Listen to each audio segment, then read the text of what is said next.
Lin Xian, I regret to inform you that you lack the innate talent to become a ninja. The man with white hair displayed a look of sincere apology. It's all right, everyone will grow stronger in time. Indeed, don't lose heart. The sunny youth with orange hair and the somewhat melancholic figure with red hair reassured him. Strange memories began to awaken in Lin Xian's mind. He recognized their names. Jiraiya from Konoha, Yahiko from Amage Cure, Nagato. Curiously, where was Conan? Brother, I am here. In the blink of an eye, time reverted to 7 or 8 years ago, when this body was still that of a child. Raindrops pattered down, and the young boy cradled his unconscious sister in his arms, having discovered her in a state of nearly 40 degrees fever. Though they shared no blood relation, she was nonetheless his sister, his only kin in the world. Years passed swiftly. He made friends and met his mentor, Jiraiya. Yet Lin Xian was informed of his lack of talent for cultivation. In the year 40 of the Konoha calendar, the ninja world had returned to a brief tranquility after the ravages of war. Jiraiya discovered exceptional students, choosing to remain and instruct them, and 2 years had already elapsed.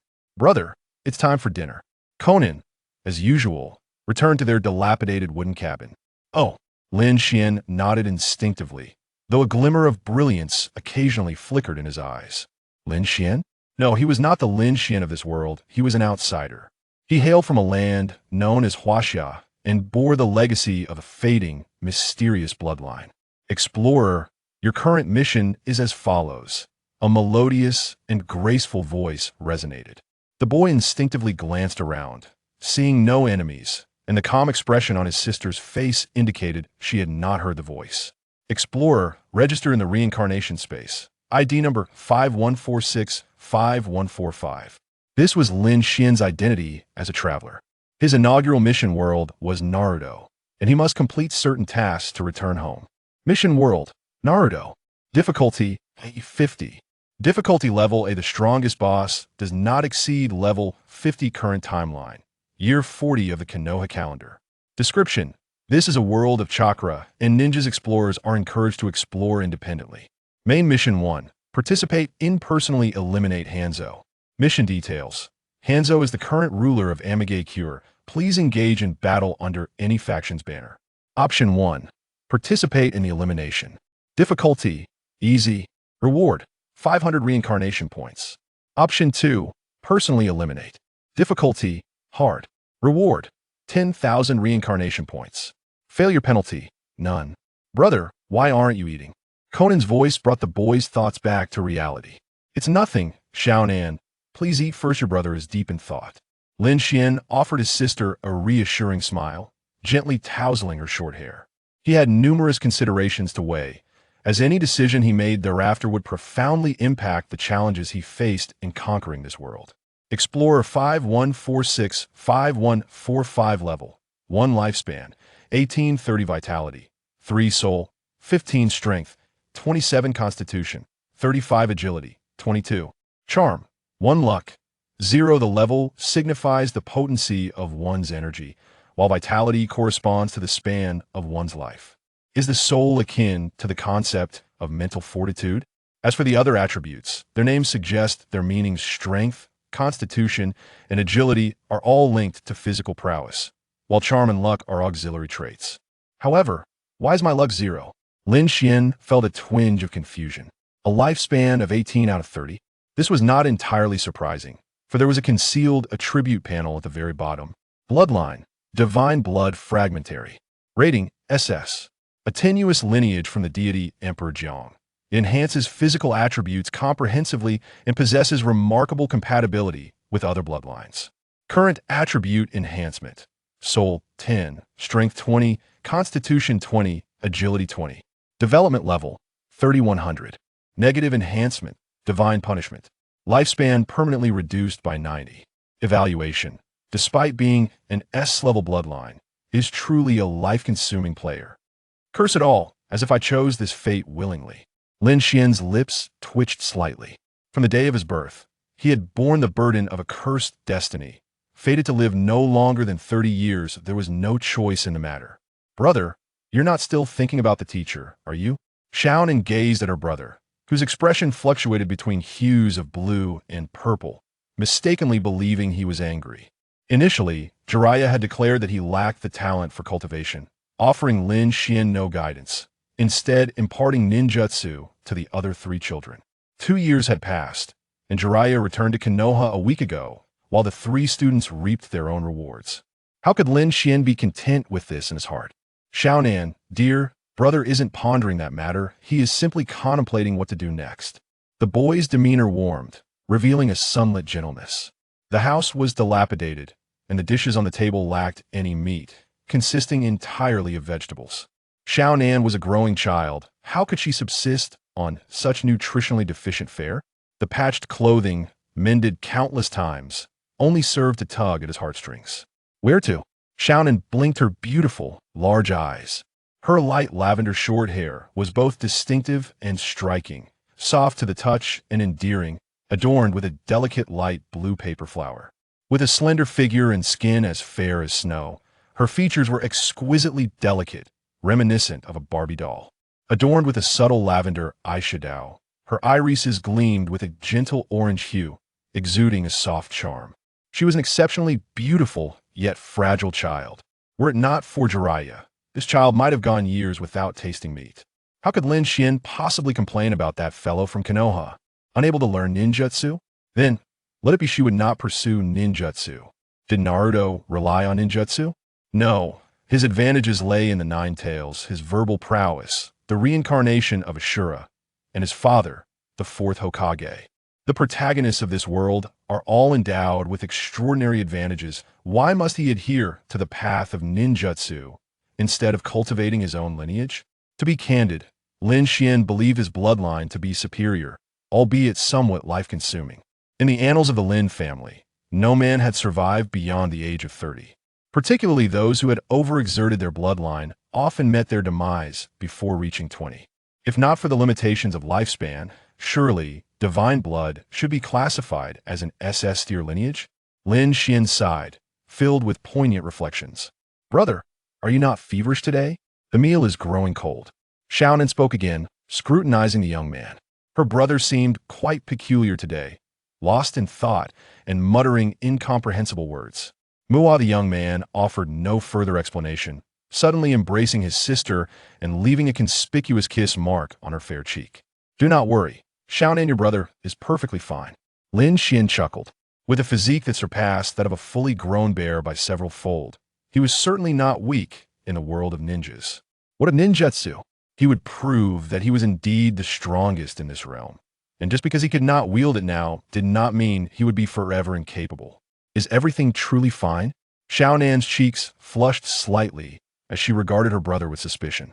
Though he was always affectionate toward her, he had never behaved in such a manner before. Had he perhaps taken something unusual today? You are truly adorable, little girl. Lin Xian gently stroked his sister's hair.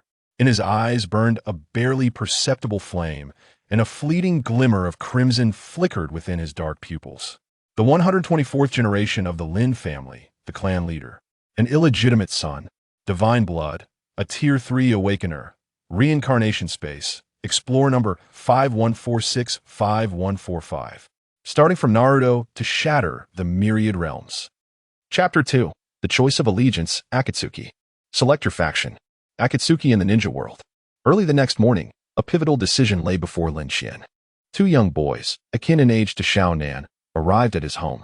They were both 15, 3 years younger than Lin Xian, yet they were disciples of Jiraiya, one of the legendary Sannin. Lin Xian, Xiaonan, the Akatsuki has just been established, and it is a time of urgent need for personnel. Surely you won't refuse us? Yahiko remarked with a grin, his gaze fixed on Lin Xian. Xiaonan, as always, inclined to follow her brother's lead, deferred the decision to him. Though Lin Xian lacked combat prowess and training talent, his nod was crucial. Without it, Xiaonan would not join Akatsuki. The Akatsuki? The ninja world? Even though this was the nascent phase of Akatsuki, Lin Xian was acutely aware of the organization's future ambitions. Akatsuki represented the antagonistic faction, while the ninja world embodied the protagonists. Should Lin Xian accept this proposition, altering his allegiance later would prove exceedingly challenging. Brother, do you wish to join? Xiaonan inquired, her heart fluttering with uncertainty. Despite her unwavering loyalty to him, she also cherished her friendships with Nagato and Yahiko. Their dream in founding Akatsuki was to forge a world devoid of conflict, bringing true peace to the land of rain and the entire realm of ninjas.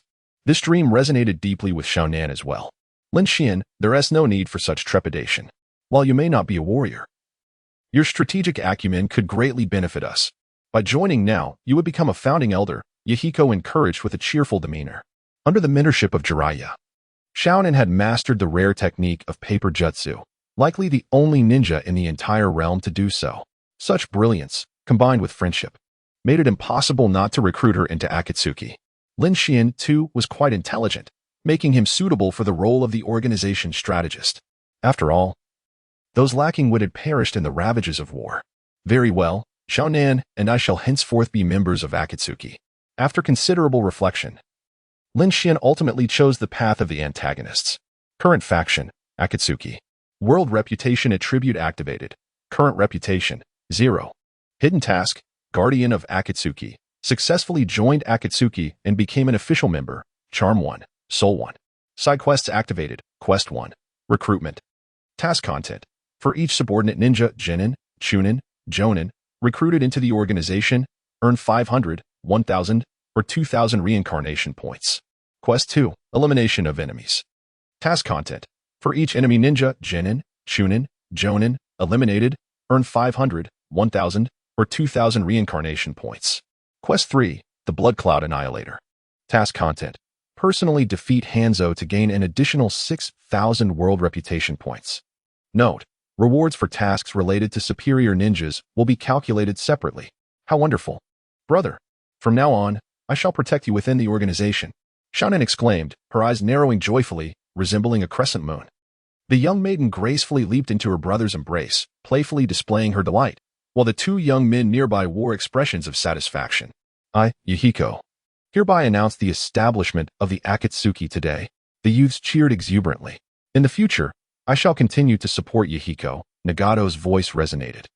As gentle and tranquil as a still lake, Yahiko's aspirations mirrored Nagato's own. Yahiko yearned for a world illuminated by hope, and thus, he longed for that very realm.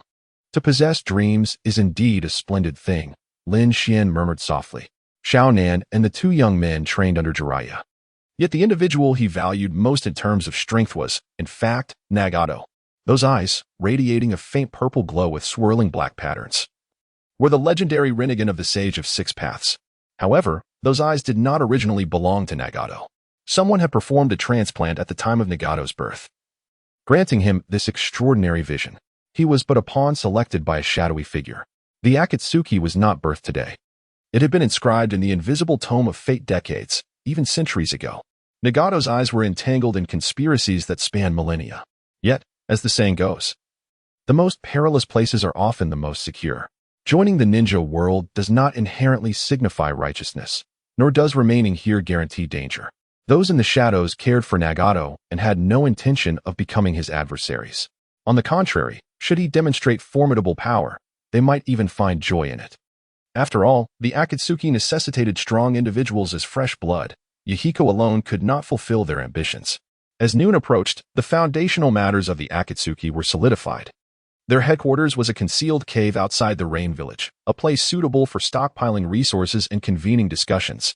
Yahiko was appointed as the leader, with Nagato, Xiaonan, and Lin Xian forming the upper echelons. For the time being, Nagato was entrusted with the security of the cave, as he was a reserved and introverted child.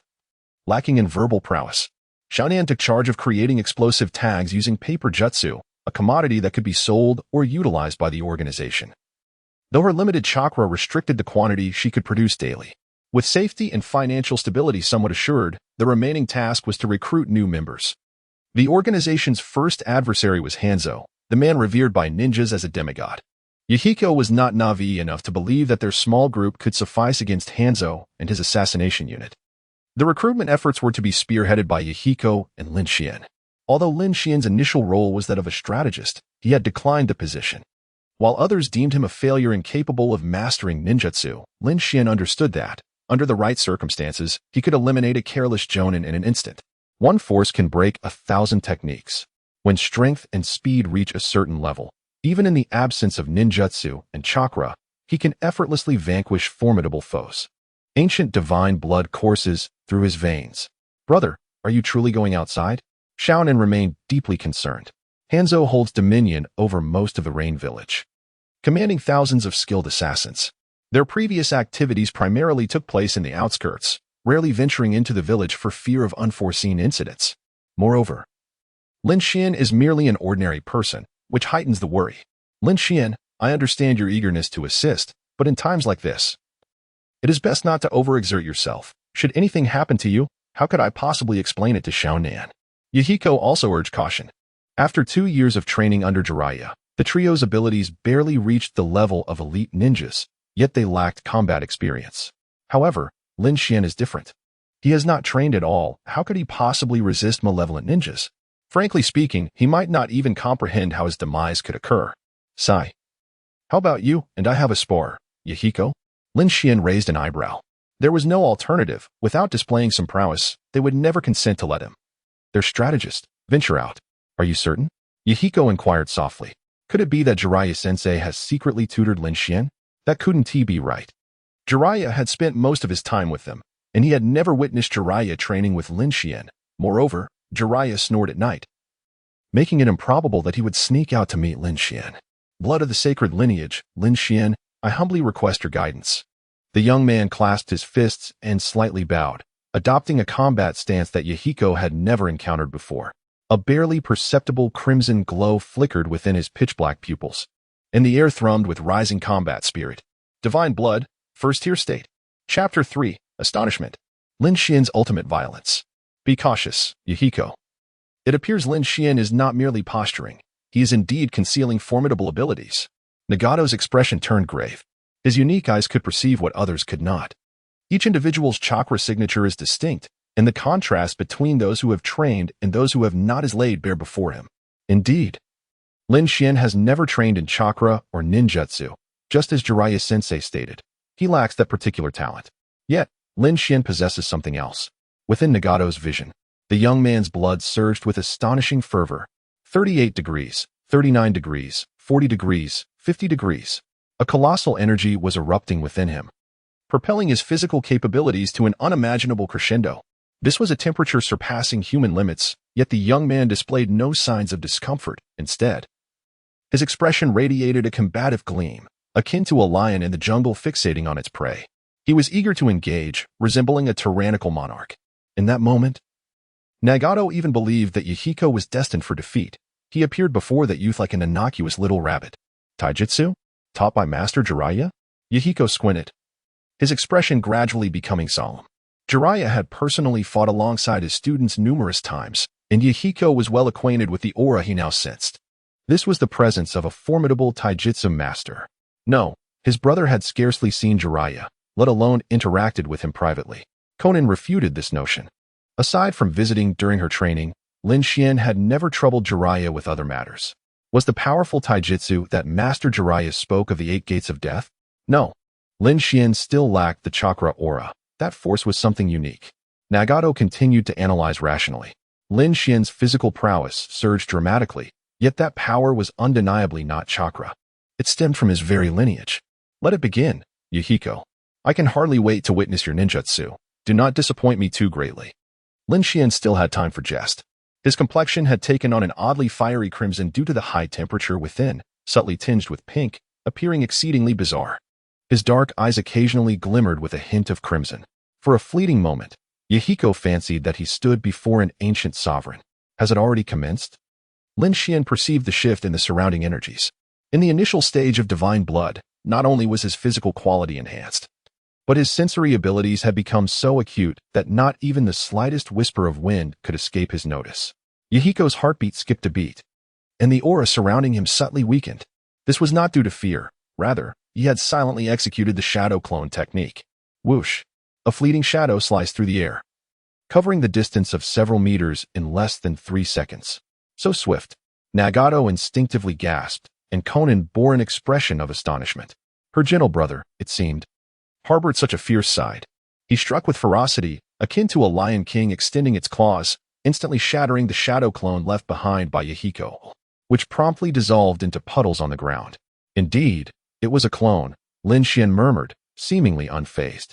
He had keenly sensed the shift in energy that accompanied the use of the shadow clone technique. Water release, water chaos wave. Yahiko's voice resonated from behind. A water gun, as wide as a waterfall, erupted from his mouth, resembling a silver curtain unfurling. He had suspected that Lin Xian's taijutsu might be formidable, but he never anticipated it to be so outrageous. Yet, after all, he was a disciple of Jiraiya. Understanding both his own and the opponent's strengths and weaknesses, Yahiko swiftly made his judgment. The shadow clone technique has been unraveled, presenting an opportune moment for him to unleash a formidable water-release ninjutsu from his current position.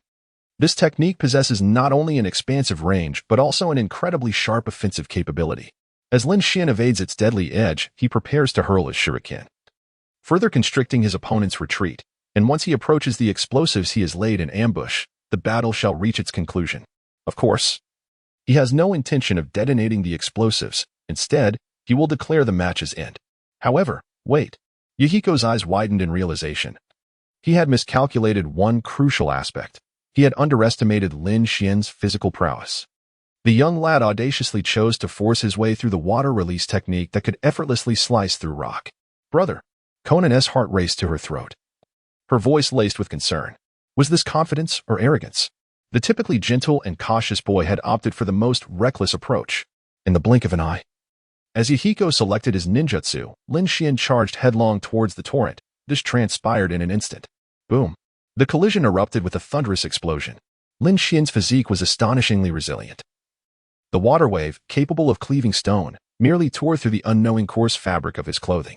His skin bore no scratches, glistening with droplets, radiating a subtle bronze sheen under the sunlight. It seems victory belongs to me. What say you, Yahiko? The devilish whisper echoed in his ears like a thunderclap. Yahiko swallowed hard, cold sweat trickling down his face. He had scarcely formed his hand seals when the chakra within him had yet to mobilize, and a searing hand had already landed on his shoulder. In less than half a second since the explosion, the lion-hearted youth appeared behind him. If it were a matter of life and death, that hand should have long since pierced his heart. What a splendid yet brutal display of physical prowess. Too powerful. Nagato was rendered speechless. Exquisite speed, unparalleled strength, overwhelming ferocity.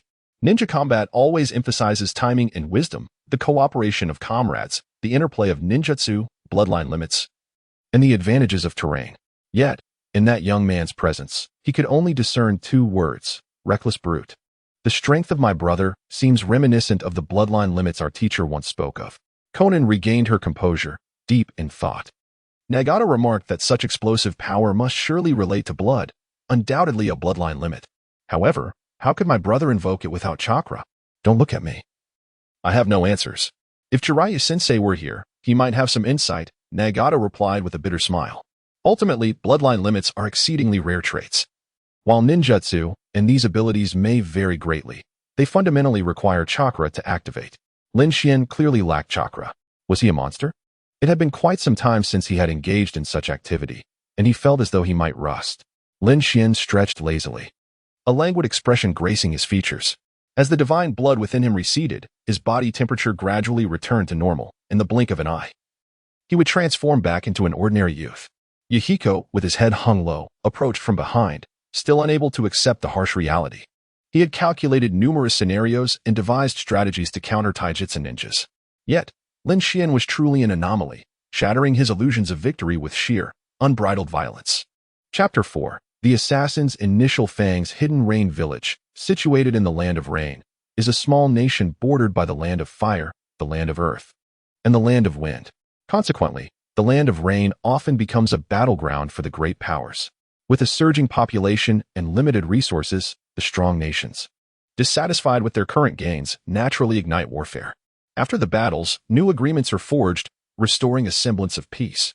However, the aftermath for the smaller nations is nothing but devastation and endless sorrow.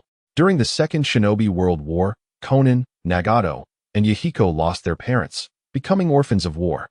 While the village had never distributed even a single penny of relief funds, that scoundrel Hanzo truly deserves condemnation. In a certain restaurant, a young boy gazed absently out the window. The village's architecture predominantly featured steel, complemented by portions of stone, with varying sizes of steel pipes rising both inside and outside, creating a unique skyline. This city was perpetually drenched in rain, resulting in a distinctive architectural style. "Sir, your ramen." A middle-aged man cheerfully served a steaming bowl of noodles. The restaurant had few patrons. Counting Lin Xian, there were only 5 individuals present. Outside, the torrential rain fell relentlessly, yet the restaurant remained eerily quiet. Hanzo, known as the demigod ninja, taught assassination techniques to the village's ninjas and undertook various missions. However, despite his formidable strength, Hanzo was not a competent leader. In the land of rain, tragedy unfolded daily, yet this demigod exhibited no semblance of compassion. As long as his interests remained intact, the plight of the starving was of no concern to him. This stark reality fueled Yahiko's determination to change the village. In a world devoid of light, flowers wither. Such a village holds no promise for the future. Plop. A patron set down his chopsticks, seemingly entranced by the view outside, much like Lin Xian. Lin Xian furrowed his brow, his hand poised mid-air, hesitating to grasp his chopsticks. The man was not simply daydreaming. An invisible blade had sliced his throat. His eyes glazed over, showing no signs of struggle before death.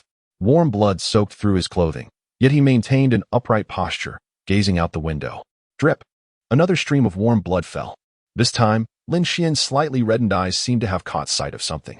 The murderer was not entirely concealed. At the moment the man was slain, he perceived a subtle undulation in the white mist that enveloped the air. Mist? Why would there be a faint fog here?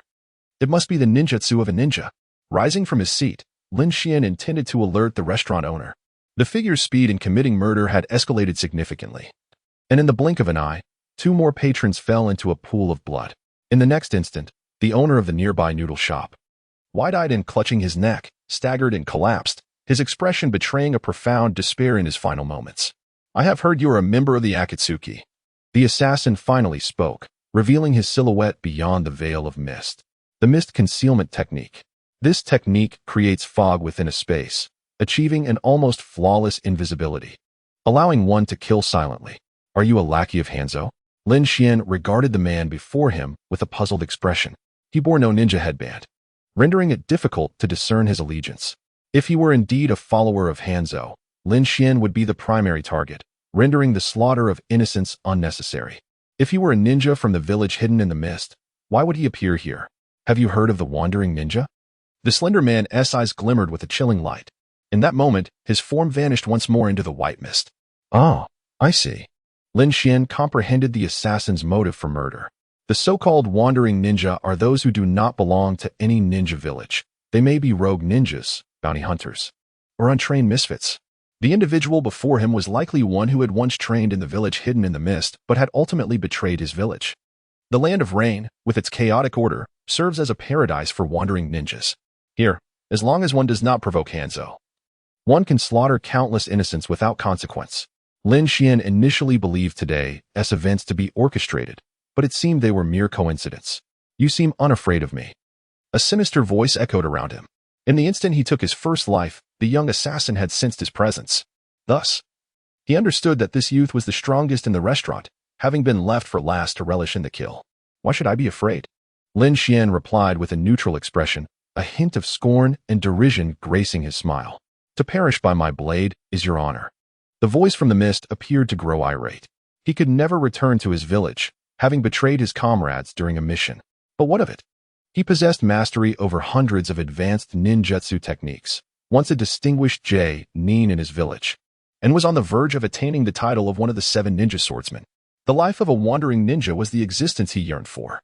For him, the thrill of killing was the very essence of life. To act freely and with absolute ferocity, crushing the pitiable and fragile adversary beneath one's might.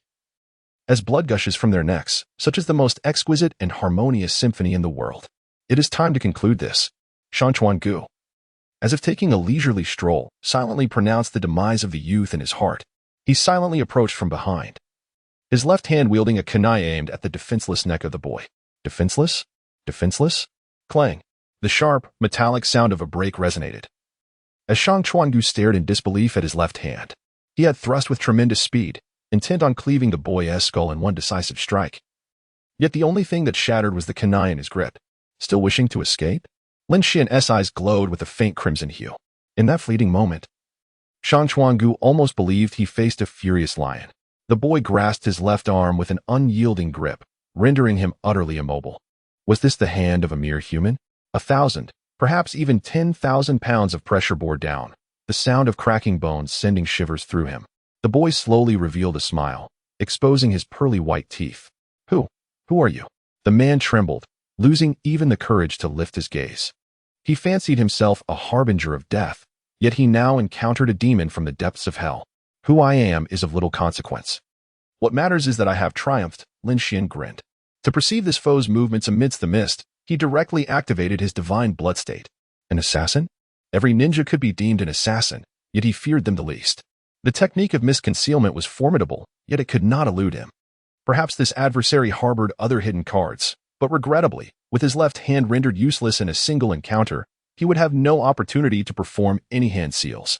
A ninja stripped of their jutsu is akin to a stray dog on the street. With a roar, the man, a seasoned jonin, in his final moments, unleashed a frenzied resistance, disregarding his incapacitated left hand in a desperate bid for survival. Lin Xian denied him the chance to brandish any ninja tools or explosive tags. His movements were swifter. He seized the ninja's right hand, and with a wrenching pull, the flesh tore apart, leaving a bloodied right arm discarded on the restaurant floor. In the ninja's eyes, despair loomed as the fist, imbued with the essence of death, loomed ever larger. With a sickening thud, the man's head exploded like a ripe watermelon. Repulsive fluid splattered everywhere, and the already blood-soaked air of the room became even more foul. Side quest completed. 2,000 reincarnation points have been awarded. The rain is relentless. Lin Xian retrieved a relatively clean umbrella from the restaurant. With his clothes in such a state, he would surely be scolded by Xiaonan upon his return. Truly, today has been remarkably unfortunate, unable to enjoy even a simple bowl of noodles in peace. The silhouette of the youth vanished into the black curtain of rain. Nearly half an hour passed before a half-black, half-white head cautiously peeked out from the ground outside the restaurant. He gazed in the direction where Lin Xian had vanished, his lips parting slightly. Monster. Chapter 5. Second Order of Divine Blood, Countercurrent. Tick-tock, tick-tock. The obsidian rain washed away the scent of blood from the youth's body. Lin Xian reflected on the battle of the day, momentarily lost in thought. His short black hair, slightly disheveled bangs, and humble yet pristine clothing were stained with dark red blood, resembling vibrant plum blossoms. The puddles by the roadside mirrored the youth's face, his eyes as tranquil as a still pond. Tap, tap, tap. The hurried footsteps approached from afar. 7 figures clad in black moved with a disciplined precision, resembling a phantom legion. You commanded the middle-aged man at the forefront, gesturing subtly. His subordinate nodded slightly and advanced toward the umbrella-clad youth. Observing this, Lin Xian furrowed his brow.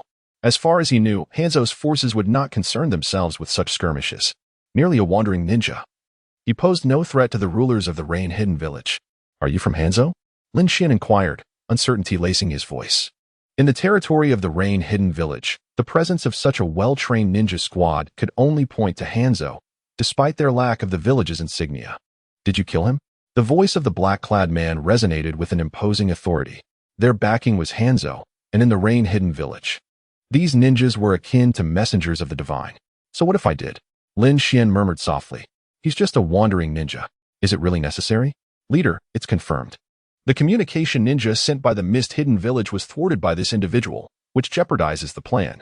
I suspect he is from the Leaf Village, reported one subordinate. Lin Xian froze in shock. A communication ninja sent by the mist-hidden village to liaise with the rain-hidden village? Surely there was a mistake. That man had explicitly told him before he died that he was merely a wandering ninja. I see, muttered the black-clad man, his brow furrowed, his expression shifting uneasily.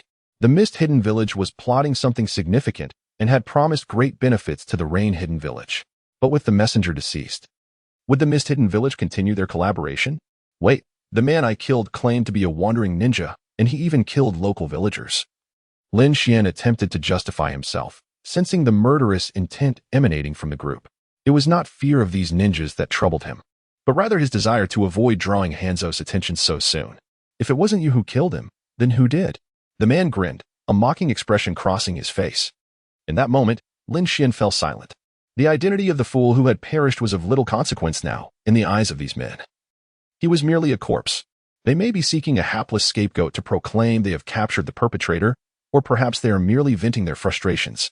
Their concern does not lie with whether you are guilty. They simply desire your demise. I once believed that ninjas were mere puppets obedient to commands, cold-blooded automatons. and the hounds of those in power, but it appears they are nothing more than repulsive maggots. The youth expressionlessly gathered his umbrella. The dark curtain of rain instantly disheveled his hair and soaked his garments. 7 shadowy figures loomed before him, extracting shurikens from their gear. Their faces alight with the thrill of hunters stalking a lion. Thunder rumbled, rain poured, and the ninjas silently encircled the boy. "Attack," commanded the leader with a low growl. They did not even employ the most advantageous silent approach, treating the boy as if he were a soft persimmon easily squeezed. "If only I had thought to bring a pack of cigarettes before traversing here," Lin Xian sighed, a hint of regret crossing his otherwise impassive face. Instinctively reaching into his pocket, he found neither a lighter nor cigarettes, only the incessant patter of rain, rendering his vision increasingly blurred. Before a fight begins, does not the protagonist typically exude calmness while puffing on a cigarette, delivering a scathing remark that the assembled are nothing but trash? Such a pity. Lin Xian tilted his head at a 45-degree angle, gazing skyward. The rain gradually rose in billowing white mist, and the ninjas, armed with shurikens, wore expressions of cruel mockery. In the next moment, the boy was destined to become a bloody porcupine, pierced by dozens of shurikens, only to be dismembered by the short blade wielded by the leader. Suddenly, a crisp crack echoed, reminiscent of metal clashing. What is this? Is the boy's undergarment made of iron? The 7 ninjas stood in stunned silence. The next instant, they received their answer, for they beheld the boy's fiery red skin. The faint white mist surrounding them was not the result of a ninjutsu, but rather a copious amount of rainwater vaporizing against the boy's body, which resembled a piece of glowing metal. Has the game begun? It must be exhilarating. The boy displayed a childlike smile brimming with joy. Beneath that innocent visage lay the wrath and cruelty of a sovereign. He did not wish to reveal his true strength. But that did not mean he would remain passive when confronted with weapons. Should the good be threatened at gunpoint? Water release, water dragon bullet technique. The leader's expression turned cold, a grim countenance betraying his unease. Torrential waters converged from all directions, transforming into a colossal serpent with menacing fangs as the ninja formed hand seals. No, it was a dragon. Among high-level ninjutsu, this technique was indeed exceptional. Only the elite among Jainin could execute it with such finesse. Crack. The sound of bones tearing echoed amidst the raindrops. The ninjas' faces contorted in terror, and the 3 who were in the midst of forming seals were so frightened that they halted their movements. A head soared several dozen meters into the air, thudding to the ground with a resounding crash. In his final moments, he widened his eyes, as if confronted by an unimaginable horror. How pitiful! The boy's sigh echoed softly. The rain fell upon him, evaporating into steam within mere seconds, and in a flicker, he surged past the colossal water dragon. A water dragon? Ultimately, it is but a creation of water. Monster! A monster! Flee quickly! Seek out Master Hans. The remaining 6 ninjas screamed in panic and dispersed. They instinctively chose to scatter. A reflex honed by years of training, an instinct etched into their very bones. If even one of them could return alive, Master Hans would be made aware of the formidable foe that had appeared in the village.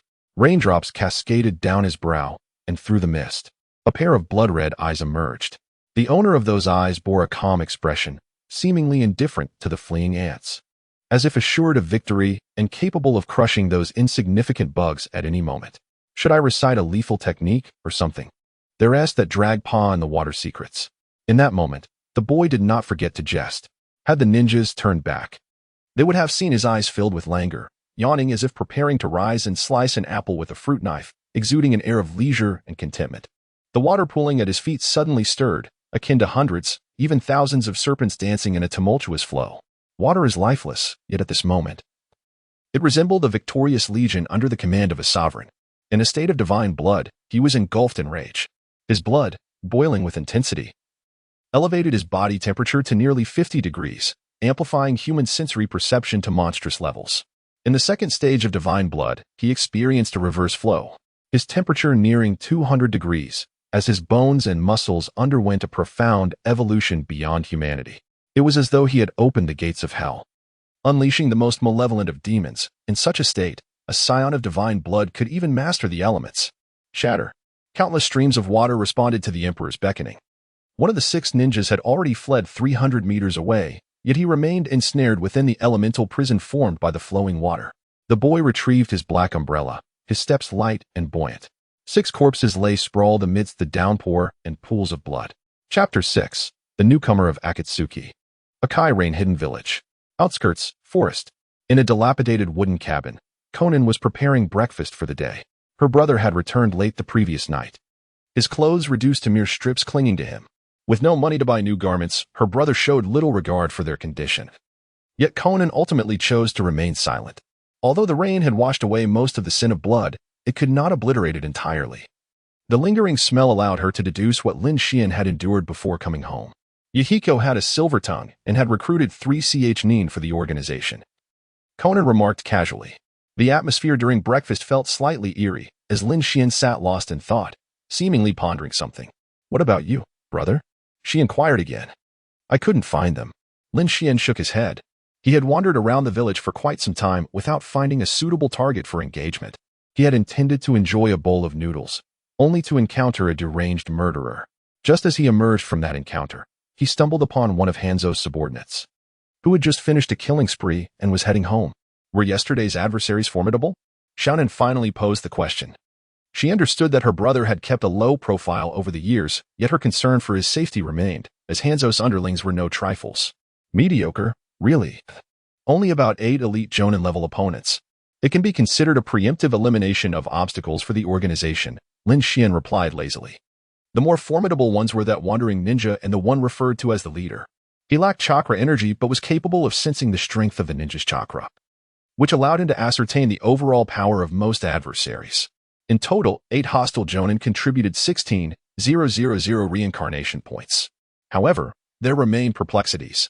If what those ninjas claimed was true, who had ultimately dispatched the Mist Village envoy that had come to Rain Village? 8 Jonin. Xiaonan's mouth formed a tight line as she gazed at her brother, as if seeing him for the first time. Jonin were typically synonymous with elites and masters. How could her brother speak of them, as if they were mere insignificant insects? What kind of bloodline limit had he awakened? Lin Xian noticed the expression on Xiaonan's face and contemplated whether to explain it, but ultimately chose not to. The secret of the divine bloodline was best kept from as many people as possible. Good news. Good news. Yahiko exclaimed as he burst through the door, so elated that he forgot to knock beforehand. What happened? Xiaonan snapped back to attention, looking at her companion. We encountered danger yesterday in the village, but fortunately, we met him. Otherwise, we would have been dragged off by that Jonin until reinforcements arrived. Nagato, still haunted by the memory, bore an expression of lingering fear. Beside the 2 boys stood a peculiar-looking young man. Indeed, he was odd. Dressed in a long black robe, he was slender. With his head wrapped in layers of white bandages, leaving only his left eye exposed, he resembled a living mummy. Such attire was undeniably strange. Pleased to meet you. Just call me a Fei, the man said in a slightly hoarse voice, his gaze sweeping over Lin Xian and Xiaonan. What transpired yesterday? Lin Xian had his suspicions, but maintained an outwardly calm demeanor. A Fei? What a ridiculous name. You are clearly Uchiha Obito, who should only be 12 this year. In the Third Great Ninja War, which concluded a few months ago, Uchiha Obito of the Konoha Ninja perished in the battle at the Kanabi Bridge. His body crushed by falling rocks, entrusting his right eye to his friend Kakashi Hitaki before his demise. The speed of his actions was astonishing. Just before Madara's true death, he had finally found a worthy pawn. The next target of control is Nagato, Lin Xian pondered, casting a discreet glance at him. Yesterday, Nagato and I were recruiting new members, promoting Akatsuki. Initially, everything proceeded smoothly, until we encountered a Jonin from the Hidden Mist Village, a man closely allied with Hanzo. Our paths crossed, and a battle was imminent. Nagato and I managed to eliminate several Chunin, but we were unable to deal with the Jonin from the Hidden Mist. If the situation had dragged on, it would have turned dire for us. Fortunately, Itachi intervened and rescued us. Otherwise, Nagato and I might have perished in the village, leaving us no chance to eliminate the envoy from the Hidden Mist. Subsequently, we returned with Itachi. Yahiko recounted the story eloquently. From this narrative, Lin Xian sensed a peculiar aura. Why was Itachi fortuitously present at that moment? Hadn't Akatsuki just been established? How could a powerhouse like Itachi join without hesitation? It suggested that he had prior knowledge of the entire plan. Furthermore, perhaps the 7 ninjas Lin Xian encountered were intentionally directed to target him as a means of venting frustration. Even the wandering ninja in the restaurant seemed to be more than mere coincidence. Such meticulous plotting. The conspiracy, seeded a millennium ago, was beyond easy comprehension. They had indeed taken note of his anomalies. Welcome to Akatsuki, Itachi, Lin Xian said with a friendly smile, shaking hands with the enigmatic figure before him. I look forward to your support. Itachi gazed deeply at him. Although he had not possessed this body as power for long, with assistance from that individual, he felt invincible. Raw strength, no matter how formidable, was still merely brute force. He was an absolute void, impervious and undefeated. Congratulations, our organization has gained another formidable member. Nagato exclaimed joyfully, a genuine smile illuminating his face. Yahiko, as the leader, embodied the hope of Akatsuki. The dream of Akatsuki is the dream of all. One day, a bridge of peace shall be built, leading to every corner of the world. Itachi, from now on, we shall be comrades, Yahiko said, shaking hands with the peculiar man. His excitement palpable. Itachi was the first Jonin recruited by the organization, and among Jonin, he was among the strongest. His immense chakra, powerful fire techniques, and meticulous combat skills were undoubtedly rare talents. Brother, you must also strive. Mere slaying of foes won't suffice to strengthen Akatsuki, Conan remarked cheerfully. Like Nagato and Yahiko, she was enveloped in joy, oblivious to the peculiarities surrounding Itachi's identity. Next time, I will be more observant. However, do not place too many expectations on me. I cannot match Yahiko when it comes to banter, Lin Xian shrugged, a relaxed smile gracing his face. After all, individuals like Akatsuki are exceedingly rare. The youth deliberately elongated his words. Lin Jun chuckled, remarking that he could never compare to the martial arts prodigy that Mahiko spoke of, claiming to only possess a modicum of fire release techniques. Akatsuki's raspy voice was somewhat unsettling. He recognized Lin Xian's apprehension and suspicion, yet outwardly chose to disregard the youth's peculiarities. Mahiko, Nagato, and Conan, each a disciple of Jiraiya, one of the legendary Sannin, lacked the maturity necessary to navigate the complexities of their roles, merely fledgling warriors with scant experience in life and death combat. With the assistance and guidance of White Zetsu, Akatsuki easily deceived and approached them, as if it were child's play. However, Lin Xian was a different matter altogether. Zetsu had been covertly observing Akatsuki for an extended period. This youth was truly an anomaly, his true nature eluding even Zetsu's understanding. His power seemed to manifest out of thin air. One moment, he appeared as a mere mortal, and the next, he transformed into something transcendent. Chapter 7. The Youth's Lord Hanzo, we have received a letter from Konoha. One day, the ruler of the Rain Village received a mysterious correspondence from Konoha, proposing a trade. The envoy from Konoha sought Hanzo's support during the Hokage election, hoping he would publicly align with their stance. In exchange, Konoha would assist Hanzo in solidifying his dominion over the Rain Village. This arrangement was, indeed, mutually beneficial. Had it succeeded? The incessant rain fell like a soft whisper, seemingly endless. A vague white figure lingered in the downpour, neither taking shelter nor advancing.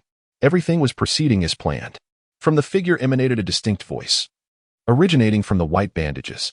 Should anyone have been nearby to observe, they would have noticed the bandages seemingly possessing their own vitality, suddenly animated and moving in an eerie dance.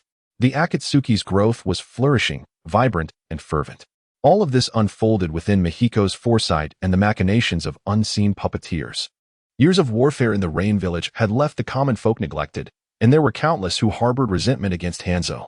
Indeed, Hanzo was revered as a demigod of the ninja world, with the venom of the salamander instilling fear in many a ninja. During the Second Ninja World War, he faced hundreds of Konoha ninjas and the Sannin alone, ultimately vanquished. Yet, Hanzo's reign was a failure, acknowledged for his strength, yet that was all he possessed. The world had long suffered under the Qin, and now, the Akatsuki mirrored the uprising of Qinsheng from times of old. Lin Xian stood atop a building, gazing toward the direction of the Rain Village. In just 2 months, the Akatsuki had recruited over 100 ninjas, including 13 elite jonin, with the remainder being chunin. Their operational territory had expanded significantly, and they had begun to establish their own domain. Who was Qinsheng? Akatsuki emerged from the shadows behind him. As was his wont, his movements enigmatic, appearing unexpectedly from the most unforeseen places. At times, he is a reliable man with a hoarse voice. At other times, he embodies the jovial spirit of a playful child. No one within the organization can truly fathom his thoughts. How am I to know who he is? I am merely speaking whimsically, Lin Xian replied dismissively. He possesses little patience for Uchiha Obito, nor does he harbor any desire for camaraderie with him. The combination of a schemer and a pawn holds no allure for him. Time for the meeting, gentlemen, Nagato announced as he ascended to the rooftop. Recently, The Akatsuki organization has experienced remarkable success, with every facet operating flawlessly. An increasing number of individuals in the Land of Rain have come to understand this organization and the noble aspirations of its youthful members. In pursuit of peace, the organization has garnered a growing number of allies and comrades. Even Hanzo of the Salamander cannot overlook the power of this collective.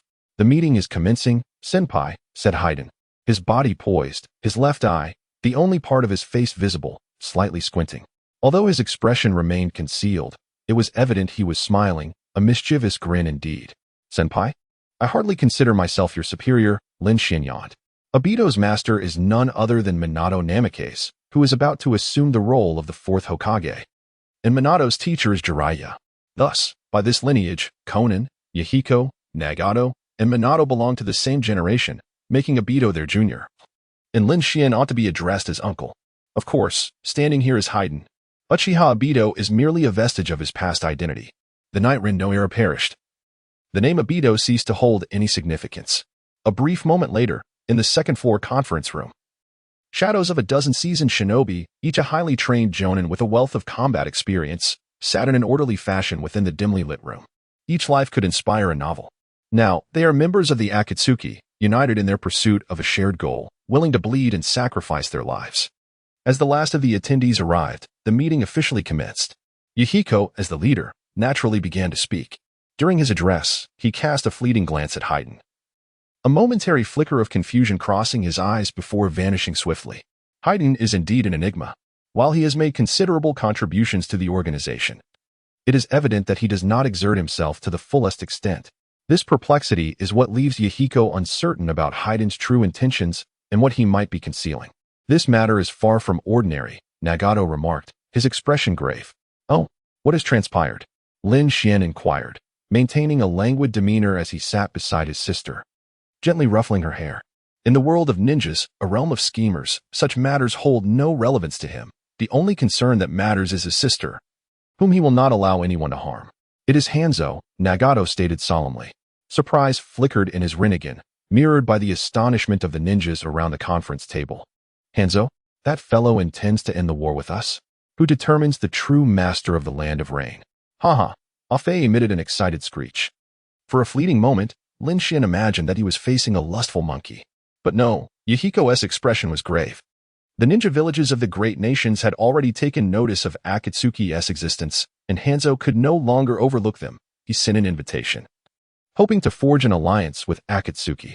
Nagato subsequently added, Hanzo wishes to establish a new governance system centered around Akatsuki, seeking to win the hearts of the people of the Land of Rain through a different approach, while signing a peace treaty with the great nations to alleviate the tragedy of the Land of Rain. Could this be considered a form of compromise on their part? Given the current circumstances, it seems the opposing side does not harbor intentions of battle. A.J. Neen furrowed his brow. What if it were a trap? The methods of rulers are often ruthless, and it is certainly plausible that they would set a cunning ambush. Thus, we convene this meeting. Yahiko surveyed the ninja gathered around the conference table. Lin, what are your thoughts? The leader glanced at the one idly toying with his sister's hair. He always exuded such laziness. A trap? That has something for you to ponder, leader. After all, you know I am but a reckless fool. Lin Xian was exceedingly modest. Indeed, modest? One might rather say that his face bore the inscription of lethargy. The ninjas remained silent, seemingly accustomed to the eccentric remarks of this monstrous youth. Although he had not practiced any ninjutsu, his physical prowess was astonishingly formidable, unreasonably so. This young man was also one of the elders of Akatsuki, deserving of the respect of all members. Brother, we are in a meeting. Please conduct yourself properly. Conan tugged at his sleeve. Oh, right. Lin Xian straightened slightly to convey his seriousness, yet, ultimately, nothing transpired. Undoubtedly, it was a trap, lying in wait for Yahiko to stumble into it. A person like Hanzo would never allow a second ninja force to emerge within his territory. Some devised strategies, others plotted in the shadows, while some bided their time. The inexperienced youth stood obliviously before the world's most enduring and fearsome schemer. The invisible beast bared its menacing fangs at the nascent Akatsuki, heralding the turning of the wheels of fate. Chapter 8. Plotting against my sister? The meeting concluded. The ninjas and their leader discussed extensively and ultimately decided to accept the invitation. Hanzo's promised conditions were simply too enticing. Should both parties reach an accord, It would put an end to the years of turmoil in the Land of Rain, marking a significant step towards peace. Nagato deviated from the path set by Lord Madara. We must guide him back to the right path. Obito, are you prepared? From the rain-soaked earth, a peculiar half-black, half-white head abruptly emerged. Zetsu. He was said to be a unique creature created by Lord Madara, a loyal subordinate left in this world. Peace? Such naive individuals cannot possibly realize peace. Rest assured. I shall ensure Nagato fulfills his destined role, replied Toby coldly. Rin's death unveiled for him the harsh reality of this ninja world. As long as the ninja system persists, tragedies will incessantly unfold within this realm. Madara's perspective holds truth. Only through the infinite Tsukuyomi can everything be genuinely transformed. To facilitate Uchiha Madara's resurrection and to wield that ultimate illusion, Toby must gather the nine-tailed beasts and guide Nagato to become a competent leader of Akatsuki. What are your thoughts on Lin Xian? What precisely is his bloodline? Toby suddenly inquired. That individual is Conan's brother, purportedly without any blood relation. Years ago, even a decade past, Lin Xian exhibited no peculiarities, appearing as ordinary as any other. However, presently, that individual's taijutsu instills considerable apprehension in Toby. According to Zetsu's intelligence, he can contend with those of the Kage level solely through his physical prowess, and he has also demonstrated a unique ability to manipulate water, which may be a manifestation of his Kekkei Jinkai bloodline. Zetsu chuckled bitterly. The bloodlines and chakra derive from the progenitor of chakra, Kagaya Tsutsuki, who is his mother. Yet, even Kagaya lacks such an ability. Lin Xian's Kekkei Jinkai cannot originate from her. Indeed, this is quite the enigma. Observing Zetsu's silence, Toby grasped its implication. Even Zetsu's insights could not unveil the origin of that individual's bloodline. In this scheme, that person evidently disowned something, yet he did not impede Yahiko. Perhaps he is not our adversary, Toby continued. Lin Xian has aided the organization in eliminating numerous troublesome foes, but does he genuinely care for Akatsuki's advancement? That youth does not incessantly mumble about justice and peace. Most of his leisure is spent with his sister, or rather, in her protection. Conan, she is his weakness. Zetsu asserted. Such a character may have never truly cared for the naive dreams of a few children. He joined Akatsuki because Conan wished to be part of it. For someone like him, as long as his sister is not in peril, he would not easily involve himself in matters that do not pique his interest. He is akin to a dragon, concerned solely with the gold and jewels hoarded in its lair. The world may undergo countless changes, yet it bears no significance to the dragon. Toby continued his analysis. Indeed, he remains indifferent. However, Conan is deeply invested. Should she choose to partake in that endeavor, he will inevitably go forth to safeguard her. At that juncture, Hanzo's foolishness may provoke him, Zetsu concluded. Once events escalate to that point, the plan will be thwarted. Nagato will not succumb to despair. Rather, it is a furious beast that will ravage the Rain Village, leaving the city in chaos and strewn with corpses. Huh. Obito suddenly scoffed with disdain. How can such a mere woman influence our grand designs? Conan is a gem cherished by Lin Xian, so let him safeguard her. We merely require a bait to lure the beast from its lair. It is difficult to fathom. These words emerged from the mouth of a 12-year-old boy. Less than a year ago, he was but an inconspicuous tale in the ranks of the Konoha Ninja Academy. What should be done? Conan shares a good rapport with both Yahiko and Nagato. Although there are our people within the Akatsuki, maneuvering them is no simple task. Zetsu fell into contemplation.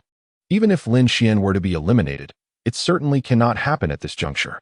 Currently, the most crucial element is Nagato, for he is the linchpin of their plan. Isn't that Han's fellow raising a salamander? If we expose the location of that summoning beast to the Akatsuki, and then subtly insinuate to Yahiko, wouldn't that resolve the matter? To borrow Lin Xian's words, the title of the demigod of the ninja world belongs to the salamander, which has ties to Hans. Controlling the salamander equates to wielding Hans's lifeline, and the Akatsuki would not overlook such a bargaining chip. Obito let out a cold laugh. Dark clouds loomed overhead as the rain intensified. A lightning bolt cleaved the sky, illuminating the grotesque visage of the monster in the downpour. With 3 black tomos swirling in its crimson left eye, how can we be certain that the Akatsuki will send Conan to subdue the salamander? Zetsu pondered the feasibility of the plan. Han's subordinates also include our people. The negotiation demands that Yahiko and Nagato must be present. Who else among the higher-ups could possibly attend? Obito chuckled uncontrollably. Once a boy, he is now a ruler of the world. Akatsuki. Headquarters. Urgent news. Leader. A subordinate rushed into Yahiko's chamber without even knocking. The orange-haired youth was meditating with his eyes closed, a technique taught by Jiraiya-sensei, emphasizing the importance of remaining calm in times of crisis. Speak. Yahiko slowly opened his eyes. Recently, he has been restless, sensing that something might go awry in the negotiations. But which aspect is flawed? Is it Hans? Upon reflection, is that fellow truly trustworthy? Is it too hasty to proceed with the meeting? Intelligence has uncovered the breeding grounds of the salamander, located in the frigid lake deep within the mountains, approximately a day's journey from here. The subordinate replied respectfully. Hans's prowess primarily lies in his deadly poison techniques. Ordinary individuals, upon even the slightest contact, would perish within minutes, wherever the poisonous fog travels. Not a blade of grass survives. It is rumored that only Tsunade of Konoha and Chiyo of Sunagakure have withstood the assaults of toxins. The mountain pepper fish represents Hanzo's Achilles heel. Should we threaten its life? Even if Hanzo harbors ulterior motives during negotiations, we would possess sufficient leverage to deter any rash actions from him. A subordinate suggested quietly. Upon hearing this, Yahiko's eyes sparkled with realization. Indeed, it was an excellent idea. However, the meeting was set to commence tomorrow morning, and Hanzo had demanded the upper echelons of Akatsuki to attend, specifically naming me and Nagato. Yahiko furrowed his brow deeply. Lord Lin Xian and Lord Xiaonan have rarely ventured out on missions, have they? Another subordinate reminded. With heads bowed, no one noticed the man's expression. Xiaonan, tasked with crafting explosive tags, seldom left the confines of safety. As for Lin Xian, it was even more evident. Every mission involving that monster left no enemies alive. And Hanzo had yet to acquire any specific personal information about Lin Xian. Assigning these two to deal with the mountain pepper fish would be nothing short of perfect. Isnt Lord Xiaonan adept at paper jutsu? If thousands of explosive tags were placed within the belly of the mountain pepper fish, threatening its life, Hanzo would undoubtedly think twice before opposing Akatsuki. The man continued to coax. Good, good. Yahiko finally nodded in agreement, his expression one of newfound respect. Is this truly the leader of Akatsuki? Just as that esteemed individual predicted, lamentably foolish. Stepping out of the room, the man could hardly suppress the smile creeping to his lips. At that moment, a warm hand landed on his shoulder. The youth behind him yawned, seemingly just awakening from an afternoon slumber. Is there something you need, Lord Lin Xian? The man retracted his smile, bowing his head in deference. Nothing much. Lin Xian replied, rubbing his eyes, his expression languid. It was as if he were merely exchanging pleasantries. This is Akatsuki, within these walls. There is no hierarchy between the high-ranking and the members. We are all family, striving for the same dream. A friendly greeting and a pat on the shoulder are entirely normal. The man maintained his insincere smile, awaiting Lin Xian's next words. If Lin Xian inquired about his lunch, he would respond with delicious bread, expressing gratitude for the great organization S bounty. Should Lin Xian mention a desire for an apple, he would bow at 90 degrees and then head to the storage room on the first floor. Mountain pepperfish? Plotting against my sister? The youth's whisper echoed in his ears. In that moment, the depths of the man's soul quaked in fear. He opened his mouth but found himself rendered speechless. That gentle hand resting on his shoulder could, with a mere thought, tear him asunder in an instant. Speak. He must say something. Saying the wrong thing would mean death. Adjust. The man struggled to articulate a word, as if countless invisible hands were constricting his throat. Adjust what? Lin Xian regarded him with a half-smile. Lure the tiger away from the mountain. Chapter 9. Capturing the mountain pepper fish. The following day. Morning. Mayahiko and Nagato, accompanied by the vast forces of Akatsuki, partook in the assembly regarding Hans. Lin Xian had received an alternative task. He was to accompany Conan in capturing Hans's summoned creature, the salamander, and subsequently implant a multitude of explosive tags within its body. After traveling through the night, they finally arrived at the frigid edge of the lake by morning. Brother, must we not venture over there? Conan inquired, her concern palpable as they reached the halfway mark. Her apprehension did not stem from the salamander itself, but rather from the potential unforeseen events that might unfold on the other side. This is an order from Mayahiko. Lin Xian replied, shaking his head. He had overheard the dialogue outside the door yesterday and had since unraveled the answer to the diversion. It appeared that the puppet master did not intend to confront him, at least for the time being. Otherwise, they would not have resorted to such a tactic to distract Conan. With Conan not participating in the frontline battle, Lin Xian found himself unable to thwart their plans. In truth, there was little downside to this arrangement. The unseen orchestrator sought to exploit Nagato. What harm could that pose to Lin Xian? They fancied themselves the masters of the world, yet in Lin Xian's eyes, they were merely jesters. Hans was deemed a demigod, largely owing to that summoned beast. If they could capture the salamander, negotiations on Mayahiko's end would proceed with greater ease and security. Lin Xian continued to elucidate. He held no genuine concern for Nagato and Mayahiko's fates. Indeed, having Nagato as a mere tool was more advantageous for him. However, such sentiments could not be candidly conveyed to Conan. "I understand," she replied, her demeanor reflecting a newfound resolve. Yet, how far could her keen eyes truly see? The truths she discerned were merely those others wished for her to perceive. "Don your masks. Ahead lies a region shrouded in toxic miasma." Lin Xian retrieved the gas masks he had prepared in advance. In the distance, the air shimmered in a pale violet hue, and from this point, the mountainous terrain became desolate, filled with withered flora and lifeless trees, devoid of any growth, enveloped in silence. Unless one were Tsunade or Chiyo. Succumbing to such potent toxins without an antidote signified death. "Once we locate the salamander, I will swiftly subdue it. Remember to prepare the explosive tags in advance. Set the mechanisms, and then place them within its belly," Lin Xian instructed, reiterating the task's details. "Understood." Conan's expression grew grave, her beautiful visage exuding an air of cold elegance. Today, she resembled a true ninja. No, she was indeed a ninja, one who had undergone systematic training. "Has my sister grown up?" Lin Xian mused silently. To him, Conan required protection, yet to others, this young woman was undoubtedly a brilliant and shining prodigy among ninjas. "Awaken, everyone. It is time to rise." Lin Xian inhaled deeply and struck the ground with a powerful fist. The state of divine blood surged within him, and the earth trembled as if responding to his blow.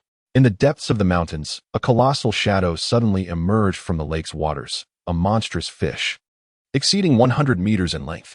Its body was covered in grotesque nodules, and its stout limbs appeared somewhat clumsy. "Brother!" Shannon exclaimed in astonishment. The creature, clearly disturbed from its slumber, opened its cavernous maw and unleashed a billowing cloud of purple mist. From a distance, it resembled a cascade of violet rain descending toward them. An ambush. Someone is attacking Lord Hans's summoning beast. In an instant, a dozen figures emerged from the cave in the mountains, all adorned in gas masks and protective uniforms, conspicuously equipped with ninja tool pouches. It was the rain-hidden village's ninjas, evidently left behind by Hans to safeguard the giant salamander. Even if they could not confront the enemy, at the very least, they could relay a warning. "That old coot is indeed quite cautious," Lin Xian remarked with a hint of disdain. These individuals were hardly equipped to deal with adversaries, if they couldn't even subdue the giant salamander. What use were these mid-level ninjas?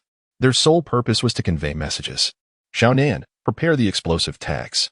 The youth cracked his knuckles, a glimmer of disdain in his eyes. His blood surged with fervor, bones and muscles straining under an enigmatic force, producing a sound that could make one's teeth ache. The elemental water in the realm coalesced into a white curtain, isolating the airborne toxin.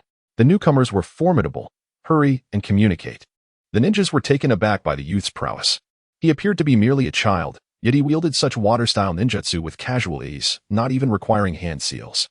Just insignificant ants, Lin Xian mused, fixated on the enormous salamanders surfacing in the lake, not even casting a glance at the lesser foes. The water element was not confined to the lake alone. The power of the elements existed wherever matter was found. Even the air contained moisture.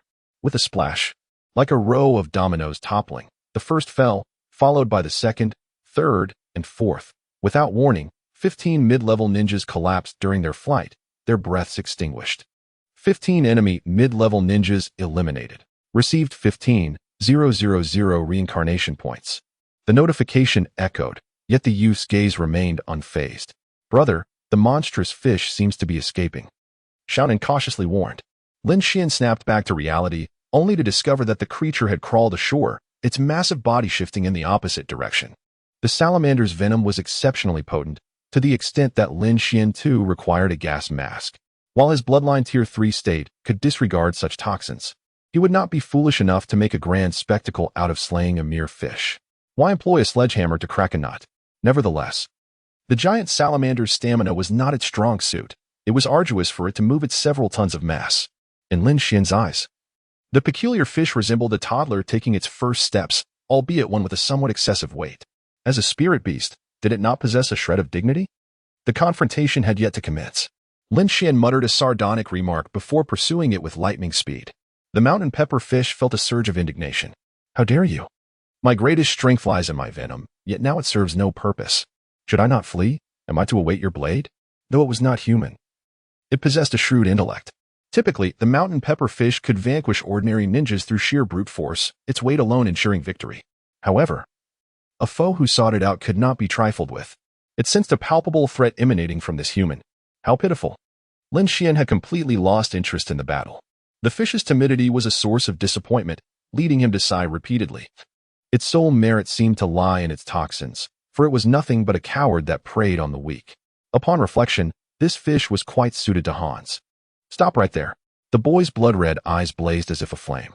This was a command from a sovereign. The absolute pressure derived from his bloodline suddenly bore down on the mountain pepper fish, rendering its crawling form immobile. The earth trembled, and in that moment, the very essence of the earth seemed to awaken, surpassing any earth-style ninjutsu in both sophistication and swiftness. A specially crafted cage ensnared the creature's massive body, becoming the hardest metal in existence, capable of even subduing tailed beasts. The fish emitted a mournful wail. Chapter 10. The Erroneous Path. Is everything in place? Lin Xian yawned. He had maintained his second-tier blood state for nearly 10 minutes, during which the mountain pepper fish remained utterly still. It's done. Xiaonan wiped the sweat from her brow. She had brought along 5,000 explosive tags and had set a trap using paper ninjutsu. If one was to insert this within the mountain pepper fish's body, it would grant control over the spirit beast's life and death at any moment, unless the tag was removed. Preparations are complete. Lin Xian's fiery complexion gradually returned to normal, as his boiling blood cooled to a comfortable warmth. The cave surrounding the mountain pepper fish vanished, lifting the immense pressure, yet it still dared not move. This human was a monster. It could not comprehend his intentions. If he wished to kill, why bury explosive tags within its belly? The fish's intellect struggled to grasp such complexities. Rest assured, this is merely a precaution. If Hans behaves, your life will be spared. Lin Xian grinned, revealing a pair of gleaming white teeth. He understood that the mountain pepper fish could comprehend human speech, if it had not been summoned by the spirit technique. It indicated that everything was in order with Yahiko. In the most dire of circumstances, should the salamander be summoned, Conan would activate the device within her body to eliminate this creature, rendering Hanzo's summon nothing more than a lifeless shell. The salamander emitted a mournful cry once more. Whether it was mere illusion or reality, Conan felt an overwhelming sense of despair resonating within the fish's lament. What could it possibly be despairing over? In the Rain Village. At the negotiation site, the Silent Cliff was divided into two factions, with the ninjas standing in vigilant readiness, their gazes fixed upon the two leaders. On one side stood Hanzo, the salamander, the ruler of the Land of Rain, a demigod of the ninja world, commanding thousands of elite ninjas, with a history of unparalleled glory in battle. In the era when Hashirama and Madara had vanished, he was regarded as the strongest of his time, thus earning the title of demigod. Opposing him was the newly formed Akatsuki organization. Young individuals, fueled by dreams and fervor, had united to forge this modest yet formidable force. A rising star in the Land of Rain. The leader was a 16-year-old boy with orange hair. Are you Yahiko? A man wearing a specially crafted gas mask stepped forward.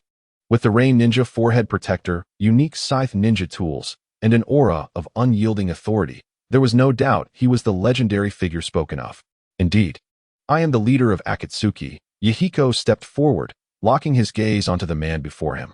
Despite having mentally prepared himself, he still felt a surge of anxiety in that moment. Very well, very well. Hanzo suddenly broke into an odd smile. According to intelligence, the Akatsuki consisted of merely over 100 members, all of whom were present at the site today. Upon receiving this information from his subordinates, Hanzo was certain of his victory. His opponents were nothing but a bunch of greenhorns, possessing only a modicum of talent in ninjutsu and spouting lofty ideals. The Akatsuki was merely a ragtag group. Tap, tap, tap. A multitude of footsteps echoed from the heights of the cliff. Yahiko's expression suddenly darkened. Hanzo had not only brought his own ninjas, but had also prepared reinforcements nearby. The numbers were staggering. 100, 200, no, it exceeded 300 ninjas. Those masks, could they be ninjas from Konoha? Nagato's voice was heavy with foreboding. The ninjas on Hanzo's side were clearly divided into two groups. One bore the Rain Village forehead protectors, while the other resembled the masks of Konoha's Umbu. By the orders of Lord Danzo, we have 130 Umbu ninjas. Please, Lord, give the command to eradicate the Akatsuki. A Konoha ninja stepped forward, his voice booming without a hint of concealment. All members of Akatsuki shall perish in this valley today, for the dead reveal no secrets. Very well, I will fulfill my promise to Danzo afterward. Hanzo squinted and chuckled. Though the village boasted a large number of ninjas, most were engaged in missions, leaving only a handful of subordinates available for action. In order to exercise caution, Hanzo sought to extinguish the nascent Akatsuki and promptly contacted Danzo. This fellow had previously approached him, hoping for his support in making Danzo the fourth Hokage. At last, there was a purpose to exploit that individual, utilizing Konoha's resources for a purging operation that would undoubtedly succeed. A genius? A talent that has yet to mature is less than a mere pile of refuse by the roadside. Hanzo would no longer permit Akatsuki to expand unchecked. He was the ruler of the land of rain, the sole and absolute sovereign. As for Danzo, even if he were to have second thoughts afterward, what could Danzo possibly do to him? It has always been Hanzo who manipulates others. Yahiko, what shall we do now? Nagato tightened his fists, his expression dark and foreboding. The tension between the two factions of ninjas was palpable, with chaos ready to erupt at any moment. Their adversaries were the elite among elites. While most of Akatsuki's members were merely chunin, not to mention they were outnumbered, possessing only a third of the opposing force. Should a genuine conflict arise, their chances of victory would be non-existent. Yahiko, is that the name? Do you have any last words? Hanzo displayed a victorious smile, almost mocking the Navi youth across from him. A demigod of the ninja world? A friend once made an intriguing remark, suggesting that the title of demigod should be bestowed upon the salamander, rather than some worthless, scythe-wielding fool. Yahiko inexplicably chuckled. I dispatched him to locate your precious salamander. Should you dare to lay a hand on Akatsuki, I assure you, your summoning beast will perish. Upon hearing this, Hanzo fell into an unprecedented silence. The ninjas behind him dared not make a move, awaiting their master's command. What will it be? If you allow us to depart, the salamander will remain unharmed. Yahiko spoke again. This was a bargaining chip typically reserved for the direst of circumstances, yet here it was, unexpectedly employed. Tick-tock, tick-tock. The ominous clouds loomed overhead, and the rain began to pour, seemingly calming the ninjas present. The salamander, a treasured possession of Lord Hanzo, would likely not evoke such hesitation even if one were to slay his son. The torrential rain would wash away the scent of blood in the air. The figure known as Jiraiya observed the distant ninjas from hundreds of meters away, his head peeking out from the earth. The current Akatsuki was but a toy crafted by children. Only under my guidance will Akatsuki evolve into its true essence, ultimately fulfilling that grand design. The man clad in black robes rasped, his voice hoarse. Today he was unwrapped in bandages, concealing his visage beneath an orange whirlpool mask, his left eye gleaming with a vivid crimson hue. I once believed that the death of his parents would be sufficient to incite his hatred. Yet Nagato still strayed down the wrong path. Though Yahiko and Jiraiya saved him, such a soul did not require salvation. He merely needed to wield the power of his eyes to make this world comprehend his suffering. With utter disdain, he scoffed loudly at the child's naive dreams and friendships. A toddler, still learning to walk, invariably requires guidance. It seems we have reached a decision, said Obito solemnly. Chapter 11. Nagato awakens, the Outer Path Demon Statue. For 2 minutes, both leaders remained silent. Have you made up your mind? Hanzo, the salamander, who has lost his prized summon. I fear those you have offended will not spare you. Yahiko gradually found his confidence. If Hanzo were to annihilate Akatsuki at the cost of his beloved summon, it would surely spell the end of his prosperous days. Suddenly, the man erupted into laughter, a derisive glint in his eyes as he regarded the hopeful youth. His expression a portrait of madness. Surely you do not believe I possess but a single salamander. Hanzo coldly pronounced the death sentence upon all members of Akatsuki. Indeed. In his earlier years, he had only summoned that one salamander on the battlefield. However, several years ago, he began nurturing new salamanders. Although they were still in their juvenile stage, measuring only a few meters, they had already begun to produce toxins. He had kept this secret hidden, even from his own wife and children, to prevent any unforeseen circumstances regarding his summoning beast. It appears he had indeed laid the groundwork for his eventual success. Akatsuki? It is but a farce. The pitiable glimmer of hope in Yahiko's eyes was, to Hanzo, a delightful masterpiece. Engage. Hanzo waved his hand. Including the elite forces of Konoha's Umbu, over 300 skilled warriors immediately entered battle mode, the clashing of kunai and swords resonating like thunder. The atmosphere was thick with murderous intent, and the ground was strewn with corpses. Countless lives were lost. Familiar faces fell one after another. Many of these ninjas had families, wives, husbands, and children of their own. They had heard of Akatsuki's ideology and, inspired by that passionate youth, had joined the organization. They all believed in a bright future for Akatsuki, a future that also belonged to the land of rain. Yahiko! Yahiko! Nagato desperately shielded himself with wind release against the onslaught of kunai. He was surrounded by cold, lifeless bodies, blood soaking his clothes, both enemy and comrade alike. The enemy numbers were overwhelming, leaving a sense of despair. Ultimately, only 2 remained alive. No, perhaps only 1. He had to survive, no matter what. Akatsuki had not yet been entirely extinguished. Blood trickled from Yahiko's lips. To protect Nagato, he had inevitably fallen victim to the enemy's jutsu. His chest pierced by several poison kunai. Yahiko! Nagato cried out in anguish. In that moment, the shy, reticent boy was left with only sorrow. He seemed to have returned to that despairing black night, powerless, unable to do anything, merely watching as his parents were slain by the Leaf Village ninjas. You are the savior of this world, Yahiko smiled contentedly. At the moment his breath ceased, a smile graced his face. Jiraiya-sensei was a gentle soul. He never declared who among his students was the most exceptional, nor did he belittle anyone, treating all with equal regard. Yet, Yahiko was acutely aware of his own mediocre talent. Even after arduous training to attain the rank of Jonin, he was still merely a Jonin. Nagato was different. He possessed eyes that would astonish even Jiraiya-sensei, the very eyes of the Sage of Six Paths, the progenitor of ninjutsu.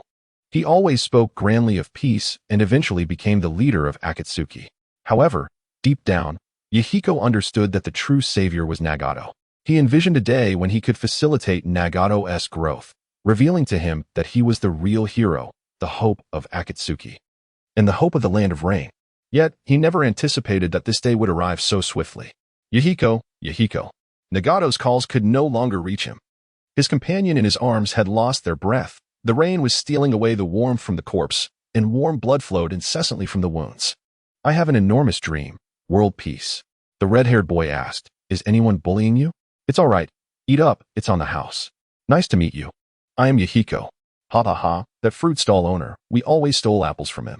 Hey, did you see that girl? I think her name is Conan. She has a formidable brother. Nagato, don't sulk. Jiraiya-sensei says you want to find a girlfriend like that. Akatsuki was established. Remember to call me leader. You will be my little brother, clad in a black cloak, holding a black umbrella, striding through the streets in style. Let us commence. Hans calmly commanded. The operation proceeded smoothly. Only one adversary remained, and even the leader had perished. Their side had suffered but a handful of casualties. Whoosh. Whoosh, dozens of shurikens soared from the hands of the ninjas. Even a body of stone would be pierced like a hedgehog. What's more, the opponent was a defenseless, fragile youth. If this world remains in turmoil, I shall become a god of this world. Nagato recalled his companion's words. Almost instinctively, the boy stood up. The shuriken were halted by an invisible barrier, clattering as they fell several meters away. It was deflected? How was that possible? Hans frowned. And the ninjas around him displayed expressions of astonishment. A reflection of light? No, even the struggles of a dying person could not account for such an uncanny ability. Something previously unheard of. He is no ordinary child, those eyes. Hanzo seemed to recall something, yet could not quite grasp it in that fleeting moment. It felt as though he had encountered or heard of such eyes somewhere before. Kill him. Go. The Umbu ninjas of Konoha could hardly contain their impatience. After all, it was but a solitary individual. They were eager to resolve the troubles here and return to their village. There was no need to squander more time. Summoning technique, Outer Path Golem. In a moment of life and death, Nagato's Rinnegan abilities were fully unleashed. He summoned a forbidden entity, a colossal hand emerging from the ground, ruthlessly crushing the ninjas of Konoha as if they were mere ants. This was the Outer Path Golem, a gigantic humanoid figure towering over 200 meters. Its head adorned with 9 closed eyes, its skin resembling withered wood, and 10 column-like protrusions adorning its back. This was a true monster, possessing divine strength. A black rod shot forth from the Outer Path Golem, piercing through the back of the red-haired youth, siphoning away his chakra. Every power comes at a cost. And the price of wielding the Outer Path Golem was Nagato himself. The boy's form visibly withered, his vitality rapidly draining away. Such was the power of the Rinnegan. Obito observed the scene from afar. As an exceptional intelligence operative, he possessed unparalleled stealth abilities. Thus, he harbored no fears of exposure. That was a chakra rod, left behind by Lord Madara before his demise. And now, just as Madara had anticipated, Nagato was utilizing that very power. Zetsu murmured softly. A purple dragon erupted from the golem's maw, a formidable sealing technique of the soul. Though hundreds of ninjas appeared numerous, the moment they came into contact with the dragon, their souls would be instantaneously devoured, becoming sustenance for the outer path golem. This was a massacre of one against hundreds. Chapter 12. Only power is everything roar. The roaring dragon fixated on the last enemy on the battlefield. Hundreds of ninjas were consumed without a shred of resistance, their souls snatched away. Not a single wound adorning their bodies. The existence of the Rinnegan was truly astonishing. Hanzo sighed, seemingly lamenting the day's failures. The Akatsuki had been obliterated. Yet, as long as that youth remained alive, the Akatsuki could be reconstructed at any moment. The fallen were merely worthless. Rather than the threat dissipating, it had only intensified. The only response to Hanzo was the furious roar of the youth. The red-haired boy, consumed by rage, continued to command the purple dragon to bombard his position. In a moment of dire urgency, Hanzo formed hand seals with one hand, unleashing his life-saving ninjutsu.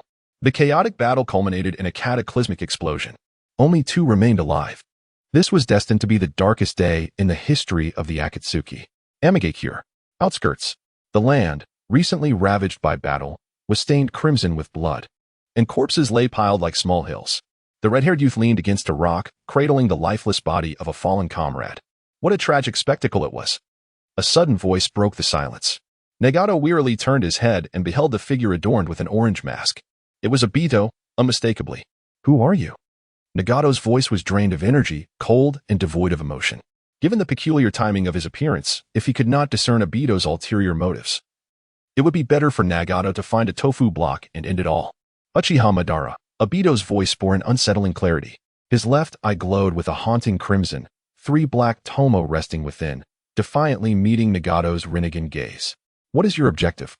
Nagato could no longer muster any semblance of surprise. His focus remained solely on the corpse he held, that of his most cherished companion, now forever silent. Even in the presence of the Sage of Six Paths, Nagato would not spare a glance at Uchiha Madara. It rains heavily, Nagato, Obito remarked nonchalantly, extending his hand to catch the falling raindrops. Yahiko's death was akin to a single drop of rain, landing on the ground without causing any ripples. Regardless of the man he once was, do you not think this world is fundamentally flawed?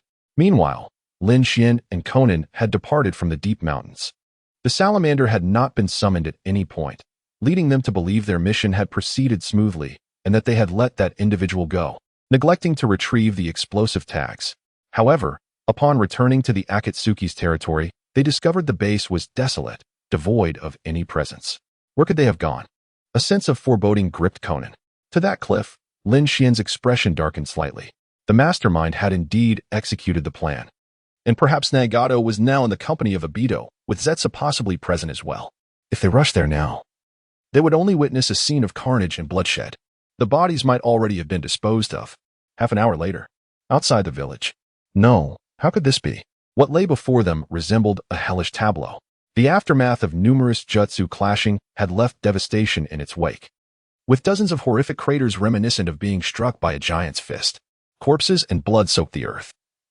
And some advanced fire release technique had attempted to conceal the battlefield, yet the torrential rain could not mask the stench of charred remains. The black curtain of rain thickened, as Lin Xian silently held an umbrella beside his sister. The bodies were mangled beyond recognition, making identification nearly impossible. Obito and Zetsu had already taken Nagato away, likely along with Yahiko's remains. Brother, why has this happened? Conan collapsed into his embrace, her tears soaking Lin Xian's clothing.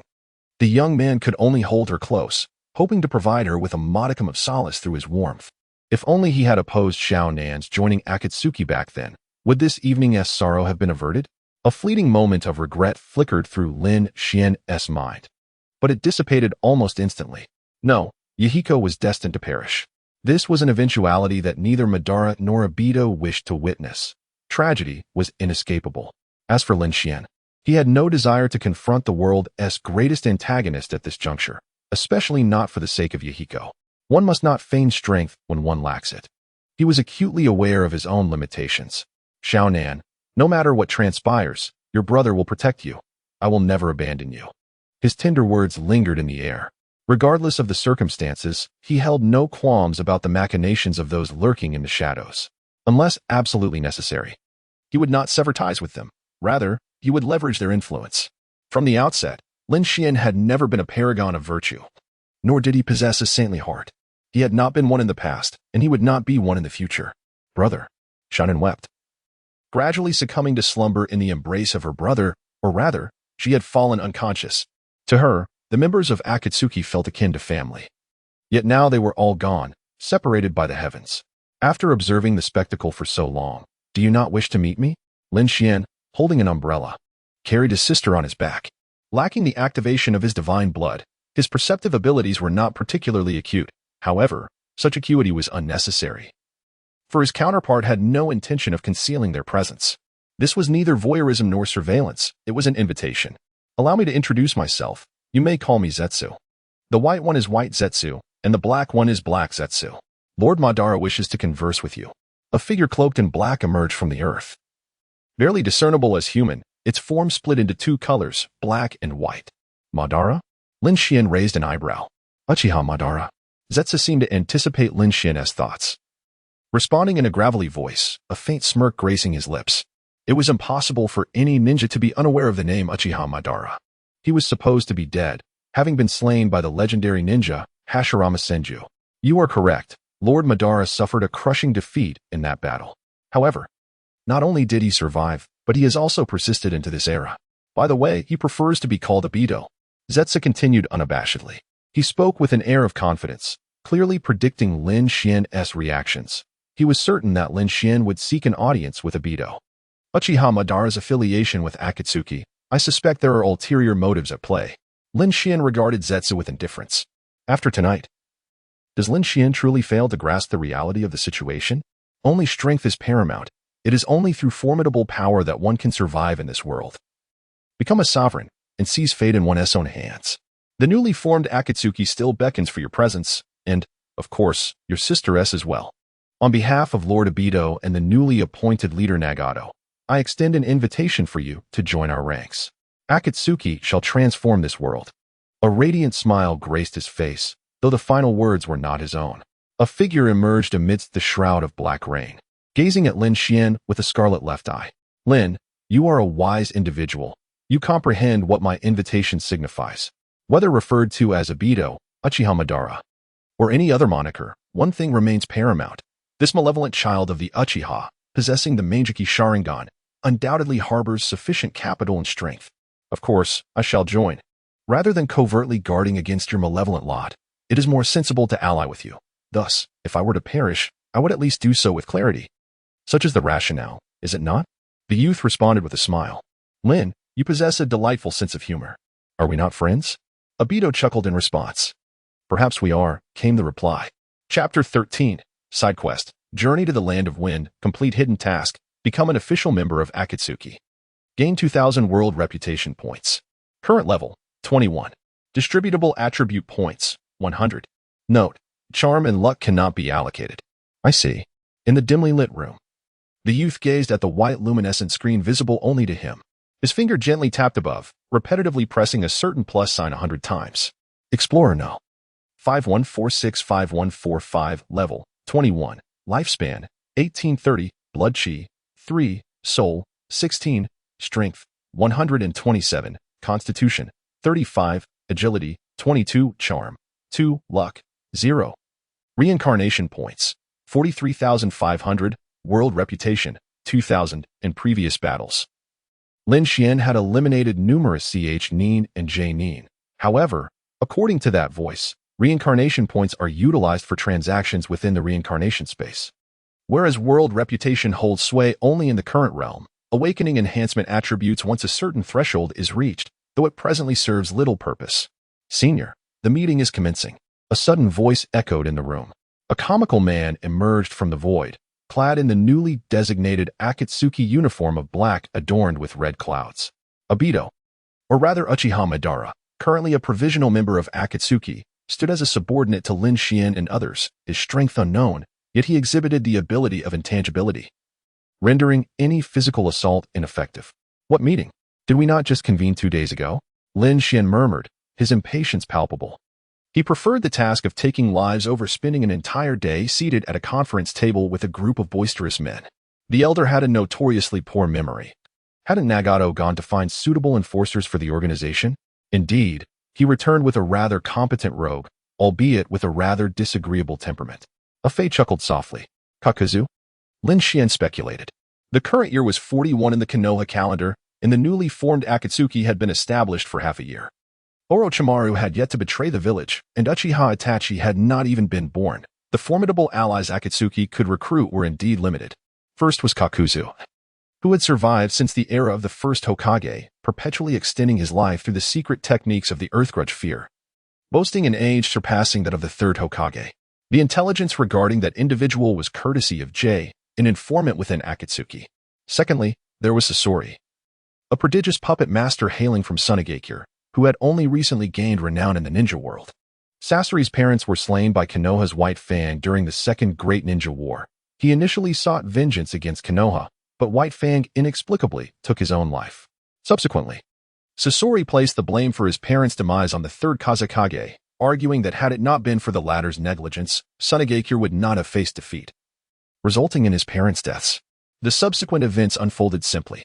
The third Kazekage was assassinated by Sasori, and to this day, the ninja of Sunagakure remain unaware of his fate, let alone who was responsible for the attack on the Kazekage. Raza was hastily appointed as the fourth Kazekage, and not long after, Sasori defected from Sunagakure. Thanks to Jay's intelligence network, Akatsuki was able to uncover these exceptional talents. All present. Within a concealed cavern, a man with orange hair opened his eyes. His body was impaled by a peculiar black rod, and black ripples appeared in his eyes, emanating a faint purple glow. Pain, the Deva path. Yahiko. Following that fateful night, Nagato seemed to undergo a transformation, relentlessly exploring the potential of his eyes. His true form should not be easily exposed to the human gaze. Thus, he employed 6 corpses, inserting rods capable of transmitting chakra, enabling them to wield the powers of the Rinnegan. Among them, Yahiko's corpse was fashioned into the most formidable Deva path. Allow me to introduce myself. As Yahiko's words fell, a shadow bearing the exclusive ring of a formal member emerged, adorned with the forehead protector of a rogue from Takigakure.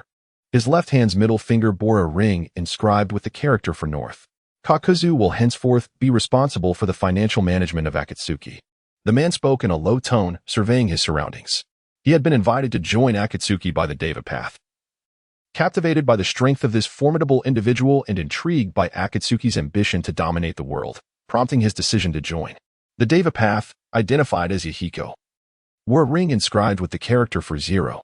A half-black, half-white silhouette, not resembling a human, bore a ring inscribed with Mystery. A slender girl with blue-purple hair and an alluring figure wore a ring inscribed with white. A typical boy with black hair and black eyes, radiating a cheerful smile, wore a ring inscribed with Lin. At last, there stood a young man adorned with an orange whirlpool mask, merely a preparatory member of Akatsuki, thus lacking his own ring, yet donned in the organization's uniform. The purpose of this gathering was not solely to welcome Kakuzu into their midst, but also to assign a task. Zetsu had uncovered the whereabouts of the Scorpion's hideout. Who among you will be tasked with recruiting him? Yahiko's gaze was fixed intently on Lin Xian. The newly reformed Akatsuki had indeed begun to regain its footing, yet the number of formidable individuals within the organization was limited. Zetsu, while adept at gathering intelligence, was not a combatant. And as for Haiden, his thoughts were inscrutable. Otherwise, he would not have chosen to remain a preparatory member. Kakuzu was new and required further observation. Thus, such a significant mission could only be entrusted to those deemed trustworthy. This left Lin Xian and Conan as the remaining candidates. These two formed a duo, inseparable in all their endeavors. Very well, I shall accept this task, Lin Xian declared. Do not look at me with such eyes. I have not pilfered your rice. Unable to endure the piercing gaze of those Rinnegan eyes, Lin Xian could not help but voice his annoyance. Really? This is a task suited for those who relish killing. Such a recruitment endeavor hardly aligns with my inclinations. Brother, I shall accompany you, Conan promptly interjected. Haiden and Zetsu were unperturbed by this exchange, while Yahiko merely nodded in agreement. Then let us proceed together. Lin Xian stifled a yawn. taking his sister's hand as they exited the conference room. Side quest: Wins favor. Quest objective: travel to the designated location, defeat and recruit the Scorpion, Sasori. Difficulty: average. Rewards: Agility 5, Luck 1, Reincarnation Points 8,000, World Reputation 2,000. Luck increased? The youth chuckled softly to himself.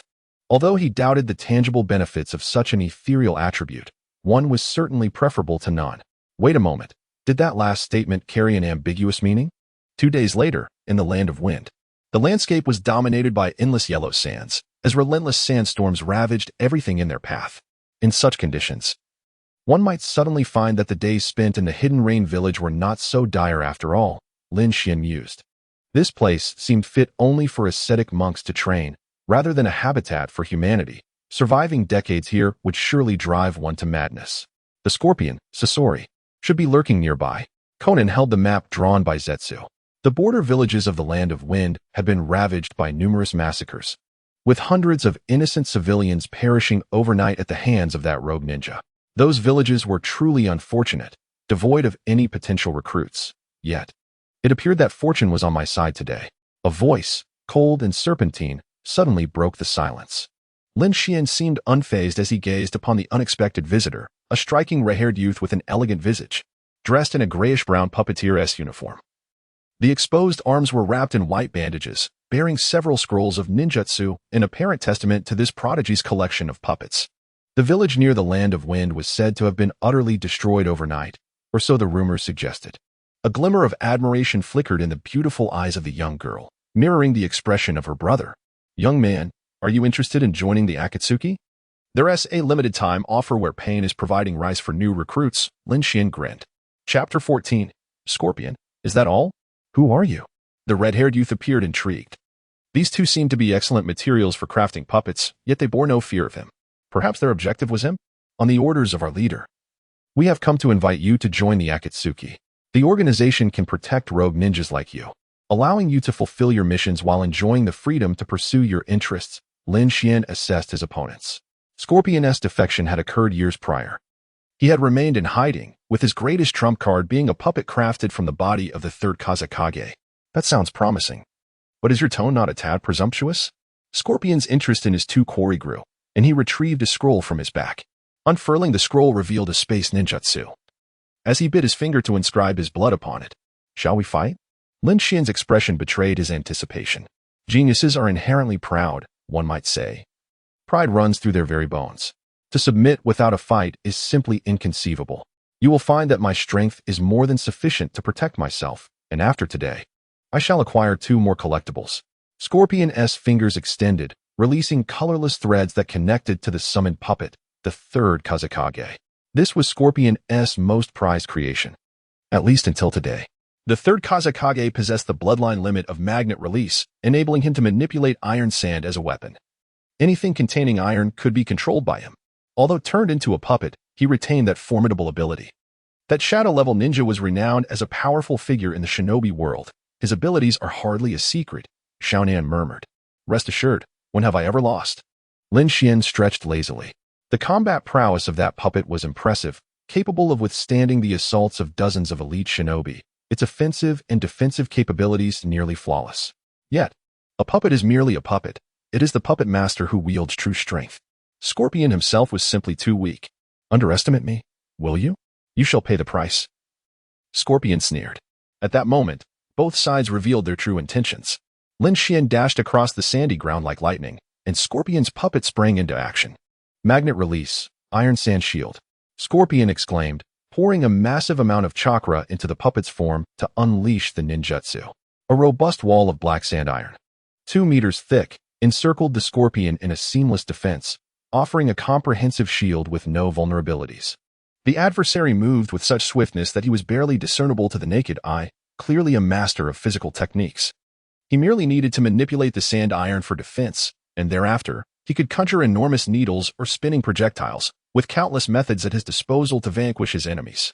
That's it, Xiaonan murmured, shaking her head and instinctively closing her eyes as she took a few steps back. The Akatsuki organization was replete with talent, and even more so with monsters. Lin Xian was a brute well-versed in extreme violence. He was nothing but a force of nature. either delivering a single fatal blow or following it with a second. Unless one possessed an enigmatic ability like Madara's intangibility. Other physical defensive measures were as flimsy as paper before her brother. Moreover, he had recently grown even stronger. Having broken chopsticks several times during meals, an indication that his body was struggling to adapt to his newfound strength. Crack. In an instant, Scorpion thought he was experiencing auditory hallucinations. Sandiron shattering? How could that be possible? This was a 2-meter-thick barrier, and he was unarmed. The fissures widened like a spreading spider web, causing Scorpion's pupils to instinctively constrict. However, before he could employ any emergency ninjutsu, the wall crumbled, and his pride was violently crushed. The youth advanced swiftly, striking with precision. And in less than 2 seconds, the defense was breached. Boom. The speed was incomprehensible. No, it was divine. Scorpion felt a shadow materialize before him. And in the next moment, he was struck in the chest, hurtling dozens of meters away, blood pouring from his mouth as if it were free. Now, will you come along quietly? A voice echoed in his ears. Scorpion, just having landed on the ground, felt darkness encroach upon his vision, nearly succumbing to unconsciousness. What was this man's speed? And that incredible strength capable of dismantling his most prized defense? Why was the fragile human form so powerful? Scorpion strained to rise. But his body refused to obey, paralyzed by excruciating pain. His vision blurred, the taste of his own blood filling his mouth, as if a gaping hole had been punctured in his chest. What is your relation to Tsunade? He managed to ask, coughing up blood, his voice wavering as if delivering his last words. Tsunade? I don't know her, Lin Xian replied, momentarily taken aback before resolutely shaking his head. That woman possessed immense strength, but it stemmed from the Senju clan's bloodline, which she had fortuitously awakened. There was no connection between their bloodlines whatsoever. Scorpion's mouth opened as if he wished to say more, but he soon succumbed to unconsciousness. Are we being too ruthless? Shannon approached slowly, her eyes reflecting sympathy. The unfortunate fellow, whose pride lay in his ninjutsu, was utterly defeated with a single blow, nearly losing his life in the process. Is this truly the genius of Sunagakure? The perpetrator of the massacre in the Land of Wind? This is rather disappointing. The notion that young individuals require the harshness of society to comprehend the greatness of the Akatsuki is absurd. Who is Kakuzu? In his youth, he dared to attempt the assassination of Hashirama Senju, although he ultimately failed and faced a severe reckoning at the hands of pain. That experience surely instilled some wisdom in him. Lin Xian scoffed dismissively. The Akatsuki seeks brilliance, yet it does not desire arrogance. Scorpion, with his self-proclaimed superiority, will not change without enduring a few lessons. When did the Akatsuki become mere bandits? Conan interjected with a hint of exasperation, wiping the sweat from her brow. We are not mere bandits. We are far more despicable and shameless. The Akatsuki is a war organization composed of madmen. We will assist anyone who pays us to kill. As our leader puts it, our current endeavors are mere preparations for the future. We are the true rulers of the world. Acquiring talented individuals is our aim. And the methods we employ, even if brutal, are of little concern. Did we not previously state that severing limbs is permissible as long as life remains? Besides, that individual is well versed in medical techniques, Lin Xian mused. He somehow procured 2 burlap sacks, one containing Scorpion, and the other his puppets and scrolls. The youth's approach to tasks mirrored his combat style, simple and brutal. Those who witnessed it could not help but concede, for those who resisted were either subdued or even slain. Brother, you are increasingly embodying the essence of a ruffian, remarked Conan, astonished as she observed Lin Xian dragging the 2 sacks along the ground. The once gentle boy from the village hidden in the rain had just triumphed over an opponent of Kage level, yet he appeared wholly indifferent to the achievement. Defeating a Kage is the lifelong aspiration of many ninjas, and yet on his face, only the words "I am hungry" seemed to linger. Conan, do we have any provisions left? Yes. What about water? Yes, but wait, that's the one I've already drunk. Am I not allowed to drink what you've already consumed? Lin Xian raised an eyebrow, his tone dripping with sarcasm. If you don't mind, then neither do I. The young lady replied, her cheeks slightly flushed. Where did that fool Zetsu run off to? He can't possibly expect me to carry these 2 sacks back to the village hidden in the rain, can he? If he doesn't come to collect soon, I might just set fire to this so-called genius of Sunagakure. Beneath the scorching sun, the peculiar siblings traverse the desert. Chapter 15. The Tyrant in the Blood Mist. In a distant land, there existed a bustling and lively village. It was deep into the night, and a man found himself unable to sleep, his silver hair glistening under the moonlight. Perhaps it was the realm of dreams that eluded him, as the wanderer chased phantoms. The village hidden in the mist, now ominously referred to as the Land of Blood Mist.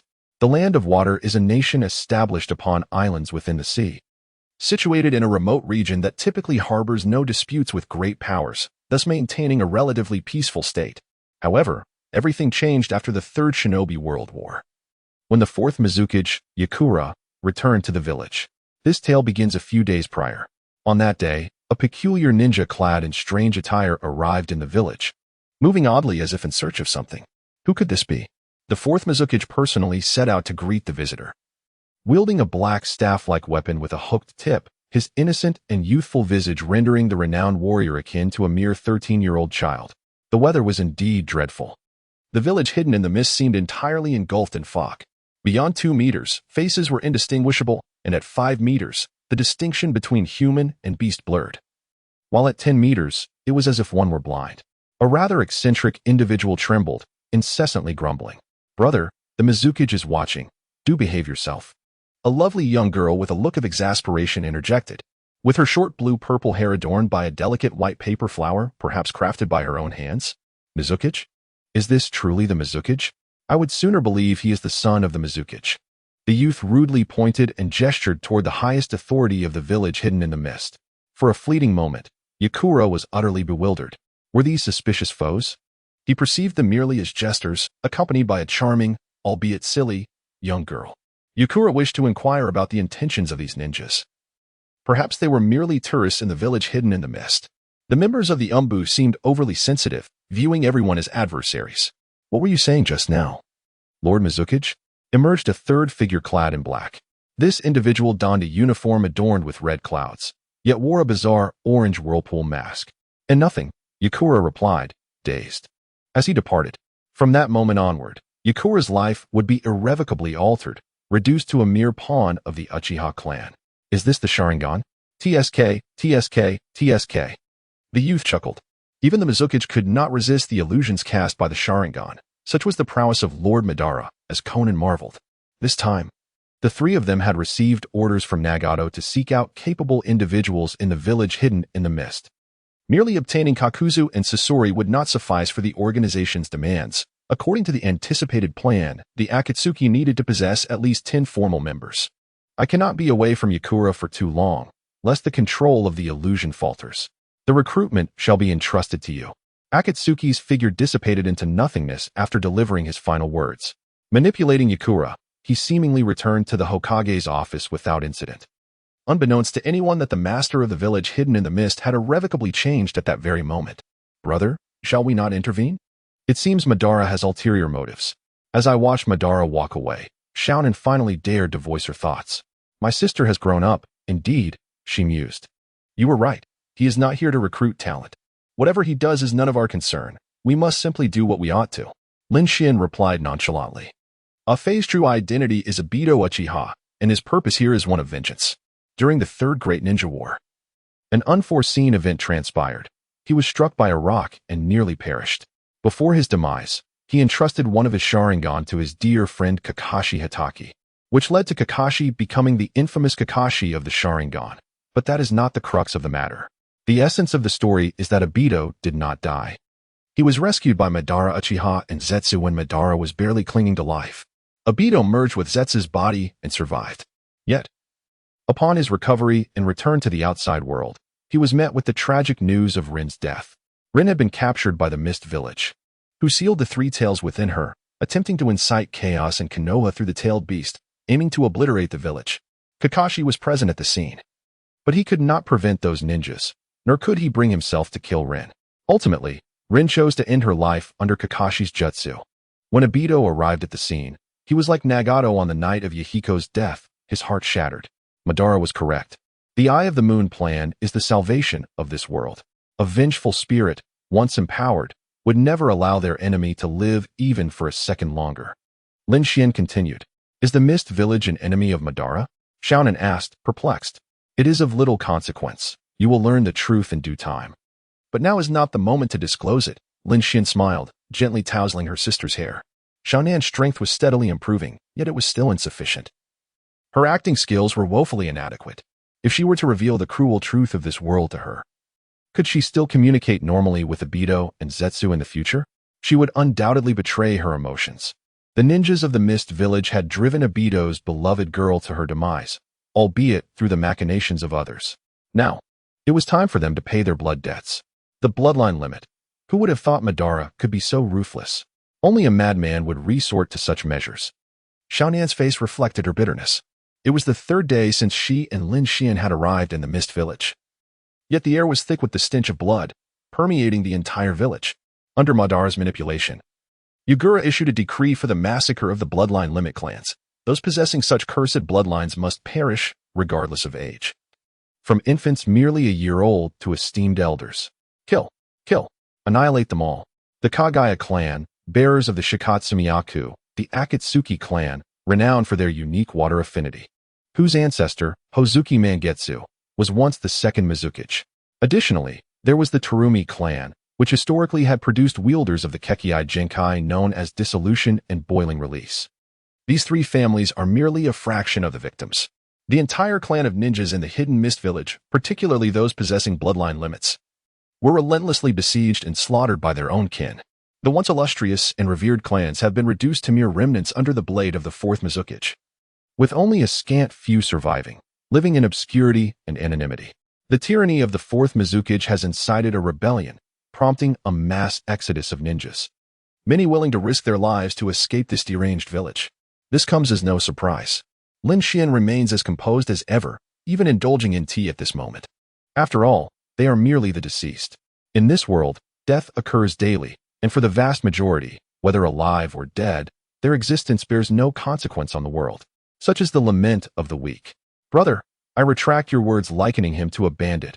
A person like you, born in the Warring States period, would be deemed a tyrant. Xiaonian lay helplessly atop the table. The restaurant operated as usual, yet the atmosphere within was laden with gloom. The common folk bore expressions of sorrow, evidently subdued by the iron-fisted methods of their rulers. An invisible panic was spreading throughout this village, and indeed the entire land of water. When a tyrant evokes no disdain, at least someone remembers your name, even if it is with gritted teeth. Oh, the tyrant has indeed arrived. Lin Xian chuckled softly as he gazed out the window. There stood the architect of the Blood Mist, a man who calls himself Uchiha Madara. Chapter 16. The Prelude to Revenge. Is Lin Jun speaking of me? Afei appeared somewhat startled, not anticipating that someone would clandestinely refer to him as a tyrant. It is not you. The air quality has deteriorated these past few days, Lin Xian replied, shaking his head and gesturing for Xiaonan to pour tea for their guest. The families that were annihilated, when combined, numbered at least 10,000 souls. 90% of them had not awakened their bloodline limits, and many were not even ninjas. Yet, not a single insect escaped from these families. It was all meticulously orchestrated by Afei. Lin Jun is jesting. Those who aspire to great deeds should not be bogged down by trivialities. The air quality will soon improve, Afei scoffed, unabashedly revealing his murderous intent. His aim was to disrupt this village, leading it to self-destruction without needing to wield the blade himself. The village was already in ruins. How's the investigation I tasked you with progressing? Lin Xian seemed to casually inquire. The Zhaojia clan? I instructed Yugura to issue orders. Our Umbu ninjas have already scoured the area, yet no leads emerged. If what Lin Jun claims is true, that there exists a Zhaojia prodigy with a bloodline limit concealed within the hidden Mist Village, it would be impossible for our watchful eyes to overlook. Afei answered calmly. He had observed the massacre of those clans, present at nearly all the scenes. Aside from a few stragglers on missions outside the village, those within have been entirely exterminated. Given this, let us conclude this matter, Lin Xian mused, stroking his chin. The village of Mist, seemingly devastated by the tyranny of the fourth Mizukage, is not as pitiful as one might imagine. The woman known as Terumi Mei is, without a doubt, a prodigious ninja of the Terumi clan, destined to become the fifth Mizukage. With her innate abilities of lava release and boil release, this village harbors profound depths. There are matters that even Obito fails to comprehend, which is why he could not uncover the truth about her. Brother, are we returning? Conan inquired, resting her head on her hand, blinking her eyes. The current atmosphere of the Mist Village is stifling, far worse than that of the Land of Rain. We shall return here, Lin Xian replied with a mysterious smile. Although they could not locate Terumi Mei this time, perhaps fortune would favor them in the future. Obito's reign is destined to be fleeting. Even a Kage cannot command all the ninjas within a village, a truth shared across the great nations. Take, For instance, Danzo of Konoha, whose root ninjas are entirely subservient to him, even daring to raise their blades against the Hokage when necessary. The chaos enveloping the Mist Village does not imply it will remain in disarray forever. A mere Obito cannot stir the tides. After a long journey of 3 days, Lin Xian and Conan finally returned to the land of rain, to this ever-raining city. The cold edifices stood solemnly, yet at this moment, they appeared somewhat familiar. Initially seeking a period of tranquility, Lin Xian remarked, "Conan, your culinary skills have improved." He affectionately patted his sister's head. Suddenly, a surge of chakra emanated from the ring, signaling that their leader, Nagato, required a gathering of members. "Let us first meet Yahiko," Conan said, somewhat resigned. Nagato, for now, remained their ally. Though it seemed he was merely that. He was unwavering in his belief regarding Uchiha Madara's ambitions, having disregarded everything to achieve that goal. After a while, Lin Xian and Conan arrived at the concealed cave. As anticipated, Nagato awaited them there. "I have already received a detailed account of the mission in Mist from Zetsu. Now, I present to you your second task. The Akatsuki is no longer the fragile organization it once was. It is time to settle some scores," Nagato stated coldly. The Akatsuki had vanished from public scrutiny, and many believed that Hans had eradicated the organization. In truth, the current Akatsuki is exponentially more powerful than before. Eliminating Hans is merely a matter of Nagato's command. "What shall we do?" Lin Xian asked, intrigued. "Killing? Very well, I was practically born for it," he replied, reveling in his proficiency. After all, in his past life, he had been an assassin, trained by the Lin clan before inexplicably crossing over. "This is the mission scroll. Execute it according to the instructions, and leave the rest to me," Nagato instructed. Time passed swiftly. Lin Xian and Conan hastily consumed their dinner before embarking on their journey of assassination. Amidst the shroud of black rain, 2 silhouettes silently approached the Rain Village stronghold. Hanzo, not only aged but also a coward, was acutely aware that the boy with the Rinnegan would eventually return. Yet, he was unwilling to relinquish his power. Thus, Hanzo fortified the village with layers of defenses, ensuring that even a passing ant could not easily enter. "Have you sensed the scent of burning?" Within the confines of the room, a young ninja's expression shifted. He was the commander of this outpost, known as Sato Taniya, an elite jonin. "You guessed correctly, but alas, there is no reward." A sinister voice echoed through the darkness. "Damn it, we have intruders. When did they manage to enter?" The moment Sato grasped this reality, flames erupted within the room. Indeed, something was ablaze, and at an astonishing speed. It was not mere child's fireworks, but hundreds of explosive tags. Boom. The earth-shattering explosion reverberated through the night sky of the Rain Village. The shadows of the past, the organization known as Akatsuki, had once again come to claim retribution from the demigod. This time, the stakes were truly dire. Hiss. Lin Xian stood atop the ruins, flanked by the very culprit responsible for the explosive tags. Conan's mastery of paper jutsu had progressed tremendously, evolving even into a technique that allowed her to transform her body into countless paper fragments, soon acquiring the ability to fly, moving with utmost stealth. No one would suspect a few sheets of paper fluttering in the sky. "I think I comprehend Nagato's intentions," countless white sheets coalesced, ultimately returning to the form of the girl, who sighed softly. "What? Does our action hold deeper significance?" Lin Xian scratched his head. He had never regarded a man like Hanzo with any seriousness. The prowess of this demigod was overly inflated. He was nothing more than a useless wretch, reliant solely on poison. In the world of shinobi, one could easily find individuals capable of defeating him with ease. "Our appearance serves to inform Hanzo that the avengers of your have come knocking. That man will live in perpetual fear, perceiving every shadow as a potential threat. He knows his demise is imminent, yet he can never predict when it will come, perhaps in the next moment, or perhaps months later. Each moment of his existence becomes a dance with death. He exhausts every means, setting traps, establishing strongholds, and orchestrating his subordinates. Yet, all these efforts will ultimately prove futile. He is destined to be slain by Akatsuki. This is Nagato's vengeance. The girl is astute. She has been intelligent from the very beginning, a most endearing child." "Is that so?" Lin Xian extended his hand to catch the falling raindrops, the cool sensation coursing through his body. This rain has remained unchanged for many years, reminiscent of days long past. However, humanity is different. Humanity is a capricious species. Obito Uchiha serves as a compelling example, as does the illustrious Madara Uchiha, who once illuminated an entire era. The realm of ninjas, in truth, resembles a grand chessboard manipulated by schemers. They revel in fabricating destinies, guiding specific individuals along predetermined paths, ultimately transforming them into mere pawns, while they themselves need only to step onto the stage with smiles at the final act, reaping the fruits of victory. Yahiko became a casualty, and what of Nagato? Conan, an innocent soul, remains blissfully unaware of the conspiracies, yet she at least strives to fathom her brother's thoughts. Lin Xian does not intend to rescue Nagato. In Chapter 17, the inaugural battle of the Six Paths of Pain unfolds. In a surprise attack, Lin Xian and Conan eliminate a stronghold of the Rain Shinobi, retreating to the Akatsuki's base thereafter. Long time no see, Nagato.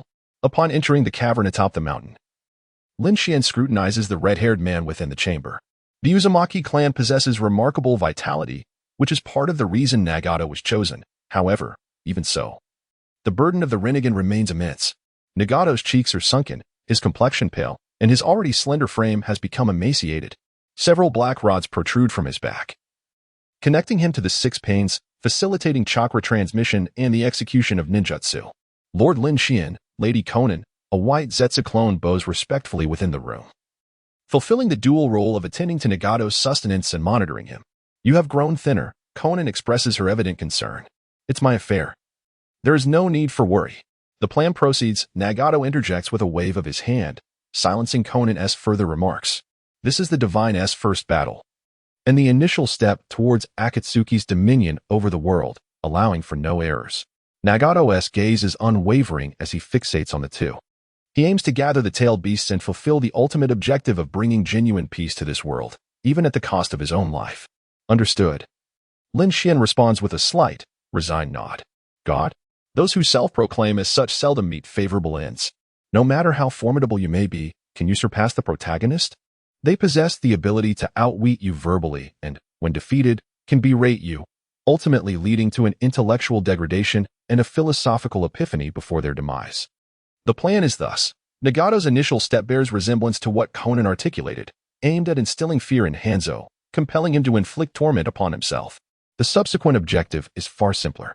Within a week, all six paths of pain will be deployed, annihilating the Rain Shinobi and establishing themselves as the new rulers of Amigakure, particularly targeting Hanzo the Salamander, whose entire clan will face annihilation. In a dimly lit underground chamber, Hanzo's countenance reveals a striking discomfort. Has there been any movement from the Akatsuki? Upon hearing the news, he promptly relocated to the subterranean level of a concealed structure. With only one individual aware of his true whereabouts, his son, a high-ranking shinobi of the Rain-hidden village. Return to your father? He inquired. No. Came the response from a man adorned with the Rain Shinobi headband, kneeling several meters away. Even Hans exercised such caution around his own offspring. He permitted no one to encroach within a 10-meter radius of him. The elderly man, seated on the wooden chair, gradually closed his eyes. Indeed, the young ninja affirmed before exiting, shutting the door behind him. Hans remained seated in silence, his eyes shut tight. He had aged considerably, having been old for many years now.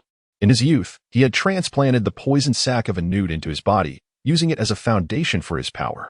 He not only subdued the newt as his summoning beast, but also claimed countless lives with his toxins, capable of altering the course of war single-handedly. Yet, the poison sac remained detrimental. The toxin coursed through Hans's veins, not fatal, but gradually impairing his bodily functions as he aged, diminishing his overall prowess. Humans are often enamored with power, even when their abilities may not merit such positions. The Lion King within a pride does not willingly abdicate his throne. He is only dethroned by the next king's sharper claws. The toxin is not invincible, especially considering his foes possess the Rinnegan. On that fateful night of the Akatsuki's demise, Hans realized he was being hunted by a specter, an invisible blade hovering at his throat, as the red-haired man would not rest until he avenged his comrades. The Rinnegan belongs to the Sage of Six Paths, while he is merely an aged man wielding poison. Time slips away like a fleeting shadow. In the blink of an eye, a week had passed. Several members of the Akatsuki gathered here, facing the gates of the rain-hidden village. Yahiko's dream was to become a god in this irredeemable world, and soon, I shall assist him in achieving that. Pain, the embodiment of the Deva path, recounted calmly. The figures cloaked in Akatsuki uniforms representing the animal path, hell path, Azura path, human path, and hungry ghost path stood behind him. This battle would be executed by Pain. And your focus should be on any potential escapees, despite the slim chances. The Deva's cold gaze swept over a few individuals, Conan, Lin Xian, and Zetsu. Zetsu was merely there for the excitement, observing Nagato's mastery of the Rinnegan, treating it as a spectacle. Very well, Lin Xian remarked, opening his mouth several times to speak but ultimately relinquishing the idea. His mission contained elements related to Hans. Personally slaying that wretch would be the optimal outcome. However, with Nagato's determination, he felt it unwise to argue. Even if he could not secure the several thousand Rinnegan points and world reputation, it would not significantly impact him. There was no need to quarrel with Nagato over trifles. The pain we endured would be repaid to Hans 100-fold. The heavenly path cast the beast path into the sky, launching it like a cannonball. Its power lay in the manipulation of gravitational and repulsive forces, making such feats effortlessly achievable. Through the art of summoning, the beast path called forth other pain bodies, brazenly infiltrating the hidden rain village. 6 figures descended upon the village, immediately commencing a massacre. Hanzo had been fortifying the village's defenses, rallying his subordinates and trusted allies, convinced that this stronghold was impregnable. Yet, to the Pains, it was merely a somber graveyard, where those who dared to defy the will of the divine would become mere burial offerings. Destined to meet the same fate as Hanzo's kin, their remains reduced to dust. Ju chuckled ominously. Conan remained expressionless, unusually silent that day. Some sought to flee. Ju suddenly turned his gaze toward a specific location. Several ordinary-looking individuals hastily emerged, appearing to be nothing more than typical refugees in flight. Amidst the chaos of flames and explosions, their desire to escape did not raise suspicion, yet their movements were too synchronized and calculated, indicative of trained soldiers or ninjas. Hey! Don't steal my kills, Lin Xian interjected eagerly. With no hope left for Hanzo's life, a small consolation would suffice. Suit yourself. Ju cast a lingering glance at the youth, showing no intent to intervene. Regardless of who delivered the fatal blow, Lin Xian felt an itch to engage. And given his role as an information gatherer, combat was not his forte. Swiftly he came, and just as swiftly departed. In less than a minute, Lin Xian returned, his attire untouched by blood. They were merely Nin, Hanzo's subordinates, who, upon hearing certain rumors, had unhesitatingly betrayed him in their moment of peril, planning to flee. It seemed the end was nigh. In despair, Ju directed his gaze inward towards the village. Chapter 18. Overwhelming, a battle without suspense. Are you not dead? In a dimly lit basement, Hanzo gazed upon the figure before him, his eyes filled with rage. The orange-haired youth, once the leader of Akatsuki, was now being overwhelmed by countless ninjutsu. Confusion, anger, and pain flickered across the elder's visage, but remorse was absent. He simply could not accept his inferiority. Yet he never regretted his choices. You should feel honored to see me, the heavenly path remarked, fixing his gaze on the ninja known as the demigod. Unhurried in his actions, the entire hidden rain village lay within his grasp. The beast path summoned a myriad of colossal monsters, ruthlessly slaughtering Hanzo's subordinates. The hungry ghost path absorbed chakra, devouring even the mightiest of ninjutsu, while the Azura path unleashed a barrage of mechanical weaponry, firing at full throttle. The human path possessed the ability to capture souls, and the hell path could summon the king of hell, capable of repairing and resurrecting the damaged Pains amidst battle at any given moment. Do not entertain the notion of escape. Today, you shall surely meet your demise here. The celestial figure, Tendo, slowly withdrew a black staff from his sleeve. Water release, exploding water colliding wave. Naturally, Hans would not sit idly by. This man swiftly formed seals, his hands dancing in a mesmerizing flurry, preparing in mere seconds. Tendo merely regarded him with a mocking expression, his gaze dripping with disdain. Boom. A copious amount of water materialized from thin air. Apart from the salamander, Hans was also adept in water release ninjutsu. This was another of his specialties. The water surged rapidly, nearly submerging half of the basement. Even within the depths, Hans swam like a fish, crafting a stage for himself, not for the purpose of combat, but for the sake of escape. He harbored no confidence in vanquishing a man who had returned from the dead, especially one possessing the Rinnegan. Water release, water dragon bullet technique, shadow clone technique, water prison technique, body flicker technique. One by one, Hans executed his ninjutsu.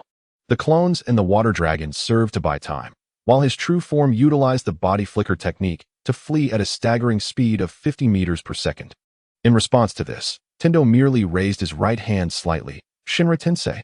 An invisible repulsive force emanated from Tendo, centered upon him. The colossal water dragon was effortlessly crushed and exploded, while Hans's shadow clones achieved nothing before they could complete the hand seals for the water prison technique. They were obliterated by the repulsive force, dissipating into a cloud of white smoke. Summoning technique. Hans, 100 meters away, felt the dissolution of his shadow clone, his expression darkening. The largest salamander perished due to the explosive tag within its body, a trap set to detonate automatically after 3 days, regardless of external intervention. The summoned spirit beasts this time were 2 juvenile salamanders, measuring a mere 4 meters in length, childish and immature. Tendo did not flinch. The toxic mist could not approach him. Within the realm of Shinra Tensei, the 2 summoned beasts and 2 tadpoles were indistinguishable, all ruthlessly subdued. That fellow's audacity is remarkably feeble. A shadow, utilizing exceptional earth-release techniques, stealthily approached the vicinity of the battlefield. Hans's reputation outweighed his abilities, and having betrayed his own convictions, he possessed not even the courage to fight. Black Zetsu remarked coldly. The current ninjas have never encountered Hashirama or Madara. Even the most insignificant of individuals dare to provoke the divine. White Zetsu chuckled gleefully. Hashirama earned the title of the god of shinobi through sheer strength. Having conquered the world, even the eternal Mangeki Sharingan-wielding Madara Uchiha was no match for him. But what of Hans? Is such a man truly worthy of being called a demigod? That panicked, disheveled individual is hardly fit to be compared to a stray dog. Universal pull. Pain declared with authority. Hans, hundreds of meters away, abruptly halted as an unforeseen force enveloped him, drawing him inexorably towards the embrace of death. Alas! Is this also one of the abilities of the Rinnegan? The water release technique was interrupted as Hans, in the midst of forming hand seals, was pierced through the left shoulder by a black rod. The material of this rod was unknown, yet it managed to disrupt the flow of chakra within his body, rendering him incapable of completing the seal. With a thud, Hans, his expression twisted in agony, coughed blood, barely managing to stay afloat. Tin stood amidst the ruins. The Shinra Tensei having devastated the area, obliterating the buildings above, transforming the locale into a vast open pit. Rain began to fall, the sound of cascading water resonating incessantly. I shall become the god of the land of rain, whereas you, merely a pitiful and grotesque ant, Tin sneered. 5 more black rods emerged from his sleeve, impaling the elderly man before him against a wall. The rods pierced through his heart and lungs, crimson liquid mingling with the rain as it fell. Hans was dead. His demise was unsurprising, devoid of any suspense, and disconcerting. Such a creature did not even merit the qualification to be humiliated by me. Tin cast one last glance of pity at the corpse, which was gradually growing cold upon the wall. He had once believed that the sensation of vengeance was exhilarating, a process of sheer delight. However, he realized that Hans was not worth even a fleeting thought. From the outset, Hans had no intention of battling. He was merely fighting for his life. How absurdly laughable. The battle concluded within half a day. Hans's clan was annihilated. The upper echelon of the Rain Village was exterminated, leaving behind only a handful of insignificant ninja. Nagato, as the 6 Paths of Pain, assumed control over the Rain Village, proclaiming himself as a deity. Who would have thought that Hans could be slain so effortlessly? Scorpion reflected with a hint of regret. The demigod of ninjas was, in imagination, supposed to be a formidable figure. Before his betrayal of the village, the ninjas there regarded Hans with utmost reverence and trepidation. His grandmother, Chiyo, had warned him vehemently never to provoke Hans, for his toxins were exceedingly troublesome. Could his body fetch a price? Hans's corpse might be worth hundreds of millions at the bounty exchange. Kakuzu licked his lips, a glimmer of fervor flashing in his eyes. His voluntary involvement in managing finances for the Akatsuki stemmed from his profound interest in wealth. However, Hans's death must remain concealed, never to leak to other nations. Though he was a failure, the reputation of a demigod indeed instilled fear across the lands, providing the Akatsuki with ample time to lie in wait. Tend unequivocally rejected Kakuzu's proposal. It would be most advantageous for the Akatsuki to have the 5 great nations believe that Hans still lived. Of course, this plan was merely a suggestion, for that individual was typically very astute. In that case, my proposal regarding the puppets would likely be dismissed as well. Scorpion sighed and shook his head, initially believing he could acquire excellent materials, only to find himself disillusioned. This is indeed a body of legendary status. Even if Hans's might and reputation may not align perfectly, he was undeniably a powerful figure during his lifetime, and finding the corpse of such an individual, let alone one that is intact, is no trivial matter. Brother, I am feeling somewhat weary. Conan had little desire to linger in this dreary place.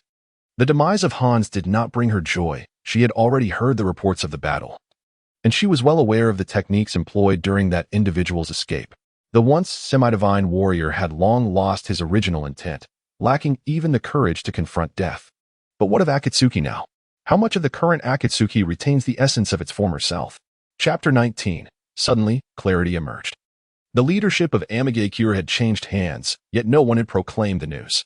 The one who called himself Pain had taken control of the city, rumored to possess the ability to perceive all events within it through the ring. Should anyone dare to defy his commands, they would find themselves lifeless on the streets by the following day. Over time, fear of disobeying the will of the divine silenced all dissent. And thus, a significant span of time had elapsed, 7 years. Obito had returned to Akatsuki 2 years prior, coming back from Kirigakure to where he belonged.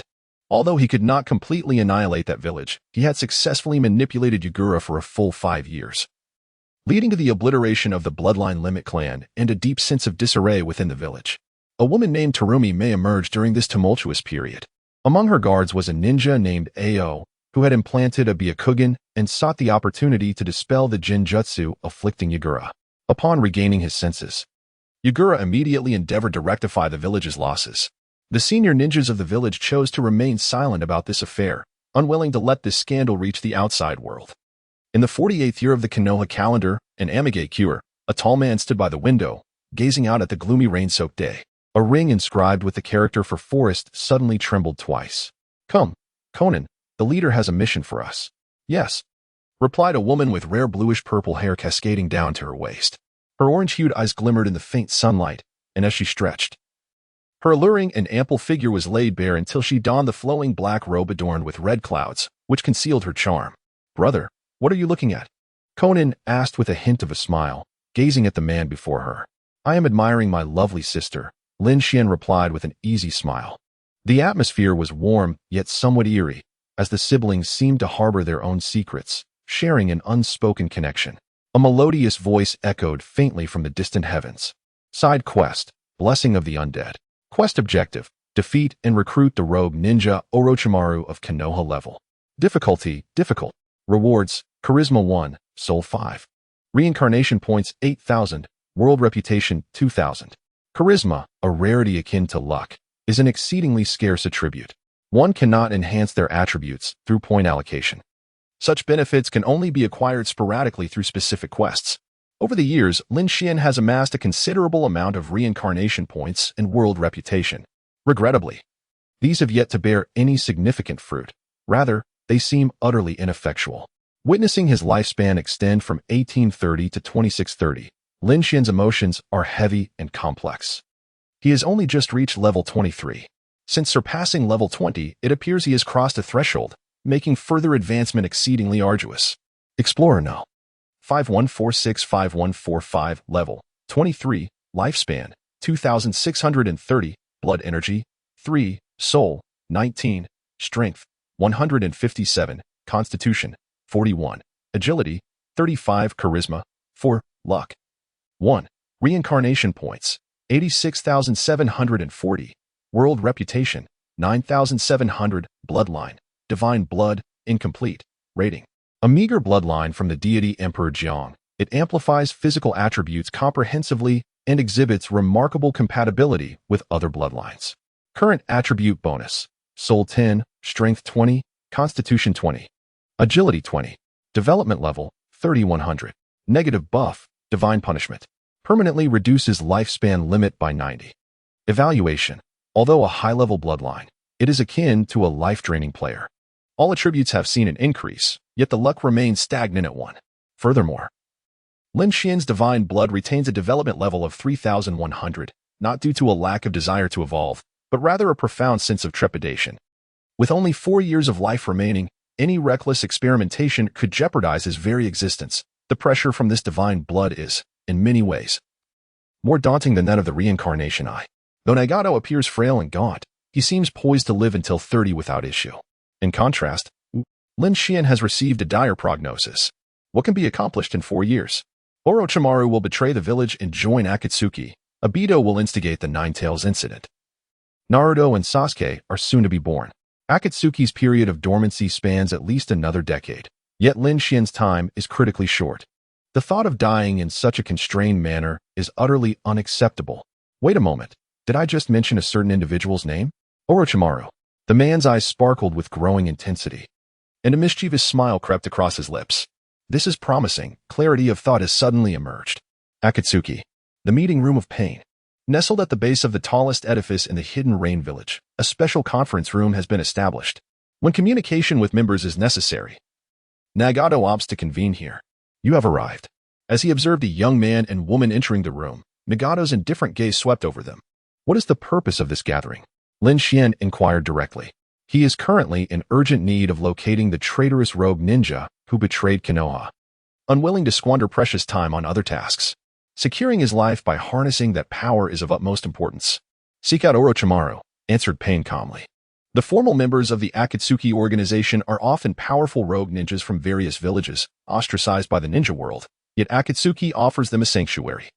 The recent uproar surrounding Orochimaru's defection has certainly come to their attention. This. Lin Xian was momentarily taken aback.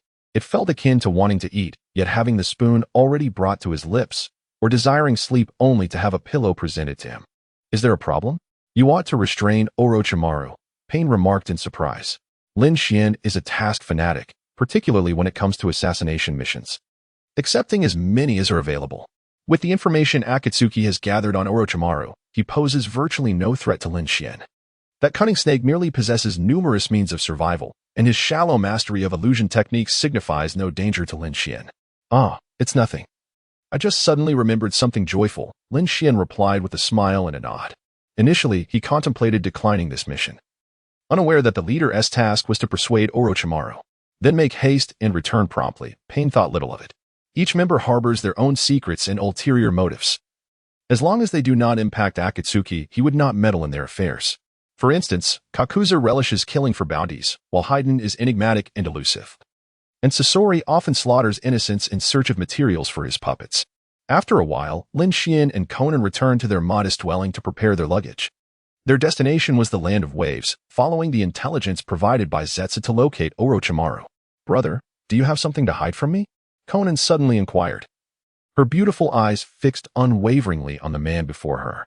Little girl, if I told you my lifespan is only 4 years left, would you believe me? Lin Xian's smile was tinged with bitterness. It was time to unveil the peril associated with his bloodline limit to Conan. She would inevitably learn of it in due course. Is it because of your bloodline limit? Conan seemed to grasp the truth. No wonder her brother often bore a melancholic expression yet remained silent. In recent years, he had refrained from taking on overly challenging missions, limiting himself to opponents of J-Nin level and avoiding any related to Kage rank. This was not out of fear, but rather a reluctance to utilize that power again. Each time he unleashed his blood, it came at the cost of his lifespan.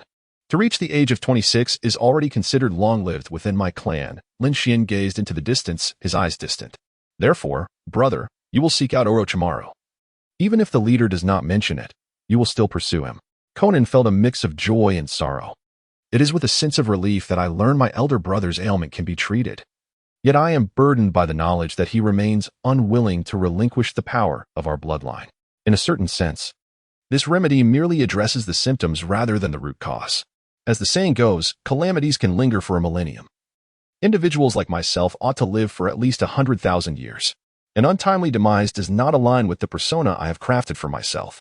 The man offered a faint smile. Chapter 20. Has Orochimaru abandoned humanity? Take my punch. In the Land of Waves, a peculiar confrontation unfolds between a sinister middle-aged man and a young girl. The man, with long black hair and skin as pale as parchment, possesses striking golden vertical pupils, with purple eyeshadow extending to the bridge of his nose and adorned with amethyst-hued earrings. His slender frame exudes an unsettling fragility. Akkad, do you wish to leave with me? Orochimaru's voice dripped with a chilling tone. His demeanor was frigid, his speech equally so. He was, without a doubt, a creature of cold-blooded nature. No, please, no. The girl before him trembled in fear. She was a student of Orochimaru, an experiment endowed with the heavenly curse mark. As a street orphan from the Land of Waves, she had been saved on a whim by Orochimaru, who also taught her ninjutsu, enabling her to become a ninja of Konoha. It was this understanding of Orochimaru that instilled a profound terror within her soul. Though he had betrayed the village, she remained resolute in her loyalty. What a pity, the treacherous man remarked, a smirk creeping onto his face. Suddenly, an illusion technique was unleashed, causing the girl to collapse, her memories partially erased. Akkad held value in her survival. However, to prevent certain ninjas from Konoha from extracting information regarding human experimentation from her mind. He deemed it necessary to seal her memories away. From the day of his betrayal, everything that needed to be dealt with had been attended to. The laboratory exposed to the third Hokage was merely a ploy to allow Konoha to witness it. It contained no significant research materials. He had always been meticulous, conducting his affairs with utmost precision. Even as one of the legendary three, I never expected you to be so ruthless towards your own student. A voice remarked from outside the room. An uninvited guest had arrived without an invitation. The ability to discern my whereabouts speaks volumes of the visitor's formidable background. Orochimaru narrowed his eyes and chuckled as he stepped outside, deliberately ignoring the unconscious Akkad on the floor. It was evening, and dusk began to settle. In the distance lay an expansive lake, while in the foreground stood two young individuals adorned with the headbands of the hidden rain village. Cloaked in garments embellished with red clouds, the man appeared to be around 25 years old, with the woman of a similar age. Our organization's intelligence network is unparalleled. Lin Xian chuckled. That old coot has lived for over 1,000 years. Even a ninja of Hashirama's caliber cannot detect his concealed presence. It is indeed an encyclopedia. A repository of almost all knowledge in the world.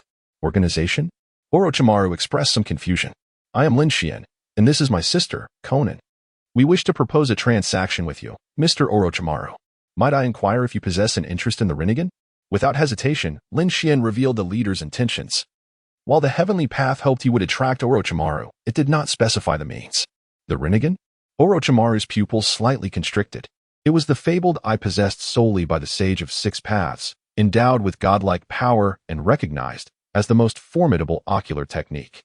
Why should I place my trust in you? How could a mere child like you possess information about the Rinnegan? After regaining his composure, Orochimaru questioned. According to his historical understanding, from the Warring States era a millennium ago to the age of ninjas, no one had ever awakened the Rinnegan. Nor had anyone witnessed it firsthand. Thus, it was but a myth. Moreover, if Lin Xian truly possessed knowledge of such a thing, why would he not seek it for himself instead of approaching him for a transaction? There was nothing he could offer more precious than the Rinnegan. A confrontation seemed inevitable. Lin Xian signaled Conan to step back. I too am curious about the caliber of youth that dares to challenge me. Orochimaru licked his lips, his eyes betraying a hint of battle intent. The ninja world was never lacking in prodigies, yet few dared to provoke him, the legendary Sannin. Through his extensive research into forbidden techniques, his very being had transformed into the monstrous eight-headed serpent, a testament to his inhumanity. With his golden slit pupils serving as irrefutable evidence. In terms of perception, strength, speed, chakra, vitality, and ninjutsu, Orochimaru considered himself invincible. Divine Blood, Level 1. A low murmur resonated. Lin Xian's figure vanished from Orochimaru's sight, leaving only the sound of a sonic boom tearing through the air. The fierce wind howled, and turbulence surged. For the first time, Orochimaru's eyes reflected astonishment. Even he could not fathom the young man's physique. His dynamic vision could only capture a blurred silhouette, as if his opponent were a specter traversing the fissures of time. Summoning technique, 10,000 snakes. The cold expression on Orochimaru's face hardened as he bit his finger. Preparing to employ ninjutsu, the expansive technique would cover a radius of 100 meters. As long as his opponent drew near, there would be no escape. And there was no need to ascertain the enemy's precise location. Boom. An explosion resonated, and a wry smile appeared at the corner of Orochimaru's mouth. He had indeed underestimated his opponent's speed. In a series of agile leaps, Lin Xian's unadorned fist had already embedded itself into the enemy's chest, creating a gaping hole. Orochimaru had only just begun to form hand seals, and he had yet to complete the incantation for his ninjutsu.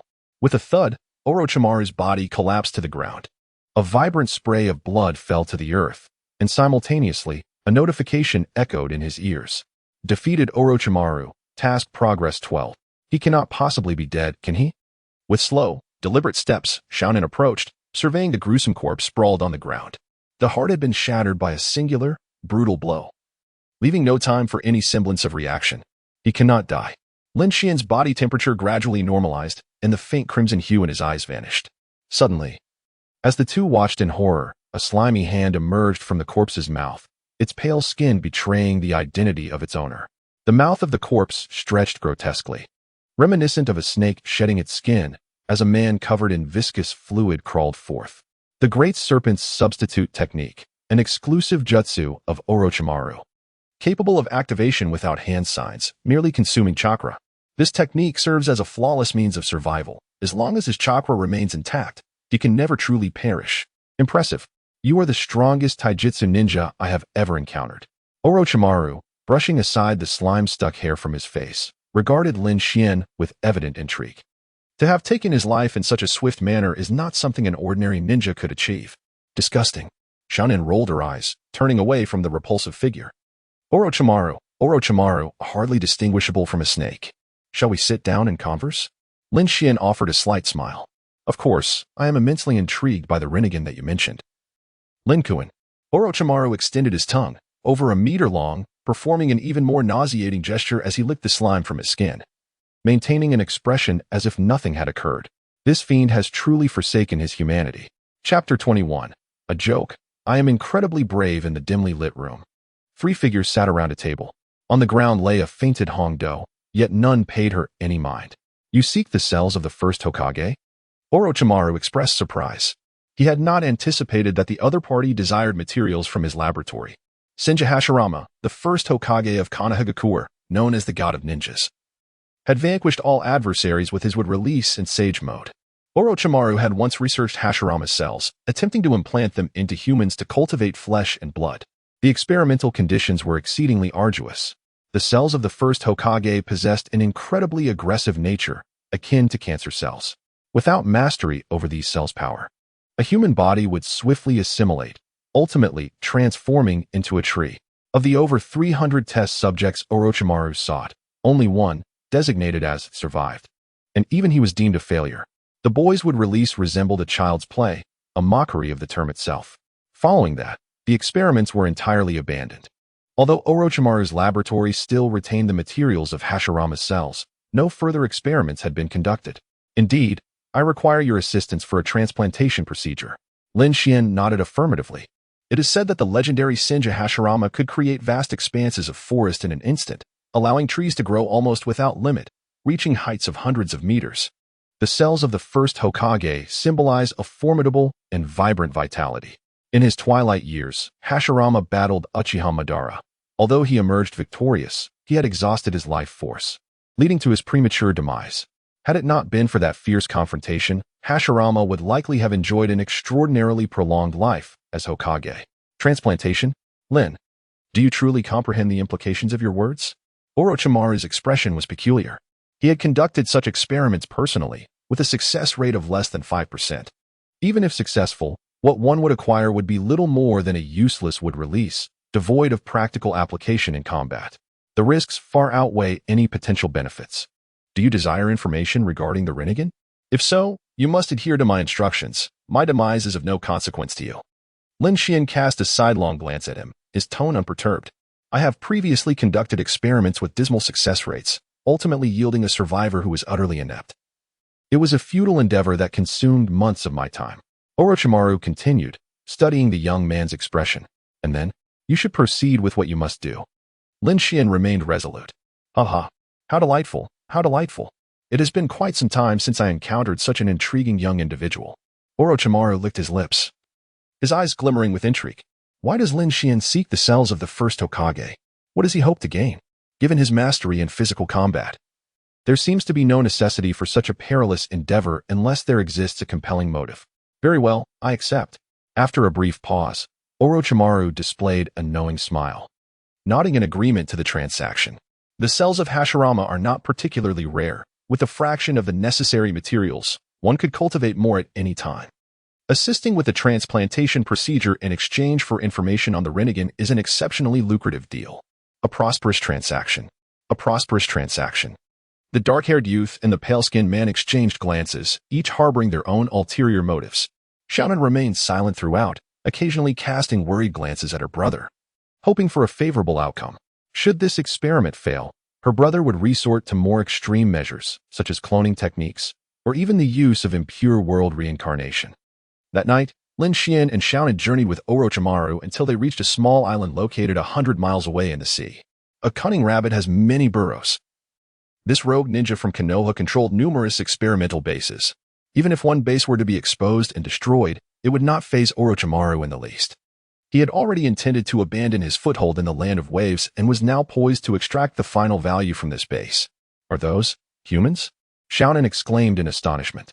As I stepped into the cavern of the island, my gaze fell upon a series of glass containers, each cradling the remains of humanoid monstrosities submerged in a verdant solution. Some possessed fishtails, while others boasted octopus-like lower halves. It was nothing of consequence, merely the whimsical creations of failed experiments aimed at merging marine genetics with humanity. Orochimaru, seemingly unfazed, appeared willing to reminisce about his past endeavors. In his relentless pursuit of science and immortality, he had conducted a plethora of experiments. However, at present, his research was focused on the concept of reanimation and the search for suitable vessels. The lifespan of an ordinary body was far too fleeting, and he had already surpassed 40 years in his current form. The atmosphere here was quite pleasant, Lin Xian remarked. The interior of the cave was a labyrinthine maze, with dimly lit corridors adorned by candles, casting shadows that revealed a series of darkened doors and the countless bodies steeped in solution. The eerie ambience resembled that of a haunted house. Within these confines lay the flesh cultivated from Hashirama's cells. Upon entering a secret chamber, Orochimaru gestured toward a glass container, explaining its contents. The same green solution enveloped a mass of white flesh, occasionally pulsating as if imbued with a unique vitality. Indeed, they are alive, Orochimaru smiled, noticing the confusion in their eyes. The vitality of Hashirama's cells was remarkably potent, akin to aberrant disease cells, entirely distinct from ordinary human flesh. This disparity rendered it difficult for a typical body to accommodate them. The unfortunate would be consumed and subsequently assimilated by the Hashirama cells, resulting in a transformation where a human form could morph into that of a tree. Orochimaru narrated this with a captivating eloquence. As his words lingered in the air, he fixated on the young man before him. I shall ask you one last time, Lin Kuan, do you truly wish to undergo this transplantation? Even my ninjutsu cannot save one consumed by the power of wood release. Observing the gravity in his expression, Lin Xian instinctively touched his nose, finding the situation somewhat amusing. How could the cells of the first Hokage possibly surpass the potency of divine blood? After all, that was the essence of a true deity. He held no aspirations for eternal life, nor did he harbor any interest in wood release. Instead, he simply hoped that the vibrant and vigorous cells might restore a portion of his dwindling lifespan. Constrained by this peculiar force within him, he resolved to introduce an opposing attribute, much like the principles of nurturing a parasite. Very well, I am mentally prepared. Let us proceed without hesitation, Lin Xian declared. Reclining upon the experimental table, shedding his outer robe and shirt to reveal his muscular, sun-kissed skin, the explosive power lay concealed within this physique, a harmonious blend of muscular aesthetics that was neither cumbersome nor unattractive, but rather impeccably proportioned. Is that so? You were quite brave? Xiaonan interjected unexpectedly. Of course, I am incredibly brave, Lin Xian replied with a teasing grin, radiating a sense of ease. Orochimaru found himself utterly perplexed by the conversation between the siblings, momentarily rendered speechless. Hey, this is the cells of Hashirama. It's exceedingly perilous. It could lead to death. Why are you not afraid? Aren't you fearful at all? Chapter 22. Absorption of Hashirama cells. The surgical procedure was executed with remarkable swiftness. Lin Xian scarcely felt any pain before it was declared complete. Initially, a piece of flesh was excised from his right arm, subsequently replaced with flesh cultivated from Hashirama cells. Despite being termed a surgery, the entire process lasted less than 5 minutes. Well, it feels rather exhilarating. The divine blood within Lin Xian activated instinctively, clashing with the Hashirama cells. One sought to shorten his lifespan, while the other aimed to extend it. Absorption of Hashirama cells. Constitution 10, Vitality 10. Lifespan, 2650. His lifespan's limit increased by 20 years, albeit this was largely due to the interference of the divine blood, which rendered the Hashirama cells only 10% effective. Theoretically, the lifespan should have been 500, but due to the divine blood, it dwindled to merely 50. Nevertheless, this was sufficient in this world. Lin, do you feel anything special? Perhaps an awakening of wood release? Orochimaru scrutinized the young man. This shouldn't be the case. Even if the transplant was successful, one should exhibit considerable agony. The invasive nature of Hashirama cells is no trivial matter.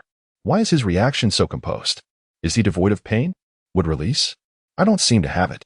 Lin Xian shook his head, casting a glance at his attribute panel. His constitution and vitality had each increased by 10 points, but no other changes were apparent. This Orochimaru pointed towards the piece of flesh severed from Lin Xian's hand. His intuition suggested that there was something amiss with this individual's constitution, warranting further investigation into his physique. Dream on. The terms of our transaction do not include using my body as your research material. Lin Xian exchanged a knowing glance with Xiao Nan, who promptly understood, retrieving 2 explosive tags and affixing them to the severed flesh before casting it outside the room. With a resounding explosion, nothing remained. What are the information regarding the Rinnegan? Orochimaru inquired, a hint of frustration flickering in his eyes. Though he refrained from taking action against them, Lin Xian's physical prowess was indeed extraordinary, denying him even the opportunity to form hand seals. The might of his punches rivaled that of Tsunade. Lacking any lethal or controlling jinjutsu, Orochimaru found himself at a complete loss against his adversaries. Allow me to reintroduce myself. Xiao Nan and I hail from an organization known as Akatsuki. Feeling the abundant vigor and vitality coursing through his being, Lin Xian smiled radiantly. Orochimaru, while not particularly impressive, possessed resources that were undeniably valuable. Is there a connection between Akatsuki and the Rinnegan? Orochimaru inquired eagerly. The connection is profoundly significant, Xiao Nan replied, her expression peculiar. The leader of the Akatsuki is none other than the current wielder of the Rinnegan. Xiao Nan's words struck like a bomb, stirring a tempest within Orochimaru's heart. His complexion visibly reddened, betraying the excitement he could scarcely contain. After all, he possessed the reanimation jutsu. If he could target the Rinnegan's owner for his body snatching, would he not become invincible? The Akatsuki operates as a mercenary organization. We kill for whoever pays us. The organization's rule is that there are no rules. If a strong individual commands a weaker one to slay the leader and seize the Rinnegan, we would have no objections. Lin Xian added with a cheerful smile. It seems I must pay a visit to the Akatsuki, Orochimaru thought, his excitement intensifying. Although he surmised that the leader of the Akatsuki was formidable, how could he remain unsatisfied without at least attempting? After all, it was the Rinnegan, a once-in-a-lifetime opportunity. The Akatsuki's headquarters is in Amigakure. Upon entering that village, one would naturally be welcomed and invited to join the Akatsuki. Dreams are beautiful, but reality is often harsh. Shinra Tensei, Bansho Tenin. Confronted by the ruthless Deva Path pain, Orochimaru lost a life without even touching a single hair of pains. Thus, the world gained yet another sorrowful soul. Orochimaru's code name was Void, a title engraved upon his exclusive ring, signifying his status as an official member. Lin Xian continued to live a tranquil life.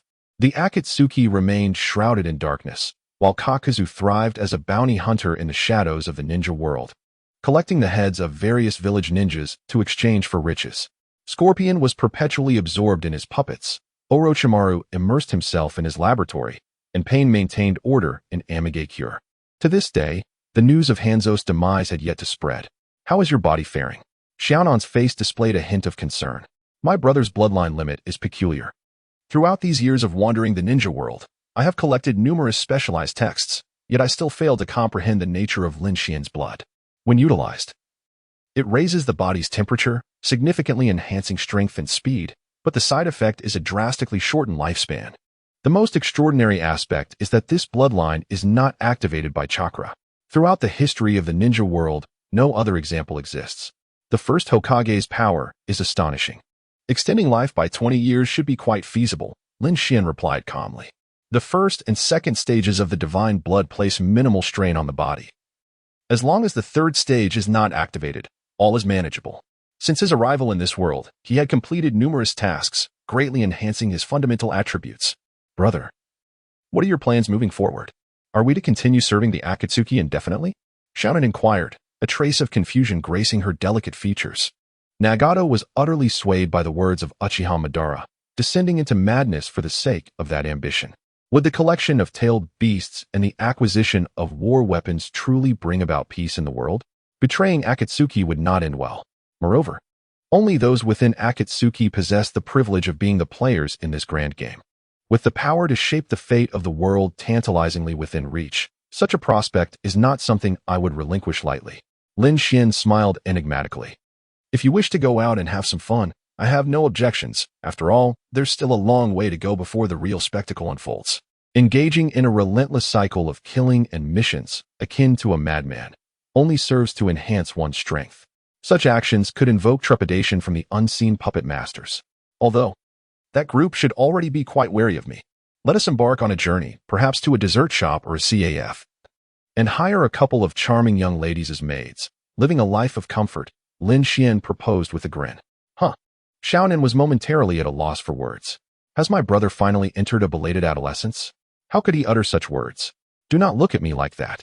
Your brother is a normal man, naturally drawn to women with beautiful figures. A pair of long, fair legs would be even better. Though I doubt anyone in this world could surpass my sister's beauty. The man in white smirked mischievously. Just moments ago, you mentioned wanting mates. Xiaonan rolled her eyes. Her brother's thoughts were becoming increasingly inscrutable, leaving her, as his sister, in quite the predicament. What maids? I never said that. Clearly. My sister is the most adorable girl in the world. What need is there for other women? Lin Xian said dismissively, affectionately ruffling Xiaonan's hair. Long hair is indeed cuter than short hair, after all, as he is a long-haired enthusiast. You silly brother. Xiaonan blushed like a 16-year-old girl, lowering her gaze. Her voice barely audible. Before her brother, regardless of her age, she was always treated like a cherished child.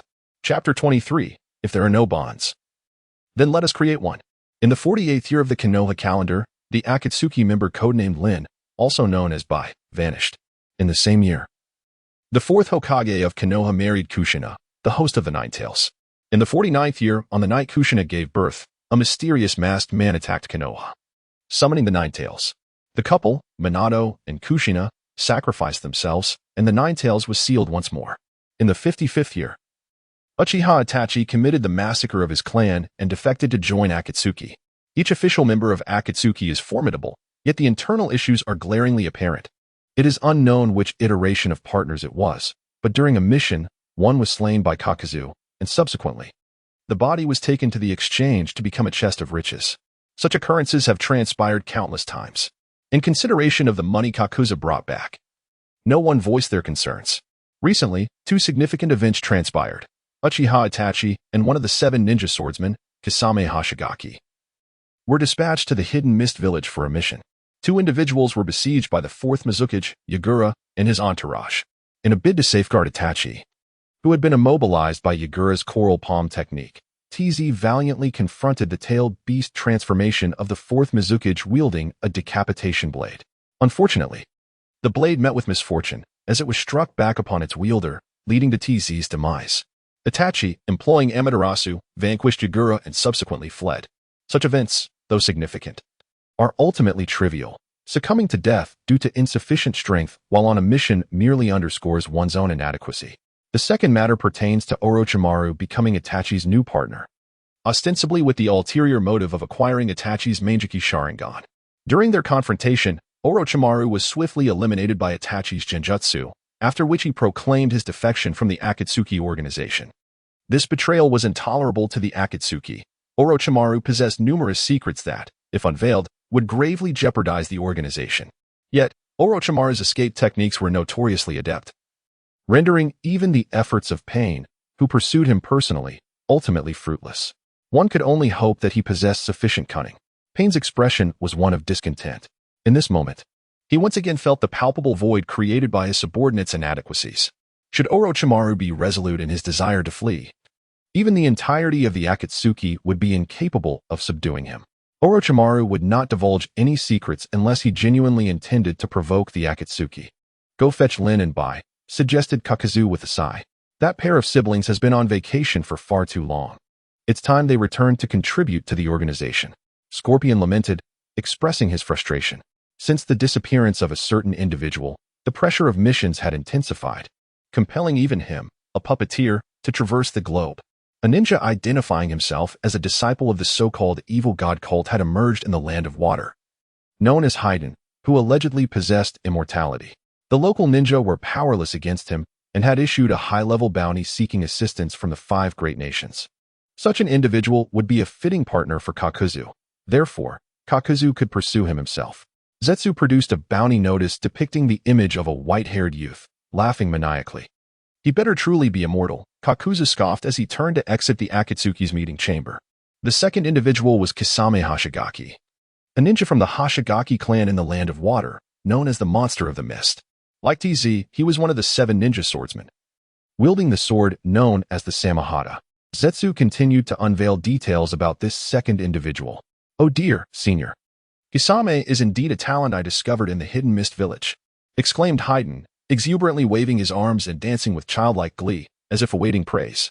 His comedic nature was unmistakable.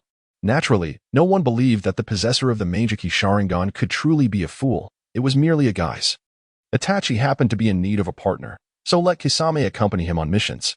Haydn winked playfully, as though he genuinely had Itachi's best interests at heart. In truth, the dry persimmon JZ had long been a subordinate of his. JZ recognized the assailant, who had once cast an illusion on Yakura, the masked man known as Obito, who claimed to be Uchiha Madara. Obito secretly controlled the formidable organization Akatsuki and, in collaboration with Kagaya, revealed to JZ the grand plan of the Eye of the Moon, inviting him to join their ranks. JZ expressed his keen interest and subsequently became a follower of Obito and Kagaya. This outing was merely a pretext to bring JZ back to Akatsuki.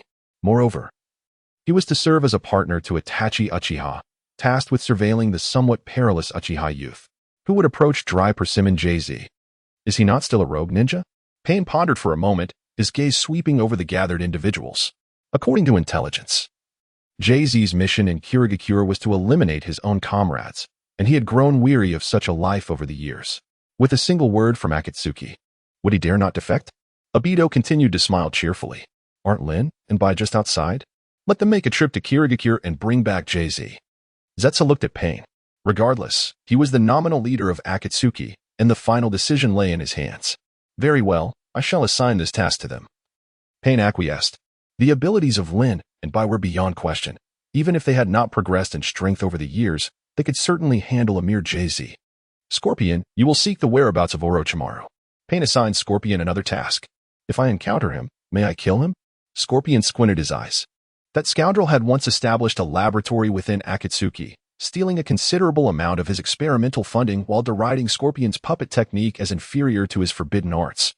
Although it was generally accepted that Orochimaru was difficult to deal with, Scorpion still harbored a desire to vent his frustrations. To this end, he had seduced a child named Kabuto, who was close to Orochimaru, and set up a jutsu to ensure his loyalty, thereby placing a spy at Orochimaru's side wherever he went. If you can kill him, do as you wish. Pain regarded Scorpion with mild surprise. Orochimaru was not particularly skilled in combat, but his ability to escape was unmatched in the ninja world. How could Scorpion, a puppeteer, pursue and eliminate Orochimaru? With a sinister chuckle, the rotund figure, adorned with a metallic scorpion tail, departed. Mastering the 100 puppets technique, he was now capable of single-handedly facing a nation. I shall go out for a while, Obito exclaimed joyfully, his figure gradually becoming ethereal until it vanished. Zetsu, having burrowed underground at some point, remarked, Zetsu, let us go see that lad Lin Xian. Exiting the village of Rain, Obito and Zetsu reconvened, their voices imbued with a cold, commanding authority. What makes that boy worthy of attention? He has been utterly slack over the years, Zetsu scoffed. Initially, he had covertly pursued the two individuals, only to discover that they were merely indulging in a life of globetrotting and leisure. Such individuals pose no threat to them. If given the opportunity, I would wish to manipulate Lin Xian in a manner akin to that of Uchiha Itachi, leading him into darkness and ultimately transforming him into a loyal instrument under our command. Our first encounter with his extraordinary talent occurred over a decade ago, when he was capable of defeating elite Jonin and even overpowering those of the Hokage level. This individual remains a friend of Nagato, presenting a risk of freeing Nagato from our grasp. Akatsuki analyzed the situation with meticulous precision. Controlling Lin Xian is no simple task. He frequently claims that Genjutsu is his weakness, but what if he is not at all afraid of illusions? Recklessly employing the Sharingan against him would only serve to alert him, resulting in either your departure from Akatsuki or Lin Xian's exit from the organization. Kurizetsu vehemently opposed Akatsuki's approach, deeming it too perilous. A single misstep could lead to Akatsuki expelling Akatsuki, jeopardizing their ability to monitor Nagato. Yet, alternatives exist. Akatsuki scoffed. Do you intend to threaten him with Konin? Should you fail, it would not merely mean your withdrawal from Akatsuki. That man would pursue you relentlessly across the globe, potentially even enlisting the 5 great nations against us. Kurizetsu sighed. Are all Uchiha truly so foolish? He suddenly recalled that man, Uchiha Madara, arrogant yet undeniably powerful. But what of Uchiha Obito? Does he truly believe he is invincible? The greater the risk, the greater the reward. However, I do not intend to capture Conan for leverage. At this juncture, a wicked glint danced in the man's eyes. The bonds between humans can be forged. We could provide Lin Xian with another sister or a woman he holds dear. Once that bond is established, the subsequent matters will be easily managed. Akatsuki laughed with an air of superiority, feeling as though he held the world as fate in his hands, capable of manipulating anyone's destiny. Destroying bonds is simple, yet creating them is far more challenging. Korazetsu sighed deeply. This man is truly stubborn. He and Conan share a lifelong sibling relationship. What gives you the right to assume that merely finding another woman could replicate that bond? Lin Xian, though brash, is certainly not a fool. Akatsuki has underestimated his adversary. Chapter 24. An unexpected encounter with Uchiha Bido. Brother, it seems we have encountered a ninja from Konoha. A soft voice resonated through the forest. It belonged to a mature woman with long, bluish-purple hair, whose charm remained evident despite her loose robe. Her delightful eyes twinkled playfully. It's Hitaki Kakashi. Lin Xian pondered thoughtfully. Having just received a mission from the leader, he and Conan were to first venture to the Land of Water to recruit Kisame Hashigaki. Unexpectedly, they crossed paths with Kakashi in the territory of the Land of Fire. The white-haired man, while traversing the path, was engrossed in reading Intimate Paradise. Utterly oblivious to the fact that he was being followed, Xiaonan's paper jutsu possessed exceptional stealth, allowing Lin Xian to control his body so as not to betray a hint of his presence. Brother? A woman gazed, somewhat astonished, at the silhouette before her. Lin Xian had employed a technique of transformation. Initially maintaining his true appearance, he had now assumed an entirely different guise. This individual, who had never practiced ninjutsu, adeptly executed a transformation technique with near perfection. Kakashi immediately halted in his tracks. The instinct of a ninja compelled him to instinctively turn his head, only to discover a figure clad in a black outfit with an orange whirlpool mask. Such an unusual attire, coupled with a perilous chakra, left no doubt that the visitor bore ill intentions. We meet again. Lin Xian mimicked Obito's voice, fixating on Kakashi, who had just completed a mission. Many regarded him as a reckless fool, a brainless creature devoid of merit beyond his lineage. Particularly in recent years, he had traversed the world with Xiaonan in joyous revelry, yet that very man had surveilled him for a full 3 months underground. As anticipated, upon learning the truth, the puppet master had lowered his guard. They were entirely unaware of Lin Xian's studies in ninjutsu. The energy within his body and bloodline, while distinct from chakra, could nonetheless be harnessed to perform jutsu. Seemingly on a leisurely journey, he was, in fact, absorbing ninjutsu from various corners of the world. In terms of efficacy, his talent surpassed his own expectations. The essence of ninjutsu lies in the manipulation of chakra for transformation. The more chakra one possesses, the finer the control, resulting in more formidable jutsu and swifter execution.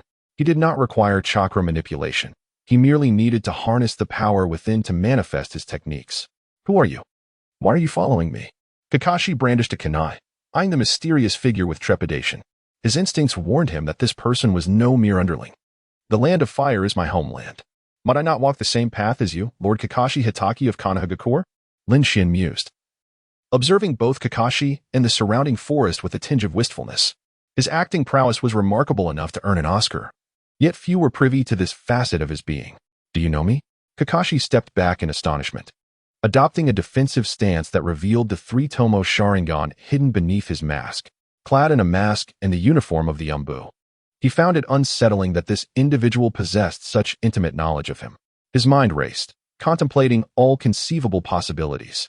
The masked man's reluctance to reveal his true identity suggested that his affiliation was not to be disclosed casually.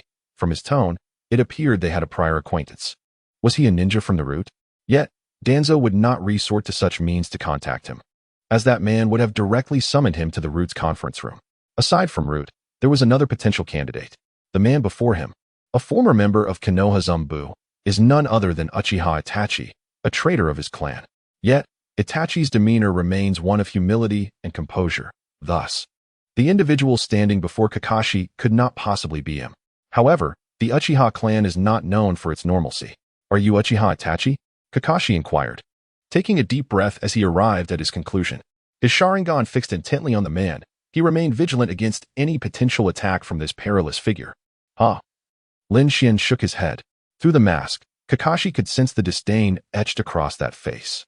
If you are unwilling to remove your mask, then allow me to uncover the truth myself. Kakashi lapsed into silence for a minute before ultimately deciding to engage.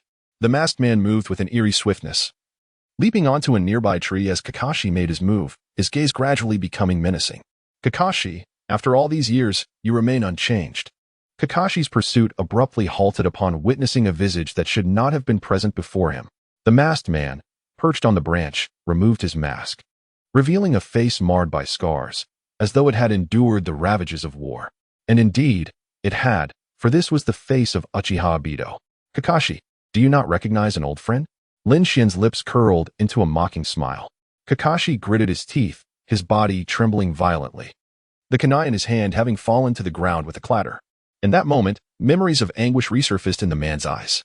Before his demise, Obito had gifted Kakashi his Sharingan. Even now, despite the changes, Kakashi could still identify his former comrade. The boy who had been buried beneath the rocks all those years ago could not possibly stand before him now. Ah.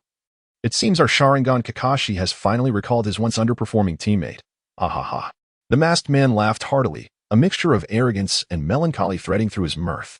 He bore the semblance of a tragic hero. Obito. Kakashi's throat moved, his voice laden with bitterness and confusion. Faced with a former friend, he found himself at a loss for words. What does one say to someone who is presumed dead? Especially when that person harbors animosity not just towards him, but seemingly towards the entire world. Why have you not returned to the village all these years? If only Sensei knew you were still alive. Kakashi's voice faltered, tinged with a choking sorrow. Obito had sacrificed himself for him and Rin, even gifting his eye, yet in the end, he had been unable to protect anything at all. Rin was gone. Sensei was gone. It appears my presence has stirred unwelcome memories for this talented jonin, the masked figure remarked. Why not return to Konoha? For many years. Kakashi, your innocence has remained unchanged. The Night of the Nine Tails was orchestrated by none other than me. With a mocking expression, Obito revealed this cruel truth, his smile broadening as if he pitied the man before him, trapped in memories. I personally broke the seal of the Nine Tails and controlled its attack. You acquired the Manjiki Sharingan. How could I not possess it too? That was, after all, a birthday gift I bestowed upon you. Kakashi felt as if his brain had momentarily ceased to function. The weight of Obito's words was staggering. Watch closely, Kakashi. I will use my power to transform this wretched world. We shall meet again. The masked man vanished with an eerie swiftness, akin to teleportation, disappearing from Kakashi's sight in mere moments. Obito. Kakashi awoke from his stupor, frantically searching the forest for the masked man. He had countless questions, yearning to understand what Obito had experienced over the years and whether his previous statements held any truth. Unfortunately, his search was destined to be in vain. The true Uchiha Obito had never set foot in this place. Time passed, and Kakashi lost all traces of Obito. Gradually, his mind regained its clarity. Firstly, Obito could not be an imposter. The only 4 individuals aware of the circumstances surrounding the gift of the Sharingan were Rin and Minato, both of whom had perished. Thus, it was undeniably Obito. As for the other matters, Obito's claim of having instigated the Nine Tails rampage raised Kakashi's suspicions. Minato shared a strong bond with Obito. There was no reason for him to attack Konoha and cause Minato's demise. However, the Manjiki Sharingan indeed possessed the ability to manipulate the Nine Tails. Kakashi reflected on their dialogue, attempting to glean the information he sought. Despite the significant changes in Obito, his intellect appeared to have seen limited enhancement. He unwittingly mocked Kakashi, revealing more information than he realized. The ninjas from the Hidden Mist were responsible for Rin's death, and Obito must have ventured there. Kakashi quickly deduced the answer. Even if Obito was not currently in that village, it was highly likely he had been there before or was planning to go to the Hidden Mist. If he traveled to the Land of Water, he could surely uncover some clues. Retrieving Obito could lead to the complete revelation of the truth. It seemed he would need to take a leave of absence. Kakashi exhaled deeply, gazing towards the direction of Konoha. This information was not to be shared with the third Hokage or any Konoha ninja. After all, it concerned Obito, and he wished to uncover the truth himself first, to see if there was any possibility of redemption. Given Obito's nature, it was highly plausible that he had been manipulated by some nefarious entity. Little did Kakashi know that his casual speculation had indeed grazed the truth of the ninja world. Uchiha Obito had been used. In the Land of Waves, in a small nation near the Land of Fire, nestled in a remote area, poverty reigned supreme. The question arises, should one engage in trade with the Land of Water? Money is not the issue. Lin Xian and Xiaonin arrived at the dock, where they encountered the fishermen and their boats. The fishermen exchanged fearful glances, shaking their heads in trepidation. The land of water is closed off. No outsiders are permitted entry, and the ninja lords would slay us. No amount of money is worth a life. Thus, no one dares to venture there. These individuals are more astute and cautious than Lin Xian had anticipated. Even in their destitution, the prospect of earning a fortune in one trip pales in comparison to the threat to their lives, leading them to forego the opportunity. What to do? Xiaonan gazed expectantly at Lin Xian. Without a boat, could they possibly swim there? Foolish girl, if it comes to that. We shall purchase a boat ourselves, Lin Xian chuckled, tapping her forehead lightly. Honestly, Xiaonan, while brilliant in certain aspects, could be remarkably naive at times. How much are you willing to pay? I can take you there. A voice suddenly broke the silence, causing the crowd to hush. The fishermen bowed their heads in deference to this man, who bore a visage wrapped in white bandages, a large sword slung across his back, his lean frame belying a muscular strength, and his gaze radiating an unmistakable aura of menace. The formidable man wore a mist village forehead protector, marred by a slash, signifying his status as a rogue ninja. You don't seem to be a fisherman, Lin Xian observed with a bemused smile. Does it matter? What matters is that you know I can take you to the land of water, he retorted coldly. Behind him stood a silent youth, adorned with a white mask adorned with red patterns. 50 explosive tags, how does that sound? Lin Xian said cheerfully, pulling a stack of papers from his pocket. Xiaonan's paper technique allows her to create explosive tags, a highly sought-after commodity in the ninja world, essential for both low-ranking and high-ranking ninjas. Very well. I shall take you to the land of water, the rogue ninja replied, somewhat astonished. It was his first encounter with someone who would offer explosive tags as currency. Prices for explosive tags vary by region. They tend to be pricier in war-torn areas and cheaper in peaceful ones, generally ranging from 2,000 to 12,000 Rio. In the land of water, these 50 explosive tags equate to 500,000 Rio. Prepare to depart. Lin Xian and Xiaonan soon found themselves aboard the rogue ninja's vessel. The two shared an unspoken understanding as they regarded the formidable weapon he bore, the famed decapitation blade. A weapon of the Mist Village, wielded by one of the legendary 7 ninja swordsmen. Following the death of his predecessor, the blade's ownership passed to this rogue ninja, who ultimately chose to betray his village. Do you recognize this blade? He questioned. Without further ado, the enigmatic Zabuza, known for his formidable blade, gazed curiously at Lin Xian. This individual lacked a ninja headband and bore no aura of a powerful warrior, yet an unsettling sense lingered in the air. The executioner's sword, no matter how severely shattered in battle, could restore itself by absorbing the blood of its enemies, a process relying on the iron content found within human blood. Lin Xian imparted this knowledge with an earnest demeanor. Zabuza, taken aback, allowed his expression to grow increasingly indifferent. You seem quite knowledgeable. Not particularly, for instance. I know you as the infamous Zabuza Momochi of the Hidden Mist, and this is your ward, Haku, Lin Xian replied with a casual smile. His seemingly nonchalant words cast a shadow over Zabuza's gaze. Since you are aware of my identity, what is your purpose in traveling to the land of water? Are you sent by the water shadow? Zabuza, a rogue ninja, was ever wary of the potential pursuit by the Umbu of the Hidden Mist. Do not be vexed. Lin Xian maintained his relaxed demeanor. Zabuza swung his massive sword, only to have it halted effortlessly by a mere finger, sending a jolt through his senses. Do you believe you merit my attention? Lin Xian scoffed coldly. You wield a broken blade and presume yourself significant, yet you are merely a Jainin. Haku, engage. Zabuza narrowed his eyes, a heightened killing intent emerging. Supremacy in taijutsu does not guarantee victory, especially with a subordinate possessing the ice release bloodline limit at his side. There is no need for violence, Conan sighed softly. Unbeknownst to them, Haku, who was diligently rowing, had been ensnared by explosive tags, his chakra sealed by a binding technique. Merely a child of 10, he was rendered as helpless as a lamb awaiting slaughter under her jutsu. Shall we proceed with hostilities? Lin Xian's lips curled into a subtle smirk, as if he held all the strings of fate in his hands. Zabuza, a man of intellect, conceded. I will lead you to the land of water, but should we meet again, I shall not show you mercy. After a moment of silence, he finally relinquished his grip on the sword. His adversary was a master of body techniques, and the other woman possessed an uncanny skill. Even he could not discern when she had acted against Haku. Most crucial was Haku himself, whom Zabuza valued dearly for his immense potential. He could not afford to gamble with the child's life out of spite. Indeed, you are a clever man. Lin Xian lounged leisurely in the boat. The gentle sea breeze began to thicken into a dense fog. The silent Haku continued to row, while Zabuza pondered the origins and identities of his two adversaries. Conan rested her head upon someone's thigh. Chapter 26, Kizuna. A question mark slowly emerged. In the land of water, a small boat stealthily arrived. As Zabuza skillfully evaded the watchful eyes of the ninjas. You possess an intelligence network in the land of water, do you not? Take me to meet Kisame Hashigaki. Lin Xian intercepted Zabuza before he could depart.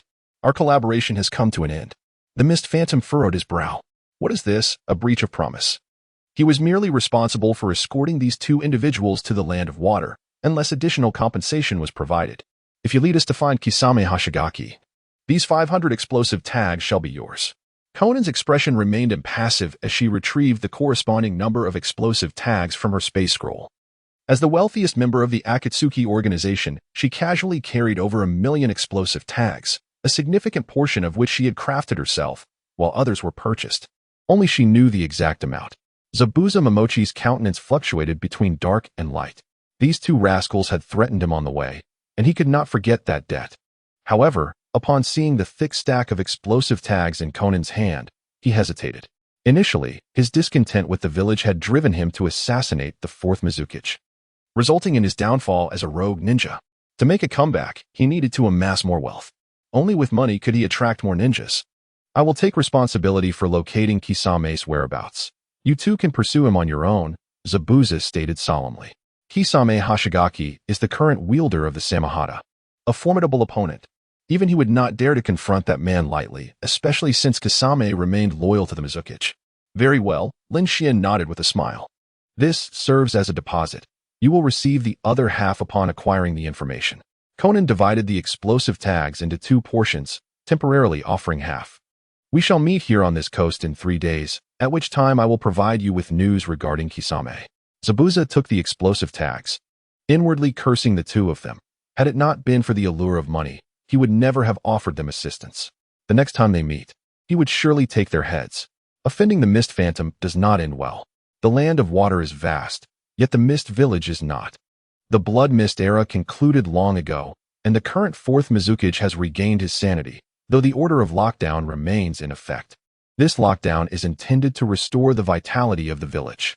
The previous turmoil resulted in the loss of far too many ninjas within the village. Side quest, Bonds of Water. Quest content, ensure the survival of Hozuki Mangetsu and Hozuki Suigetsu. Difficulty, average. Reward, 5 soul points, 3,000 reincarnation points. Main quest, the Land of Water arc. Quest content, defeat the 5th Mizukichi, Terumi Mei. Difficulty, difficult. Reward, 30 distributable attribute points, 1 charisma. 15,000 reincarnation points, 5,000 world reputation. In an instant, Lin Xian realized something. While Zabuza sought out information, he and Conan did not remain idle. Terumi Mei had not yet assumed the position of 5th Mizukichi, thus the main quest could not be completed. However, the side quest known as Bonds of Water was certainly worth pursuing. The enigmatic Hozuki Suigetsu is not destined to perish, rather, he may merely fall into the clutches of Orochimaru, a thought that does not overly concern Lin Xian. As for Suigetsu's elder brother, Hozuki Mangetsu, it appears he succumbed to illness, though Lin Xian remains uncertain about the details. Hozuki Mangetsu, currently one of the elite 7 ninja swordsmen, is fiercely loyal to Terumi Mei and adept in the wielding of 7 formidable swords, currently mastering the twin blades of the flatfish. Perhaps it is the cruel hand of fate that has rendered Mangetsu, despite his youth, beset by grave ailments, destined to flicker like a fleeting blossom. Speaking of physicians, must one seek Tsunade to cure him? If the medical ninjas of the Hidden Mist Village cannot alleviate his suffering, only Tsunade or Chiyo may possess the means to remedy his condition throughout the entire shinobi world. Nonetheless, the priority remains to extricate him from danger first. With a span of 2 days, Lin Xian and Conan traversed the Hidden Mist Village, hoping to serendipitously encounter Hozuki Mangetsu or Hozuki Suigetsu. However, their search proves to be less than fortuitous. While Lin Xian sits idly on the street, lost in thought, a captivating figure enters his line of sight. Mangetsu, is it truly your intention to proceed thus? The woman, with chestnut-hued tresses cascading like budding branches, possesses an alluring figure clad in a blue strapless dress, cinched with a white belt. Her skin is porcelain-like, her curves generous, with locks veiling her right eye, and her gaze resembling the serene emerald of a tranquil lake. I have but a short time left. A young man with a shock of white hair appears resolute. If that is the case, I entrust this mission to you. May you return alive, the woman softly intones. Mangitsu, a ninja of exceptional talent, would embrace such a noble demise as his final dignity. Undertaking a mission. To perish for the village. This knowledge remains unspoken among all but his brother Suigetsu. Farewell, Lady Terumi Mei, the young man bows deeply, paying his last respects to his superior. The figure of Hozuki Mangetsu gradually dissipates into a veil of white mist. Today, Lady Terumi Mei is exceptionally gentle, a voice murmurs nearby. Silence, fool. Not far off. Two of Terumi Mei's guards observe this poignant scene. The bearer of the Byakugan, who once dispelled the Jinjutsu of the fourth Mizukage, is C.H. Jur, a promising young talent. If only Lady Terumi Mei could be as gentle on other days, she would surely be beloved by all. C.H. Jur mutters quietly. As the years pass, his prospects for marriage remain elusive, and Terumi Mei's temperament grows increasingly tempestuous. Yet, there is little to be done. She seeks a handsome suitor capable of withstanding both liquid and boiling release, a man who would not melt away. Given such criteria, it would come as no surprise if she remained single until the age of 70. Even the tailed beasts struggle against liquid and boiling release. What did you just say? Lady Terumi Mei has returned, her gaze sharp enough to pierce. In nothing. C.H. Jur stammers, his face flushed as he bows his head. Strange. Was it merely my illusion just now? I have an uncanny feeling of being watched here. Terumi Mei furrowed her brow, choosing not to dwell on Chojuro's impudence. Report. My lord, there are no observers in the vicinity. Upon hearing this, Ao immediately activated his Byakugan, sweeping the area within 100 meters. The Byakugan possesses the ability of clairvoyance, rendering any hidden tactics utterly ineffective under its gaze. During the Third Shinobi World War, Ao fortuitously acquired this eye. A significant price was paid by the Mist Village before Konoha. Is the pressure weighing on me too much lately? Terumi Mei murmured. She knew Ao would never deceive her. Soon, this future fifth Mizukage hastily departed with 2 guards.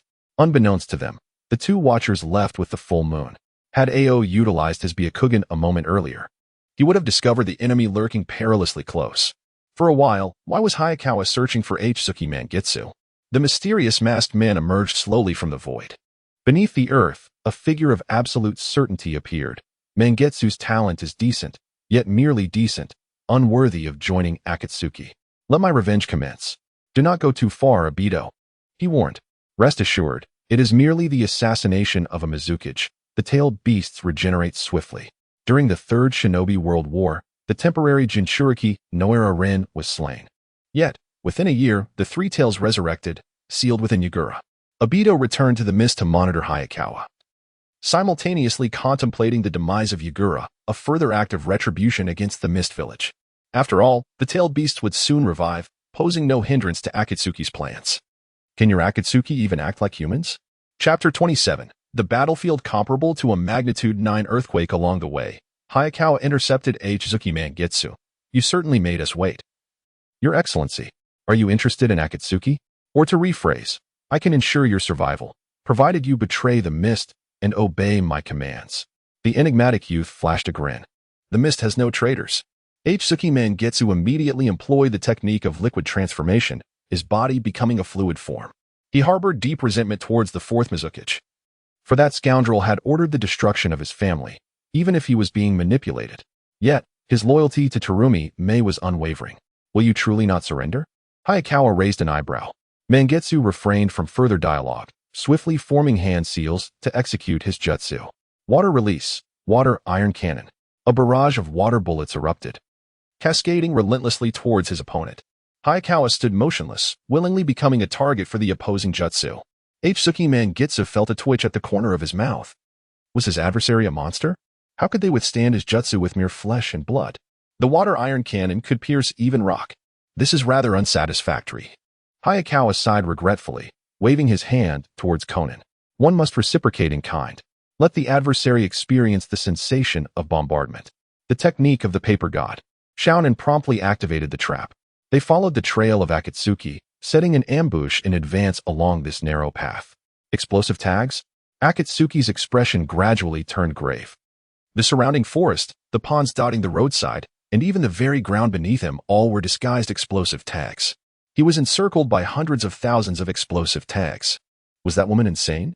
Under such an explosion, survival would be exceedingly difficult. If the liquefied water were to evaporate entirely, would one still endure? Lin Xian casually observed the mist ninja across from him. He retreated as though taking a leisurely stroll, each step spanning several meters, swiftly reaching a safe distance. Xiaonan, positioned at the explosion's epicenter, transformed into a flurry of white paper. 300,000 explosive tags. Xiaonan uttered a soft command. A cataclysmic explosion reverberated throughout the forest, and blinding flames soared into the sky. After a considerable time, as the smoke cleared, the explosion left a massive pit nearly 30 meters deep, within which lay the disheveled mist ninja whose body had liquefied. In the final moment, Akatsuki had channeled all his chakra into a water technique. As long as any water remained, he would not be obliterated by the explosion. His choice proved to be fortuitous. A significant amount of water evaporated, yet just enough remained, allowing him to survive the cataclysm. Indeed, the genius of the Akatsuki clan had not succumbed to the blast. Lin Xian's figure appeared at the edge of the crater. The youth remained unfazed. Little one, I shall grant you one last opportunity. You seem to have a younger brother, merely 12 years of age. It would be wise to contemplate carefully before making your decision. Upon hearing this, Akatsuki instinctively raised his head. His sole concern was his brother. If Mizuki were to be slain by these individuals, the Akatsuki clan would face annihilation. If I were to betray, Mizuki would endure even more ostracism within the village. Akatsuki hesitated. He refused, both brothers would perish, and he harbored no doubts about the strength of his opponents. Yet, if he betrayed the Mist Village, would his brother fare any better? It seemed unlikely. Under Terumi Mei's protection, the villagers would not dare to act against you. At most, they would hurl a few insults. Lin Xian shook his head. That woman, Terumi Mei, had already matured. She was backed by the elders of the Mist Village, holding a status and power akin to that of a Mizuki. As long as Mizuki remained Terumi Mei's subordinate, he could not be harmed by villagers. I am willing to join Akatsuki. Ultimately, Akatsuki chose to compromise. There was nothing amiss about joining Akatsuki. At the very least, one could survive. Xiaonan cast him a glance. Loyalty? Can loyalty be eaten? Lin Xian was not devoid of humanity. She would not allow Manyu to take action against the hidden Mist Village unless absolutely necessary, opting instead to resolve other troubles. Although she found it perplexing why her brother would invite such a weak individual. The following day, after recruiting Manyu, Lin Xian met with Zabuza as agreed, providing the remaining half of the payment in exchange for the location of Kisame Hoshigaki. Just as with the ambush on Manyu, Lin Xian and Conan arrived ahead of time. Kisame had accepted a mission from the 4th Mizuki and would inevitably pass through this island during his journey. This was a stronghold of the Mist Ninjas. In order to capture the Konoha ninja Kakashi Hatake, who had appeared in the Land of Water, the Hidden Mist Village specifically dispatched 5 teams of ninjas for encirclement, consisting of 5 J-nin and 15 CH-nin. What luck! Lin Xian was somewhat astonished. Previously, while masquerading as a Bito, she had divulged a considerable amount of information. She never expected that Kakashi, that fool, would charge into the Land of Water all by himself. That bastard Kakashi, does he not regard us Mist Ninjas as worthy adversaries? How dare he infiltrate alone? We must eliminate him. His hiding place must be running out of options. We should strike him down. The 5 ninja squads scoured the small island. It appeared that Kakashi had been trapped in this location for some time. You all seem to be enjoying the game so much. I wonder if I might join you? Lin Xian boldly stepped onto the island from a small boat. Conan remained expressionless, as if gazing upon a group of corpses, while Manyu wore a mask. Unwilling to reveal his true face, his emotions were complex. The Mist Umbu was at work. A Miss Ch-nin approached, brandishing a kunai as a threat. This was the territory of the Land of Water, and such audacity would not be tolerated. No need for idle chatter. Any intruder will be treated as an enemy, commanded an unknown J-nin. Upon hearing this, the subordinate ninjas did not hesitate, immediately hurling numerous kunai, and even unleashing a freshly executed water dragon jutsu. The essence of a ninja lies in their capacity for slaughter, executing any command with lethal intent. Lin Xian narrowed her eyes before the water dragon. She felt as insignificant as an ant. The quality of ninjas truly leaves much to be desired. She had come to this small island for Kisame Hoshigaki. Yet now, some individuals were courting death. Bang! The water dragon and kunai shattered entirely, and the youth who had obliterated these attacks immediately launched an assault. He was unarmed. Yet the force of his punches commanded respect. This was a master of taijutsu. The Mist Ninjas nodded in unison, instantly preparing to swarm the enemy. The strengths and weaknesses of taijutsu practitioners were glaringly apparent. Once engaged in close combat, their stamina would rapidly deplete until they were drained. Is that person seeking death? Kakashi, hidden beneath the ground, was utterly bewildered. Faced with the onslaught of these elite mist ninjas, even he had to act with utmost caution. Yet that individual boldly charged forth alone. However, the confusion on Kakashi's face swiftly dissipated. He beheld an unforgettable spectacle. A young man with ebony hair descended like a divine being, each punch imbued with staggering force, creating fissures that spanned hundreds of meters across the ground, rendering the battlefield akin to a catastrophic earthquake of magnitude 9. Could this truly be a mere mortal? Surely, even the legendary Tsunade would pale in comparison. With resounding thuds, ninjas were obliterated into crimson mist, and blood rained down from above like a macabre drizzle. Within a mere 20 seconds, the Mist Ninja squad was utterly annihilated. Chapter 28. Is that guy even human? Brother, this island won't sink, will it? Conan's delicate brows knitted in concern. With such a humanoid dragon, a mere island could hardly withstand the onslaught. Fear not. I have only exerted 30% of my strength. Lin Xin reassured her, patting her head with a confidence that radiated assurance. Miyuki? This prodigy from the Hozuki clan regarded the blood-soaked scene with a gaze steeped in incredulity. Not a single J-nin or Ch-nin had withstood even a single blow. Each one violently shattered. The ground was marred by cracks resembling a sprawling spider's web, the longest fissure exceeding a kilometer in length and plunging 50 meters deep. Words utterly failed to encapsulate the emotion stirring within at that moment. Miyuki felt an overwhelming sense of relief regarding his choice. Had he declined to join Akatsuki, it was likely his brother would have met a similar fate, reduced to a mere mist of blood. The young man gazed contemplatively towards the horizon. Where the white mist rose from the sea, Mr. Kisame, do not keep me waiting for too long. Kisame Hashigaki, now allied with Obito, would later be tasked with monitoring Itachi Uchiha. In Lin Xian's scheme, he required Kisame as his subordinate to surveil Obito and J-Bai, relaying their intelligence back to him. The notion of having a spy he cultivated turn around to surveil him was amusing indeed. Moreover, Lin Xian genuinely needed someone like him to provide information on those two. Finally, Kisame's presence materialized. He approached the island, burdened by the enormous Samahata, wrapped in white cloth, clad in the uniform of a Miss J-nin. Suddenly, several explosive tags lifted from the ground. As Kisame dodged to the side, the sound of explosions echoed resoundingly.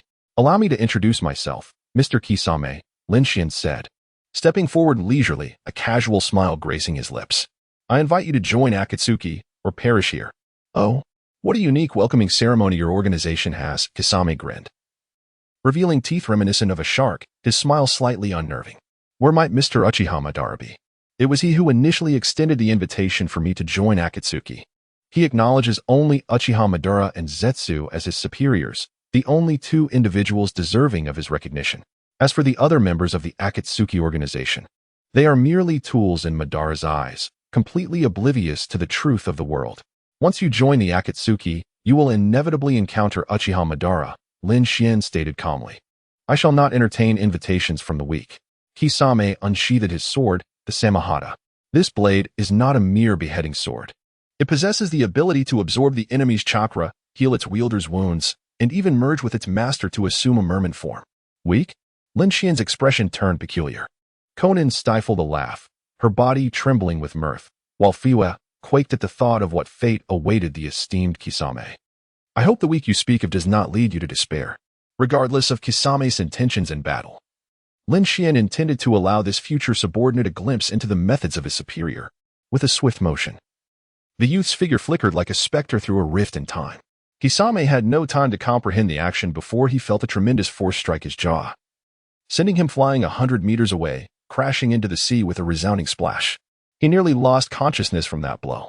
Damn it, Kisame thought as he slowly emerged from the water, his gaze profound, though his complexion was somewhat ashen. Uchiha Madara and Zetsu have set me up to test Lin Xian. Is this truly a test? I nearly got killed. Only by confronting Lin Xian's fist could one truly appreciate the terrifying prowess of this monster. Water release, exploding water shockwave. Kisame gathered his thoughts, inhaling deeply before issuing a low shout. If he was to gauge the opponent's strength, he would unleash his full power. After all, they likely would not kill him, considering he was invited to join the Akatsuki.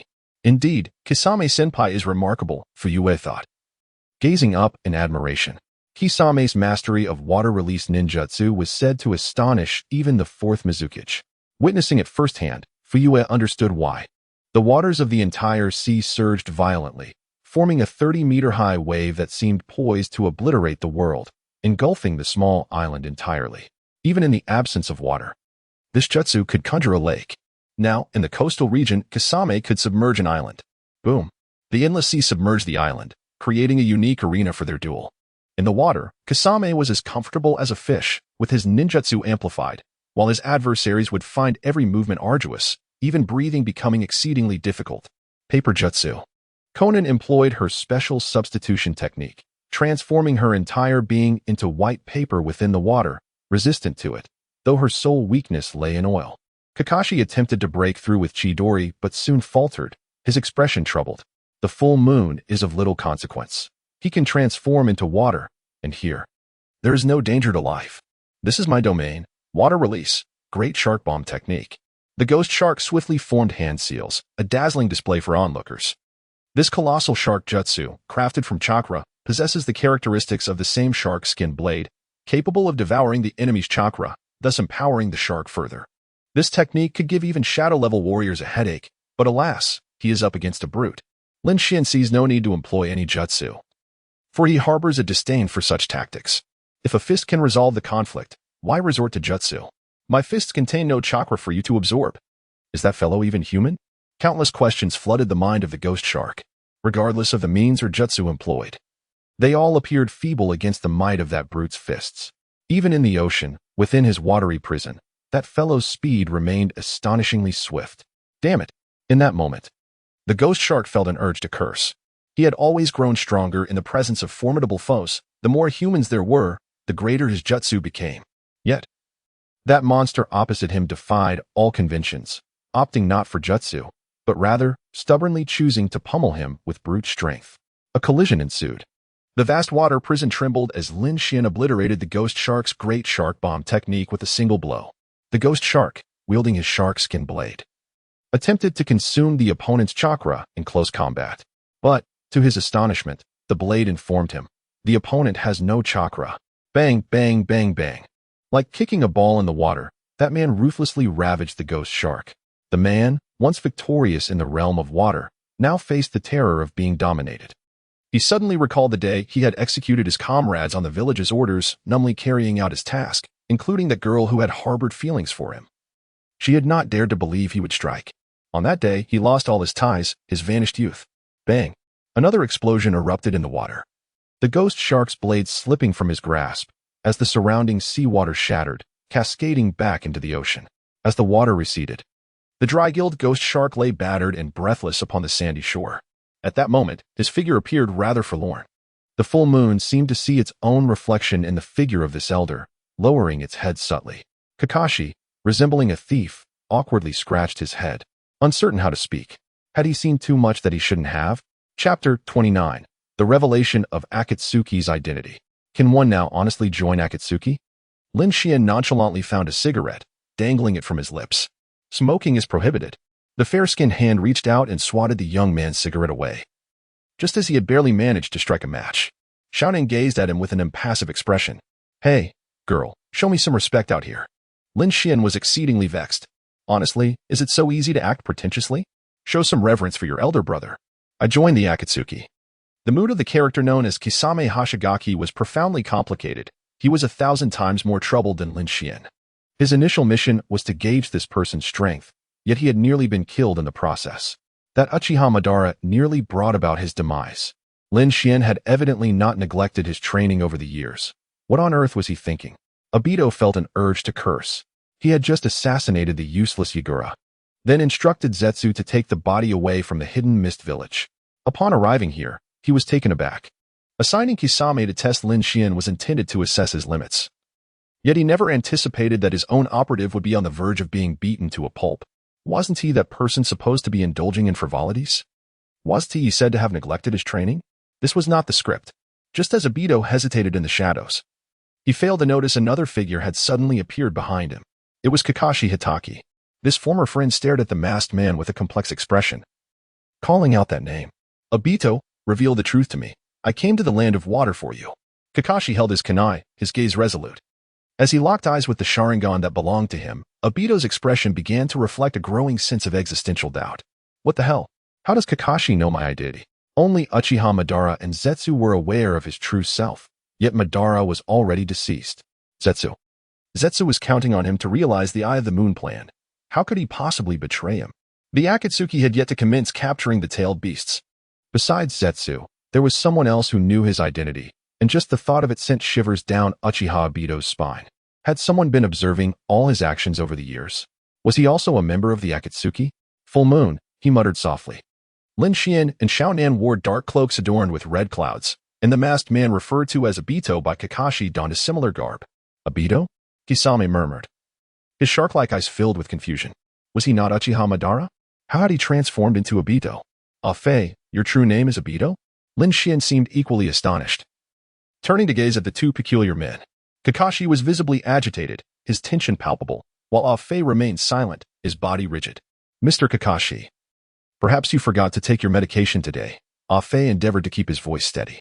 He acted under the name of Uchiha Obito, remaining undisclosed for all these years, even deceiving Nagato, who possessed the Rinnegan. Now, to be thwarted by Kakashi? He could not accept it. Obito? Let me think. Oh. He appears to be that Konoha ninja who perished during the Third Shinobi World War. If memory serves me right, he and Kakashi were once comrades. Manway pondered this. He was indeed a legitimate genius ninja, excelling not only in ninjutsu, but also achieving perfect scores in history. Furthermore, Hatake Kakashi, the copy ninja, was a renowned figure.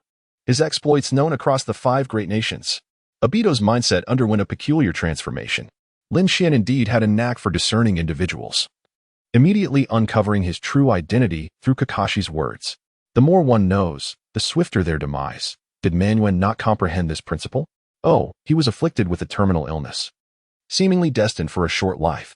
Given the circumstances, can you all assure me that my true identity will remain undisclosed? Obito inhaled deeply, his crimson Sharingan morphing into the Mangeki. He fixed his gaze intently on Lin Xian, the Konin siblings, and that Gek Manway. Kisame, being his subordinate, was naturally excluded. Why? Are you so fearful of Nagato discovering you are Uchiha Obito? Lin Xian contemplated Obito's words. Observing his insufferable expression, Obito's resentment intensified, cursing Kakashi's ancestors through generations. Nagato's unwavering faith in his plan stemmed from Obito's identity as Uchiha Madara. If he were to suddenly transform into Uchiha Obito, who could predict whether Nagato would continue to act as a puppet? Must you be my adversary? Obito questioned through clenched teeth, lacking absolute confidence of victory. He dared not strike at Lin Xian. After all, he possessed his own hidden cards. Did the opponent not have theirs? It was far from the opportune moment to eliminate Lin Xian. Even if he were to act, it would be through manipulating that man via bonds. Do you even qualify? A mere jester, masquerading under another name, daring to stand as my enemy? Lin Xian cast a cold glance at him. You will regret this. Uchiha Obito gazed deeply at Lin Xian. The situation had altered. He must immediately consult Zetsu to plan their next course of action and then hunt down the scoundrel who revealed his identity to Kakashi. The mysterious masked man vanished into the Kamui space. The onlookers could only watch helplessly as he slipped away. As for Kakashi, he had uttered a single sentence and had since been disregarded by Obito. Will you not kill him? Kisame utilized the chakra stored within Samahata to heal his injuries. Kakashi was a Konoha ninja, and today he had witnessed far too much that he should not have. No need. Lin Xian silently observed as Kakashi too made his escape from the isle. The white-haired creature serves as an excellent pawn. It is only through survival that it can manifest its worth.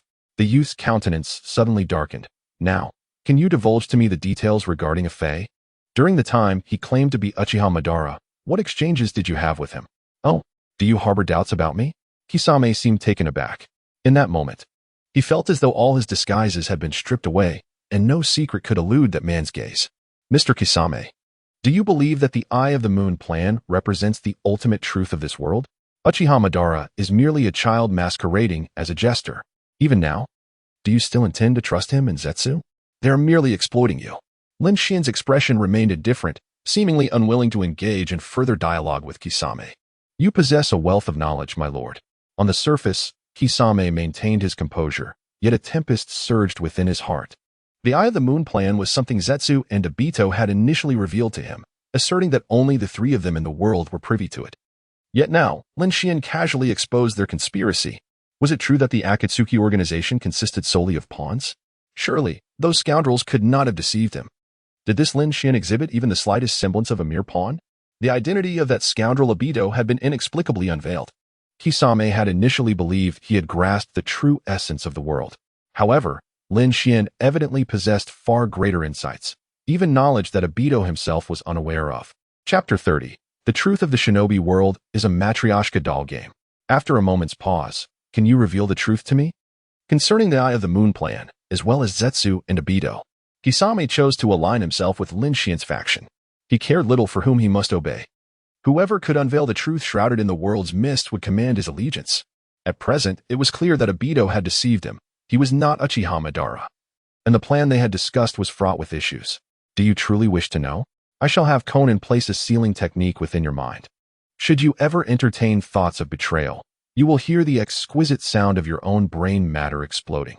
Lin Xian smiled faintly, narrowing his eyes as he gestured to Conan. Not only had he learned numerous ninjutsu, but Conan had undoubtedly made progress as well. He led in offense while Conan excelled in support. Controlling subordinates necessitates certain specialized ninjutsu, even if such methods are not entirely honorable. This technique incorporated explosive tags within the art of paper manipulation. Conan slowly elucidated, extracting a particular scroll from her ninja tool pouch. With her slender, delicate fingers, she lightly tapped it, infusing it with chakra, and retrieved 2 special red talismans. To prevent subordinates from betraying and to thwart enemies from extracting information from captives. The world is not devoid of techniques for controlling individuals. For instance, within the Hyuga clan of Konohagakure, a head family member can eliminate branch family members with merely a thought. Do not harbor any illusions. Once this ninjutsu is sown, there is no escaping it. I could end your life at any moment, Conan reiterated. Kakashi's expression remained impassive. Life and death held little significance for him. Manji, too, approached with keen awareness. His lifespan was already fleeting, and knowing certain secrets before his demise, along with a slim chance of survival, represented a peculiar opportunity for him. In a brief moment, 2 talismans seamlessly integrated into the minds of Kakashi and Manji. They would typically lie dormant in an almost imperceptible form, but upon Conan's command, they could unleash an explosive power equivalent to hundreds of detonating talismans. This would result in utter annihilation. Excellent. I hereby declare that you are among the first in this world to grasp the truth, Lin Xian expressed, pleased with the acquisition of such subordinates today. Manji, a genius of the Akatsuki clan, and Kakashi, a humanoid-tailed beast, both possessed unique identities that rendered them invaluable as his subordinates. Conan cast a wistful glance at her brother. For many years, Lin Xian had kept certain matters shrouded in secrecy, and it was only today that she uncovered certain truths, such as the masquerade of Uchiha Madara. Lin, my first question, does the Moon Eye plan, as Zetsu once told me, truly promise peace for the world? Kakashi inquired, his demeanor shifting to one of seriousness. Zetsu had once waxed eloquent about it, captivating him entirely. No, the Moon Eye plan is merely a conspiracy, Lin Xian asserted decisively. What exactly is the Moon Eye plan? Conan could not restrain herself from asking. Lin Xian smiled as she ruffled her sister's hair, her voice gradually lowering. It involves utilizing Nagato as a pawn, harnessing the power of the Akatsuki organization to collect tailed beasts. Nagato believes he has resurrected a formidable tool of war. But in truth, he has revived the Ten Tails. In due course, a Ten Tails Jinchuriki will emerge, and through the power of the Ten Tails, infinite Tsukuyomi will be unleashed, plunging all ninja into a false dream. This is the essence of the Moon Eye plan. Indeed, this was what Zetsu and Obito conveyed to me, Kakashi nodded. Is there another conspiracy lurking behind this plan? Manji swallowed hard. To ensnare all of humanity in an illusion? Only a madman would conceive such a notion. Yet, does this conspiracy harbor further depths? The Moon Eye plan is a deception. Although the concept of infinite Tsukuyomi indeed exists, it has never been the true objective. For a millennium, a being known as Kagaya Black has lurked within the shinobi world, using the Moon Eye plan as a facade to mislead humanity. He manipulated Uchiha Madara, who in turn, along with Black, exploited Obito. After Madara's demise, Kagaya and Obito began orchestrating Nagato's fate, as well as yours, Kisame. You too were chosen as a mere pawn in their grand scheme. The Akatsuki may appear to be an organization of war, but in truth, it serves merely as a tool for Kagaya and Obito. Lin Xian recounted a lengthy narrative. Kagaya has existed for over 1,000 years. Madara was deceived as well. Even Obito was but a pawn. Kisame felt a chill run down his spine. The truth of the shinobi world resembles a nested doll, where conspirators engage in a game of strategy, ultimately revealing that Kagaya Black deceived the entire shinobi realm. What is Kagaya's ultimate goal? What lies beyond infinite Tsukuyomi? Conan fell into deep contemplation. Kisame and Full Moon were equally absorbed in thought.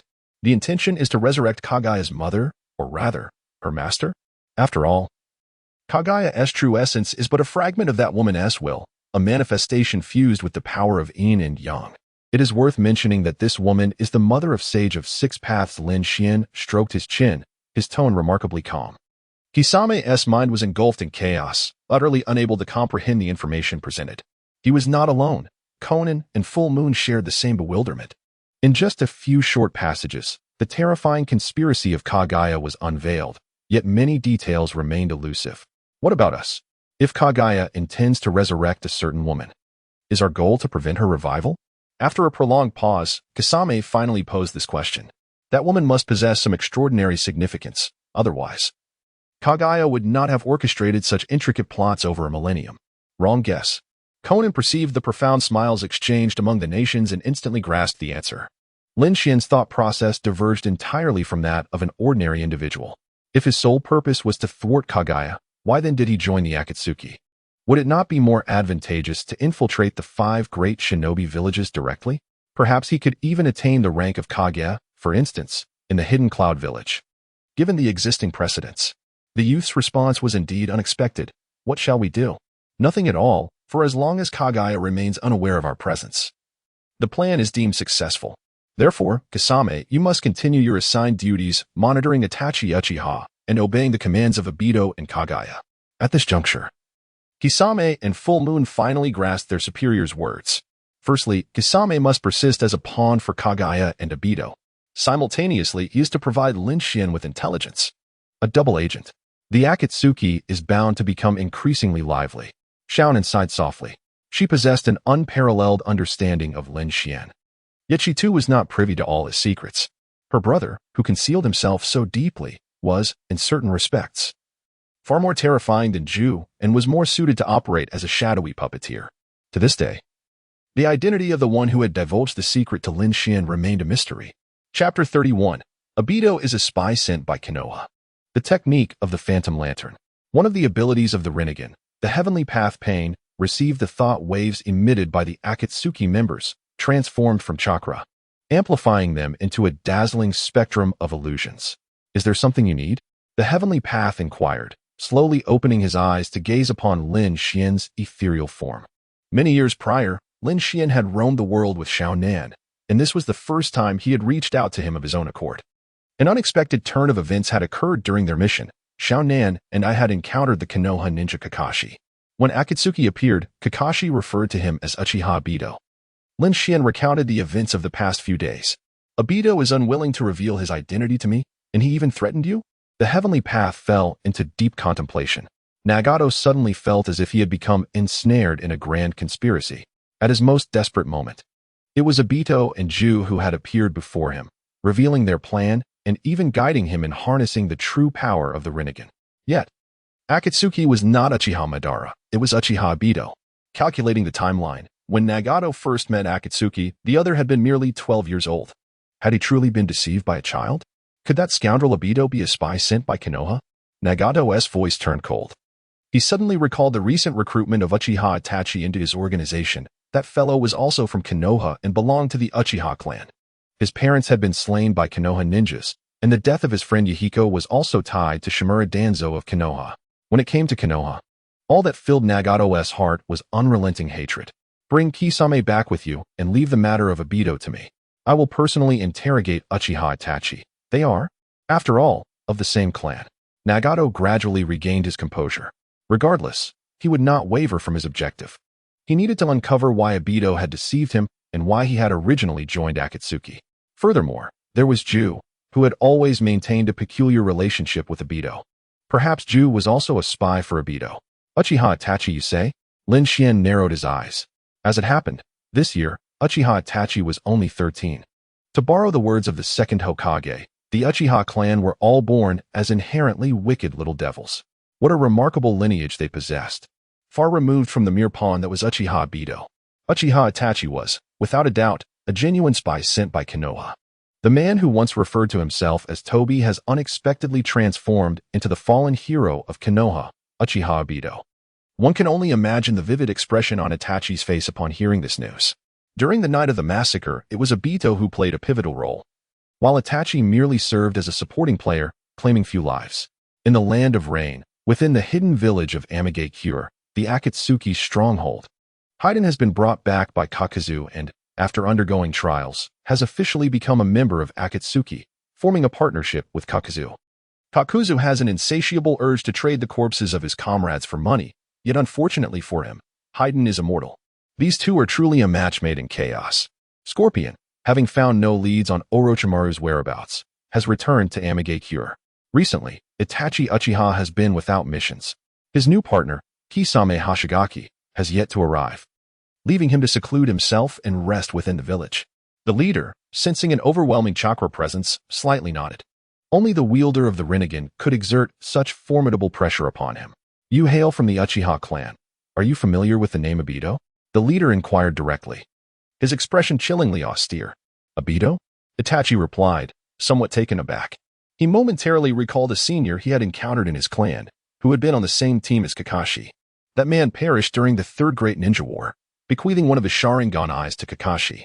Konoha revered him as a hero, but in the eyes of the Uchiha, he was merely a failure, achieving little but bringing about much calamity. Could one truly bestow a Sharingan to an outsider so casually? The leader furrowed his brow slightly. Itachi's reaction was not peculiar. He remained unaware that Obito was the very same individual who claimed to be Uchiha Madara. During the Third Great Ninja War, Obito fell in battle at the Canopy Bridge, his name etched upon Konoha's memorial stone. Itachi pondered his words carefully, recounting the information he possessed. Continue. I wish to know more about his life and deeds. The leader gestured dismissively, taking a seat in Itachi's secluded dwelling. Based on Itachi's demeanor, it was highly likely he too had been deceived by Obito. A flicker of confusion crossed Itachi's eyes. What is there to discuss about the dead? He was merely an ordinary member of the Uchiha clan. Yet a command is a command. And Itachi could not defy such an imperative. Obito had once been labeled a failure, while his teammate Kakashi was hailed as a genius. Having become a jonin at the tender age of 12, Obito, Kakashi, and Rin Noara were all disciples of the fourth Hokage. As Itachi reflected, he began to narrate the tragic tale of a boy who was once considered a failure. Despite his mediocre talent, he embodied the spirit of camaraderie, never abandoning his friends in critical moments, ultimately sacrificing himself for his village and companions, dying as a hero. Itachi possessed considerable aptitude in various aspects, including the art of storytelling. In his words, Uchiha Obito was sculpted as the protagonist of a tragic tale, embodying the will of fire. Uchiha Obito gazed vacantly out of the window, lost in thought, rendered speechless for an extended period. Was he not merely a naive, reckless fool? Yet, how could such a person have deceived him? Leader, why do you suddenly inquire about that individual? Itachi's expression was filled with confusion. The Akatsuki organization was rife with various dangerous characters, yet there was still room for gossip. Itachi, you were introduced to the Akatsuki by Tobi. The leader turned his head, offering a meaningful smile to Uchiha Itachi. Itachi's pupils slightly contracted. While his exterior exhibited little emotional fluctuation, a tempest brewed within him. Piecing together their previous dialogue, he began to surmise what pain was about to reveal, that Tobi is none other than Uchiha Obito. He had claimed to be Uchiha Madara. From the first time I encountered him 15 years ago, during which he introduced himself as Uchiha Madara. That was 2 years prior to your birth, and also the darkest period for the Akatsuki. At that time, Shimura Danzo from Konoha had intervened in the civil war of the Rain Village. It was Danzo's scheme, presented to Hanzo of the Salamander, that led to Yahiko's demise, coinciding with the period when Obito claimed to be Uchiha Madara and joined us. Pain's countenance darkened, his voice growing increasingly frigid. Upon reflection, it became evident that Obito had been subtly manipulating him over the years, with objectives that were clearly more complex than they appeared. He was using him. Furthermore, he was exploiting the entirety of the Akatsuki. Now, I have ample reason to suspect that Obito is a spy sent by Konoha, and furthermore, a subordinate of Shimura Danzo. Chapter 32. Undercurrents. Uchiha Itachi fell into deep contemplation. The first time he encountered the man who called himself Uchiha Madara was on the night of the massacre. That man collaborated with Shimura Danzo and executed that operation with the tacit approval of the third Hokage. Toby was fully aware that Itachi was a spy for Konoha. Yet he still extended an invitation for him to join the Akatsuki. In retrospect, this behavior itself raises suspicions. If Toby were loyal to the Akatsuki, how could he possibly permit a Konoha spy to join? Unless he too were a spy for Konoha. Moreover, Toby was a loyal agent of Shimura Danzo. Obito did not perish in battle. Rather, he was secretly rescued by Danzo and subsequently brainwashed to become Danzo's tool. Only this explanation could perfectly account for the current circumstances. Regardless of Obito's true intentions, I know he will certainly not be loyal to me. In fact, he is utilizing me. Pain declared coldly, his aura exuding danger. As if he might strike at Itachi at any moment. And what of you, Uchiha Itachi? Having slain the entirety of your clan and betrayed your village, you wouldn't happen to be a spy for Konoha, would you? Obito deceived me. I was unaware of his ties to Konoha. The next time we meet, I can eliminate him to prove my innocence. Itachi shook his head lightly. Obito was likely a subordinate of Danzo, who was certainly not a virtuous man. Finding a pretext to eliminate Obito seemed rather appealing. For now, I choose to trust you, he thought. Pain narrowed his eyes slightly. The Akatsuki organization was at a crucial juncture for recruitment, and Itachi evidently possessed considerable talent. His willingness to kill Obito to prove his innocence was precisely what Pain wished to see. Thus, what remained was J-Bai. J-Bai had always served as the intelligence operative for Akatsuki. Had it not been for his complicated relationship with Obito, Pain would have been reluctant to eliminate him, considering his exceptional intelligence-gathering capabilities. Meanwhile, J-Bai encountered Obito. Obito maintained a sullen demeanor throughout, while J-Bai questioned the judgment of Uchiha Madara. Did Kakashi know Obito's true identity? What in the world was happening? Moreover, the most pressing concern was that Nagato had also learned of this information, making it impossible to trust Obito any longer. You should have gone to the village hidden in the mist. Killing a worthless Mizukage was one thing. But what was the purpose of having Kisame probe Lin Xian? Were you unaware that Kisame was countered by taijutsu specialists? Black Zetsu struggled to mask a hint of anger in his voice. Are all Uchiha so obstinate and arrogant? Where has their intellect gone? I had no inkling I would encounter Kakashi, and he actually saw through my disguise? Obito felt a wave of frustration. This situation has now entangled us. Nagato is starting to suspect us. White Zetsu was equally displeased. After years of scheming, they could not allow everything to fall apart due to Obito. Am I truly unable to return to Akatsuki? Obito slowly closed his eyes, contemplating all he had done. He had clearly committed no wrongdoing, yet inexplicably found himself in this predicament. It was inconceivable, although Nagato was uncertain of your intentions and whether you hailed from Konoha. He only needed to understand that you deceived him. He was even beginning to realize how he had been exploited by you over the years. Black Zetsu spoke solemnly. The tool had recognized its role as a mere instrument, which was not a favorable sign. Black Zetsu's gaze flickered. We must swiftly implant new spies to monitor Nagato. And Uchiha Itachi must not escape our control. This is straightforward. Obito finally found some solace. Kisame still willingly obeyed their commands and believed in the Moon SI plan. He would assist in surveilling Uchiha Itachi. The troubling matter was why Kakashi was aware of his identity. He was unable to comprehend why his disguise had been so easily penetrated by Kakashi. Why didn't you capture Kakashi back then? Black Zetsu said coldly. Did that wretched being feel soft-hearted upon seeing an old acquaintance? Obito, that scoundrel. When Kakashi appeared, he directly called my name. At that moment, Lin Xian and his group were nearby. What purpose would it serve to capture him? Kakashi would never divulge any information. That individual would die before betraying Konoha. Obito replied calmly. Black Zetsu remained silent for a long time. I will inform Nagato that he has been deceived, temporarily keeping him stable. You should refrain from returning to Akatsuki for now and conceal yourself, awaiting my next plan. Understood. Meanwhile, in Konoha's dark basement, the senior leaders gathered around a table. Shimura Danzo, Saratobi Hiruzen, Nara Shikaku, and Mito Tensei. A raven raised by Uchiha Itachi delivered news. Uchiha Obito is still alive.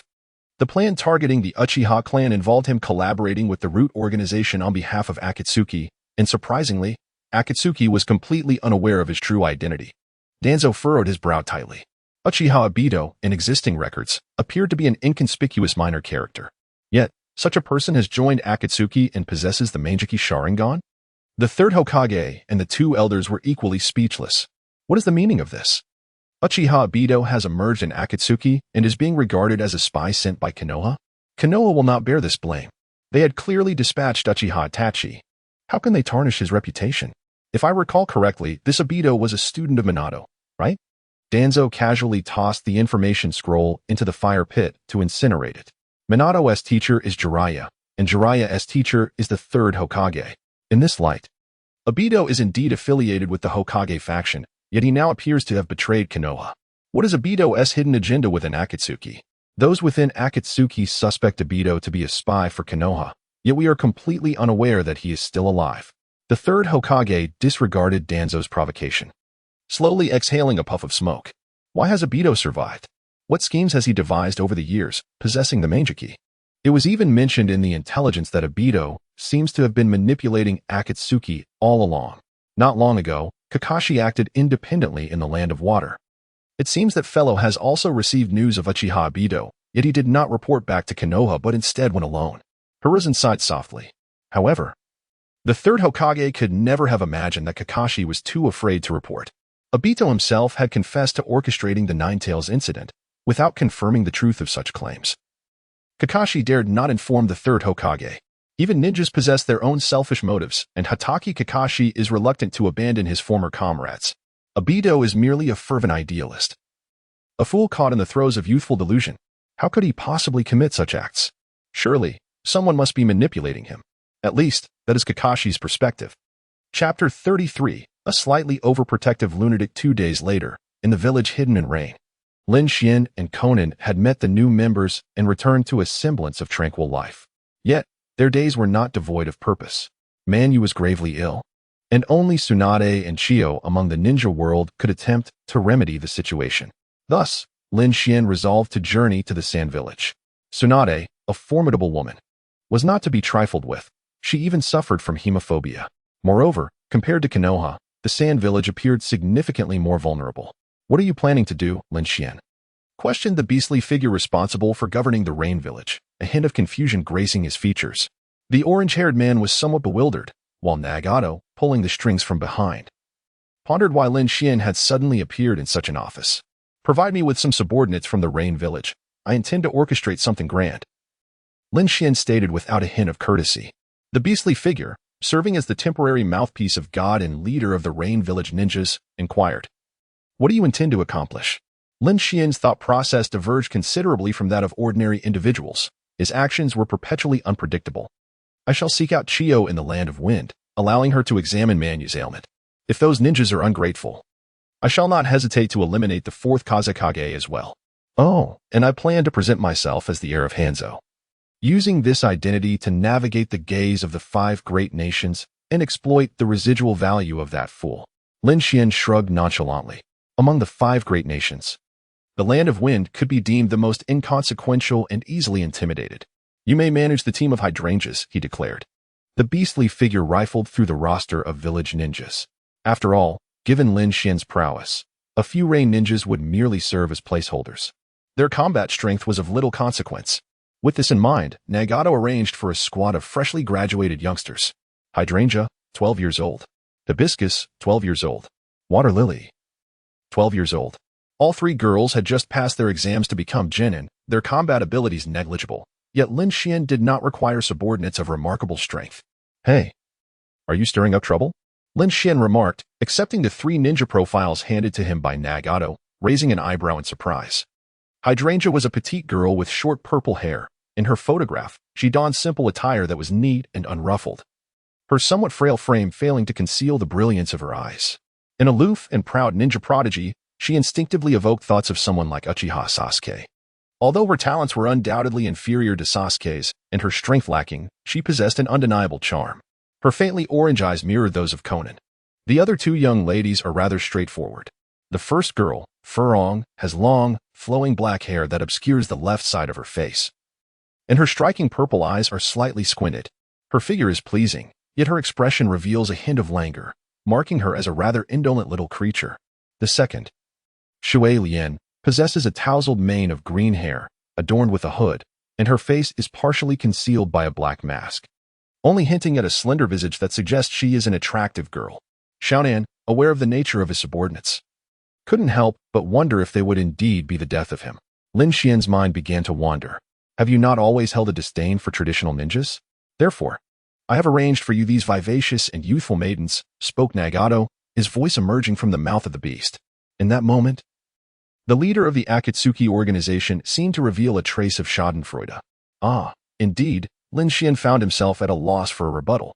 A ninja is defined by formidable prowess and exceptional fortitude, willing to sacrifice everything, including their very lives, for the sake of their mission and objectives. The vocation of a ninja has devolved into that of a tool of war, who still recalls that when the sage of the six paths established the ninja way, it was with the hope that ninjutsu would enhance life and lead to peace? Never mind, these three young ladies shall henceforth be my subordinates. After a brief hesitation, Lin Xian finally nodded resolutely. The original fate of the Azalea Ninja Squad was destined for annihilation years hence during a high-stakes mission. If he intervened, their fate could indeed be altered. Amigakure is a peaceful village. How could he allow these lovely young girls to meet with a tragic end? After all, Lin Xian is not a heartless individual. By the command of Lord Hanzo, no foreign ninjas are permitted to linger within our borders. And we shall commence a purge of rogue ninjas. Upon exiting Amigakure, Lin Xian, Xiaonan, and the ninja squad proclaimed this shocking news throughout the Land of Rain. Indeed, after all these years, only the people of Amigakure knew that Hanzo had perished. Not even the other cities of the Land of Rain were aware. Now, Lin Xian was resurrecting the so-called demigod title of the ninja world for a bit of repurposing. In his eyes, Hanzo was a failure, however, for the ninja realm. Hanzo's name still held considerable weight. After all, the legendary Sannin of Konoha had never managed to defeat Hanzo collectively. What? Is the Land of Rain on the brink of civil war? It seems Lord Hanzo is about to take action against some rogue ninjas. Unrest is brewing once more. Wherever Lin Xian and his entourage ventured, the townsfolk buzzed with speculation. These fools, Azalea thought pityingly as she gazed at those oblivious to the truth. Hanzo has long since departed this world. He was slain by Lord Pain of our village. Now, Amigakure is under the protection of our divine lord, along with the beautiful and gentle angel lord, and also her brother. In summary, the true strength of the Rain-Hidden Village is undeniably on par with any other ninja village. The tasks in the Land of Rain are nearly complete. Conan sighed in relief, knowing that news would soon spread throughout the Land of Rain, and then to the distant 5 great nations. Lord Angel, what shall be our next course of action? Hydrangea gazed at Conan with admiration and reverence. This gentle senior occasionally appeared in the village to distribute aid and charity to the impoverished and orphans. In both strength and character, she embodied the true hero that Hydrangea aspired to be. Do not direct your questions at me. Inquire with him, for he is your superior, Conan remarked with a slight smirk, affectionately ruffling Hydrangea's hair. This proud junior only displayed such a docile demeanor in her presence, though Conan cherished the adorable young girl. A twinge of jealousy stirred within her at the thought of Hydrangea being adopted by Lin Xian. It bewildered her. Why would she feel envious of a 12-year-old girl? The forthcoming events are perilous. It would be best for you to return to the village. We are heading to the Sand-Hidden Village, Lin Xian explained slowly. Glancing back at the slow-moving Akatsuki member, Kaido Manatsu, we will engage with the Sand Village ninjas, seeking an opportunity to venture into the Land of Wind, where battles of a significant caliber among the shadows may occur. Such matters are not for the lower-ranked ninjas. Indeed, Fuyo and Suelian displayed remarkable awareness and complied fully with orders. Lin Xian rarely made appearances, and information about him was scarce. However, by observing the Lord Angel's demeanor towards her brother, it was evident that his power was undeniably formidable. Understood, Hydrangea replied, somewhat reluctant, but aware that this was not the time to feign bravado. A genius must not only be proud, but also possess a clear understanding of oneself. What gift does Hanako desire? Lin Xian inquired, mimicking Conan's affectionate gesture by stroking the young girl's hair. Gift? Hydrangea responded with a puzzled expression. If her memory served her correctly, she did not share such intimacy with this peculiar superior. Only Suelian and Fuyo referred to her that way. The young girl felt her cheeks flush, a mix of shyness and apprehension washing over her. Brother, you ought not to tease a child at the age of 30. Conan interjected with a hint of exasperation, rubbing her forehead. It was now October of the 55th year of the Konoha calendar, and soon Lin Xian would turn 34, a veritable middle-aged man, or as some might say, an odd uncle. Do you not understand that age is a personal matter? Lin Xian appeared to be both embarrassed and irritated. Hydrangea and the other two girls regarded the youthful man before them with astonished disbelief. With such an appearance, one could easily mistake him for 20, or even, if overly generous, 18, without anyone raising an eyebrow in doubt. Lin Xian slipped away, his silhouette somewhat disheveled, having forgotten even to take his umbrella. "Oh, Oni-chan, despite your age, you still behave like a child," Xiaonan remarked with a sigh. The three women of the hydrangea could barely maintain their calm expressions, stifling their laughter. As prominent figures in the rain-hidden village, the personalities of these siblings appeared remarkably approachable. The angelic figure was gentle. While her brother resembled a somewhat eccentric individual, one might accurately describe him as a slightly obsessive older brother. Chapter 34. Truly a good person, everyone. You should leave this place. By the way, do you know where Chiyo resides? Lin Xian appeared before the ninjas of the sand-hidden village. These individuals were a reconnaissance team dispatched by the Wind Country to gather intelligence in the Rain Country, tasked with reporting all events occurring here. However, with Hanzo the Salamander announcing a purge of rogue ninjas, foreign ninjas were forbidden from remaining within the territory. Is there no room for negotiation? The captain of the ninja team expressed his reluctance. The Wind Country, situated in a desert region, is the poorest among the 5 great nations. The sand-hidden village receives very few mission assignments, and opportunities for earning are limited, leading to a surplus of labor. Were it not for the annual financial aid from the Wind Country, it would be challenging for the sand-hidden village to sustain its ninjas. The Rain Country is ideal for rest and retirement. If not for urgent necessities, this ninja team would be loath to relinquish their posts. Lord Hanzo has issued a strict order. No ninja from any village is permitted to remain, Lin Xian stated coldly.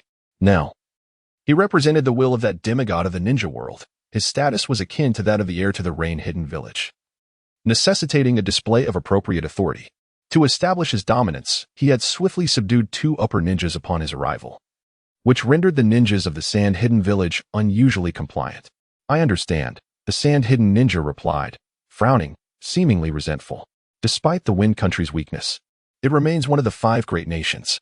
Were this not on Rain Country's territory, the sand-hidden village would not yield so easily.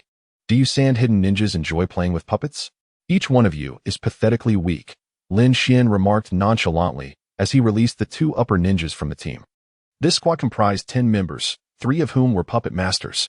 During the recent skirmish, he had swiftly incapacitated the 2 upper ninja puppet masters. Their puppets undoubtedly crushed in the process. "You bastard! Don't underestimate puppet masters," the sand-hidden ninjas exclaimed, their eyes blazing with anger, yet they dared not act. Lin Xian feigned disinterest, letting his head droop, too weary to engage in further banter.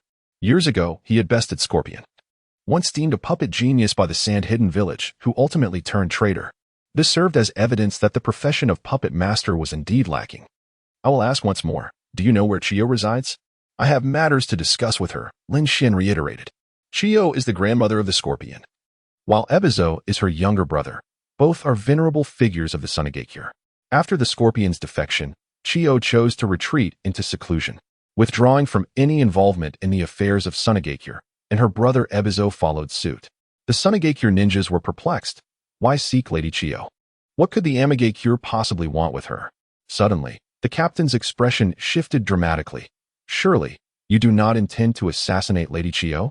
After all, she had once neutralized the venom of the salamander on the battlefield, leading them to contemplate a war against the Wind Country should she be eliminated." Lin Xian regarded them as if they were simpletons. "With such intellect, you aspire to be ninjas? I must have overly estimated your Sunagakure," he continued. "The land of rain is embroiled in civil strife. Though that may have been a falsehood, it is accepted as absolute truth by the outside world. Given this internal conflict, how could you possibly wish to assassinate the upper echelons of the Wind Country? What, then, is your purpose in seeking Lady Chiyo?" The captain of the Sunagakure ninjas appeared increasingly vexed. "I have a subordinate afflicted with a terminal illness, and I promised to save him," Lin Xian stated candidly. Clad in a stylish black coat adorned with the Amagakure headband, he bore the resemblance of a man of some influence. The Sunagakure ninjas exchanged glances. Did they truly intend to treat Lady Chiyo as a physician?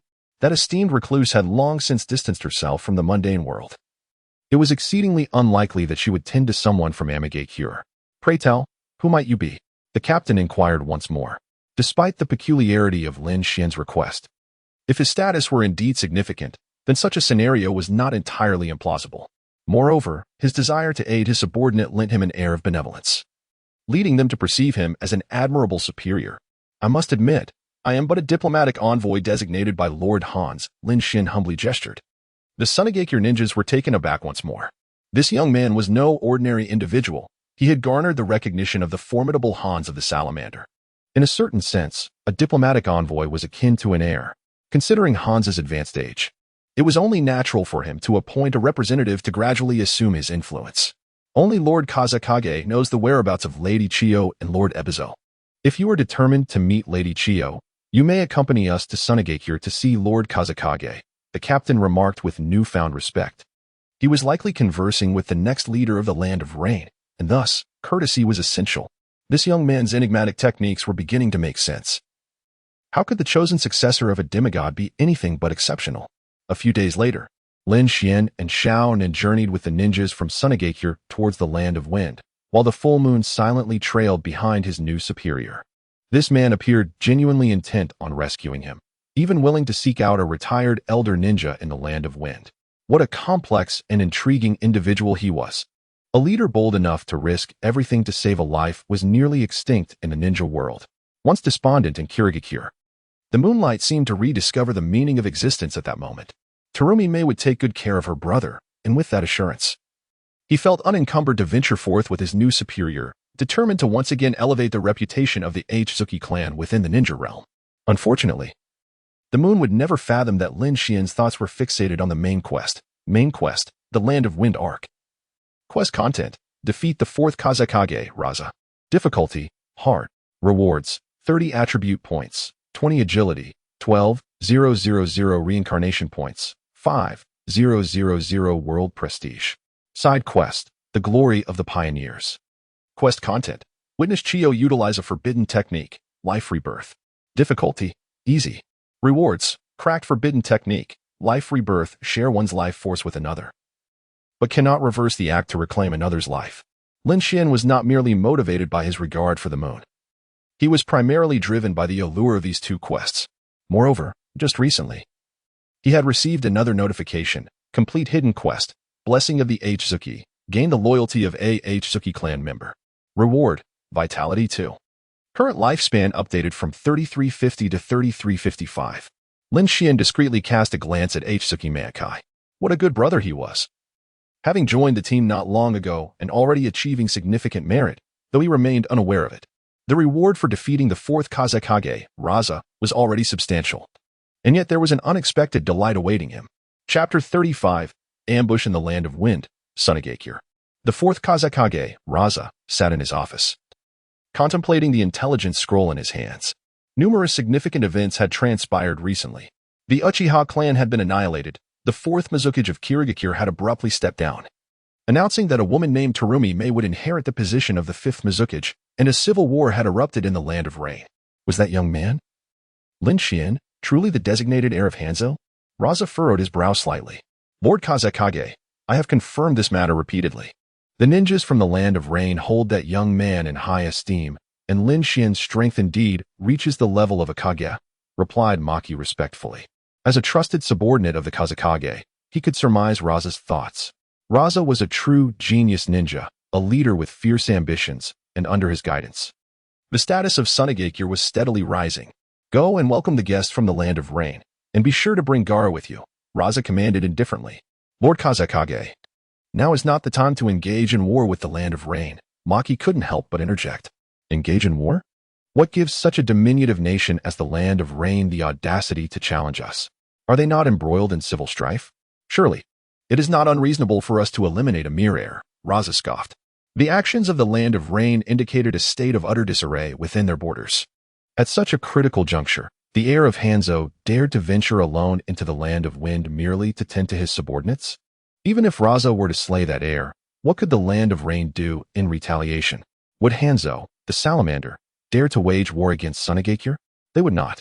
Maki lowered his head in understanding. The decisions of Lord Kazakage had never faltered, yet this time he felt an ominous premonition. Rational analysis suggested that this was indeed an opportune moment to strike at the Land of Rain. The assassination of Hanzo's heir would undoubtedly plunge the entire nation into further chaos. With Gaara present, There was no possibility of unforeseen mishaps. Ultimately, Maki could only find solace in this rationale. Gaara was the son of the fourth Kazekage and the host of the One-Tail, Shikaku. With such a tailed beast at his disposal, what unexpected events could possibly arise? Gaara, Lord Kazekage requests your presence in his office. After a moment, Maki discovered the red-haired boy in a corner of the streets of Sunagakure. His gaze was as cold and indifferent as that of a beast. Understood. The boy remained silent for a long while before finally nodding in calm acknowledgement. Having lost his mother at a young age, he was burdened with a monstrous entity sealed within him, growing up under the disdainful and fearful stares of the villagers. His father, the Kazekage, was also a scoundrel who had dispatched assassins to test his control over the beast, resulting in the death of Yashimaru, who perished at Gaara's hands.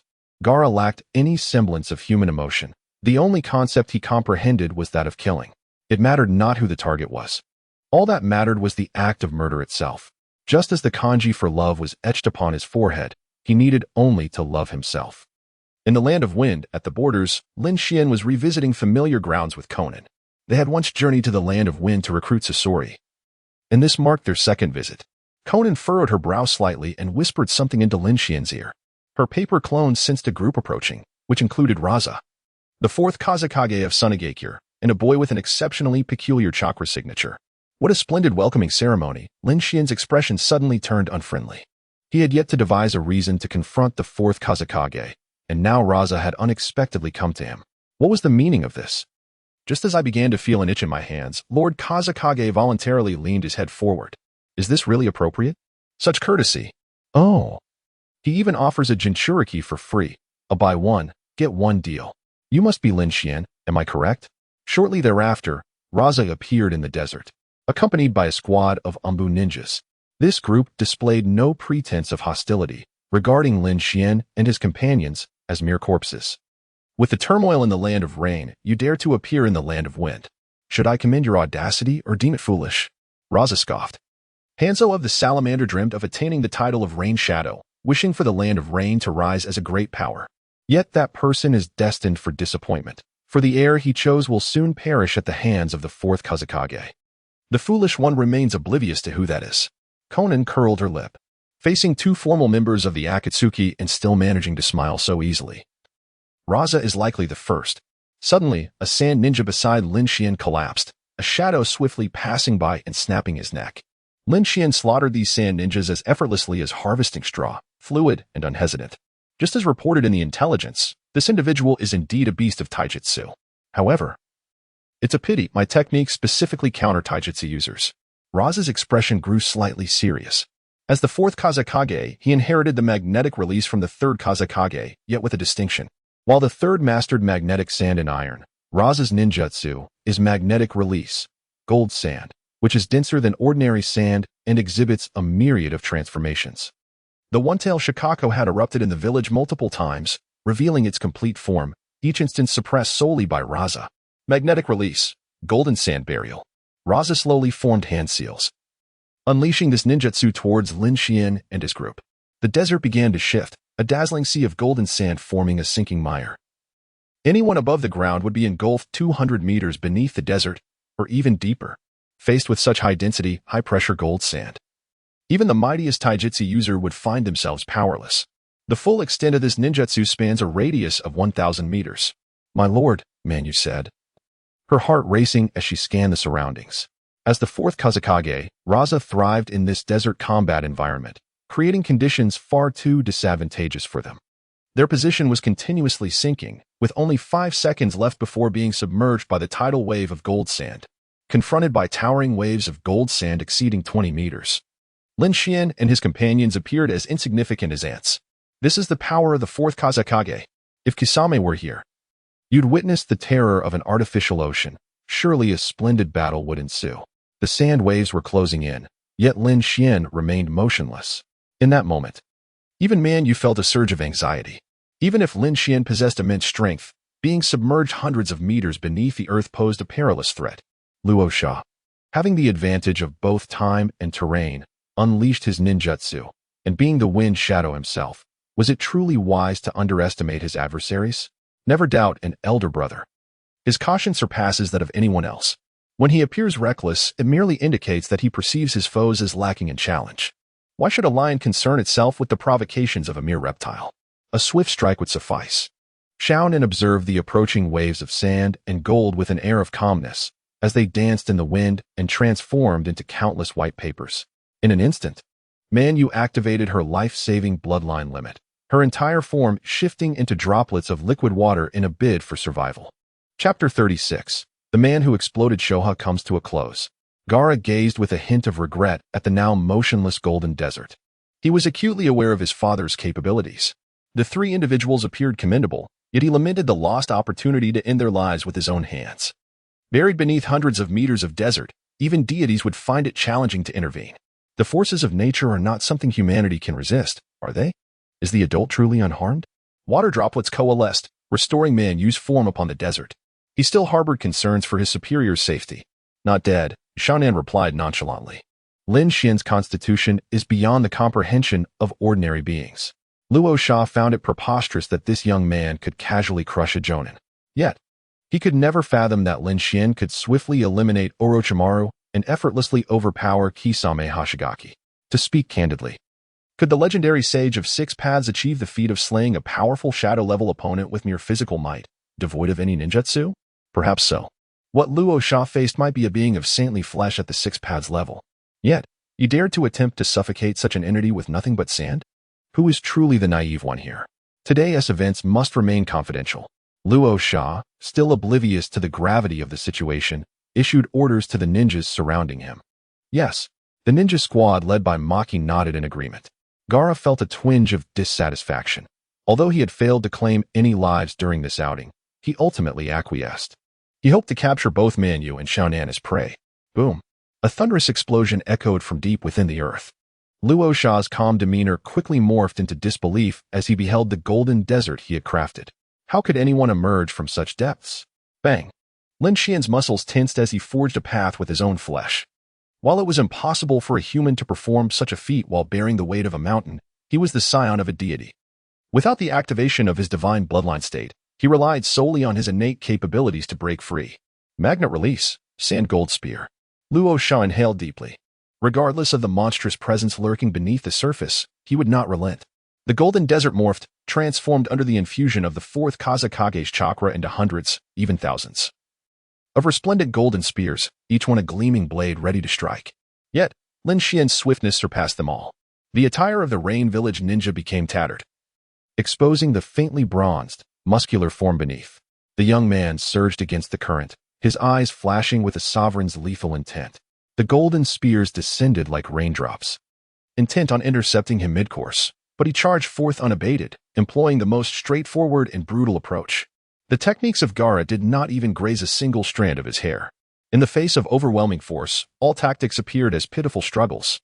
The fourth Kazakage watched helplessly as that man emerged, dismantling his jutsu with an ease that was nothing short of devastating. Gaara, you Shikaku. Gaara, now devoid of hesitation, bellowed at his young son. His jutsu could only delay Lin Xian's advance but could not halt it entirely. Only the infinitely resource-tailed beast had a chance against this formidable adversary. Situated in the desert, Shikaku also wielded sealing techniques. Only the fully realized one-tail stood a chance of overcoming this terrifying foe. Even if victory was unattainable, it could create an opportunity for their escape. Understanding dawned upon Gaara as he gazed at the figure 100 meters away. Reluctantly, he realized he must rely on that raccoon to survive. Otherwise, he would surely perish at the hands of his enemy. Hypnotic technique. Without hesitation, Gaara invoked this advanced form of hypnosis upon himself. As the consciousness of the Jinchuriki slipped into deep slumber, Shikaku would seize control of this form, briefly manifesting its full power.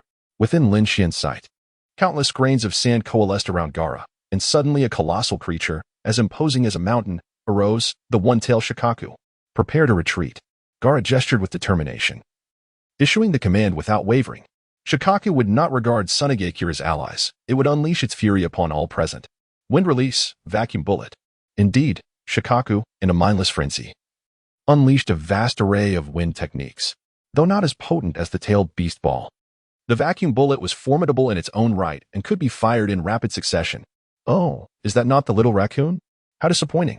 Just as Shikaku was about to wreak havoc, a voice rang out above its head. The giant beast collapsed with a thunderous crash, sending countless grains of sand flying. Kazekage-sama, your village's pet is quite impressive. It must make for a formidable guardian, Lin Xian remarked with a playful smile, utterly dismissing Shikaku. This yellow raccoon could not withstand even a single punch from him. How pathetic. Human, you are provoking me. Shikaku's hoarse, shrill voice echoed like thunder. The form of a tailed beast is composed of chakra. Even if slain, it will resurrect after a few years, allowing Shikaku to fight without reservation. Silence. Now is not the time for your insolence. Lin Xian's expression turned cold. At present, Xiao was still in the process of gathering funds and did not intend to take action against the Jinchuriki of each village, lest they alert the enemy. Capturing Shikaku was not an option. At most, they could teach it a lesson. I will tear you apart. Shikaku screamed, rising once more in the desert.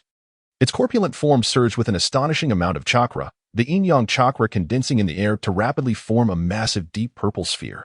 Tail Beast Bomb. Had Shikaku lost its senses? It was attempting to use the tailed beast bomb from such close range. Raza and his subordinates quickened their pace in flight.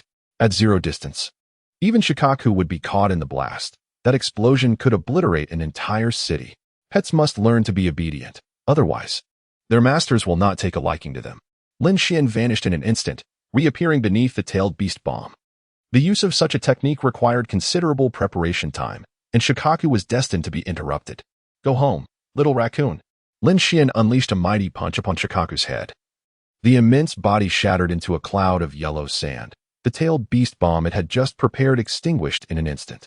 Shikaku, who had only just managed to breathe freely, was pulled back into the Jinchuriki's body, deprived even of a chance to bid farewell. From a distance, Raza beheld this scene, rendered speechless by his emotions.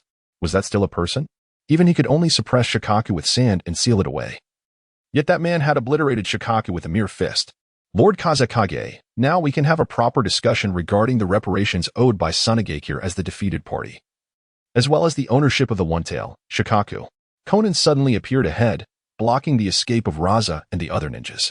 Countless sheets of white paper fell, forming a circular wall of confinement. The Kazekage, with a bitter expression, came to a halt, estimating at least 1 million explosive tags were present. And that was only the number visible to him.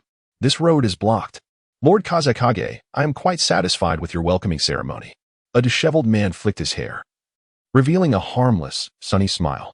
Moon, being quite considerate, brought a set of outer garments, which Lin Xian casually accepted and donned, smiling to reveal 2 rows of pearly white teeth. Chapter 37. Slaying the Kazekage. Equipment system activated. Truly, the chosen heir of a demigod. Raza's face turned ashen. The legendary 3 ninjas of Konoha, Jiraiya, Orochimaru, Tsunade, each renowned as shadow-level powerhouses in the ninja world. Given that Hanzo could easily defeat the legendary 3, it was no surprise that his disciple was equally formidable. Indeed, the title of demigod in the ninja realm was not unfounded. The individual closest to the god of ninjas possessed a keen eye. Gradually, Raza calmed himself. To cultivate a genius like Lin Xian, Hanzo's own strength was beyond question. Do you not think that the rain country hinders your development? Feng Ying suddenly interjected, a teasing smile gracing his features. Hanzo the Salamander devoted his life to becoming a legendary rain shadow. If my conjecture is correct, your authority is rather limited, is it not? Hanzo was a selfish and power-hungry ruler. As long as he draws breath, you shall remain in his shadow, bearing the title of heir while serving him. As the defeated party, Rasha did not relinquish the possibility of negotiations and even sought to sow discord between Lin Xian and Hanzo. While Lin Xian possessed formidable strength, he remained a mere youth at heart. If Lin Xian were willing to spare them, or even to pledge loyalty to Sunagakure, Rasha would not hesitate to groom him as the next Wind Shadow. This young man was indeed worth cultivating. However, Hanzo the Salamander was already deceased. Lin Xian had witnessed the corpse firsthand. Even if Lin Xian intended to infiltrate the 5 great nations, he would certainly not choose Sunagakure, not merely due to their weakness, but also because of their treachery and lack of principles. Yakura, bearer of the Shikutan bloodline, was hailed as a hero of Sunagakure. Yet the 4th Kazekage Rasha deceived him under the guise of a confidential mission, leading him to Kirigakure, where he became the target of their wrath and ultimately met a tragic end. If even the village's hero could be treated thus, who else would escape the machinations of the 4th Wind Shadow? Lin Xian fell into contemplation, as if genuinely weighing Rasha's proposal. Leave that feeble rain country behind. Only the Wind Country can provide you with a grand stage. We can offer you greater resources, more power. Becoming the next Wind Shadow is not an impossibility. Rasha coaxed.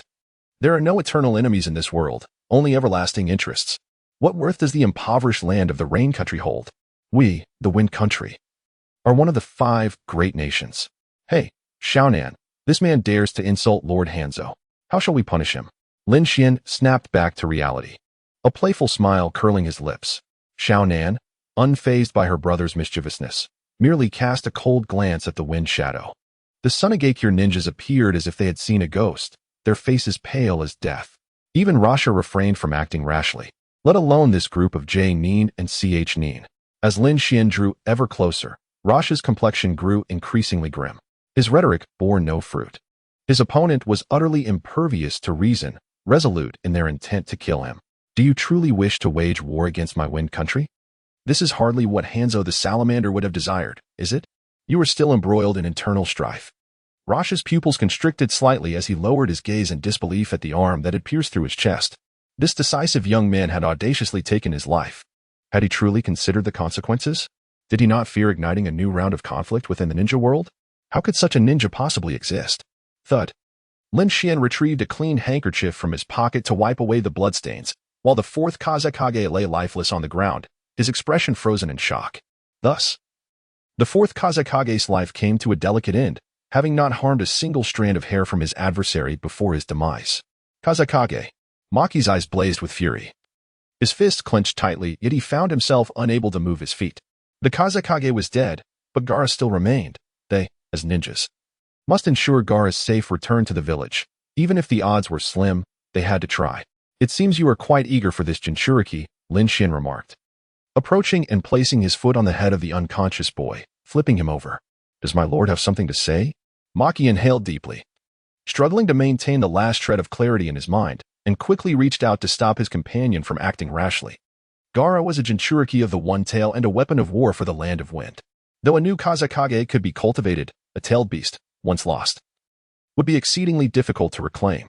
With Raza's death, Sunagakure would only suffer a temporary setback. If Gaara were to be taken, the Land of Wind might be expelled from the ranks of the 5 great nations, reduced to a minor nation like the Land of Rain. The Jinchuriki will be kept in my custody for now. You shall seek Chiyo and have her tend to my subordinate's injuries. If she succeeds, I shall return the Jinchuriki. Conversely, if she fails, do not expect to claim the Jinchuriki. Lin Xian leisurely gestured to Moon, who promptly understood and hastily placed Gaara into a sack, shouldering it with ease. Boss truly is the boss, Moon thought, feeling fortunate to have such a leader. The Kazekage had been slain, the Jinchuriki was in their grasp, and a group of elite ninjas felt too restrained to act. Now you may leave. Take heed. I grant you only 3 days. Maki was a wise man, and the other Sunagakure ninjas were no fools either. As the defeated party, reasoning was futile, had their opponents been less merciful. This group of elite ninjas might have met their end there. The immediate priority was to return to the village and consult with Lady Chiyo and Lord Eyes. Only they could navigate this critical situation. Main quest, Land of Wind, completed. Rewards distributed. Current attribute points available, 30. Gazing at the panel that had appeared before him, Lin Xian silently pressed a certain plus sign 30 times. What more was there to contemplate? Explorer 51465145, level 25, lifespan 3355, blood chi 15, soul 24, strength 227, constitution 53, agility 62, charm 5, luck 1, reincarnation points 157,600, world reputation 20,900, bloodline divine blood imperfect. Rating. Derived from the ethereal lineage of the deity Emperor Jiang, it significantly enhances physical attributes and exhibits remarkable compatibility with other bloodlines. Current attribute bonuses: Soul 15, Strength 30, Constitution 20, Agility 20. Development level: 4100. Negative effect: Divine punishment. Lifespan limit permanently reduced by 90. Evaluation: although a tiered bloodline, it is indeed a life-consuming endeavor for players. Friendly reminder: upon surpassing a world reputation of 20,000 points, the equipment system will be unlocked. Completed hidden task: Sorrow of the Wind. Eliminate a wind shadow. Acquired equipment: magnetic gold ring. Equipment. Lin Xian stared in bewilderment at the ring floating in midair, encircled by a faint blue glow.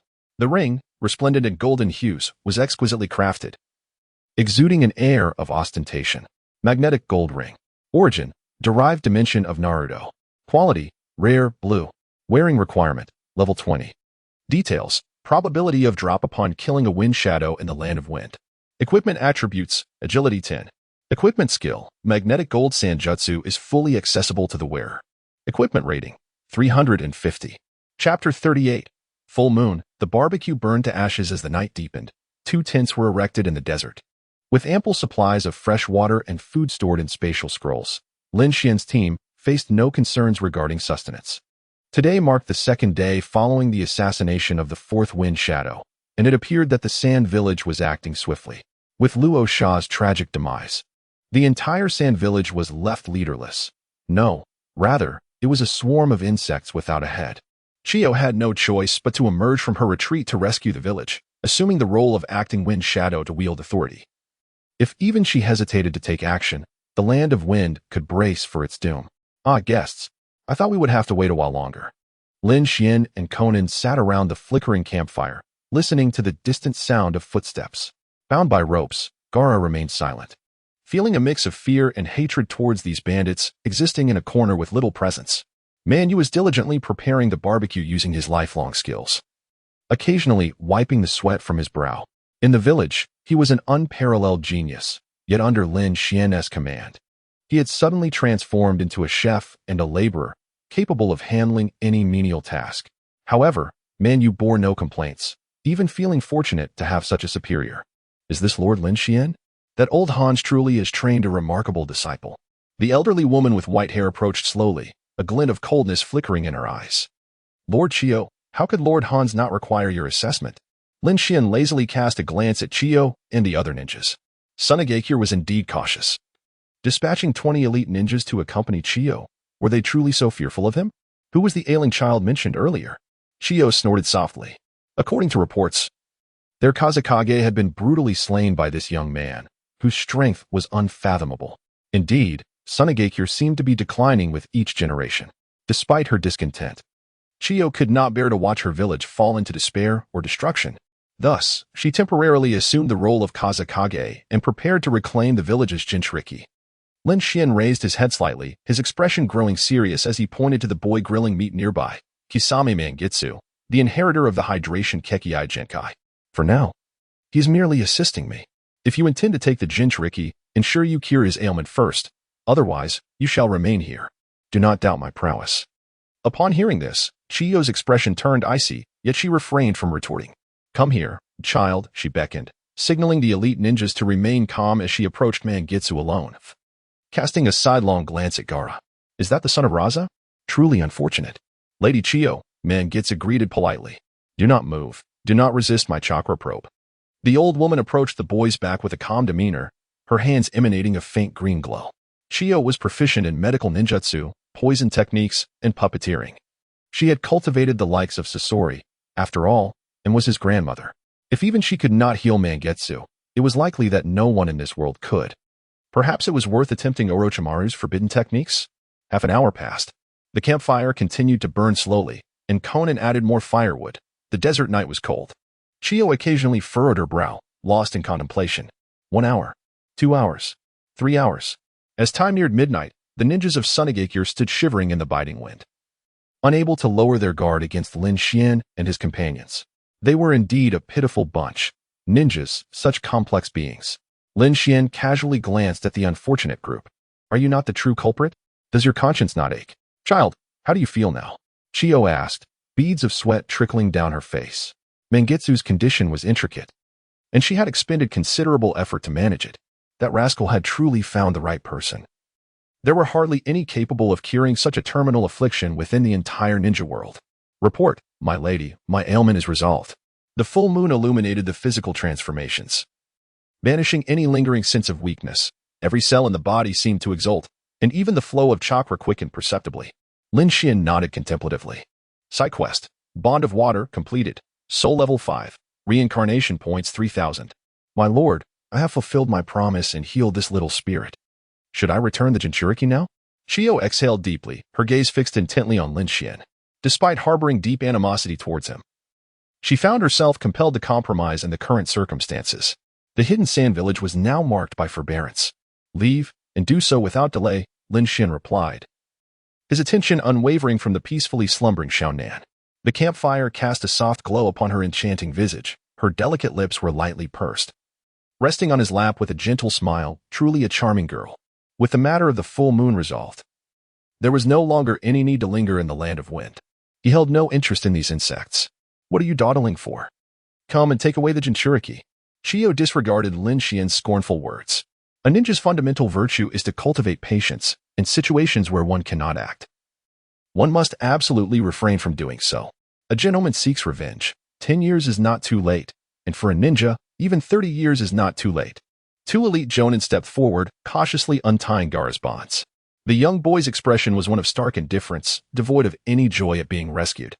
His existence was solely to instigate slaughter, yet only moments ago, his most formidable ally had been vanquished with a single blow, and even his powerful father had been killed, leaving Gaara profoundly affected. He had no concern for the death of his father, a wretched man whose demise held no significance. Gaara was subdued by Lin Xian's prowess, struggling to comprehend that such formidable ninjas existed in the world. Was there truly a chance to eliminate that monster? "Hurry up," Chiyo urged, and with the jonin, they swiftly departed, unconcerned with Gaara's thoughts, intent only on quickly extracting the village's Jinchuriki to prevent that man from having a change of heart. "My lord, your subordinates are willing to brave fire and water for you. No sacrifice is too great." Man Yu knelt respectfully, his eyes gleaming with a fervor akin to that of a zealot. The 18-year-old boy displayed such reverence towards a young man who appeared to be in his 20s, cradling a sleeping woman in his arms, creating an oddly surreal scene. In silence, Lin Xian gently carried Xiao Nan into the tent before returning leisurely. He lit a cigarette, and white smoke began to waft around the campfire. Smoking was a habit, though Xiao Nan disapproved. Thus, he had to indulge in secret. "Man Yu," Lin Xian spoke earnestly, his gaze flickering as if to impart something of great significance. "Speak, my lord." Man Yu maintained his kneeling posture. "The grilled meat has been charred to a crisp," prompting a soft sigh from the young man. Suddenly, the expression of the full moon shifts to a complex blend of emotions: regret, shame, confusion, and a hint of laughter that dare not surface. This younger sibling-obsessed superior seems to be a bit unhinged. "Are we really discussing grilled meat now? Shouldn't he be uttering words befitting a schemer, like 'you should follow my lead diligently from now on, the ninja world belongs to us'? Even if such sentiments were fabricated, he would gladly lend an ear. Did you know? The population of the Land of Rain stands at 7 million, yet only 80,000 pigs are raised, translating to nearly 90 people sharing a single pig, far from sufficient sustenance. You remain oblivious, indifferent, solely concerned with your own affairs." Chapter 39. I cannot let Senior Ju down. In the hidden rain village, a familiar black curtain of rain envelopes the sky, rendering the streets eerily quiet, where passers-by exhibit calm expressions devoid of joy or sorrow. The self-proclaimed god, Pain, has slain Hanzo the salamander, and for years has sealed all news, forbidding any private discussions about him. Presently, the village enjoys tranquility, honestly much improved compared to Hanzo's reign. The villagers do not harbor resentment towards Pain's governance. "Azalea, I never anticipated you possessed such talents in summoning techniques and space-time ninjutsu." Conan praises her newly acquired disciple profusely. It is indeed a testament to Lord Angel's excellent teaching. The violet-haired girl humbly bows her head, a subtle smile gracing her lips. Although she is officially a subordinate of Lin Xian, her recent close relationship with Lord Angel and her apprenticeship under Conan have flourished. "Have you encountered any difficulties lately?" After the lesson, Conan casually inquires about her disciple's personal life. Azalea hails from a humble background. Her parents departed early, leaving her with only 2 friends from her ninja team, Water Lily and Hibiscus. "No, there are very few missions in the village. We lower-ranked ninjas are rather idle." Azalea shakes her head. Even when tasks arise, they typically fall to the J-Nin and CH-Nin, rather than freshly graduated students from the Ninja Academy. In certain situations, lower-ranked ninjas are not even deemed worthy of being cannon fodder. "Flower sauce, do you like the gifts I brought?" Lin Xian suddenly bursts into the room, smiling as he scrutinizes Azalea. As Conan's pupil, she is also considered a partial disciple of his, thus deserving of his care. The girl's eye color coincidentally mirrors that of Conan's, creating a striking resemblance between the master and her apprentice. I like it." Azalea appears somewhat reluctant. stiffly nodding her head. Lin Xian has returned from the land of wind, bringing along some local delicacies, special cured meat sealed in unique clay, exquisite fruit wine, and 3 stone bracelets, one for each of the 3 young girls. Cured meat? Does this gentleman possess a penchant for culinary delights? And wine? Does he not know that minors are prohibited from drinking? Only the bracelets seem somewhat respectable, yet they are clearly trinkets from a market stall. It appears that Lord Angel's brother may not be adept at charming young ladies. As long as you like it, that is what truly matters. Lin Xian seemingly failed to notice the lingering resentment in the young girl's eyes as he reached out to caress the hair of the hydrangea. The days suddenly regained their tranquility until one fateful day. Xiao Nan was instructing the hydrangea in ninjutsu, while Lin Xian, feeling bored, wandered aimlessly. When suddenly a head emerged from the ground. Could it be? The organization has decided to send me to recruit new members? Lin Xian scratched his head, wearing an expression of confusion. A few days prior, the Akatsuki had identified a target, a rebellious genius ninja from IWA, Shinobi Village, Deidara. It's not Deidara. Itachi and Kasame have already sought him out. I came to discuss something else with you, Black Zetsu said with a sinister smile. Discuss what? Lin Xian's surprise deepened. The future of the Akatsuki, the meaning and truth of our existence, and the truth of this world. Are you familiar with the Moon Eye Plan? Black Zetsu spoke in a grave tone. Before him stood a creature that was neither human nor ghost, pointing toward the moon. A mysterious smile concealing a chilling laughter that penetrated to the bone. The atmosphere grew oddly tense. What plan? Lin Xian's expression grew more serious, as if intrigued. He acted like a brute. In both life and battle, ordinary people's impression of a brute is often one of ignorance. Kekekek. Black Zetsu seemed pleased with Lin Xian's reaction, unleashing a laugh that was utterly chilling. What is the Moon Eye? It is the greatest lie in the world. A deception woven over a millennium. Even Uchiha Madara was deceived by it. What waves can a mere Lin Xian stir? Speaking of the Moon Eye Plan, one must start with the stone tablet left by the Sage of 6 Paths, which recorded the endeavors of Lord Uchiha Madara for a solid 3 hours. Black Zetsu recounted the so-called Moon Eye Plan from beginning to end, just as he once did with Obito. In his narrative, he represented the will of Uchiha Madara, who awakened the Rinnegan and discovered the stone tablet left by the Sage of 6 Paths, leading to the conception of the Moon Eye Plan. In hindsight, this gave rise to the current Akatsuki organization, Nagato, and Obito.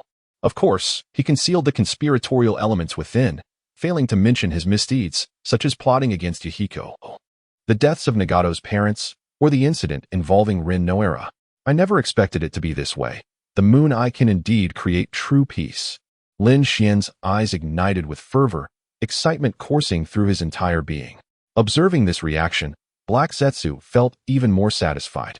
Though Lord Madara has departed, we shall inherit his will, guiding this world towards the path envisioned by the Sage of 6 Paths, ultimately achieving peace. Black Zetsu wore a face of smug satisfaction, nodding repeatedly with a smile. A brute is indeed a brute. Their mind is filled with muscle, perhaps? Lin Xian proved to be more gullible than he had anticipated. Senior Zetsu has shared so much with me. I cannot disappoint him. I support the Moon Eye Plan. Lin Xian's expression was resolute, his tone reminiscent of an oath. His acting skills were commendable, though few were aware of this fact, for most had met their demise at his hands before they could discover it. I have just recounted the matter regarding Obito. Although the lad is rather dim-witted, he remains our comrade and will assist us in realizing the Moon's Eye Plan. Black Zetsu's smile seemed to widen with joy. If we could utilize Lin Xian effectively, the collection of tailed beasts post-Akatsuki would be utterly foolproof. Clearing his throat, Black Zetsu continued earnestly that scoundrel Obito is far too reckless. His exposure of his identity led to his expulsion from Akatsuki. Nevertheless, as a companion in the Moon's Eye Plan, his continued involvement with the organization would be most advantageous for us. Lin Xian raised an eyebrow, subsequently lost in contemplation. Obito's strength is commendable, and as Senior Zetsu has indicated, he could be of great assistance to our endeavor. However, Nagato has already begun to harbor doubts about him, and it would be no simple task to regain his trust after having been deceived. Lin Xian found himself in a quandary. No matter, even if Obito does not return, he can still be of use. We simply cannot act overtly with him, lest we arouse Nagato's suspicions, Black Zetsu reassured him. Nagato may be viewed as a mere pawn. Yet he is no fool, and Black Zetsu understood that rekindling Nagato's trust in Obito would prove challenging. It would indeed be ideal for Obito to return to Akatsuki. Should that not come to pass, it would not be a matter of great concern. In the dead of night, Black Zetsu had long since departed. And after guiding Conan through her training, Lin Xian stealthily employed the body flicker technique to arrive at the residence of the Moonlit Lantern. Boss.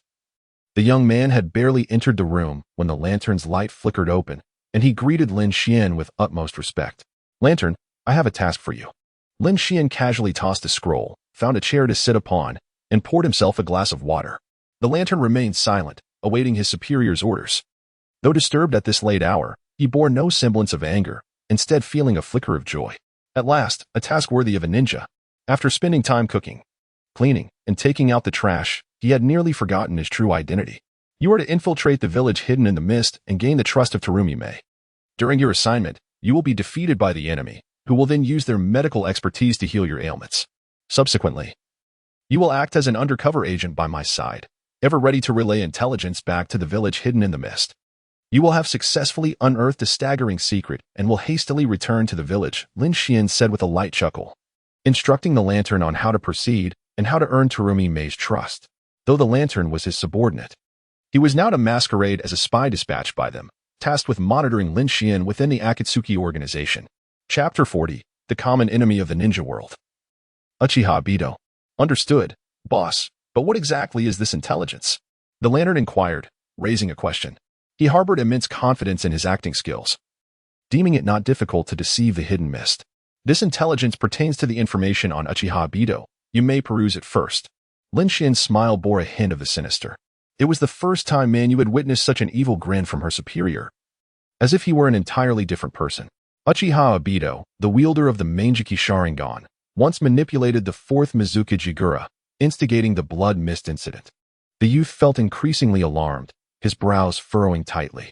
This intelligence detailed Obito's age, appearance, attire, and meticulously chronicled the transgressions he committed in the hidden mist, even encompassing the events surrounding his manipulation of the Ninetales unrest. More terrifying still, this dossier recorded Obito's ocular abilities, the principle of Kamui's phasing, with a duration of approximately 5 minutes, indicated that when Obito seized his enemies, he remained tangible. Should this intelligence reach the hidden mist, it would undoubtedly trigger a seismic upheaval throughout the shinobi world. Boss, is Obito our enemy? Upon perusing the intelligence, Manyu's first thought was that Obito had crossed Lin Xian. Such actions would render Obito a public enemy in the shinobi realm. Though not at present, it would certainly be so in the future, Lin Xian calmly replied. Manyu comprehended the underlying meaning in her superior's words. Obito would undoubtedly harbor resentment for their actions today. I will complete the mission. Manu displayed a set of sharp, serrated teeth. This return to the hidden mist also afforded him a chance to glimpse his younger brother, Shueihua. Although, as a spy, it was improbable he could appear before him. The mere thought filled him with satisfaction. The fourth Kazakage, Raza, had been slain by a mysterious assailant, and soon thereafter, the entire shinobi world was bombarded with even more sensational news. A bounty notice was issued by the Hidden Mist Village. The intelligence on Uchiha Obito was made public. The crimes committed by Obito were unforgivable by any major nation. The current intelligence included the massacre during the Blood Mist incident, the assassination of the fourth Mizukage, and the summoning of the Ninetales that led to the demise of the fourth Hokage. Who knows how many nefarious deeds he had committed in the shadows. Not only was the Hidden Mist enraged, but Konoha could no longer remain idle. The third Hokage acknowledged the bounty from the Hidden Mist, stating that Konoha would cooperate in the pursuit of the rogue ninja Uchiha Obito. From that day forth, Obito became a pariah, reviled by all within the shinobi world.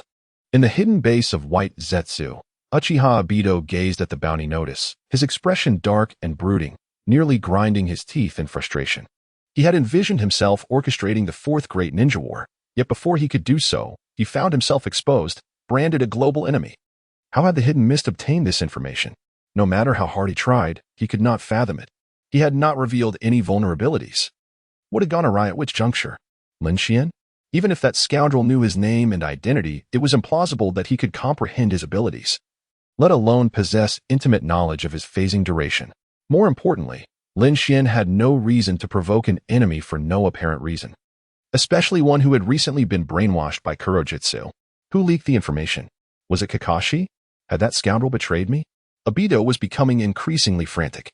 In the years following Naira-Rin's death, this was the first time he felt such agitation. He clearly sensed that someone was plotting against him. Yet he had no leads to identify this individual, nor any understanding of their motives. Kuro, have you betrayed me? Obito suddenly turned, his scrutinizing gaze fixed on the half-black, half-white figure. If anyone could monitor his every move and know all his trump cards, it would be Kuro and Uchiha Madara, but Madara was already dead. Kuro's already pallid complexion darkened further, especially when Obito pointed at him and questioned him. His already unpleasant mood was exacerbated. Did Uchiha Obito's mind resemble that of a fool? How could such an imbecile have been chosen by Madara? How dare he question the very one who nurtured him?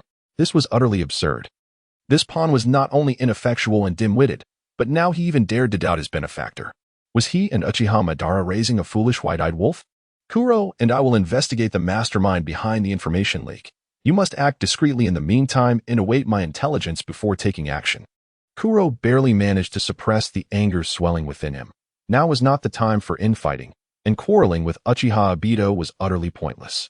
The higher-ups of the Hidden Mist Village undoubtedly knew the source of the information. I could eliminate another Mizukichi.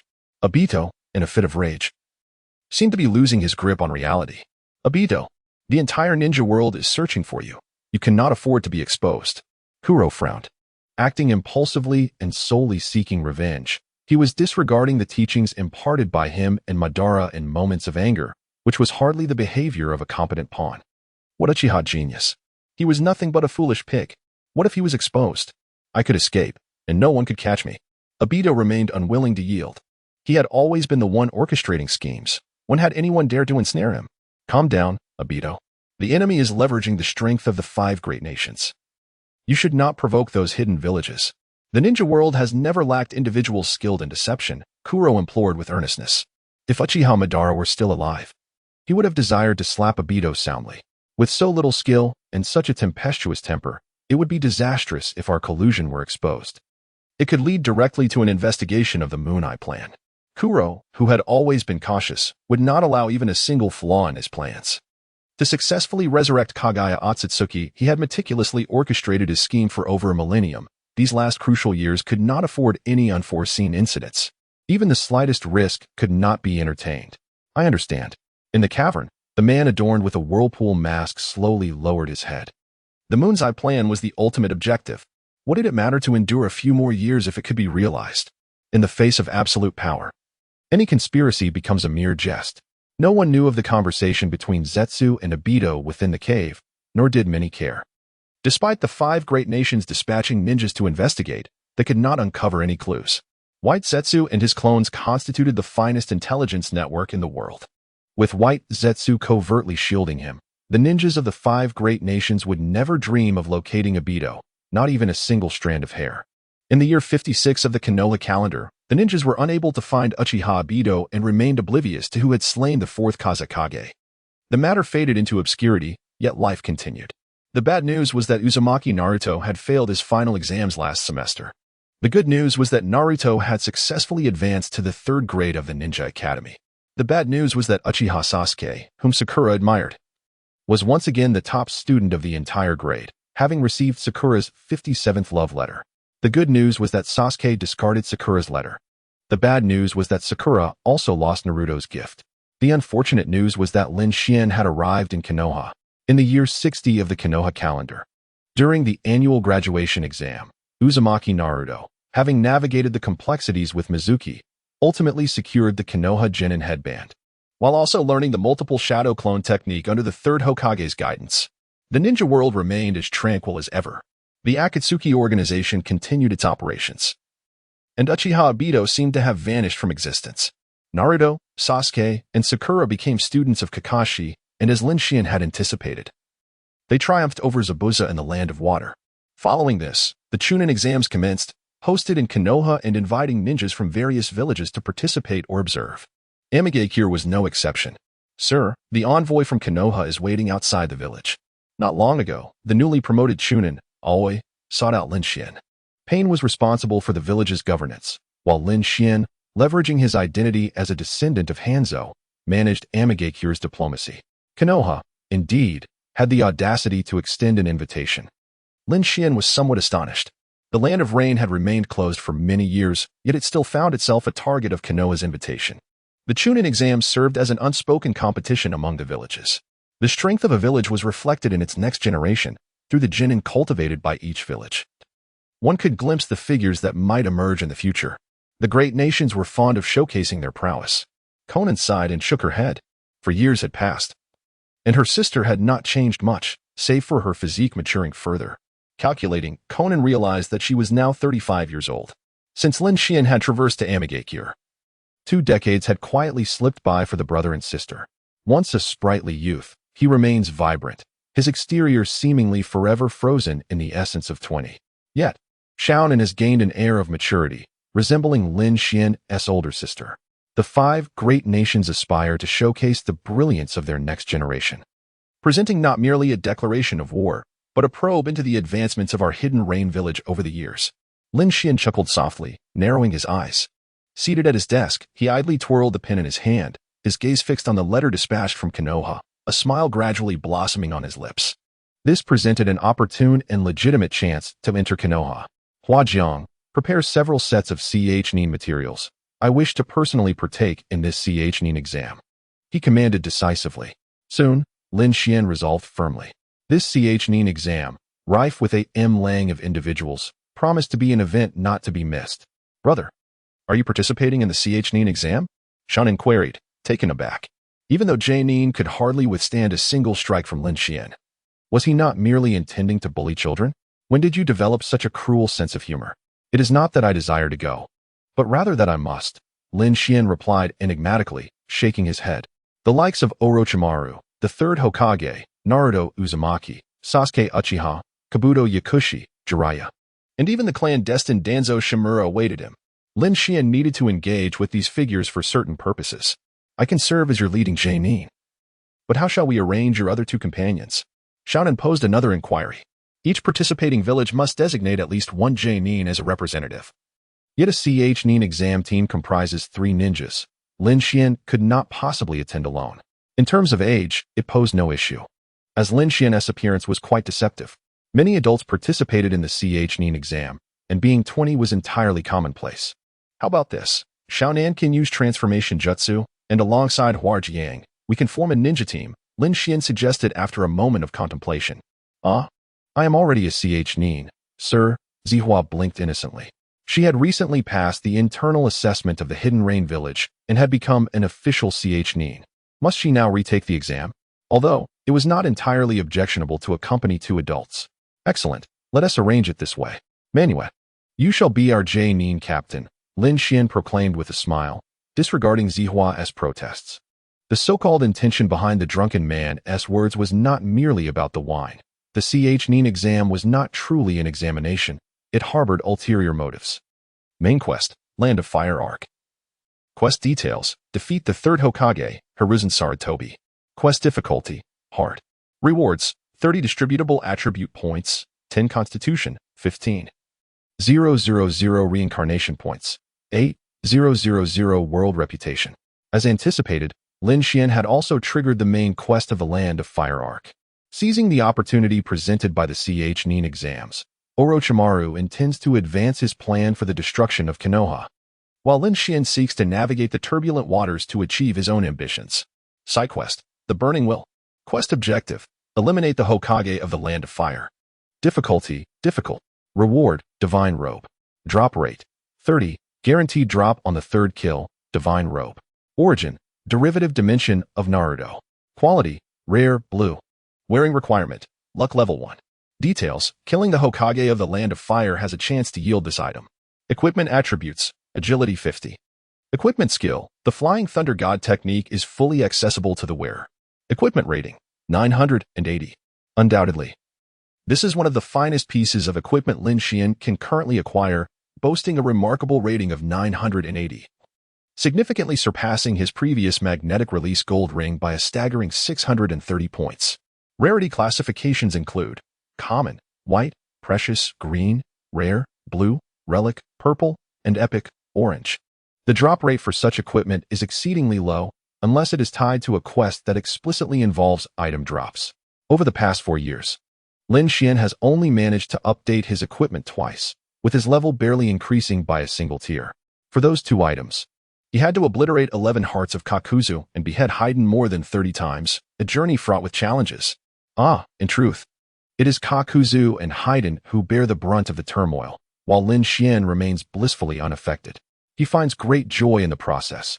Currently, members of the Akatsuki perceive him as a lunatic, particularly one with a severe obsession with younger women. Black Heart Ring Origin, derivative dimension of Naruto. Quality, rare, blue. Wearing requirement, level 20. Details, killing Kakuzu has a chance to yield this item. Equipment attributes, Charm 5, grants 30 assignable attribute points. Equipment skill, when receiving a lethal injury. Restores 10 energy, cooldown of 90 days. Equipment rating, 200. Although the skill of this equipment is rather lackluster, it at least provides a substantial number of assignable attribute points. Without hesitation, Lin Xian donned this ring and allocated all attribute points to strength. Next, he acquired the equipment from defeating Haiden, Evil God Bracelet Origin, derivative dimension of Naruto. Quality, rare, blue. Wearing requirement, charm level 10. Details, killing Haiden has a chance to yield this item. Equipment attributes, Constitution 20. Equipment skill, any attack will inflict a curse effect, causing additional damage equal to 1 maximum health point. Equipment rating, 260. The constitution provided by this equipment enhances defense, and its skill exhibits decent potential, perhaps yielding unexpected effects in certain future scenarios. Having obtained these 2 pieces of equipment, Lin Xian has endured yet another cycle of 4 years of patience. Below is Lin Xian's current attribute panel, Explorer No. 5146-5145, level 26, lifespan 3,855, vitality 15, soul 32, strength 275, constitution 72, agility 70, charm 1, luck 1, reincarnation points 174,400, world reputation 28,000. Chapter 42. I have forgiven the land of wind. In the land of fire, in the village of Konoha, Uchiha Naruto, now 12 years of age, has endured countless tidings, both joyous and sorrowful. The most delightful news is that he still has a chance to pursue Sakura. Conversely, the most disheartening revelation remains that Sakura's affections are directed towards Uchiha Sasuke. The worst news may soon be compounded by the arrival of Lin Xian from the land of rain today. Dear angel, Lord Lin Xian, regardless of the circumstances, I shall sacrifice myself to protect you. Hydrangea declared earnestly, her small fist clenched. This girl has grown increasingly mischievous. Once aloof in her youth, how has she transformed into such a playful spirit? Alas, it must be the influence of Xiao Nan. Lin Xian cast a languid glance at Xiao Nan, who, sensing the gaze, felt a shiver run through her as she realized her brother had become more eccentric of late. How adorable, the man chuckled, gently stroking the hair of both young ladies. Hydrangea, now 16, appeared little taller, still bearing an innocent visage that discouraged strangers. But she had learned to be endearing in front of Lin Xian and Xiao Nan. Xiao Nan, currently employing a transformation technique, also presented herself as a girl of approximately 16. Her youthful face was accentuated by a pair of remarkably mature eyes, an aesthetic harmony that radiated a captivating aloofness. And no, I dare not. The angel is my master. Hydrangea's cheeks flushed a rosy hue, a mix of surprise and bashfulness. Her utmost admiration was reserved for Xiao Nan, a gentle yet formidable figure, embodying perfection in every regard. Let us first seek suitable accommodation, Xiao Nan suggested calmly. Due to the impending Chunin exams in Konoha, the influx of visitors had become considerable. Without securing a proper hotel, they might find themselves compelled to sleep on park benches at night. To Xiao Nan, this was merely a trivial detail of daily observation. Hey, boss, it seems there's a group of Sand Village ninjas ahead, and I recognize some faces, Mandu announced suddenly. Following his gaze, Lin Xian spotted a contingent of sand ninjas, led by the Jonin Maki, among whom was Gaara, the one-tailed Jinchuriki he had previously encountered in the Land of Wind. It is indeed a curious twist of fate that after many years, Lin Xian, who had once slain others' fathers and obliterated Shohi, crosses paths again. Gaara's companions, Temari and Kankuro, both children of the 4th Kazekage, find themselves uncertain. What shall we do? Boss, asks Gaara, who remains dutifully patient, awaiting Lin Xian's command. Though he holds the nominal title of leading Jonin, he dares not make rash decisions. What else can be done? Naturally, one must greet our old friends. As the saying goes, a smile can dissolve enmity. Let bygones be bygones. For I have forgiven the land of wind. Lin Xian beams with a cheerful smile, leaving the three who know the truth in a state of bewilderment. Truly, what a remarkable individual you are. You killed the fourth Kazekage, captured the Jinchuriki, and threatened Chiyo, yet somehow you seem like the victim. Does the land of wind truly require your forgiveness? Hey, nephew. Long time no see. Lin Xian waves enthusiastically as he steps forward in front of the Sand Village team, his face radiating joy. The residents of Konoha appear perplexed. Has Rain Village secretly signed a peace treaty with Sand Village? This young man from Rain Village dares to refer to the Sand Ninja as nephew? Someone must report this to the Hokage. The hidden members of Konoha's Umbu exchanged glances, signaling one another. The Sand Village team comes to a halt. Maki rubs his eyes in disbelief, staring at this nightmarish young man whose face is hauntingly familiar, having appeared countless times in his dreams of terror. This is the very individual who slaughtered the fourth Kazekage, plunging the already vulnerable land of wind into deeper despair. Gaara's expression darkens with shame and resentment, his eyes bloodshot. Yet, being a wise individual, Gaara refrains from attacking and instead gestures for Maki to remain calm. What are Konoha's intentions? Gaara grits his teeth and speaks coldly. He does not harbor hatred for the man who killed his father. Rather, it is the term nephew that he finds insulting. On the other hand, this adversary is precisely the one Gaara yearns to challenge and defeat, even if it takes a lifetime to bridge the gap between them. The secrecy of the land of wind is impeccable. I hope you continue to maintain it and refrain from uttering anything inappropriate. Lin Xian shrugs nonchalantly. The truth behind the fourth Kazekage's death remains obscure to this day, thanks in large part to the land of wind's discretion. Ah, nephew, you have grown. I am sure Raza would be pleased to see you this way. The young man adopts a tone befitting an elder, his gaze filled with a certain fondness as he looks at the youth before him. Gaara, now 13, has indeed matured considerably. Yes, the child is teachable. Temari and Kankuro stand in astonishment. As Gaara's kin, they are acutely aware of his notorious temper. Anyone daring to act so brazenly before him would find themselves in dire straits. Yet, in the face of that Rain Shinobi, Gaara astonishingly held back. Who on earth is that individual? We shall meet again in the Ch-Nin exams. I eagerly anticipate your performance. Show me how much you have grown over the years. Lin Xian seemed oblivious to Gaara's brooding gaze, smiling to herself as she departed. The Ch-Nin exams permit lethal actions. Alas, within this trial, none can vanquish that man. Not even if he were to unleash Shikaka once more, there would be no chance. What is the nature of that Rain Shinobi? Gaara, do you know him? Temari furrowed her brow, fixating on the retreating figures of the Rain Shinobi. What an arrogant scoundrel! How dare he speak to Gaara in such a manner? Kankuro was equally irked. Do not provoke him, otherwise, I cannot guarantee your safety, though your lives hold no significance for me, Gaara warned in a drifting tone. In a moment of reverie, he recalled that day steeped in despair and darkness. In a desolate desert, a man shattered a monstrous creature as large as a mountain with a single punch. It was then that he first felt the insignificance of his own existence. His appearance in Konoha must be reported to Lady Chiyo. Maki's expression was even more grim than Gaara's. Lin Xian is participating in the Ch-Nin exams? This is no mere wolf entering a sheepfold. It is akin to releasing a Tyrannosaurus Rex into a kindergarten. A man capable of obliterating the fourth Kazekage and Shikaku is to partake in such a trial? Is there anything more absurd? In truth, Sunagakure is not the only village wary of Lin Xian. In Konoha, an old acquaintance of Lin Xian spotted that inexplicable rain genin among the crowd. Displaying a look that questioned, is this truly a genin? Indeed, that individual is Hatake Kakashi, who recently assumed the role of instructor for Team 7. Chapter 43, Farewell. Hatake Kakashi in a tea house, Lin Xian's team chose a window-side table.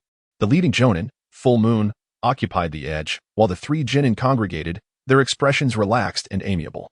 Little flower, is Konoha beautiful? Lin Xian inquired casually. The Rain Village is rather monotonous, especially when compared to the vibrant and bustling Konoha, which seems almost uninhabitable by humans. The streets are alive with sweethearts embracing, a diverse array of passers-by, local culinary delights, reasonably priced natural hot springs, upscale ninja tool shops, floral boutiques, and tea houses are abundant. The Rain Village resembles an aged and lonely elder, while Konoha embodies the vigor of youth. Young people often disregard the rules of martial ethics. There are simply too many of them. The Azalea hesitated for a few seconds before ultimately providing a non-committal response. It is neither love nor dislike. It is merely that there are too many people. Yet, there is nothing inherently wrong with a crowd, wouldn't you agree, Mr. Kakashi? The young man rapped his knuckles on the table and casually tossed a teacup from its surface toward the adjacent table. The cup clattered as it landed securely, caught by a hand belonging to a ninja. It turned out that you were a shinobi from the village hidden in the rain, unchanged throughout the years. Kakashi Hitaki wore a complex expression as he slowly set down the teacup, scrutinizing the young man who was admiring the street view by the window. Lin Xian had once ventured to the village hidden in the mist seeking to recruit Kisame Hashigaki. During that very visit, Kakashi, in his pursuit of Obito Uchiha's whereabouts in the Land of Water, witnessed the fierce battle between Lin Xian and Kisame, and indeed, encountered Obito himself. The situation at that time was intricate. It appeared there were some conflicts between Obito and Lin Xian. Obito was once part of the Akatsuki, which indicates you were once affiliated with them as well, Kakashi deduced. Before his identity was revealed, Obito likely spent those years in the village hidden in the rain. Indeed, Obito Uchiha once served Lord Hanzo, but he later betrayed the village. Even I am now uncertain of his whereabouts, Lin Xian replied slowly, gazing steadily at Kakashi. The more he spoke, the angrier he became, cracks forming in the teacup he held. The Akatsuki was originally an organization of peace and light, yet Obito Uchiha deceived us. He harbored no loyalty whatsoever. The current Akatsuki is no longer the same entity it once was, that despicable thief. These words were a mixture of truth and embellishment. There was a kernel of reality, interwoven with Lin Xian's dramatizations. However, one thing was certain. Kakashi would soon be significantly misled by Lin Xian. Are you here in Konoha to assert the strength of the village hidden in the rain? Kakashi refrained from delving further into the matter of the traitorous Obito. Obito had vanished from the human realm for years. Discussing him held no significance. The individual deserving attention now was this rain ninja. Kakashi had personally witnessed Lin Xian's prowess in battle, utterly overwhelming one of the 7 ninja swordsmen, Kisame Hashigaki. A shadow-level powerhouse participating in the Ch-Nin exams? Upon reflection, the implications were profound. It seemed Lord Hanzo sought to announce to the world that, despite years of seclusion, the village hidden in the rain was not to be trifled with. No one knew the extent of the village's advancements over the years. The village hidden in the rain had experienced a civil war several years prior, a tumult that Konoha was undoubtedly aware of. That upheaval had been instigated by Obito Uchiha. Fortunately, Lord Hanzo had displayed remarkable wisdom and valor, single-handedly repelling formidable foes. Lin Xian continued in alignment with Kakashi's thoughts. Whether lies or truths, sometimes the distinction matters little. People only wish to hear what aligns with their reason and beliefs. Were it not for Lord Hanzo's command, who would be inclined to partake in this game of youngsters? We aim to utilize the Ch-Nin exams to showcase the strength of the Land of Rain. Lin Xian candidly clarified the purpose of their visit. Casually reaching for his pack, intending to procure a cigarette to enhance the atmosphere. After all, he is now portraying a desolate and helpless genius. However, Xiaonan reached out and took Lin Xian's cigarette, rendering the atmosphere quite awkward. Lin Xian's hand, which had been raised, froze in midair before gradually descending, revealing a dispirited side of him. Lord Hanzo has forbidden you from smoking, Xiaonan remarked, her expression devoid of emotion. The melancholy man grasped an empty teacup, while the silent hydrangea poured him a cup from the teapot. Kakashi felt a surge of sympathy and an unspoken camaraderie among ninjas. Life in the great ninja village is fraught with difficulties, let alone in a small village. Had Lin Xian been born in Konoha, he would likely have become an exceptional jonin, possibly undertaking perilous missions, but he would never be compelled to participate in such childish exams. It is a disgrace to the ninja profession, since Lin intends to proceed in such a manner. It seems my students may as well forego their aspirations to avoid encountering an adversary like you, losing their dreams at such a tender age. Kakashi sighed in lamentation. Fear not, Mr. 50-50. Amigakure and Konoha are allies, and this is Konoha's home ground. How could I possibly jeopardize your genius? I would be more inclined to look after them. Lin Xian offered a sunny smile and waved his hand. Isn't it rather inappropriate to go easy on them? Our ninja profession is quite serious. Can one truly be a ninja while intentionally going easy? Kakashi chuckled, albeit a bit nervously and inexplicably. By the way, don't call me Mr. 50-50. Just call me Kakashi, he corrected, his black mask concealing his features. A serious person certainly cannot go easy. Lin Xian nodded in agreement, then flashed a smile. But what if I'm not a serious person? Kakashi responded with a knowing grin. The two ninjas harbored their own ulterior motives, believing they had gleaned the information they sought. Kakashi had uncovered several useful insights, such as Lin Xian's seemingly significant status in Amigakure and his favorable disposition towards Konoha, indicating he would not oppose them. Meanwhile, Lin Xian began to shape his image before Konoha, laying the groundwork for his plans. "Lin, what do you think of Konoha?" Kakashi casually inquired. "The scenery is splendid, the climate is pleasant, and yes, it is bustling with people," Lin Xian replied, gazing out the window. "You must have been temporarily assigned as a genin, for someone of your caliber should at least be an elite jonin of Amigakure." Kakashi positioned himself by another window, enjoying the pleasant atmosphere of their conversation, hoping to extract more information about the Land of Rain from this man. Lin Xian's expression turned peculiar. "You are mistaken. I am merely responsible for the village's diplomatic affairs, and most of my time is spent training. These monotonous days have slipped by for many years. This is my first time participating in the Chunin exams." Upon hearing this, Kakashi fell into deep contemplation. Although he was a ninja, he spent the majority of his time in training. Lin Xian's words suggested that he rarely undertook missions, merely assisting Hanzo with administrative duties. This made sense. Had Lin Xian frequently appeared in the ninja world, he would undoubtedly have become a renowned figure by now. After all, Kakashi himself was referred to as Konoha's copy ninja, capable of matching anyone evenly. Lin Xian would surely possess even greater renown and prestige. Wait. Kakashi's pupils slightly constricted. Upon further reflection on Lin Xian's words, he discerned something amiss, especially when considering Hanzo's advanced age. Yet Lin Xian had assumed the role of a diplomatic envoy. It was no wonder Lin Xian was dispatched to showcase the strength of the Land of Rain, nor that he maintained such a low profile in the ninja world. Moreover, it was not surprising that Lin Xian claimed to spend most of his time in training. With a sudden flash of insight, Kakashi's mind cleared, and all the facts coalesced to reveal another facet of Lin Xian's identity. This man was destined to be the future leader of the Land of Rain. Chapter 44. Where is your decorum? "Hey, the one called Copy Ninja, why are you dazed?" Manyu gazed at Kakashi with an expression of mischief. "I am not called Copy Ninja," Kakashi replied, returning to reality with a slight frown. He was perplexed by Manyu's peculiar gaze. Had he done something just then? No. Kakashi soon realized that Manyu was not observing him, but rather Lin Xian, specifically the book titled Paradise of Intimacy, in Lin Xian's hands. Who would have thought that Mr. Copy Ninja had an affinity for such material? Lin Xian raised an eyebrow and casually returned the book to Kakashi's ninja tool pouch. "It is impolite to take someone else's belongings without permission." Lin Jun Kakashi scratched his head, his expression growing increasingly complex. He had merely been lost in thought for a few seconds, yet Lin Xian's reflexes were astonishingly swift. If that man wished, the item in his grasp could easily become his head, truly a bizarre individual. "How old are you this year?" Kakashi curiously examined Lin Xian from head to toe. After all these years, this person had not changed at all. Had he perhaps employed some forbidden ninjutsu? Age is a personal matter. It is impolite to inquire about it. "Where is your decorum?" Lin Xian shot a glare at Kakashi. Kakashi blinked in surprise, his face reflecting a hint of existential doubt. Had he truly just heard this fellow mention decorum? This rascal certainly did not treat him as a stranger. Were they really that familiar with one another? However, as he observed Lin Xian and his companions leaving the tea house, a silent realization dawned upon Kakashi. "Mr. Kakashi, they mentioned that a friend would settle the bill." The amiable waiter cautiously addressed Kakashi.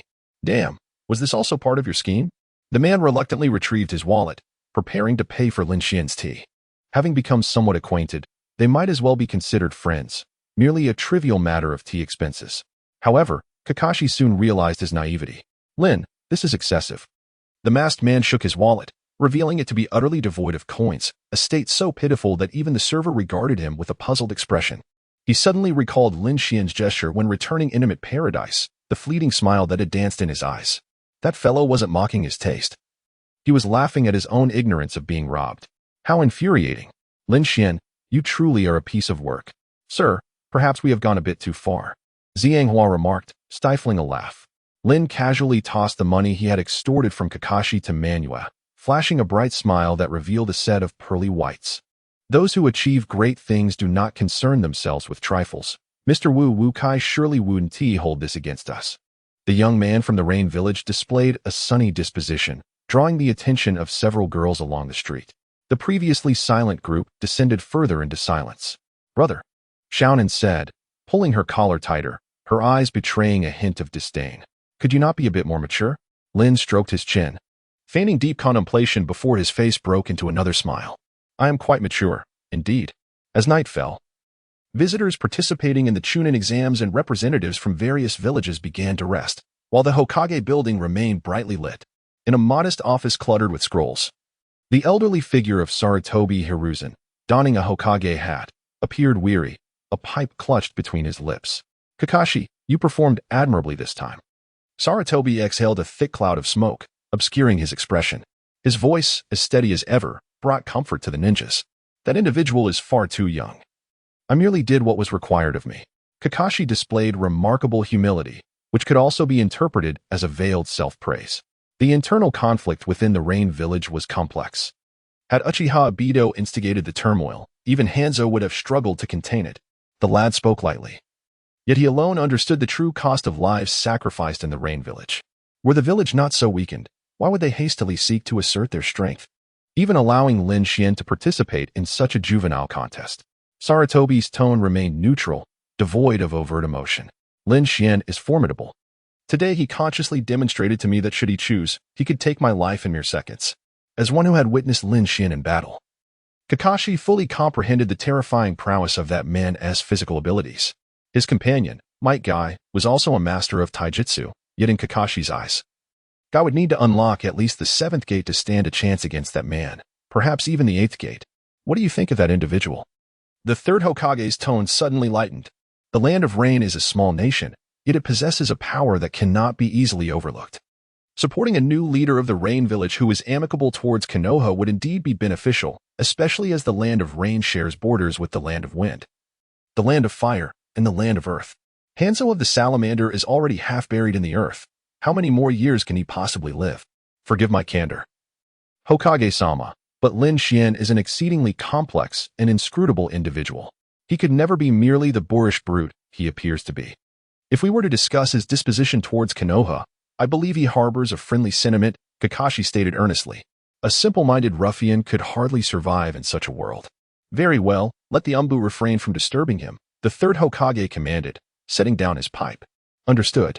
Kakashi's form vanished into the shadows. The following day, the first round of the Nin exams commenced. Konoha had several noteworthy young talents. In Kakashi's team, Naruto Uzumaki, Sasuke Uchiha, and Sakura Haruno. In Kurenai Yuhi's team, Kiba Inuzuka, Shino Aburame, and Hinata Hyuga. In Asuma Sarutobi's team, Shikamaru Nara, Choji Akimichi, and Ino Yamanaka. In Guy's team, Tintin, Rock Lee, and Niji Hyuga.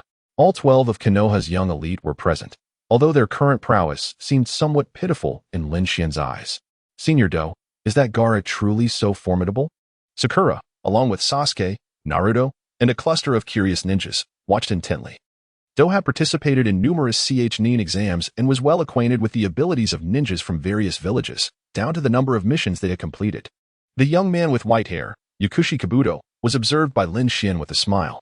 As a spy sent by Orochimaru to infiltrate Konoha and one of Orochimaru's most capable subordinates, Kabuto was undoubtedly a person of merit, whether it be for his medical talents or his cunning intellect. I have another individual to inquire about, Sasuke said coldly. The prodigy, aptly named, even with a mere flick of his hair, elicited hearts in Sakura's eyes. Who? Do adjusted his glasses, looking at Sasuke with mild surprise. Among this cohort of examinees, it seemed that only Naruto and Gaara possessed the most extraordinary Jinchuriki powers, although Sasuke could also be included, as he was regarded as a vessel favored by Lord Orochimaru. Ever since Orochimaru was swiftly dispatched by Itachi Uchiha's Genjutsu, he had become utterly obsessed with the Uchiha bloodline. Chapter 45. What if Sasuke were to be killed? The Genin of the Rain Village, Lin Xian, replied with an impassive expression. Before the commencement of the Nin exams, Kakashi had specifically instructed them not to offend anyone, especially not that individual, and to avoid any confrontation. Naturally, Sasuke was intrigued by an adversary whom Kakashi regarded with such seriousness. Lin Xian? Do paused for a full second, a flicker of barely perceptible terror flashing in his eyes as his body involuntarily trembled twice. Lin Xian? Which Lin Xian are you referring to? Could it be mere coincidence? A namesake imposter? Or perhaps the madman who once obliterated Orochimaru with a single punch has now resurfaced as a lower-ranking ninja from the Rain Village. This name he had only heard once, mentioned by Orochimaru himself, and that was many years ago. The prowess of that man in taijutsu seemed boundless, leaving even Orochimaru in despair. Where did you learn of the name Lin Xian? Do attempted to steady his emotions, striving to keep his voice calm. He wished to avoid revealing any cracks in his facade. Kakashi urged me to keep an eye on that scoundrel, yet I am quite eager to challenge him. Sasuke shrugged nonchalantly.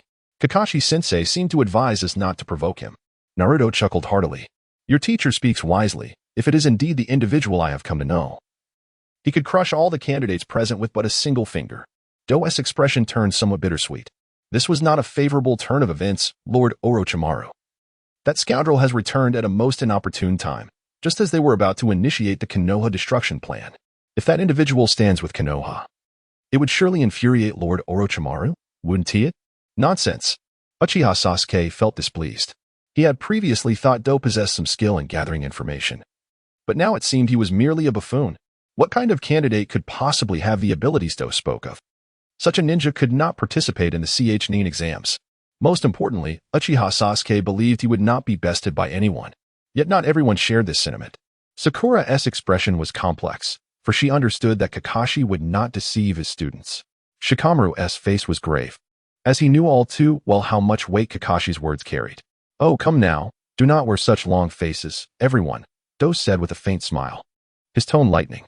It could simply be a case of sharing a name. How could that esteemed individual possibly attend the Ch-Nin exams? Whether he was trying to comfort himself or reassuring the memory of Lord Orochimaru, Do was reluctant to believe that person could appear here so coincidentally. Tap, tap, tap. The classroom door creaked open slowly, the footsteps drawing nearer, until a handsome young man placed his hand upon Do's shoulder. Adorned with the gleaming forehead protector of the Rain Village, his sunlit smile effortlessly evoking warmth in the hearts of those around him. Upon our first encounter, Mr. Do, might the Lin Xian you are acquainted with be none other than myself? This notion piques my curiosity immensely. The man, though humble and courteous, inadvertently emanates an air of superiority, largely due to the two young maidens by his side. The girl with short violet hair is as frigid as a block of ice, while the one with bluish-purple locks resembles an ancient glacier, her gaze subtly radiating an aura of menace. No matter how amiable and approachable the man may appear, he cannot escape the intentional disruption caused by the two maidens. Ahem, ahem. The apothecary Do coughed several times, beads of cold sweat beginning to form on his brow. He felt no need to verify any identity, for Lin Xian's grip upon his shoulder was as if it held his very life in its clutches. To his astonishment, he did not expect Lord Lin Xian to make an appearance here. Do offered an awkward smile. The fact of his undercover work for Lord Orochimaru was known to few. Yet Lin Xian might very well be an exception, for he is indeed an anomaly. The Hidden Rain Village has remained silent for far too long. Otherwise, I would have considered retreating into its depths until I became as stale as mold. Lin Xian casually released his grip. Are you not gathering intelligence on the ninjas from various villages? Why, then, are you unaware of my movements? Do's gaze flickered as he pondered a clever response, his anxiety gradually subsiding. Given Lin Xian's manner of arrival, the likelihood of violence seemed minimal, thus the tension was unwarranted. The Hidden Rain Village is shrouded in secrecy. I am unable to procure reliable intelligence, and how could the characters documented on these cards possibly compare to you? A flattering smile adorned Do's face. If only the people from Konoha were as intriguing as you, or even someone like the ever-ambiguous Kakashi would suffice. Lin Xian cast a final glance at Do before making his way to an empty seat in the classroom. However, a certain insufferable individual interjected. Are you the one Kakashi mentioned? Uchiha Sasuke, wearing an expression of displeasure, scrutinized the young man, who appeared to be in his 20s and still a genin at that. Is this the so-called individual one must never provoke? The two women beside him may present a challenge, but this fool's strength seems rather unimpressive. Sasuke felt not a shred of pressure emanating from him. Lin Xian observed Sasuke with keen interest. This brother of Itachi seems to harbor disdain towards me. What a naive youth, lacking the tempering of society's trials. Does Uchiha Itachi defer to me as a senior? What, pray tell, do you boast about with your single Tomo Sharingan? In the next moment, the violet-haired girl, Zihua, acted on Lin Xian's behalf. This young lady from the Hidden Rain Village, though a chunin, had made remarkable strides in her abilities under Conan's mentorship. Had it not been for Conan's reluctance to assign Zihua to perilous missions, she would likely have already ascended to the rank of J-Nin. With a resounding crash, the girl conjured an abundance of white paper, as if by magic. Opening technique, paper snow. summoning forth a plethora of meticulously prepared and sealed explosive tags. The unexpected effects during the battle were astonishing. However, the ninjutsu employed by Hydrangea differed significantly from Conan's. She was incapable of utilizing paper techniques and could not create explosive tags herself. Those tags were procured with money or gifted by Conan for her self-defense. Such a peculiar form of ninjutsu left the onlookers in quiet astonishment, with Ino and Tintin gazing incredulously at the scene unfolding nearby. In the instant of confrontation, Uchiha Sasuke found himself ensconced in a shroud of white paper, resembling a mummy. Although the summoned material was merely paper, its speed was remarkable, leaving no room for evasion at such a proximity, and there was insufficient time to perform hand seals. Should those thousands of explosive tags detonate, Sasuke could be reduced to mere remnants. Cease, girl. Lin Xian urgently intervened, realizing that Hydrangea genuinely intended to trigger the explosive tags. The future of Sasuke remained uncertain. But he could not afford to perish at this moment. He still needed to make use of the boy. After all, Konoha was an ally of Amigakure. How could they treat their friend so harshly? You may have swiftly defeated him, but taking a life is wrong, the man remarked earnestly. Disheartened, Hydrangea withdrew her ninjutsu. You lot. Sasuke seethed, glaring at the Amigakure ninja who dared to humiliate him. The pride of the Uchiha clan would not tolerate any provocation. He would eventually defeat these Rain ninjas himself. The exam is about to commence, Sasuke, Sakura cautioned, concerned that he might lose his composure and engage in further conflict. There will always be next year's Chunin exam if you miss this one. You can train hard and grow stronger. But what if you were to be killed? Chapter 46. The Forest of Death. Shortly thereafter, as Marino Abiki entered the examination venue, the written portion of the Chunin exam commenced. The rules of the examination were straightforward. If caught cheating a certain number of times, one would be disqualified, which would consequently affect the entire team. Hundreds of genin employed various tactics, attempting to cheat while ensuring they remained undetected. While the majority diligently scribbled away, two individuals did not put pen to paper. One was Lin Xian, who had already discerned the rules pertaining to the 10th question, and the other was Naruto Uzumaki, who could not solve a single problem.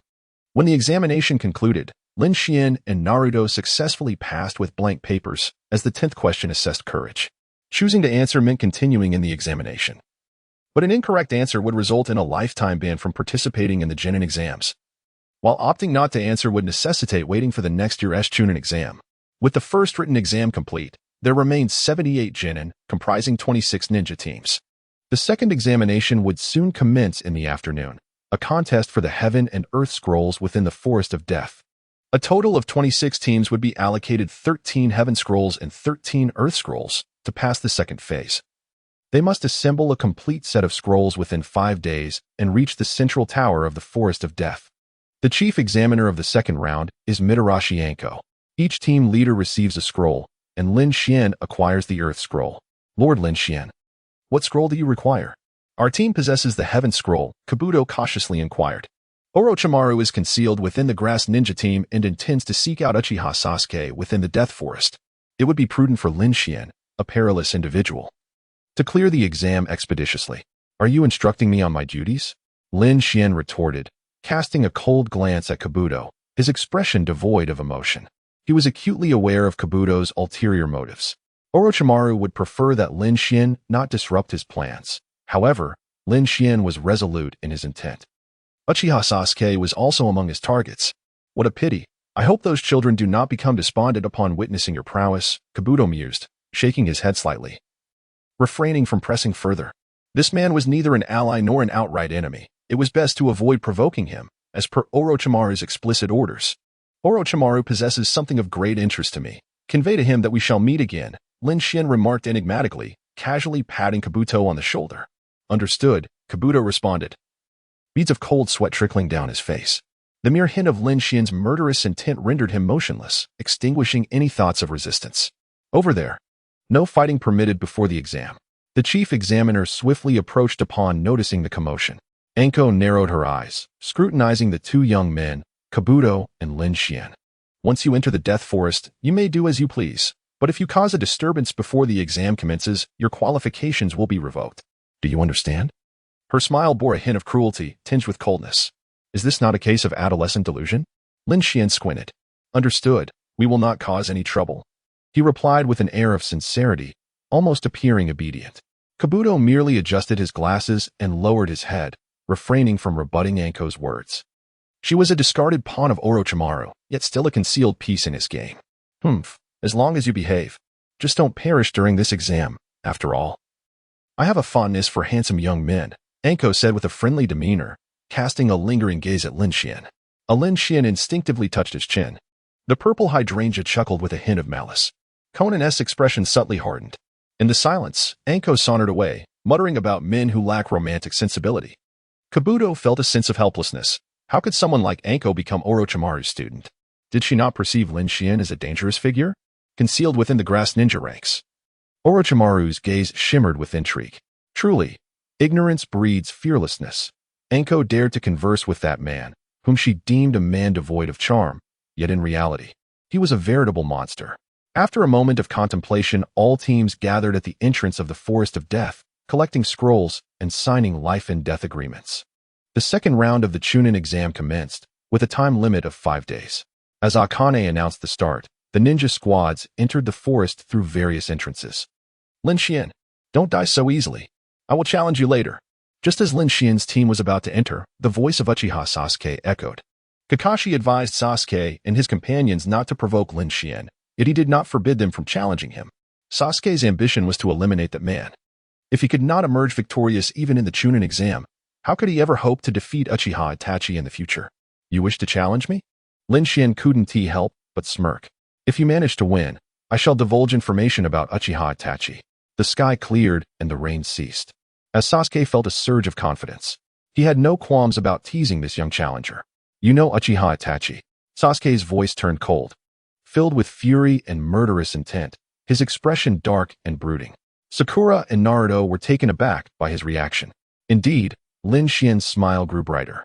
Not only do I know him, but Itachi has been my colleague for years, with Kisame constantly monitoring him. Once I defeat you, I will compel you to reveal those secrets. Uchiha Sasuke declared passionately, reminiscent of Naruto's fervor. Yet, this was somewhat misleading. Sasuke's overconfidence contrasted sharply with Naruto's naive enthusiasm. Is this truly Itachi's brother? Are they indeed of the same lineage? After entering the forest, Full Moon could not restrain herself from speaking. Itachi excelled in every regard. Within the chaotic and eccentric Akatsuki organization, he had earned everyone's respect since the age of 13. At that age, Itachi had even instilled a degree of wariness and pain. In contrast, the 12-year-old Sasuke was still engaging in childish games with Gaara and Naruto. The disparity between the two brothers was staggering. Itachi is a humble individual, his brother. At this point, does not appear to be worthy of joining us, Conan remarked. Uchiha Itachi paved the way for his brother with his own life, hoping that Sasuke would possess at least the means to survive in the future shinobi world. This matter was no secret to Lin Xian. And it certainly was not a secret to Conan either. Hey, boss, may I strike Sasuke? Full Moon suddenly expressed interest. Given his previous demeanor, Sasuke was merely a hot-tempered child with little strength. If he could not intimidate Itachi, could he not at least bully his younger brother? Especially one as irritating as this little brat. Upon hearing this, Lin Xian smiled playfully. Youthful exuberance is indeed the hallmark of the young. Sasuke, burdened by the weight of his destiny, feels compelled to maintain his pride, even in the absence of such strength. Uchiha Sasuke is determined to slay his brother, the embodiment of his enmity, as a final act of glory for the revival of the Uchiha clan. For this, he is willing to sever all ties and commit any atrocity. How could someone like Sasuke endure in silence? He must be proud, yet he is fated to fall. He will heed the commands of whoever possesses power. Chapter 47. Hinata's Memories in the Death Forest. Hinata's team commenced their operations according to plan as they entered the arena. Kiba and Akamaru possessed keen senses, while Hinata's Byakugan offered an extensive field of vision, and Shino's insects were adept at surveying the surroundings. This team's reconnaissance capabilities were unparalleled within Konoha, and their execution was remarkably decisive. The trio first discovered a rival ninja team and set an ambush along their path. Just an hour into the exam, they swiftly eliminated one team, conveniently acquiring the Earth and Heaven Scrolls. What a promising start. Kiba chuckled with pride. This was merely the second round. By eliminating numerous opponents here, the subsequent challenges would undoubtedly be easier. Shino nodded slightly, tacitly agreeing with Kiba's approach. Though their team's combat strength may not have been formidable, their wide-ranging perception allowed for quick escapes from strong foes and the ability to lay traps for the weak. Throughout, Hinata remained silent. This young girl had developed a slight inferiority complex due to her father's harsh criticisms since childhood. Woof, woof, woof. Just as the trio conversed, Kiba's small white dog suddenly barked, trembling as it burrowed into Kiba's clothing. Coincidentally, Shino's insects also conveyed a warning. Someone was approaching swiftly? This was the first time I had seen Akamaru so frightened. Kiba furrowed his brow, anxiously scanning the surroundings. Byakugan activated, realizing the gravity of the situation. Hinata promptly opened her Byakugan. In that instant, her expression shifted subtly. The young man from the classroom had already arrived, perched on a tree mere meters away from them. Beneath the branch where he stood, two young girls regarded them with cold expressions. Do not be alarmed, I am a friend from Konoha. I merely intend to give you a sound beating. The young man approached with a smile. Friend? Kiba looked perplexed at the man, intending to confer with Akamaru about whether to employ their signature ninjutsu, when suddenly darkness enveloped him, as a fist loomed larger before his eyes. Kiba remained oblivious to how the opponent had approached or how the blow was delivered. It felt as though he was traversing a fissure in time, the phantom-like figure moving like a ghost. In an instant, Inuzuka Kiba, along with Akamaru nestled within his attire, was sent flying, crashing against a tree with a resounding thud. Secret technique. Hidden damage. Bang. The man struck down Shino, who attempted to employ ninjutsu, with a swift blow. In less than 2 seconds of combat, both Kiba and Shino found themselves kneeling in defeat, leaving Hinata, shocked, unable to mount any effective resistance, as Lin Xian delivered a powerful punch following another instant teleportation. Hinata spat blood from the corner of her mouth and collapsed on the spot. The sight caused Hydrangea to frown. Surely the narrative dictated that one should show mercy to a beautiful girl. Why was the blow even harsher? Such internal injuries would make it nearly impossible for Hinata to continue in the subsequent exams. Conan, however, displayed no emotion, accustomed to her brother's cold demeanor. After all, whether it was someone else or him delivering the beating, it was better that he did it himself. Lin Xian murmured quietly. Even if Hinata were not struck by him today, she would ultimately face a severe beating from Niji later on. Thus it was preferable for him to be the one to do so. Woof, woof. Just as Lin Xian was about to seize the Heaven and Earth Scroll from Kiba, the loyal Akamaru barked in defense of its master. Another little dog, take this punch. The man, expressionless, delivered a fist that knocked Akamaru unconscious. You scoundrel. If you want the scroll, just take it. Why strike Akamaru? You don't even spare the girls. Kiba, with a serious expression, rose to his feet. One hand clutching his stomach, pain evident in his features. I will hit. I will certainly hit. If you disagree, then bite me. Lin Xian raised a middle finger defiantly. You. Kiba was rendered speechless in his fury. How could this guy's strength be that of a mere genin? In a single exchange, he had obliterated their team. It was as if he had come to fish for easy victories. Before long, Shino and Hinata groggily regained consciousness. The two youths were relatively well, but Hinata bore severe internal injuries, coughing and spitting blood onto the ground. Kiba and Shino harbored a deep-seated desire to eliminate Lin Xian. What business does a weakling have being a ninja? Had I not said that someone like you should merely serve as a decorative vase? After all these years, you have not changed a bit, Miss Hinata. Lin Xian ignored the furious glares from the two youths and simply sighed deeply. Confusion flickered in Hinata's innocent and bewildered eyes. Was he speaking to her? You bastard. Kiba could no longer contain his anger. This self-proclaimed friend of Konoha had repeatedly humiliated them. It would be better to kill them. Who does he look down upon? Thud. Kiba fell to the ground again, a kunai embedded in his abdomen.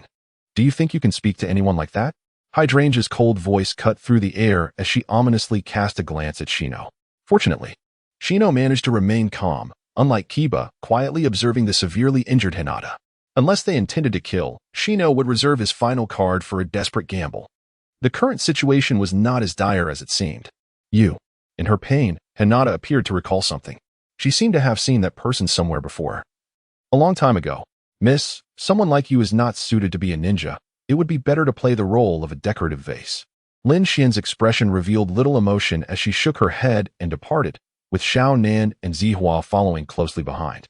Gazing at the retreating figure of the young man in the rain, the young girl felt a fleeting recollection emerge in her mind, overlapping with the silhouette of someone from 7 years prior. At that time, Hinata had yet to enter the ninja academy. She was merely the innocent daughter of a prominent family. Ah, isn't that child from the Hyuga clan? Indeed, those eyes must belong to Niji's cousin. Humph. Aren't they usually so haughty?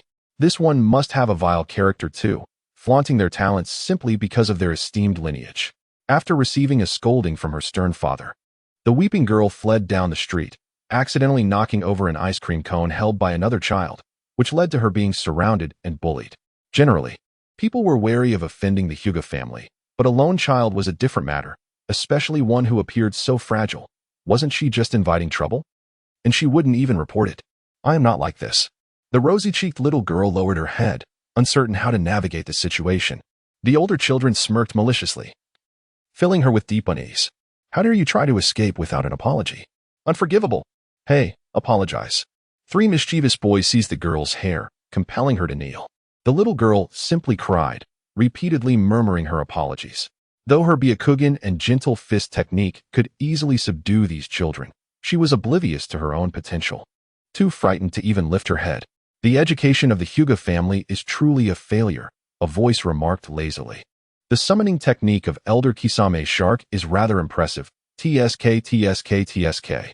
Another voice, younger, chimed in.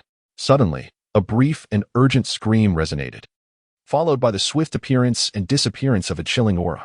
It was emitted by the 3 boys. When Hinata opened her eyes, she found only a few drops of blood on the ground, and the boys who had tormented her had vanished. At just 5 years old, she had yet to grasp the concept of violence. She assumed the boys had fled in fear after being injured, never considering they might have been devoured by a summoned shark. Thank you, she stammered, her expression dazed as she was helped to her feet, her gaze falling upon the young man before her. Dressed in a dark robe adorned with red clouds, his handsome face bore a hint of languor. Behind him stood a man and woman in similar attire. The young man appeared to regard him with respect, while the woman's gaze was gentler. Why do you not resist? The young man disregarded Hinata's gratitude, his expression merely one of confusion. Resistance? Hinata remained dazed. They bully you, strike you. Why not retaliate in kind? You have practiced against wooden figures, have you not? The young man shrugged nonchalantly. My father says those techniques are meant to kill, and I have no desire to harm others. Hinata pondered for a few seconds before cautiously responding. No desire to harm others? Then, my lady, why pursue the path of a ninja? The young man scoffed derisively, and even 5-year-old Hinata could perceive the disdain in his eyes. Did he not save her? Why would he utter such words? My lady, someone like you is ill-suited for the role of a ninja. Perhaps a decorative vase would be more appropriate. The man dismissively waved his hand and strode away with an air of finality. The woman with blue-violet hair opened her mouth as if to speak, but ultimately fell silent and walked away, the 3 figures in black gradually fading from view. A tide of memory surged forth only to dissipate.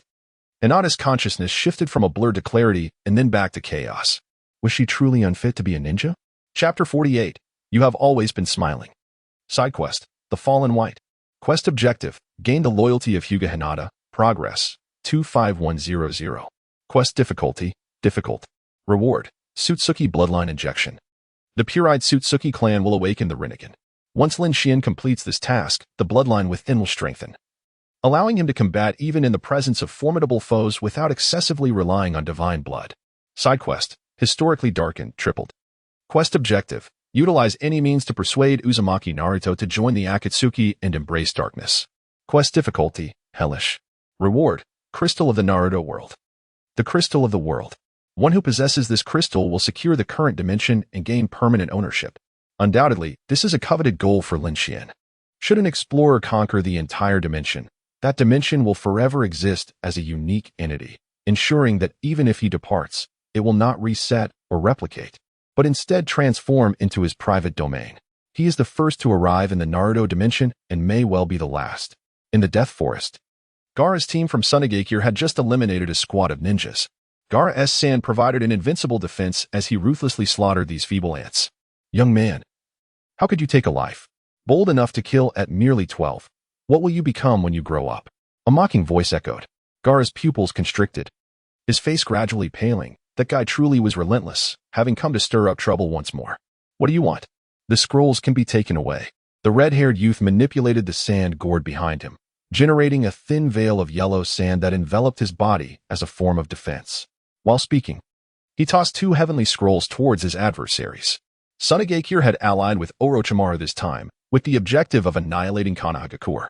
It was not yet the time to reveal the One Tail. Moreover, even if he summoned Shikaku, he would be easily obliterated by the opposing side. I have no interest in the scrolls. I have long since gathered them, Lin Xian remarked dismissively, shifting his focus intently on Temari and Kankuro. Gaara's gaze grew cold. Barely perceptible. The man smirked mockingly. If I were to kill them, would you protect your brother or your sister first? Gaara, indifferent, took a few steps back, his eyes reflecting the detachment of one gazing at a stranger. Go ahead and kill. After all, you have already disposed of Raza. To me, they are no different. What? Temari and Kankuro were taken aback. Their astonishment did not stem from Gaara's demeanor. He had always been ruthless, but rather from the unsettling realization that the rain ninja before them, the young man named Lin Xian, was the very one who had slain the fourth Kazekage years ago. Gaara, did he truly murder his father? Kankuro felt a blend of anger and fear, trembling uncontrollably. Temari's reaction mirrored his, her delicate face drained of color. Indeed, he was the one who had taken Raza's life. The feeble Sunagakure could only be threatened and dared not let this tragic scandal escape. Gaara let out a cold chuckle. He was a ninja of Sunagakure. Yet he bore little affection for that village. The only person who might have loved him was his mother, yet she had passed away on the day he was born. Loving oneself sufficed. Others were merely prey to be hunted. This was Gaara's philosophy of survival. Here is your chance to strike. Lin Xian provocatively beckoned Kankuro with a finger. The man's face flushed crimson, nearly resembling liver, yet in the end, he hesitated. Daunted by the prospect of confronting such a formidable foe, one who had slain the fourth Kazekage and defeated the complete One-Tail, Shikaku. Such an opponent was beyond Kankuro's puppet techniques. And indeed, the reality confirmed this. The puppet techniques Kankuro wielded were remnants of the Scorpion's play from decades past. And even Scorpion himself would have been swiftly dispatched by Lin Xian. How weak! How could Sunagakure be so feeble? Your courage is less than that of a mere dog. Lin Xian remarked with evident boredom. While Akamaru dared to bark, Kankuro stood frozen in fear like a block of wood. In a flash, with a punch. The entire sequence unfolded in less than half a second, leaving a comatose puppet master on the ground. Kankuro. Temari finally realized the dire situation. Lin Xian might truly kill them. Wind release, dust storm. Having witnessed the defeat of Kanjiro, Temari finally unleashed the power of her 3-star fan, employing her ninjutsu. Regardless of the circumstances, one cannot simply sit idly by. Your winds come to an end here, young girl. The piercing, frigid gales could not grasp the enemy's whereabouts. Only a deep voice echoed in her ears. Temari, you have lost. The next is you, Gaara. The man clapped his hands, nonchalantly discarding Temari's form. I concede. Gaara exhaled deeply, gritting his teeth. Yet, the only response he received was Lin Xian's fist. The shadow loomed larger, and in the blink of an eye, Gaara was hurled several dozen meters away, the sound of cracking bone indicating a fracture in his arm. I can strike you if I wish, or even take your life. You hold no right to concede before me. Lin Xian waved his finger lightly. Gaara's eyes widened in fury, wishing he could rise and devour this scoundrel. Yet he remained silent. What could he do? He was powerless. To provoke that man would mean certain death for Temari and Kanjiro. Kanjiro was of little concern. He had been speaking ill behind the scenes. However, Temari's demise would be regrettable. She never badmouthed others and occasionally showed concern for his feelings, inquiring about his well-being. Gaara did not wish for her to perish. If anyone were to end her life, it should be him. The match is concluded. May we invite the next talented ninja. Having vanquished the one-tailed Jinchuriki, Lin Xian did not linger. Slaying these individuals served no purpose, nor did it fulfill his mission to obtain rewards. So he chose to spare their lives. Hizuki and Konan trailed their captain, their emotions rather complex. Lin Xian showed no regard for his seniority. Bullying these unfortunate children, did his conscience not ache? To be frank, engaging in such acts was truly deranged. Lord Lin Xian, shall we head directly to the tower?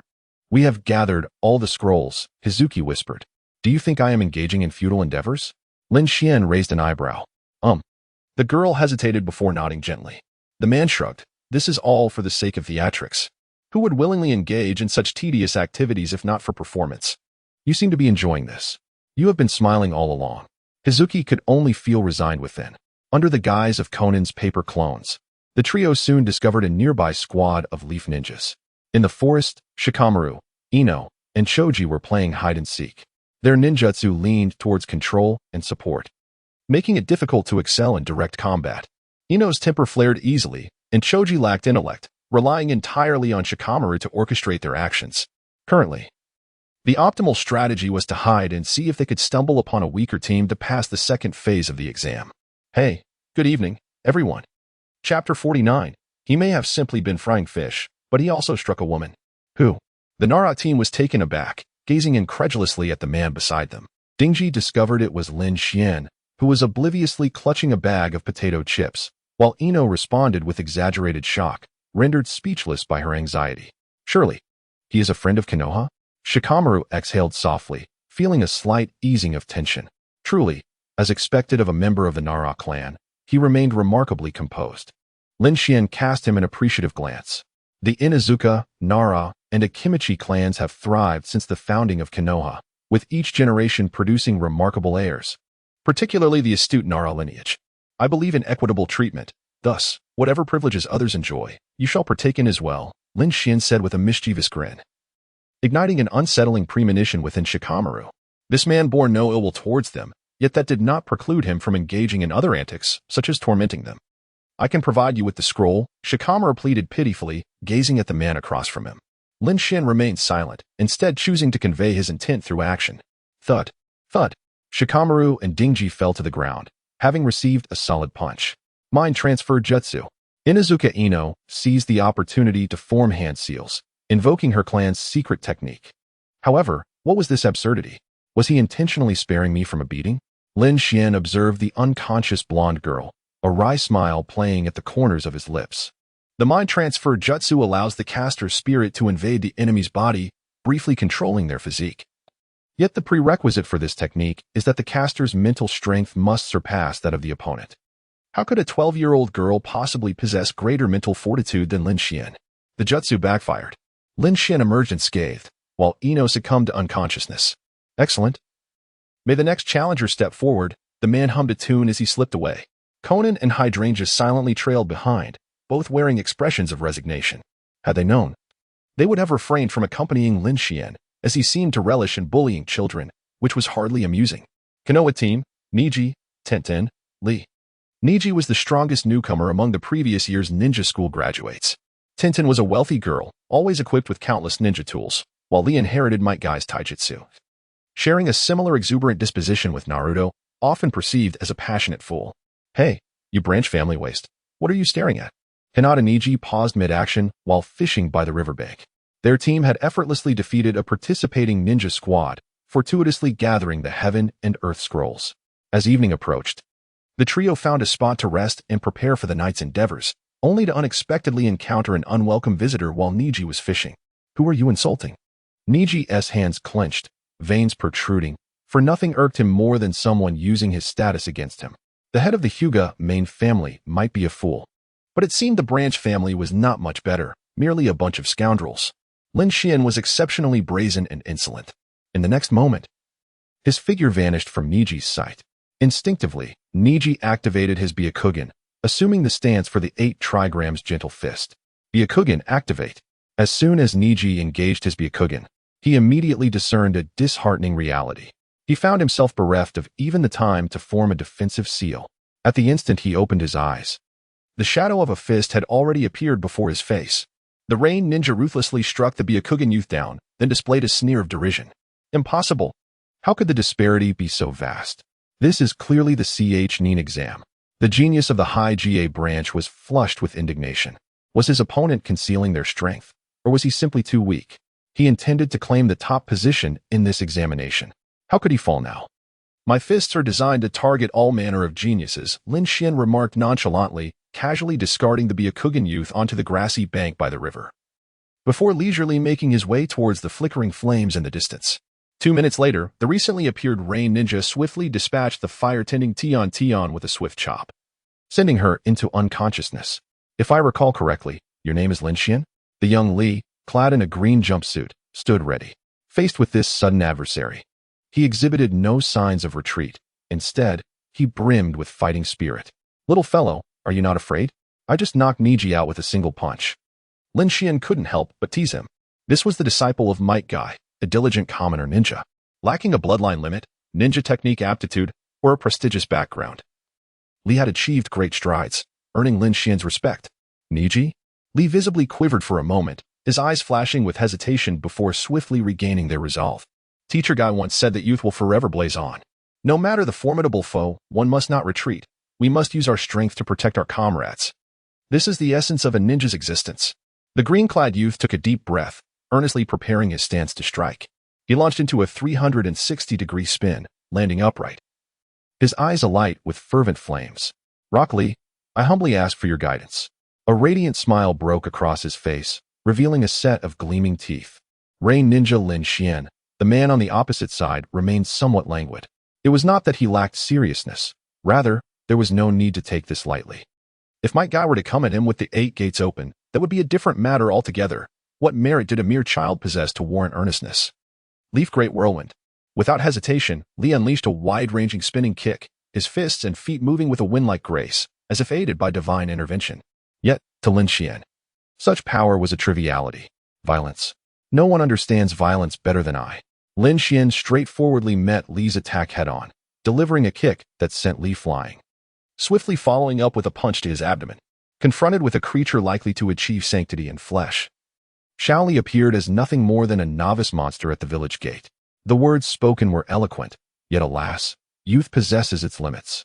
Youth is not merely a flame that burns. It is the gentle knock of your grandmother Li at the door.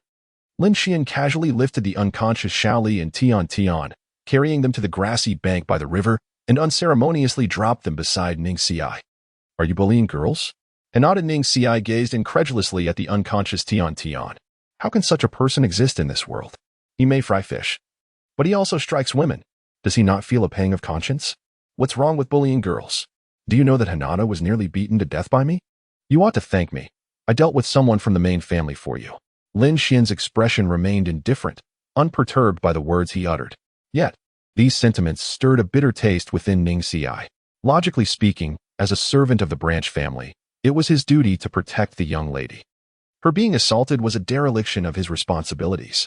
Emotionally, however, he harbored a deep disdain for the hypocritical members of the main family, whose actions led to his father's demise. The fact that Hinata had been struck brought him a twisted sense of satisfaction, and he even entertained the thought of giving that girl from the main family a lesson himself. Lin Xian chuckled. What is the matter? Our genius Ning Xi has fallen silent? Hinata Ning Xi remained mute. It was only when Lin Xian clapped his hands, preparing to depart, that he could not restrain himself from speaking again. Are you not going to seize our scroll? Then why did you attack us? The young man from the Rain Village halted, turning to reveal an innocuous smile. I harbor no ill will. I am not targeting anyone specifically. I simply believe that the younger generation of Konoha is rather lackluster. Chapter 50. The confused pillar. As night deepened, the forest of death lay unusually silent. A significant portion of the teams had been eliminated on the very first day, and though some remained, they had tasted the terror of being at the mercy of others. Let us rest for the night and continue onward. Team 7 had successfully dealt with a team that lay in ambush, bolstering their confidence considerably, particularly for Uchiha Sasuke, who, in his quest to extract information about Uchiha Itachi from Lin Xian, had resolutely decided to seek him out for a challenge the following day. Sasuke. Kakashi-sensei advised us not to provoke him. Sakura expressed her disapproval of Sasuke's plan.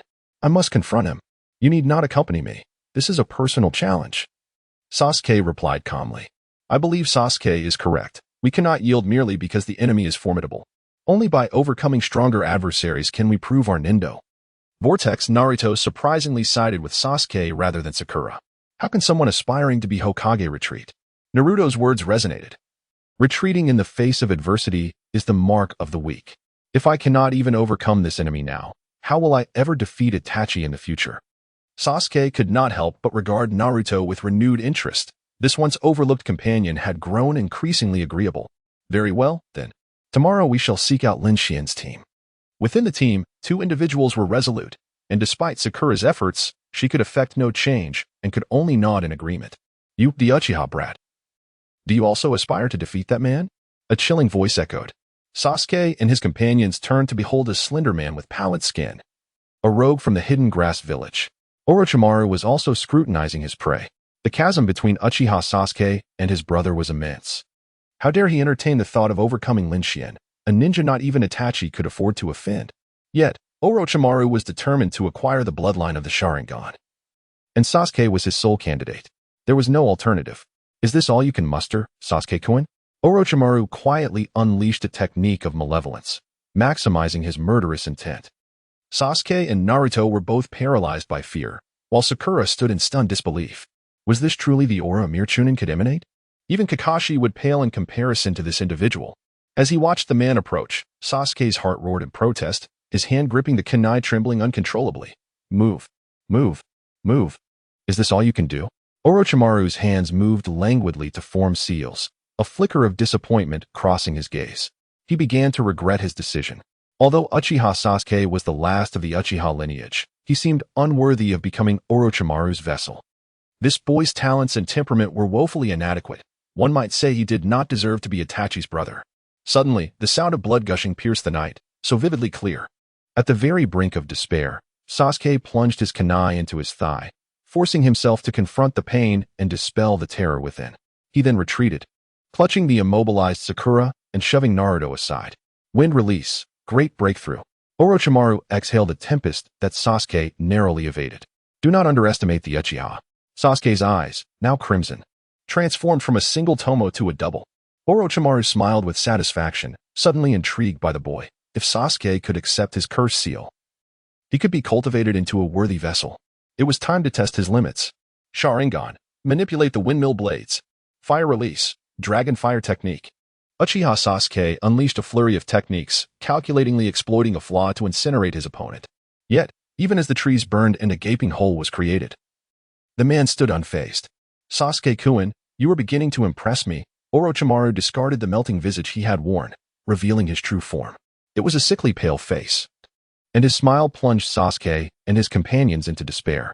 With Sakura unable to contribute any combat prowess and Naruto ensnared by a 5-element seal, leaving only a hopeless Sasuke to silently await his uncertain fate, Orochimaru was poised to make his next move. Suddenly, his neck elongated, and his head shot directly towards Uchiha Sasuke, attempting to leave a mark on the young boy. Only by undergoing the test of the heavenly curse seal could one qualify to become a vessel. If you manage to survive, we shall meet again, Sasuke-kun. Only I can grant you the power you seek, the strength for vengeance. Orochimaru sneered.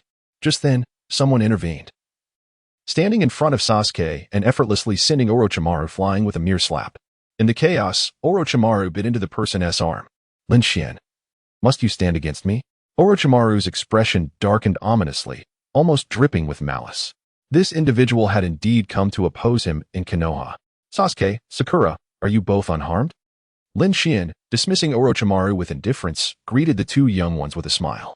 He hardly cared about the bite. Divine blood was the most potent poison, and Orochimaru's so-called heavenly curse seal would be assimilated before it could take effect in his body. Absorbing heavenly curse seal. Constitution 20, Agility 20. Thank you for saving us, Sakura said, glancing nervously at Orochimaru before offering a slight bow to Lin Xian. This rain ninja turned out to be a good person. Upon reflection, Kakashi had advised against provoking others, yet he never claimed this person was an enemy of Konoha. Thank you, Sasuke replied, somewhat perplexed as he looked between Lin Xian and Orochimaru. Orochimaru claimed that only he could provide Sasuke with strength. What did that mean? For some inexplicable reason. Upon hearing those words, a sense of inexplicable fondness for Orochimaru began to stir within Sasuke, even igniting a desire to ally with him. The rationale was simple. Orochimaru was exceedingly powerful. Following Kakashi's path seemed less appealing compared to aligning with Orochimaru. Ultimately, his sole objective was to eliminate Itachi Uchiha. The means by which he achieved this were of little consequence, whether as a Konoha ninja, a rogue ninja, or anything else, as long as he could kill Itachi. However, it appeared that Lin Xian was even stronger than Orochimaru. Particularly, Sasuke keenly sensed the trepidation in Orochimaru's tone. The once despairing Orochimaru dared not strike in front of Lin Xian. Naruto, you must strive harder. If you cannot even defeat Orochimaru, how will you ever conquer Itachi, who can eliminate Orochimaru with a mere glance? Lin Xian deliberately recalled an incident from the past, the events surrounding Orochimaru's defection. This man attempted to seize another's body as a vessel, only to be backstabbed and dispatched with a genjutsu. Everyone in Akatsuki knew of this tale. What?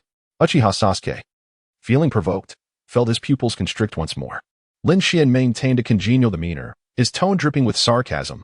Orochimaru and Itachi are both rogue ninjas of Konoha. Yet one wonders if the strength of certain individuals is perhaps exaggerated. Orochimaru maintained his composure, seemingly unfazed by Lin Xian's deliberate belittlement.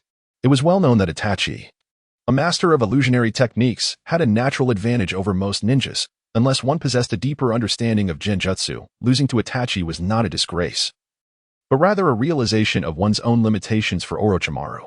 Chapter 51. You have quite a few enemies from the Rain Village. Lin, I cannot recall having wronged you. And why do you choose to protect Uchiha Sasuke? Orochimaru inquired with a perplexed expression. Acquiring Uchiha Sasuke is not an impossibility, but you must first relinquish these items to me. Lin Xian casually tossed a scroll into the air. Sasuke and Sakura widened their eyes in disbelief. They had not anticipated that Lin Xian would so quickly reveal his true intentions, treating Uchiha Sasuke as a mere commodity for trade. What happened to being friends with Konoha? Outrage surged within Orochimaru as he quickly incinerated the scroll with a burst of fire. The techniques of impure world reincarnation, the eight-headed serpent technique, the reanimation technique, the four symbols seal, the explosive tag multiplication technique, and the flying thunder god technique were all within his purview. As a former disciple of the third Hokage, Orochimaru had thoroughly studied all of Konoha's forbidden techniques. Even those he could not practice, such as the flying thunder god technique, were meticulously recorded in scrolls.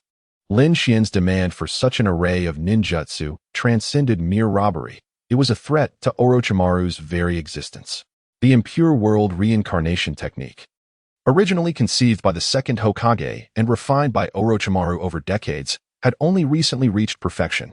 How could he casually offer it to another? Lin Xian was already a perilous individual. Granting him access to such a forbidden jutsu would be disastrous. The reanimation technique and the eight-headed serpent were foundational to Orochimaru's very being. He would rather perish than part with them. I must decline your offer. Amir Uchiha Sasuke is not worth such a high price, Orochimaru stated, his face a mask of cold disdain. Without waiting for Lin Xian's response, he utilized earth-style techniques to depart, unwilling to endure further humiliation. Sasuke's emotions were tumultuous. It appeared that Lin Xian intended to sell him. Yet Orochimaru deemed certain elements of greater value and rejected the trade. What was this? Rest assured, I knew Orochimaru would never accept those terms, which is why I showed him the scroll. After all, I am a friend of Konoha. I cannot bear the responsibility of betraying a genius ninja from my village in such a manner, Lin Xian remarked dismissively, patting Sakura on the head. Is that so? Sakura responded, coming back to her senses. The Rain Village operative seemed rather peculiar. Could such a person truly be trusted? It seems your relationship with Orochimaru is rather strained. What about Itachi Uchiha? Sasuke, uninterested in the trivialities, shifted the conversation to his primary concern. Information regarding Itachi Uchiha. Itachi could also be considered my adversary. Lin Xian replied after a brief moment of contemplation. Itachi, at his core, remained loyal to Konoha and embodied the will of fire. Such a person could not be his ally, nor would he assist him in the manner that Kisame did. The enemies of the Hidden Rain are indeed numerous. Sasuke cast a surprised glance at the man beside him. It is not only Itachi Uchiha. Obito Uchiha is also our adversary, Lin Xian stated calmly. Obito Uchiha? Sasuke furrowed his brows, beginning to recall the intelligence he had previously gathered. That individual known as Obito Uchiha appears to be the mastermind behind the Nine Tails assault and was responsible for the Blood Mist incident in the Hidden Mist village. He has been wanted for many years, yet his whereabouts have never been discovered. Have you encountered Obito Uchiha? Sasuke expressed a burgeoning curiosity about this Uchiha clan member. It was the first time he learned that besides himself and Itachi, there were other Uchiha clan members. Hadn't Itachi annihilated them all? Lin Xian seemed to sense the boy's confusion and, with a hint of malicious amusement, remarked, Itachi was indeed in league with Obito. Together they slaughtered the Uchiha clan. Although I was not present at the scene, this matter is no secret to me. Sasuke fell silent for 2 seconds, and then his face contorted with fury. Excellent. My list of vengeance has gained another scoundrel. The young Uchiha, true to Lin Xian's expectations, harbored a deep-seated hatred for Obito. Despite Obito's disappearance over the years, it did not prevent Lin Xian from inciting animosity toward him. After a while, the group found a hollow in a tree to rest. The unconscious Naruto Uzumaki was placed at the innermost part, while Sakura also took a rest, her stamina not being her strong suit. It was left to Sasuke Uchiha to keep watch that night. Lin Xian, what compelled you to save me? Sasuke inquired, a hint of confusion in his voice. He was uncertain about Orochimaru's intentions, but if his intuition was correct, it seemed that Orochimaru intended to use his body for some experiment. You are the beloved disciples of Mr. 50-50, how could I not intervene? Furthermore, even if it were solely to vex Orochimaru, I cannot allow him to act freely in Konoha. Lin Xian waved his hand, sitting around the campfire with the two young women. Sasuke stood guard at the entrance of the hollow, silently contemplating the meaning behind the man's words. Was it truly out of respect for Kakashi? Had Kakashi mentioned that nearly all his friends had perished? You simply wish to oppose Orochimaru, despite previously attempting to trade me away. Lin Xian was oblivious to what the young Uchiha was pondering. Of course, even if he did know, he would not care. The flickering firelight illuminated the group as Lin Xian absent-mindedly stroked the hair of the hydrangea. At that moment, Sasuke spoke again. I actually have another question. What is the extent of our power disparity? Upon hearing this, Lin Xian began to reflect. Considering the Orochimaru they encountered today and the 7th team's teacher, Kakashi, how should he respond to this inquiry? I do not know. The man finally shook his head. Why? Uchiha Sasuke found himself perplexed by the meaning of a certain phrase. The distinction between Kage and Jonin was clear, yet, to assert oneself as a legendary figure akin to Shinja Hashirama, a super Kage, seemed plausible, especially considering the reverence even Orochimaru held for him. If one were to boast, they certainly had the credentials to do so. However, the true meaning eluded him. Since Lin Xian had become the leader and diplomatic envoy of the Rain Village, he had never faced defeat. Xianghua sighed softly, and upon hearing the young woman's reminder, Sasuke grasped the implication. This man was belittling the very system of ninja. The classifications of strength had become irrelevant to him. The leader of the Rain Village appeared to be a figure known as Hanzo the Salamander, renowned in the ninja world for ages. If Lin Xian had never been defeated, did it not imply that his prowess surpassed even Hanzo? Sasuke felt somewhat bewildered. The recent Chunin exams had introduced Orochimaru and now Lin Xian of the Rain Village, hinting at events unfolding beyond his comprehension. Meanwhile, in the Forest of Death, the unsuccessful Orochimaru intended to meet with Kabuto to relay certain matters. An unexpected turn of events occurred. Hidden shadow snake ants. A swarm of serpents lunged from the shadows, and Orochimaru narrowly evaded. It was a young kunoichi with her hair styled in a bun, adorned with the Leaf Village's forehead protector, none other than Mitarashi Anko, the proctor of the second Chunin exam. Isn't it rather naive to employ the jutsu I taught you against me?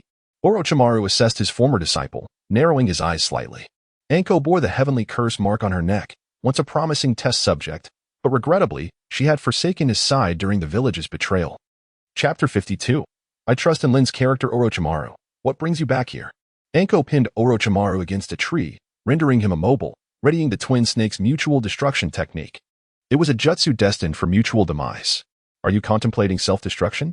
A second voice of Orochimaru echoed from behind.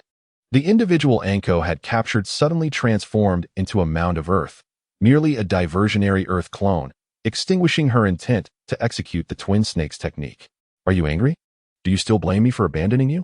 Orochimaru approached Anko step by step, extending his hand to gently pat her head. Anko remained silent. Her former teacher was one of the legendary 3 of Konoha, and all her jutsu had been imparted by him. How could she possibly bring herself to kill him? Orochimaru was a madman obsessed with forbidden techniques, and no one knew how much stronger he had become over the years. Have I arrived at an inopportune moment? Interrupting the delightful reunion of teacher and student? A young man from the Rain Village perched on a branch, a slight smirk adorning his lips. Orochimaru's expression turned cold. Was that fellow a ghost? Why did he always encounter that scoundrel wherever he went? Little one from the hidden rain, what brings you here? Hongdo seemed to awaken from a deep slumber, hastily distancing herself from Orochimaru. The curse mark upon her neck throbbed faintly, resurrecting memories of unpleasant events. Her recollections had been obscured by some ninjutsu, leaving her unaware of the true circumstances. All she knew was that she had been left behind in Konoha while the defector Orochimaru had chosen not to take her along. In truth, it was she who had initially declined her teacher's invitation.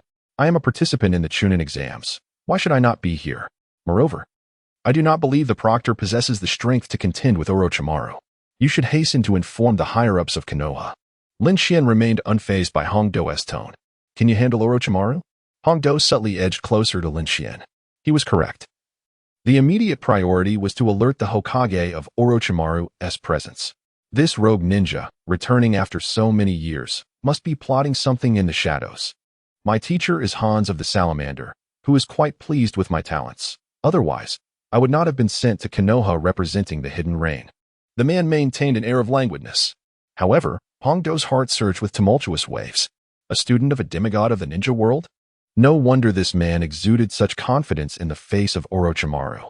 In their youth, Orochimaru and Jiraiya had been effortlessly defeated by that legendary ninja, ultimately spared by Hans, who bestowed upon them the title of the legendary Three Ninjas of Konoha. Ah, that bastard student? Orochimaru's expression shifted between shadow and light, seemingly incredulous at Lin Xian's assertion. When he first encountered Lin Xian, that scoundrel was already a member of the Akatsuki. Hans of the Salamander? How could someone who has been part of the Akatsuki not grasp the situation? What a farce to claim to be a student of a demigod. Hans has been dead for countless years. He pondered whether he had inadvertently seized upon a weakness of Lin Xian. If he revealed Lin Xian's identity, this fellow would surely be barred from continuing in the Chunin exams, perhaps even becoming a pariah like Uchiha Obito, hunted by all. Hey, Lin Xian. Shall we join forces to eliminate Orochimaru? At that delicate moment, Hongdo suddenly proclaimed with fervor. Lin Xian thought, is this woman truly lacking in sense? Setting aside the countless escape tactics Orochimaru possesses, even if we wish to slay him, now is not the time. Orochimaru is a tool I have set my sights upon. How could I dispose of him so casually? If I could have dispatched him, I would have done so already. As his former student, do you not grasp how formidable this man is? Quickly relay what is happening here to Konoha. I shall handle the confrontation. Lin Xian's countenance turned icy as he earnestly advised her. Though Hongdo felt a tinge of reluctance, she ultimately conceded to Lin Xian's judgment. Little one from the hidden rain, I shall seek reinforcements, do not perish. As the figure of Mitarashi Anko gracefully vanished into the night, Orochimaru's voice broke the silence. Lin Jun, you have significantly disrupted my plans. Watching Anko recede into the distance, he continued speaking. He and Lin Xian had once been colleagues. This individual possessed an almost monstrous physical prowess but lacked ambition. Orochimaru found himself perplexed by Lin Xian's motives for protecting Uchiha Sasuke and opposing him. Are you referring to Uchiha Sasuke? It's quite simple. Hand over those jutsu, and I shall personally capture Sasuke and deliver him to you. Lin Xian replied innocently, blinking. Impossible. Orochimaru decisively rejected the notion. If forbidden techniques became commonplace, could they still be deemed forbidden? Every ambitious individual has their own limits, and for him, those limits were defined by the ninjutsu he had painstakingly studied over the years. Those forbidden techniques were the foundation of his survival in the ninja world. I shall not impede your assault on Konoha, but likewise, you must not interfere in my affairs. As a traitor of Akatsuki, you are aware of what you should and should not do, he continued, speaking for himself, indifferent to whether Orochimaru would acquiesce. The night seemed to grow colder still, with the stars scarce above. Outside the Forest of Death, Mitarashi Anko sprinted towards the third Hokage, Sarutobi Hiruzen. News of Orochimaru's appearance during the Chunin exams must be reported. That man was far too dangerous. Our allies from the Rain Village have indeed been quite helpful. The old man exhaled a plume of smoke, his expression darkening at the mention of Orochimaru's name. As Orochimaru's former teacher, he was acutely aware of the man's formidable talent and cruel disposition. This visit to Konoha likely harbored sinister intent. Hokage-sama, how should we deal with Lin Xian, given that Orochimaru fears his strength? Should we still allow him to participate in the Chunin exams? Inoichi frowned. While the Rain Ninja had aided Konoha in this incident, his intentional concealment of his abilities during the exams was not commendable behavior. Was Orochimaru not a villain, and was the Rain Village necessarily virtuous? In truth, both Kakashi and I had suspected this matter long ago. Hiruzen gestured for Inoichi to remain calm, taking another drag from his cigarette before slowly exhaling. Lin Xian did not seem to harbor any intentions of deceit. Kakashi had easily discerned the young man's goals and identity. It would be peculiar if Orochimaru did not regard him with caution. After all, he was chosen as Han's successor. His strength cannot be underestimated. I see, Kakashi pondered. Do you believe he could become an ally of Konoha? Inoichi still felt a twinge of unease. Lin Xian's demeanor projected an air of nonchalance and mystery, as if he were indifferent to everything. Outwardly, he seemed like an ordinary person with a faint chakra presence. I trust in Lin Jun's character, Kakashi replied after a moment of contemplation, nodding slightly. Although he had only met the individual a few times, he had faith in his instincts. Lin Xian may be harboring certain secrets, but as a ninja who truly possesses no secrets of their own, as long as Lin Xian remains amicable towards Konoha, that is sufficient. He is a good person. Without him, I might have faced dire consequences. Hongdo also advocated for Lin Xian. The man not only possesses a striking appearance, but excels in other aspects as well, and indeed shows great kindness towards Konoha. Chapter 53. The gift received by Orochimaru the following day. Early morning. Shonan and Hydrangea awakened from their slumber in the tent, while Lin Xian also opened his eyes. His shadow clone had taken the watch. Although the fatigue from the shadow clone would return upon its dissolution, it was of little consequence to Lin Xian. He regarded it as a form of training. Is breakfast just grilled fish? Hydrangea inquired, gazing at the fish that Naruto Uzumaki had caught from the river. This is all we could find, Naruto replied, scratching his head in embarrassment. Lin Xian was lost in thought, while Xiaonan quietly retrieved a space scroll, which contained a vast quantity of provisions and fresh water, along with an abundance of dried meats. What kind of ninjutsu is this? How impressive, Naruto exclaimed, his eyes fixed on the aromatic jerky. The ability to store such a multitude of items within a small scroll was enviable, even to Sasuke. Mastery of space ninjutsu relies not only on technique, but also on innate talent. Those capable of wielding such abilities are truly rare. Sasuke seemed somewhat regretful. Coming from an extraordinary lineage, his perspective was certainly beyond that of Naruto and Sakura, and he had a certain understanding of such ninjutsu. Indeed, the second Hokage of Konoha developed the Flying Thunder God technique, renowned as the fastest in the ninja world, and the most formidable space ninjutsu. Subsequently, it was further refined by the fourth Hokage, Minato Namikaze, who became known as the Yellow Flash. Unfortunately, after the fourth Hokage's demise, no ninja in Konoha has been able to master the Flying Thunder God technique since. Lin Xian opened his eyes and eloquently elaborated.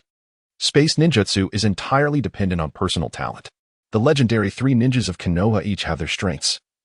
Tsunade has made remarkable achievements in medical ninjutsu and has researched the Een Sealing and 100 Healings techniques. Jiraiya has trained in the Sage mode of Mount Myaboku. And Orochimaru has delved into the arts of immortality, reincarnation through impure resurrection, and cloning techniques. The disciples of the third Hokage are all prodigious talents. Yet they too are unable to master the Flying Thunder God technique. Soon after, the two ninja teams finished their breakfast. Sasuke and Naruto still needed to gather the earth and heaven scrolls. With their pride, they refrained from seeking Lin Xian's assistance, opting instead to rely on their own strength. Having agreed to meet here again in the evening, the two teams parted ways. With the aid of Xiaonan's paper clones, Lin Xian swiftly located his target. Today, Kabuto's mood was rather dismal. He had met with Lord Orochimaru the previous night and discussed many topics concerning Lin Xian, during which he realized that Orochimaru was favoring Uchiha Sasuke. Lord Orochimaru was displeased, and naturally, Kabuto was also unhappy. However, Do found himself powerless against the situation. That perverse individual. Concealed in the shadow of a tree, Do rested, contemplating the Chunin exam and the plans for the destruction of Konoha. He had been an undercover agent in Konoha for many years and had participated in numerous Chunin exams. Once Lord Orochimaru's plan came to fruition, he would be able to return to serve at Orochimaru's side. Yet, for reasons unknown, Do felt an incessant twitching in his left eyelid. An unsettling sense of foreboding enveloped him, as if something monumental were about to transpire. Is it true that one possesses a sixth sense when facing death? Adjusting his glasses perched on the bridge of his nose, Do gazed at the ranged shinobi team that had appeared before him. The young man among them regarded him with a mocking expression, idly toying with a kunai in his hand. Their encounter took place during the Chunin exam, rendering any intent to kill him entirely justified. After all, there was little connection between the Hidden Rain village and the Hidden Sound village, and Orochimaru would not stir to defend a dead man. Hey, Do, would you care to join me in changing this world? Unexpectedly, the man did not thrust the kunai at him. Instead, he extended his right hand with a smile. It seemed Lin Xian had a surprisingly courteous side, humble and gentle. With a gentlemanly demeanor, his radiant smile was flawless. Were it not for Orochimaru's repeated warnings about the man's dangerous nature, Do might have assumed the overture was sincere. What does my lord require of me? Do replied, shaking Lin Xian's hand with a tone tinged with subservience. Orochimaru's dreams had yet to be realized, and Do had no desire to perish before that day arrived. It was his dream as well. As the first step, I need you to act as my pawn and monitor Orochimaru. The subsequent plans are yet to be determined. Lin Xian waved his hand dismissively. Upon hearing this, Do began to contemplate the feasibility of the plan, swiftly affirming his stance within 2 seconds. Initially, the scorpion of the red sand had attempted to manipulate him using a jutsu known as brain manipulation, intending to make him a double agent against Orochimaru. But that technique had been undone by Orochimaru. To this day, Scorpion believed Do to be loyal to him, while in truth, the only individual Do genuinely revered was Orochimaru. Perhaps he could once again wield such manipulation. On the surface, he would acquiesce to Lin Xian while remaining steadfastly loyal to Orochimaru. "It is an honor to serve Lord Lin Xian," Do proclaimed, half kneeling on the ground in utmost reverence. Lin Xian cast a knowing glance at him, perceiving his thoughts without exposing them. Currently, he lacked the means to control Do, but that would soon change. "Take this." Lin Xian produced a gold ring, which Do accepted with trepidation. "This is a product of magnetic release sand gold, infused with my chakra. As long as you wear this ring, I will be able to ascertain your location within 10 miles. "Understood. Thank you, my lord." Do maintained a facade of composure, even hinting at gratitude. Lin Xian remained indifferent to his exaggerated performance, quietly observing him as he acted. "Next came my first task for you, if memory serves. Orochimaru's technique of impure resurrection is nearing its limit, right? Following this examination, he must soon find a new vessel." Upon hearing this, Kabuto felt a jolt of shock. How did this man know so many secrets about Lord Orochimaru? Could it be that he had planted spies beside him? It seemed someone was eavesdropping on our conversation. Lin Xian suddenly glanced at the ground beneath them. Conan, understanding the implication, promptly dispatched one of her paper clones. Kabuto looked on in bewilderment until, 2 minutes later, Conan's clone returned with a figure draped in white, seemingly lifeless. "What is this?" Kabuto observed the creature with curiosity. Its exterior was white, humanoid in shape, yet its internal structure was entirely different from that of a human. This entity is known as White Zetsu.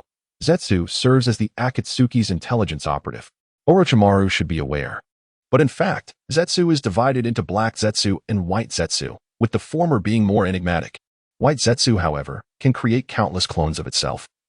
And the vast intelligence network of the Akatsuki relies on these White Zetsu clones scattered across the globe, Conan explained expressionlessly. Zetsu also monitors each member of the Akatsuki from the shadows, and Lin Xian discreetly eliminates these clones each time. The existence of such a creature is astonishing. Kabuto gazed intently at the corpse of White Zetsu as if he had discovered a new continent. This being holds immense value as experimental material. Even Orochimaru would surely be intrigued. Isn't Lord Orochimaru a member of the Akatsuki? Why would he want to eliminate White Zetsu? Kabuto suddenly recognized a peculiar point. "I despise being watched," Lin Xian replied, shaking his head, and then seemingly offhandedly added, "If you like, I can give you this for your research. But be sure not to let Orochimaru find out. White Zetsu harbors many secrets. I will seek you out again when I require your assistance." As soon as he finished speaking, the 3 Rain ninjas gradually vanished from Kabuto's sight. Glancing at the golden ring on his hand, he then looked down at the corpse of White Zetsu. Ultimately, he contacted Orochimaru and recounted the events of the day. "Kabuto, you have been deceived. He knew you would inevitably inform me of White Zetsu's existence, which is why he entrusted the corpse to you," Orochimaru said with a chuckle upon hearing this. As one of the shadowy figures in the ninja world, he immediately discerned the truth. Kabuto is a skilled actor, but he could never deceive Lin Xian. However, on the surface, I have pledged my loyalty to him. Why does he assume I will betray him? If he truly mistrusts me, what is the purpose of making me an undercover agent? Kabuto's expression grew increasingly complex. The thoughts that Lord Orochimaru had entertained were naturally ones he too had considered. Yet he could not fathom the man's intentions. What he wished to convey to us lies within this lifeless body. Orochimaru seemed somewhat pleased. Zetsu had concealed himself so deeply that even having previously been part of the Akatsuki, it was the first time he learned of the existence of White Zetsu's clones. A truly remarkable being. After all the effort Lin Xian expended to present him with the gift, what was it that he intended to reveal? He eagerly anticipated the answer. Chapter 54. That esteemed individual. As night deepened, the campfire was rekindled, with 2 teams gathered around to partake in their evening meal. "Who will join me for the night watch?" Lin Xian chose not to use his clones this time. He intended to seize the opportunity of the vigil to engage in a meaningful conversation with Naruto Uzumaki, subtly sowing the seeds of a plot. He was willing to employ any means necessary to lead Naruto down a darker path. "I'll do it." Naruto Uzumaki was indeed the first to raise his hand. He had been knocked unconscious by Orochimaru the previous day and still felt a twinge of shame for having accomplished nothing. "Naruto, you and Sasuke are the main forces in battle. Leave the night watch to me." Sakura Haruno suddenly interjected, leaving Lin Xian momentarily bewildered. I couldn't contribute during the battle. So I hope to do something within my capabilities, the pink-haired girl murmured softly. A stony expression gradually settled upon Lin Xian's face. Oh, you little troublemaker, Sakura Haruno. Are you thwarting my plans? When it came to combat, she was utterly ineffective, yet now she emerged when she was not needed. Then let Sakura take the night watch. Sasuke, the typically aloof and straightforward individual, surprisingly spoke up. Naruto, unable to grasp the nuances of social interaction, was quickly swayed by Sakura's persuasion. For he could not maintain his bravado in her presence. Lin Xian remained particularly silent that night. He wished to discuss life and ideals with the protagonist. Yet the main character lay snoring within the hollow of a tree. Sakura Haruno was a somewhat endearing young lady, destined to be one of the future four flowers of Konoha, yet Lin Xian found himself utterly disinterested in her. There were plenty of beautiful girls around. Tintin was charming too, a little affluent lady with a caring disposition. Hinata Hyuga, the noble and pure daughter of the Hyuga clan, was strikingly lovely. And even a pair of sisters. Ino had a captivating figure and exuded girlfriend charm, while Mei Terumi from the Hidden Mist village was also quite splendid. Of course, Lin Xian also recalled the two Jinchuriki from the Hidden Cloud village, the esteemed Yuzuki. What could the Hidden Rain village be like? Sakura sat at the entrance of the tree hollow, gazing at the man meditating with closed eyes across the fire. Lin Xian was enigmatic, yet surprisingly offered a sense of security. Being with him brought an unexplainable tranquility. It rained, a ceaseless downpour that had persisted for decades. Lin Xian casually replied without opening his eyes, reluctant to engage with Sakura. Once Naruto succumbed to darkness, the rewards for the mission would be immensely generous. What could he gain by courting Sakura? He was unwilling to pursue endeavors that bore no benefits. A city where it rains year-round. Perhaps it would hold a different kind of romance. He hoped to travel there with Sasuke in the future. The young girl blushed, perhaps lost in the reverie of imagining herself embracing and kissing her dreamlike hero beneath the rain-soaked veil of a silent city. Lin Xian longed to impart the truth that Sasuke's heart harbored only vengeance, devoid of any affection for women. Yet, the words lingered at the precipice of her lips, only to vanish. Wait a moment. Wasn't the woman favored by Naruto Uzumaki none other than her? If she could leverage Sakura's sentiments, perhaps she might discreetly assist in steering Naruto towards a darker path. Presently, although Sakura had yet to accept Naruto's affections, she regarded him as a comrade and friend. A perspective nurtured by Kakashi's balanced guidance. What if Sakura were to cultivate a disdain for Naruto, even going so far as to reject his company? Surely, this would plunge Naruto into despair. Sakura, do you recall the incident when Naruto was struck unconscious by Orochimaru? At that moment, the crimson chakra enveloping him was indeed peculiar. Lin Xian began to deliberately steer the conversation. It seems so, yet I remain uncertain about Naruto's condition, Sakura replied, her delicate visage tinged with worry and confusion. Naruto's identity was indeed extraordinary. The village's elders forbade their children from associating with him, treating the matter of the Jinchuriki as a taboo. Are you aware of the Jinchuriki? Lin Xian paused for a few seconds before speaking again. I don't know, Sakura answered honestly, shaking her head. Lin Xian suddenly experienced an uncomfortable sensation, akin to a fist striking cotton. This naive and oblivious girl, who idolized Uchiha Sasuke, appeared to be more challenging to manipulate than anticipated. The self-assured boy, believing himself clever, could easily be swayed with a few tricks. Yet, Naruto Uzumaki and Sakura, in their simplicity, were far less susceptible. If Lin Xian were to divulge any of Naruto's darker secrets in Sakura's presence, her inquisitive mind might lead her directly to confront Naruto or even seek answers from the third Hokage. How could she navigate this? It was already proving exceptionally difficult to handle Sakura, let alone persuade Naruto to betray Konoha, an endeavor of monumental difficulty. Naruto Uzumaki was a fervent fool. The following day, Lin Xian continued her contemplation at dawn. On the third day, she sought several opportunities to engage Naruto in conversation. On the fourth day, Lin Xian discussed the role of Hokage and the will of fire with Naruto. By the fifth day, she conceded defeat. The boy was far more obstinate than Lin Xian had envisioned, his mind singularly focused on becoming Hokage and earning the village's recognition. This impenetrable mind rendered Lin Xian's task exceedingly arduous. Fortunately, time remained on her side. There was still a month until the third round of the Chunin exams. Lin Xian could explore other strategies to lead Naruto down a darker path. Goodness, Sasuke had not been this difficult to deceive. She now truly understood the adage that intelligence can sometimes lead to one's own downfall. If he wishes to abduct Uchiha Sasuke, All it takes is a single phrase. I can make you stronger. This is because Sasuke is currently blinded by hatred, and he has never been indoctrinated by the will of fire since childhood. However, Naruto is a different case. This fool has been inundated since his early years with the ideals of the will of fire and the role of Hokage. He believes that by becoming Hokage, he will gain recognition from others, usher in peace, and protect his comrades. But what if I were to alter the very meaning of what it means to be Hokage? Observing the golden-haired youth in the team still laughing and joking, Lin Xian's gaze turned somewhat perilous. Uchiha Obito wouldn't he mind taking on a bit more blame, would he? His fate is already so tragic, a little more suffering hardly seems excessive.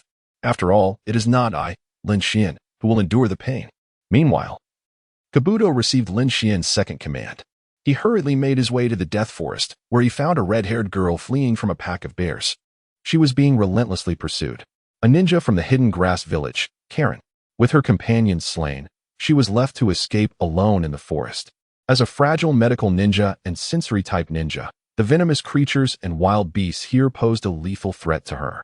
Suddenly, an explosive tag fell amidst the bears, startling the beasts into retreat. Leaning against a tree, Karen revealed a smile of survival. Not far from her stood a bespectacled young man of refined demeanor. A survivor of the Uzumaki clan, no wonder that esteemed individual took notice of you. Kabuto adjusted his glasses, a mysterious smile playing on his lips. To be personally summoned by that esteemed figure for rescue must indicate something extraordinary. What could it be, aside from the Uzumaki clan? Thank you, but may I ask who you are? Karen cautiously scrutinized Kabuto. Come with me. That esteemed individual specifically sent me to fetch you. This is not an invitation. It is a command. Kabuto smiled gently, assisting the young girl while opening his ninja tool pouch to tend to her bleeding leg wound. A charming blush adorned Karen's cheeks as she lowered her gaze slightly. It was her first time receiving such an invitation, and it was also the first instance someone had smiled at her. Moreover, Kabuto, with a bit of grooming, could be considered quite handsome. The kind of man who naturally attracts the affections of young girls, much like Uchiha Sasuke. Where is that esteemed individual? Must I meet him? Karen attempted to conceal the warmth in her gaze, but how could she hide it from Kabuto? As a close confidant of Orochimaru, Kabuto possessed profound insight into human nature, a fundamental skill for a schemer. This young girl was clearly smitten at first sight. I hope that Lin Xian's directive to find Karen is not merely due to an infatuation with her physical form. Otherwise, that esteemed individual might still be engaged in childish games, alongside some Uchiha brat. You will meet him when the time comes. Kabuto took the initiative to carry Karen on his back. As she had been pursued for 2 days, her strength nearly depleted. Oh, the young girl murmured in agreement, resting her head on Do's shoulder. Weariness, hunger, and fatigue enveloped her, yet her eyes radiated a profound sense of satisfaction. Do remained silent, as did Xianglin. The sounds of venomous creatures and wild beasts echoed through the forest, yet in this moment, they seemed trivial. Chapter 55. Luck is also a form of strength. The Death Forest. The Towering Spire. As the final day of the time limit approached, all participating teams had been confirmed. From the Hidden Rain Village, Lin Xian, Hydrangea, and Conan. From the Sand Village, Gaara, Temari, and Kankuro. The Leaf Village teams had all advanced: Shikamaru, Ino, Choji, Naruto, Sasuke, and Sakura, as well as Niji, Tintin, and Lee, Hinata, Kiba, and Shino. With the formidable Gaara providing protection, the Leaf's young ninjas, despite being bullied by Lin Xian, luckily managed to gather their scrolls. The apothecary Do voluntarily forfeited his qualification, as he had other matters to attend to. Orochimaru's Sound Village team also withdrew. Since Lin Xian was safeguarding Uchiha Sasuke, a handful of Sound ninjas posed little threat. First and foremost, congratulations to all who passed the second examination. Next, a Leaf Ninja stepped onto the main stage to announce the rules for the preliminary rounds. In previous years, the number of successful candidates had been in the single digits, but this year, it had nearly reached 20. In preparation for the third round of the Chunin exams, the third Hokage swiftly decided to initiate the preliminary rounds. In 1 month's time, during the final examination, the daimyo of the Land of Fire and nobles from various nations would be present to observe, and Chiyo, the acting 5th Kazekage, would also make an appearance. Due to various constraints, the number of participants was limited to 10. As a side note, Hinata Hyuga sustained severe injuries during the exam. Even if she passed, she would have to forfeit the upcoming Chunin exams. The format for the preliminary rounds would be one-on-one, allowing any means in combat. The battle would conclude when one party fell, surrendered, or perished. However, cough cough cough. Should I deem the outcome of a battle overwhelmingly evident, I will immediately halt the confrontation to prevent unnecessary casualties, explained Moonlight Gale. This seemingly frail man served as the examiner, exuding an aura of impending demise. The first match, Conan versus Hydrangea. As Lin Xian contemplated whom Konoha would assign as his opponent, Moonlight Gale's announcement took him by surprise. What a curious coincidence. An internal conflict among the ninjas of the Rain Village? Is this a ruse? All eyes in the arena instinctively shifted towards the scene. Hydrangea had previously executed a surprise attack, swiftly eliminating the Leaf-S top genius, Uchiha Sasuke. Conan appeared to possess an aura even more formidable than that of Hydrangea. Clearly, both young women were subordinates of Lin Xian, yet their prowess was undeniable. Observant minds recognized that Konoha was probing the hidden Rain-S strength. There's no need for a contest, Chief Examiner. I concede. Under the moonlight, Hydrangea greeted Moonlight Gale with a nod.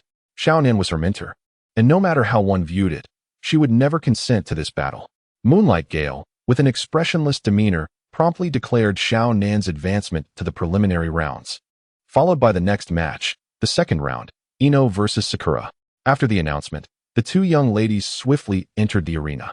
This confrontation was steeped in an air of suspense, with both sides possessing a fair chance of victory, as their strengths were closely matched. However, no one anticipated that the battle would culminate in a draw. Yamanaka Ino successfully employed the mind-body switch technique against Haruno Sakura, only to be countered at a crucial moment by Sakura's mental backlash. A draw? What should be done now? Could it be that both would advance? Uzumaki Naruto scratched his head, displaying his naivety. Sasuke glanced at the scene below with a hint of regret. Sakura had come so close to winning. Yet a draw was a draw, meaning neither girl could progress, as there was no victor. As expected, Moonlight Gale swiftly announced both Ino and Sakura's elimination. Immediately commencing the third round of the ninja tournament, Temari versus Tenten. This match was nearly one-sided. Temari, skilled in wind release techniques, effectively countered Tenten as weaponry. No matter how many tools were thrown, they were merely swept back by the fierce winds, culminating in a decisive victory for Temari.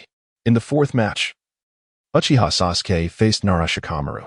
As soon as Moonlight Gale's words fell, Nara Shikamaru promptly raised his hand to forfeit.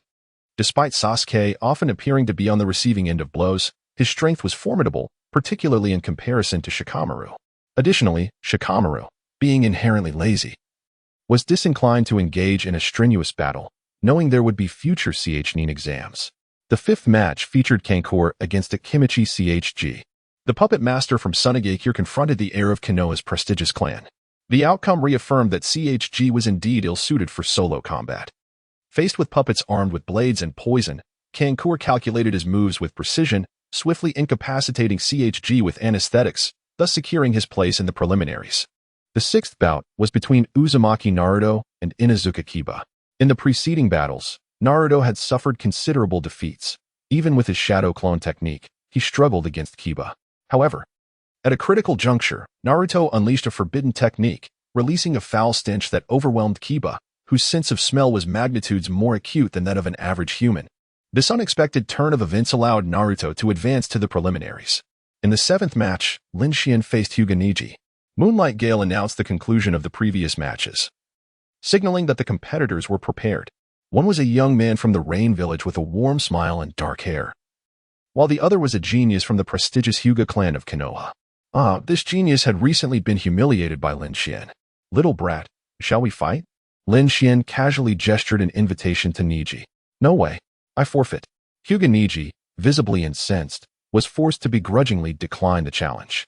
He has personally experienced that in human strength and speed, what could he do in battle? It would merely lead to another humiliation. Thus, the remaining genin are Lee, Shino, and Gaara. The final match is about to commence, and the idle genin shall advance directly to the preliminaries. The world is indeed curious. Haruno Sakura and Yamanaka Ino exerted every ounce of their strength only to settle for a draw, ultimately failing to qualify. Meanwhile, some advanced simply by virtue of luck. How unjust, Kakashi-sensei. Uzumaki Naruto stood up for Sakura. At this, Sasuke's gaze towards Naruto shifted subtly. You dare speak, having defeated Inazuka Kiba with your foul odor? Luck is indeed a facet of a ninja's prowess, Kakashi remarked, casting a sidelong glance at Naruto. Just then, the final contenders were announced, Rock Lee versus Gaara. The student of the esteemed Might Guy, renowned for his martial prowess, faces the Jinchuriki of the One-Tail from Sunagakure. A moment of exhilaration can lead to eternal glory. Despite opening the sixth gate, Lee was ultimately bested by Gaara. Had Guy not intervened in time, he might have been slain on the spot. Undoubtedly. It was a spectacular and highly engaging battle. Even Lin Xian was engrossed, munching on 2 bags of chips as he watched. However, the consequences were dire. According to the initial diagnosis of the medical ninja, the young man's future as a ninja was now in jeopardy. I have always said that youth is a knock at the door, not merely a blaze. Lin Xian silently observed as Li was carried away. With the conclusion of the final match, the list of those who advanced was finalized, along with random opponent assignments. Conan faced Naruto, Lin Xian met Temari. Sasuke squared off against Gaara, and Shino went against Kankuro. A month later, at the venue for the 3rd round of the Chunin exams, the Genin had ample time to recuperate and even to train specific jutsu tailored to their opponents, enhancing the competition's entertainment value. Behind the Chunin exams lies a vast gambling enterprise, with countless wealthy individuals and nobles placing their bets, all under the tacit approval of the Hokage. Chapter 56, The Fiery Youth Vest Limited. Hospital. Many ninjas came to visit Lee, and upon hearing the news, they fell into silence. Even the finest medical ninja from Konoha found themselves at a loss. Perhaps only Lady Tsunade might have a glimmer of hope to heal Lee's injuries. If he could no longer be a ninja, it would be a devastating blow to Lee. Hyuga Niji also fell unusually silent. As a member of the same team, he had fought alongside Lee numerous times, and a peculiar camaraderie had formed between them as men. The thought of that earnest, diligent fool encountering such misfortune made Niji feel unwell. He keenly recognized that Lee's tragic fate was even more severe than his own. His own struggles were significant. Yet at least he was a natural genius. While Lee had nothing, he had started from scratch. Each day is a tormenting trial, bearing a burden exceeding 200 pounds while navigating through the mundane aspects of life. Yet, after enduring so much, he finds himself in such a dire fate. Even the fox sheds tears for the fallen rabbit. What more can be said for Xiao Li, a friend with whom he has shared countless moments? Teacher Kai, is there truly no way to save Xiao Li? Mingxi's voice was heavy with despair. Perhaps Lady Tsunade could lend her assistance, Kai murmured, gradually closing his eyes. Xiao Li's left hand and foot had been mangled by Gaara's sand, and the forced activation of the 6th gate of the 8 inner gates had severely impacted his spine. The medical ninjas at Konoha Hospital were at a loss, merely advising them to seek out one of the legendary Sannin, Tsunade. How could this happen? Sakura and the others were engulfed in hopelessness, especially Sakura, whose emotions were a tumultuous blend. Xiao Li had once pursued her affections, which she had not reciprocated. He was not the type she favored, yet he was a commendable ninja, polite, and his relentless dedication to training was admirable. It was utterly devastating to witness Xiao Li's tragic fate. Can you heal such injuries, my lord? Mizuki H. winked at Lin Xian, initiating their prearranged act. Given that Lin Xian's identity had been exposed to Konoha, Mizuki, as the leading jonin, felt at ease addressing Lin Xian directly as my lord. It may be worth a try. After a moment's hesitation, Lin Xian narrowed his eyes and nodded. At this, Kakashi and Might Guy's expressions lit up with elation. Do not rush. I cannot guarantee a complete recovery, merely an attempt. Lin Xian waved his hand, dodging the enthusiastic embrace of the man clad in a green jumpsuit. Kai seemed to realize his own indiscretion, scratching his head and smiling as he spoke. I entrust this to you, my lord. Regardless of the outcome, you shall forever be a friend to Might Guy. Kakashi felt a flicker of doubt. Is this person truly skilled in medical ninjutsu? Yet, observing everyone's fervent anticipation, Kakashi suppressed his confusion and watched as Lin Xian entered Xiao Li's hospital room. In the stillness of the gathering ninjas, Lin Xian began to assess Xiao Li's condition. Kakashi's suspicions were not unfounded.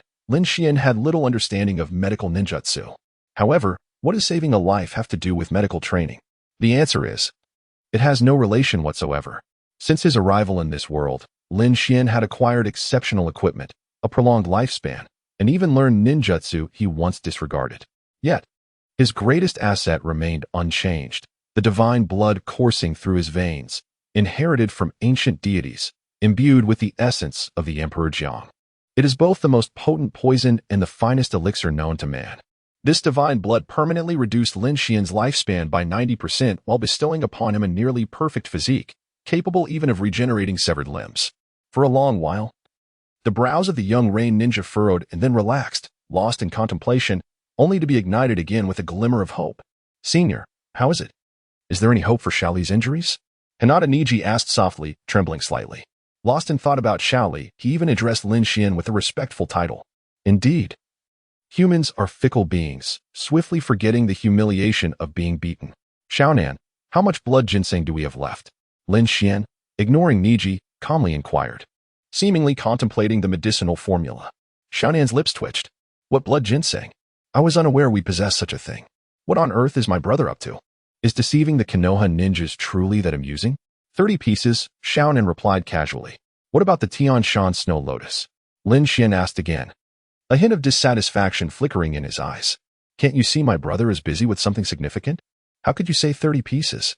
That would make our medicinal materials seem worthless, like mere trinkets. Only 2 left. Xiaonan quickly grasped Lin Xian's intention.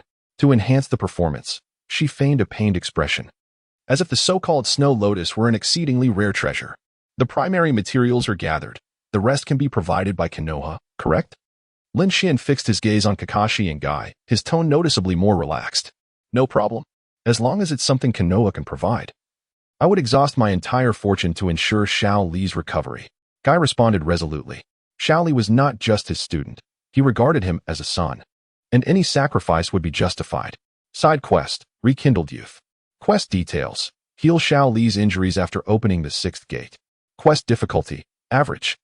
Reward, Limited Burning Youth Vest. Limited Burning Youth Vest. Origin, derivative dimension of Naruto. Quality, precious screen. Wearing conditions, none.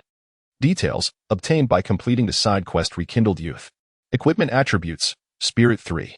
Equipment skill, the bearer will reignite the will of youth, awakening their innermost true desires. Equipment rating, 114.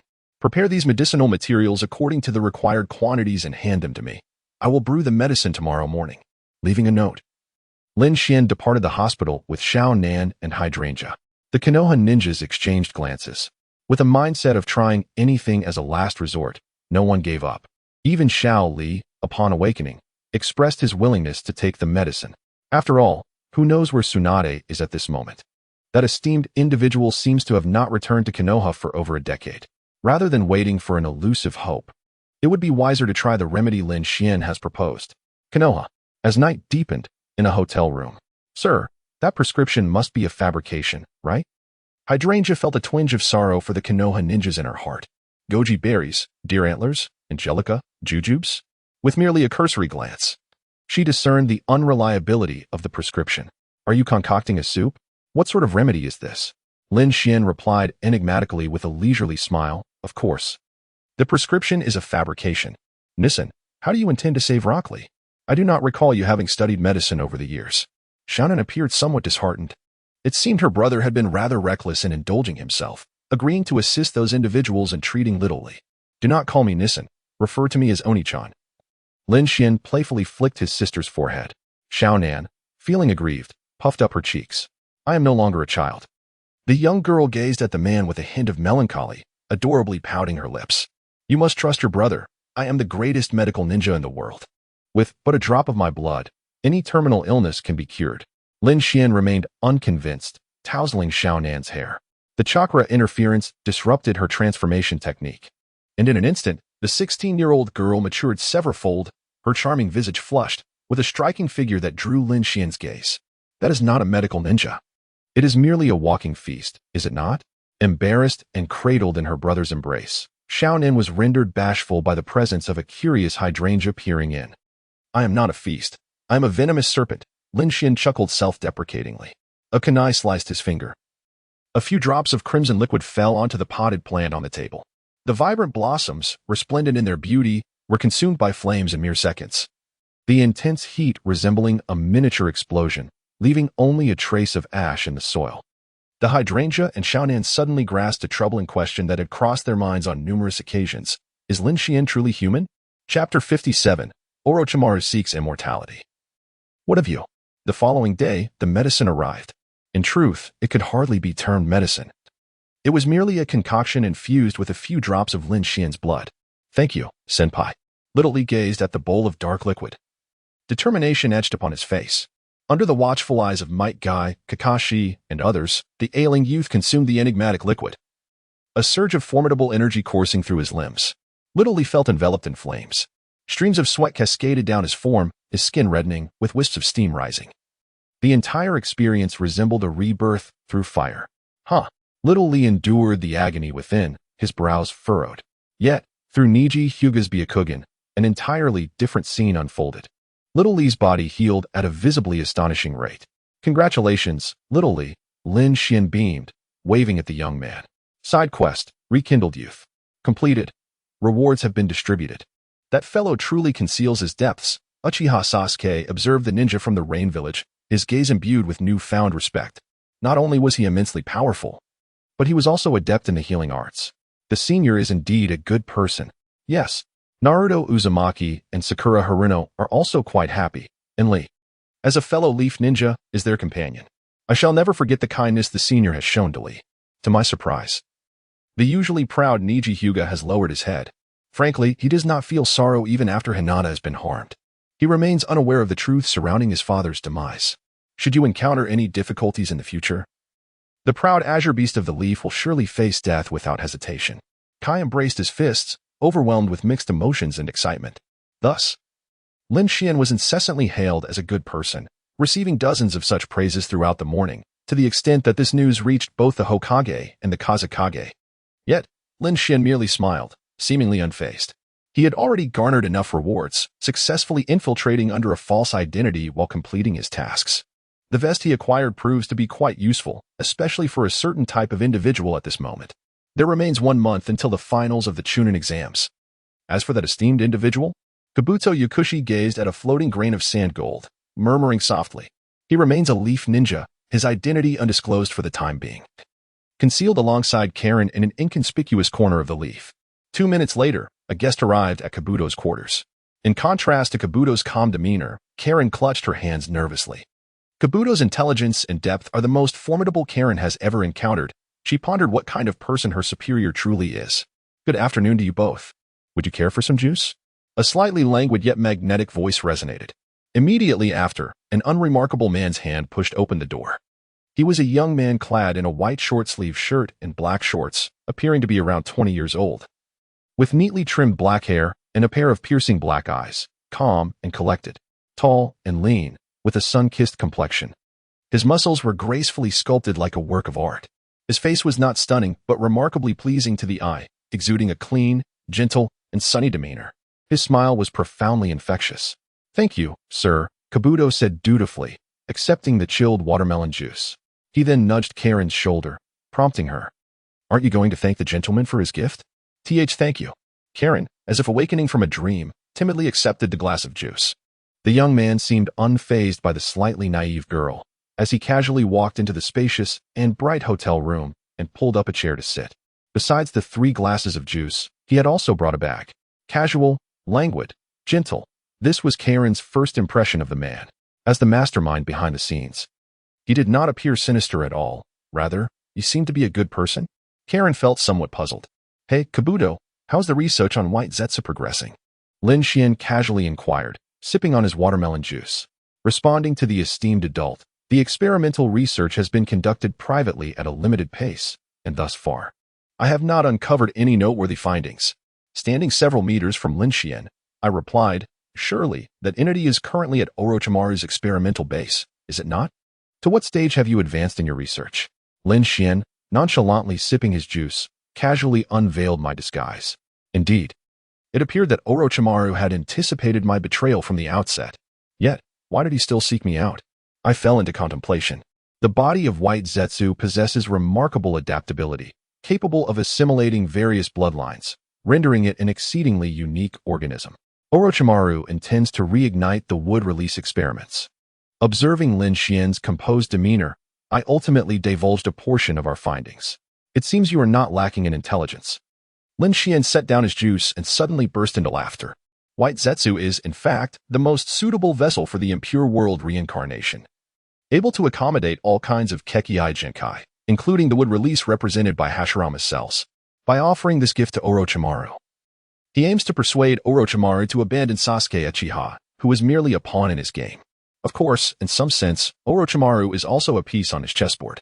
What exactly does the esteemed adult wish for me to do? I mustered the courage to inquire. If Lin Xian intended to eliminate me, He could have acted upon our first meeting rather than resorting to such indirect methods. Lin Xian glanced at Karui, then back at me, stating, I require your loyalty. I was at a loss for how to respond. Orochimaru has been my life as guide. His dreams are my own. And one could say I am but a shadow of Orochimaru. How could I ever betray him? As time slipped by, cold sweat trickled down my brow. If I were to confess to Lin Xian that I could never pledge my allegiance to him, would he not swiftly end my life? I understand your profound respect for Orochimaru, yet what he can offer you, I can provide as well. Observing the grimace on my face, Lin Xian took another sip of watermelon juice, a smirk playing on his lips.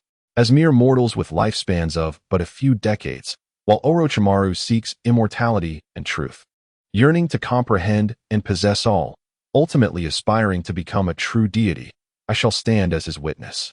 If I were to ally with you, what could you offer in return? I inhaled deeply, my gaze earnest. Even a deceiver possesses moments of candor. After all, a deceiver is still human. Lin Xian smiled condescendingly. Immortality? That holds little significance for me. Orochimaru seeks eternity, but what do you desire? I was momentarily taken aback by this man's audacity, excitement causing me to adjust my glasses. I wish to. Suddenly, I fell silent. I had always been but a shadow of Orochimaru. If one were to erase the name of Orochimaru from his life, he would resemble a blank sheet of paper. The youth's face suddenly paled, losing its color. In the distance, the expression of Karine, who silently listened to the conversation, was complex. Could it be that Kabuto also possesses such a side? His usually proud countenance appeared lost and sorrowful at this moment, bowing his head like a child who had erred. Come, Kabuto, don the gift I have chosen for you. Lin Xian finally retrieved the item concealed within the bag. It was a grass-green vest, emblazoned with bold red letters proclaiming Burning Youth, exuding an air of youthful exuberance. A limited edition Burning Youth vest. Chapter 58, The Inner World of Kabuto Yakushi. My lord, what is this? Kabuto's face contorted with bitterness. Was this garment presented for the sake of mockery? This individual truly possessed a wicked sense of humor. You shall know upon wearing it, Lin Xian replied mysteriously. Shaking his head, this piece of equipment could be deemed useless or miraculous. Its basic attribute merely increased one's soul by 3 points. Yet it had the power to unveil one's innermost desires, guiding them to their truest longings. Sasuke's aspiration was to slay his brother. Naruto's dream was to become Hokage. Sakura's ambition was to marry Sasuke, cough cough. For some, this equipment would bear no significance, as they were not lost. However, for Kabuto Yakushi, this vest could profoundly influence him. After relinquishing the name Orochimaru, what did the true Kabuto yearn for? This equipment would provide him with the answer. Silence enveloped the room. After several moments, under the watchful gaze of Lin Xian and Karine, Kabuto removed his shirt and donned the peculiar green vest that Lin Xian had given him. The instant he slipped into the vest, something deep within his mind shattered. Memories long sealed away surged forth, vivid and poignant. Tears streamed down the youth's face, dampening his glasses. During the Third Shinobi World War, Kabuto, unaware of his parents or name, was taken in by Yakushi Nanoyu, the head of the Konoha orphanage. From a young age, he displayed remarkable intelligence.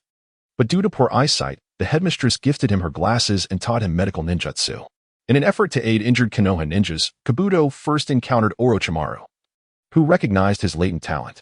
Later, Shimura Danzo, along with Orochimaru and a member of the Yamanaka clan, abruptly appeared at the orphanage, threatening the headmistress, once known as the Wandering Priestess of the Intelligence Department, to conduct long-term reconnaissance on the rock village for a potential large-scale operation. Upon noticing Kabuto eavesdropping outside the window, Danzo claimed that children were needed to replace his fallen subordinates in obtaining this intelligence, offering financial support as an exchange, successfully recruiting Kabuto under his command. From that moment onward, Kabuto was trained as a ninja spy, gathering intelligence from the ninja villages of the Cloud, Mist, Sand, and Rock. 5 years hence, in the Hidden Rock Village, Kabuto found himself beleaguered by an unexpected assault due to a grievous error. To his astonishment, the adversary he clashed with was none other than the director, who, despite his desperate attempts to call out to her, did not recognize him in her near-fatal state. Subsequently, he was forced to retreat by other hostile ninjas providing support. In a state of bewilderment, Kabuto wandered alone to the riverbank, pondering why he had been forsaken by the person of utmost significance in his life. It was then that he encountered Orochimaru, who revealed the unsettling truth. The moment Kabuto departed the orphanage, Danzo had informed the director that Kabuto had selflessly sacrificed himself for their funding by joining Root. At the director's behest, Danzo claimed that if a certain individual were to be eliminated, Kabuto would be liberated. This individual, unbeknownst to her, was the true Kabuto himself. Initially, Danzo had orchestrated their separation to prevent any encounter, assigning them to disparate locations for their missions. The director could only observe Kabuto's growth and well-being through photographs, which were surreptitiously replaced with images of another, leading to her tragic decision to eliminate Kabuto, mistakenly believing him to be a double agent she sought to save. Orochimaru had been tasked with disposing of both Kabuto and the director, yet he was captivated by Kabuto's potential and hesitated to fulfill the order. Upon learning the truth, Kabuto resolved to accept Orochimaru's invitation to join the Sound Village, which was not beholden to any nation, and to return to Konoha under an identity fabricated by Orochimaru. Director, do not perish. I am Kabuto. Danzo has deceived you. I am the real Yakushi Kabuto. The director, trembling, curled upon the ground. In that moment, he comprehended the essence of his dreams. Power, status, immortality, strength? No, he desired none of these. He yearned for the tranquil life of yesteryears and wished for the director, who had departed this world, to return to life. Observing this scene, Karen felt a twinge of concern yet refrained from voicing her thoughts. Mr. Kabuto, do you now understand what you truly desire? Lin Xian inquired, gazing down at the youth, who was prostrate and weeping. Kabuto now resembled a lifeless fish. Can you truly revive the director in the most authentic sense, not through impure world reincarnation? A glimmer ignited in Kabuto's eyes, as an extraordinary force compelled him to rise. He paid no heed to his peculiar attire, his gaze fervently fixed upon the figure before him, as if he were an omniscient deity. Why did Kabuto deliberately mention impure world reincarnation? The answer was rather straightforward. This technique employed living beings as sacrifices to allow the soul of the deceased to inhabit another, cloaked in the form of the departed through the use of impure soil. Such forbidden arts sullied the essence of the dead. Strictly speaking, they did not constitute true resurrection. This time, Lin Xian fell silent. In this world, there indeed existed genuine resurrection techniques. Chiyo of Sunagakure possessed the ability to perform a life-for-life exchange, requiring the deceased's body to be preserved intact to restore the departed. However, this method was clearly impractical, as Yakushi Nanoyu's body had not been preserved in its entirety. Thus, barring impure world reincarnation, what remains is solely the forbidden technique of reincarnation. To invoke this technique requires the Rinnegan, and the practitioner must sacrifice their own life, a feat currently beyond Lin Xian's capabilities. The true resurrection technique necessitates the Rinnegan. You must bide your time. If you remain loyal to me, I assure you that I can bring the esteemed director back to life. In the end, Lin Xian bestowed a promise upon D. Uchiha Madara shall inevitably be resurrected. And when the time comes, there will simply be one more name on the list. Yaoshi D pledged his unwavering loyalty, declaring, I shall serve you for life. In the youth's eyes, a fervent fire blazed, for at that moment, he discovered the purpose of his existence. He was not merely a shadow of Orochimaru.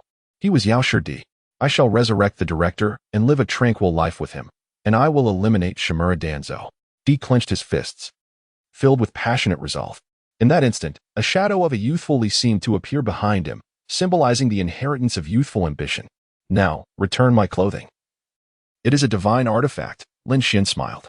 This item would aid him in subjugating many subordinates in the future and must not be carelessly given away. Yes, my lord. D reverently returned the equipment. With a newfound purpose in life, he naturally would no longer follow Orochimaru. His true superior would solely be Lin Xian. From now on, you shall remain by Orochimaru's side to monitor him. Contact me only when there are significant matters. As for Danzo, you may approach him under the pretense of negotiating a deal with Orochimaru. Arrange a meeting place and then come to find me. He possesses something I desire, and I am more than willing to assist you in avenging Danzo. Lin Xian finished his last sip of juice and casually discarded the empty cup. He distinctly remembered how Danzo had colluded with Hanzo of the Salamander, nearly annihilating the Akatsuki under the first Hokage's command. For Conan's sake, he would ensure Danzo experienced a fate worse than death, making him regret ever existing in this world. My lord, under the respectful gazes of D and Karen, the young man strode briskly, vanishing into the streets of Konoha. The sunlight outside was warm, and a gentle breeze tousled his hair. It was a day perfect for couples to rendezvous. Karen, forget everything you saw and heard today. Understood. Chapter 59. The affairs of scholars, can they be deemed as voyeurism? With the tools in his possession, Lin Xian was in splendid spirits, humming a little tune. Next, he needed to devise a way to corrupt the protagonist, Naruto. For this mission, Lin Xian had long been prepared. He could not persuade Naruto, but he could instigate Naruto to willingly choose to betray the village. As long as Naruto became thoroughly disillusioned with Konoha, he would naturally be reluctant to continue as a ninja of the village. Did he not aspire to become Hokage?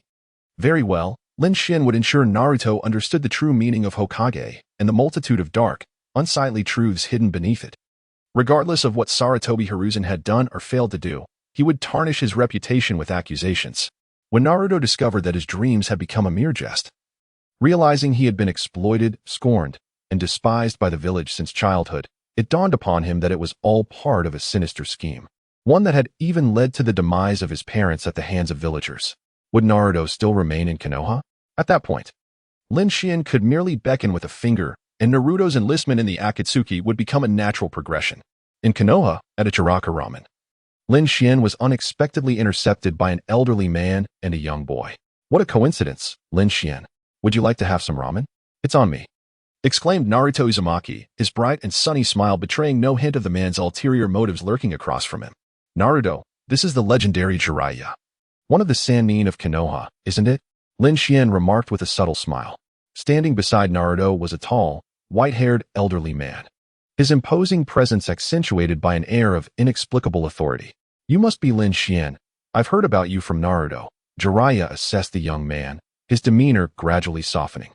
Aligning with the intelligence he had received, he recognized Lin Xian as an exceptional youth, one who harbored a deep affinity for Konoha. The perverted sage is guiding my training since he eliminated my original instructor, Naruto grinned, leading Lin Xian into the ramen shop. With Kakashi preoccupied training Sasuke in the Chidori, he had entrusted Naruto's care to Ebisu. By mere chance, Ebisu encountered Jiraiya, leading Naruto to pursue training under the legendary Sannin. Just yesterday, Naruto had mastered the summoning technique, utilizing the chakra of the Nine Tails to summon Fukasaku. I am your teacher. Jiraiya playfully tapped Naruto's head. This boy had dubbed him the perverted sage, a rather peculiar moniker. Did he seem lecherous? He was, in fact, a respectable individual. Even if he happened to observe young maidens bathing, it was purely for the sake of literary inspiration, devoid of any nefarious intentions. Could the endeavors of a writer truly be deemed as voyeurism? Naruto treated Lin Xian to a bowl of ramen. Throughout the meal, Naruto animatedly praised Lin Xian's prowess, recounting how he had swiftly healed a grievous injury that Konoha's medical ninja had deemed incurable. Jiraiya found himself intrigued by this young man, reminiscent of his own disciples from the Rain Village. He had heard of their demise and had not returned to the village since, uncertain of how it had fared over the years. Kid, I actually know of another remarkable medical ninja, Jiraiya remarked with a smile. It must be Lady Tsunade, one of the Sannin. Lin Xian responded respectfully, clearly well-versed in the intricacies of the ninja world. Indeed, the title of Sannin was bestowed upon us by Hanzo, Jiraiya said, a hint of nostalgia crossing his face.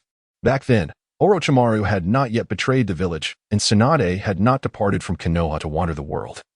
The three of them were the pride of Konoha's ninja. How is our esteemed elder Hanzo faring? I have heard that you are the heir of the Hidden Rain Village's next generation. Jiraiya began to shift the conversation. Besides Naruto, Kakashi had also divulged quite a bit of information about the young man before him. The Hidden Rain Village had continued its isolationist policies over the years, delegating many affairs to Lin Xian, who referred to himself as a diplomatic envoy. Lin Xian responded with humility, Lord Hanzo is in good health, and I will convey your concerns, Jiraiya-sama. Furthermore, I am merely assisting Lord Hanzo.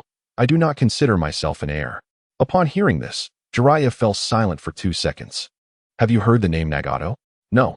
Lin Xian looked at Jiraiya with a hint of confusion, seemingly unaware of why he mentioned an unfamiliar name. Very well. If he hasn't heard of him, so be it. Jiraiya felt a twinge of regret. It seemed that Nagato had indeed passed away. He wondered what had transpired in the years since his departure. Initially, he had believed Nagato to be the child of prophecy, but it appeared he had been mistaken. Days turned into weeks. After completing his teachings with Naruto, Jiraiya departed from Konoha, while beneath the calm surface of the village, tumult brewed. The ailing Tsukikage received his final command. Because his time was short, he willingly accepted this task. During the mission, the representative of Orochimaru, Kabuto, met with the representative of Tsunagakure, Maki, and their conversation was overheard by Tsukikage. Tsukikage did not survive to relay the information. He died that very night. His body was discovered the following day by Konoha's Umbu ninjas. The world gained yet another sorrowful woman, Tsukikage's girlfriend, Yuzuki Yugao. Naturally, Lin Xian remained unconcerned. He was presently finalizing the execution plan with Kabuto, intending to lead Naruto Uzumaki down a dark path. The death of AJ Nin and Konoha had no bearing on him. How does my transformation technique look? Lin Xian repeatedly checked his appearance in the mirror.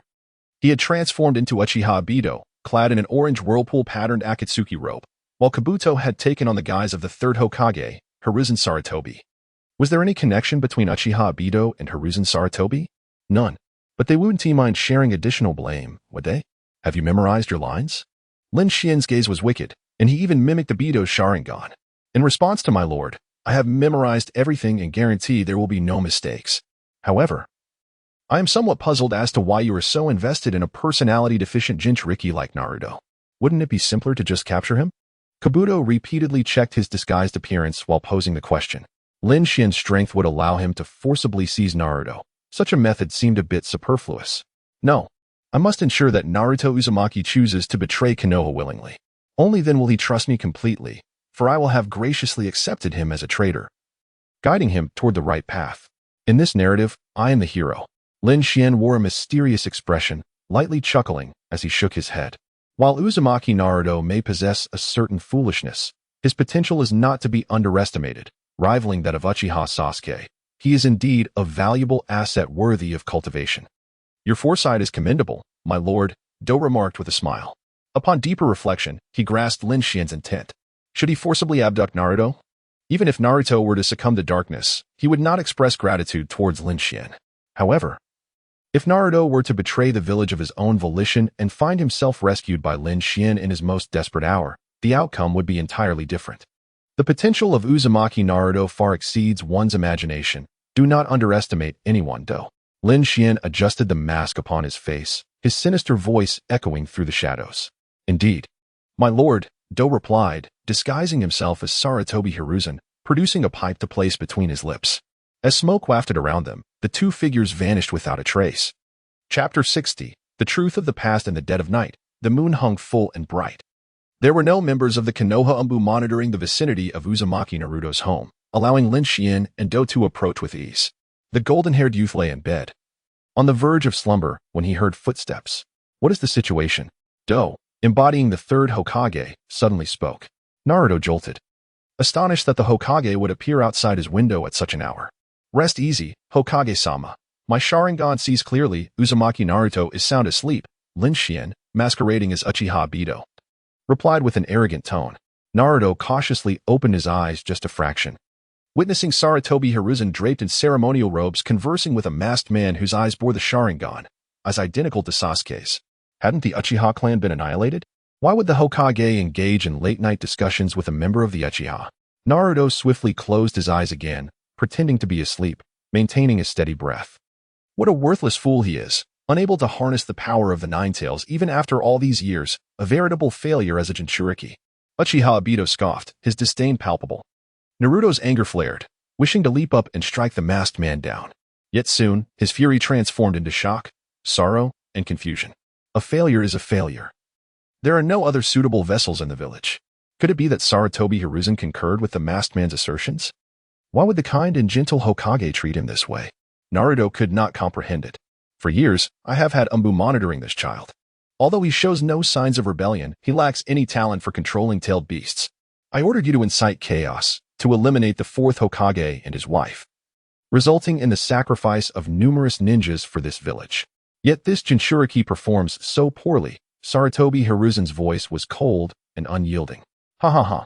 The fourth Hokage could never have imagined that it was the third Hokage who orchestrated my actions. Were it not for the insider within Konoha, how could I have so effortlessly located the place where Kushina gave birth and incited the Nine Tails rampage? That fool, Minato Namikaze, remains blissfully unaware of the truth until his dying breath. He sacrificed his life to employ the sealing technique, aiding us in confining the Nine Tails within his son, who is yet to realize that he is being manipulated at the tender age of 12, oblivious to the identities of his biological parents. Obito Uchiha laughed maniacally. Although the initial plan was executed flawlessly, I miscalculated. Naruto Uzumaki possesses the bloodline of Kushina, yet he lacks the innate ability to control the Nine Tails. The power Konoha has gained is woefully insufficient to compensate for the losses incurred. Hiruzen Sarutobi sighed deeply. At the very least, the current Jinchuriki of the Nine Tails is loyal to the Hokage, and is that not sufficient? The masked man spoke without restraint. Meanwhile, the seemingly slumbering Naruto had already dampened his pillow with tears, yet he remained motionless, even controlling his breath to maintain composure. There exist numerous mind-altering jutsu capable of erasing memories. Should they discover that he eavesdropped on their conversation, surely he would be brainwashed into forgetting everything, right? Naruto absolutely does not wish to forget the truth he has learned. The hero, the fourth Hokage, is his father. The former Jinchuriki, Kushina, is his mother. And they were both slain by the higher-ups of Konoha. They were murdered by the conspirators within Konoha, in collusion with the Uchiha clan. Finding a suitable vessel for the tailed beast is no simple task. Otherwise, I would have eliminated that brat long ago and replaced him with a puppet. Hiruzen Sarutobi murmured. It is precisely because Naruto Uzumaki is a fool that he is easy to manipulate. The Hokage should be pleased. The Jinchuriki is a double-edged sword, and for years, the Hokage has prohibited the villagers from associating with Naruto, isolating him from all. Only a handful of ninjas are privy to Naruto's true heritage, while your subordinates engage with him under the guise of goodwill, making you a revered idol and hero in the eyes of the Jinchuriki. Obito Uchiha remarked with sarcasm. For the sake of the village, such sacrifices are necessary. The Jinchuriki poses too great a risk. We must ensure he remains within the Hokage's control. Kakashi, with his Sharingan, will continue to monitor him after graduation. It seems Naruto has been performing admirably of late. The Hokage continued. Are you not concerned that Kakashi might betray you? The masked man inquired again. Kakashi was once your comrade, Obito. I trust you as I trust him. He too knows the truth of the past. Yet he dares not disclose it to Naruto. Hiruzen Sarutobi asserted that everything is under control. I will allow Naruto a few more years. If he still cannot master the Nine Tails, we can collaborate to incite another Nine Tails incident. With control over the Nine Tails, Konoha can reclaim its status as the foremost ninja village. The Hokage added, a harmonious collaboration, esteemed Hokage.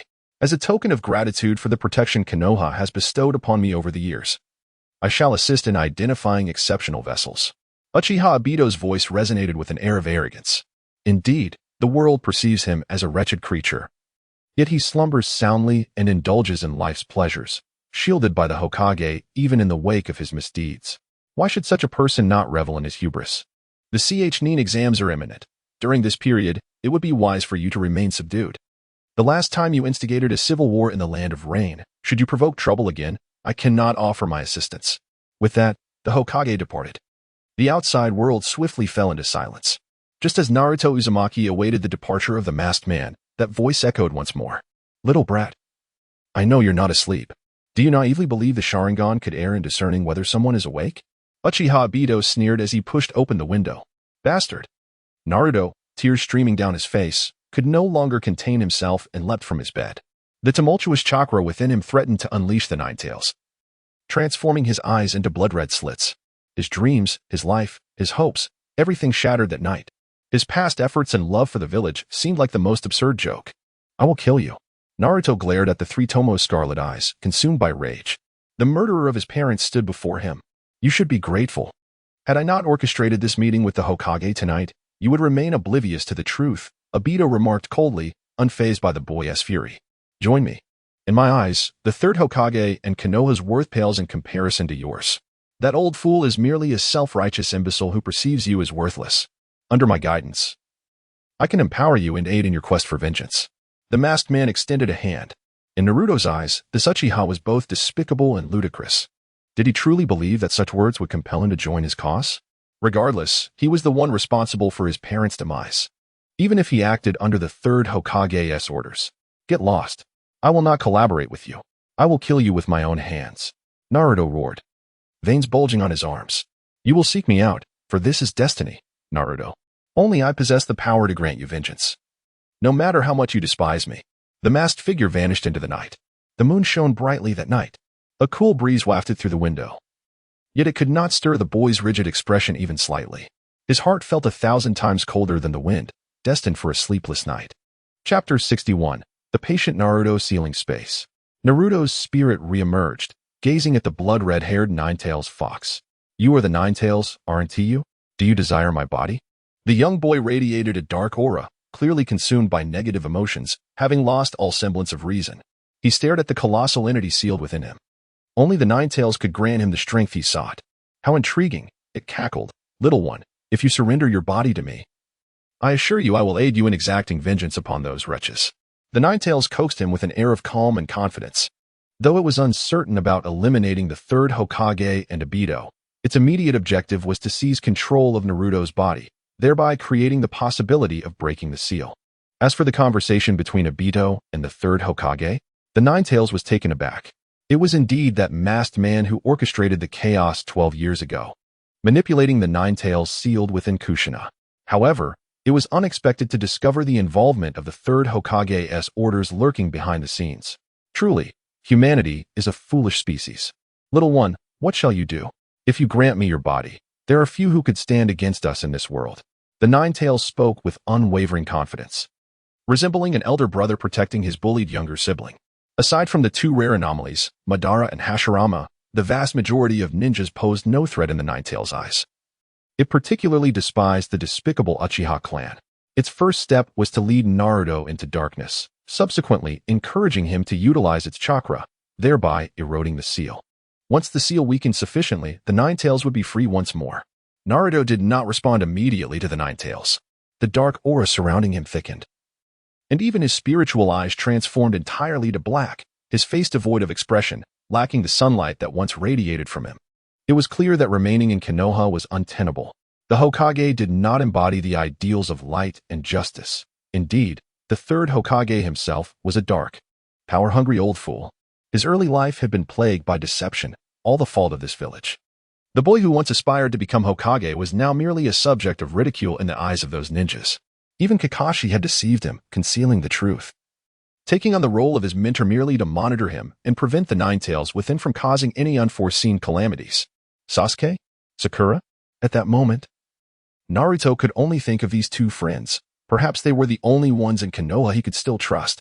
Even Iruka-sensei might very well be in league with the third Hokage. Ninetales, how can I exact my revenge? I yearn to slay them all at this very moment, yet Naruto was engulfed in desolation and despair. Since last night, he had been unable to sleep, pondering whether he should storm the Hokage's office and allow the Ninetales to eliminate that loathsome old man. But could he truly prevail? If he were to perish, who would avenge his parents? Who would seek justice for him? In the face of the hypocrisy of the higher-ups in Konoha, Naruto Uzumaki's anger reached a boiling point. You humans have a saying, don't you? A gentleman's revenge is never too late, and the more impatient you become, the more your enemies will revel in your distress. Due to the ceiling, even if you consent to accept my chakra, you cannot attain your full strength. Now is not the time to strike against Konoha, rather, seek an opportunity to defect. In the future, when you possess the strength, we can obliterate Konoha at any moment. The Ninetales, aware that Naruto currently relied solely on it, quickly devised a strategy. Regardless of how events unfolded, as long as Naruto fell into darkness, there was a significant chance of corrupting the seal. As for Naruto's predicament, the Ninetales harbored a deep-seated disdain for Konoha's ninjas and considered bestowing upon this village a formidable tailed beast bomb. The last tailed beast bomb was thwarted by Minato Namikaze, who would stand in the way this time. Naruto fell into silence, a semblance of reluctance etched on his face. Was he truly to abandon everything and defect without action? Knowing the truth yet being unable to confront his enemies was a tormenting and suffocating experience. On the day of the Chunin exams, significant events were bound to unfold.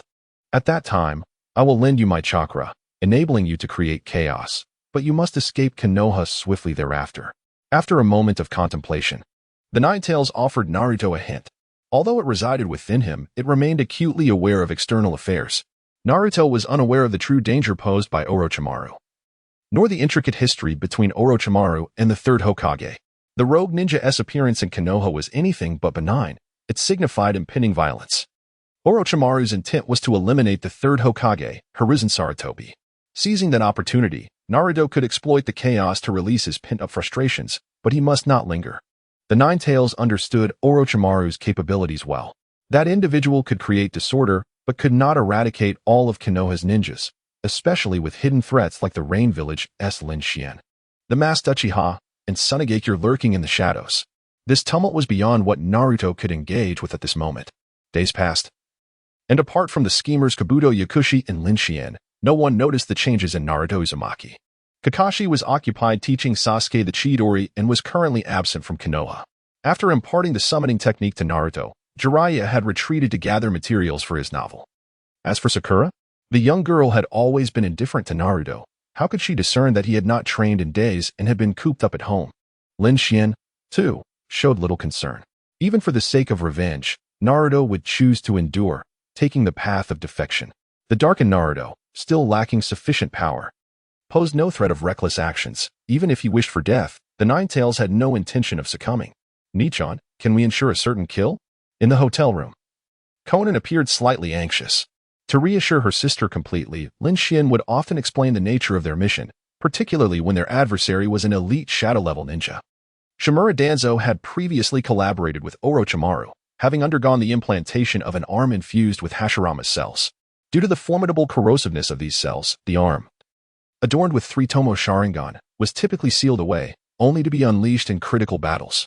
Utilizing those Sharingan, Danzo could invoke the forbidden technique known as Izanagi.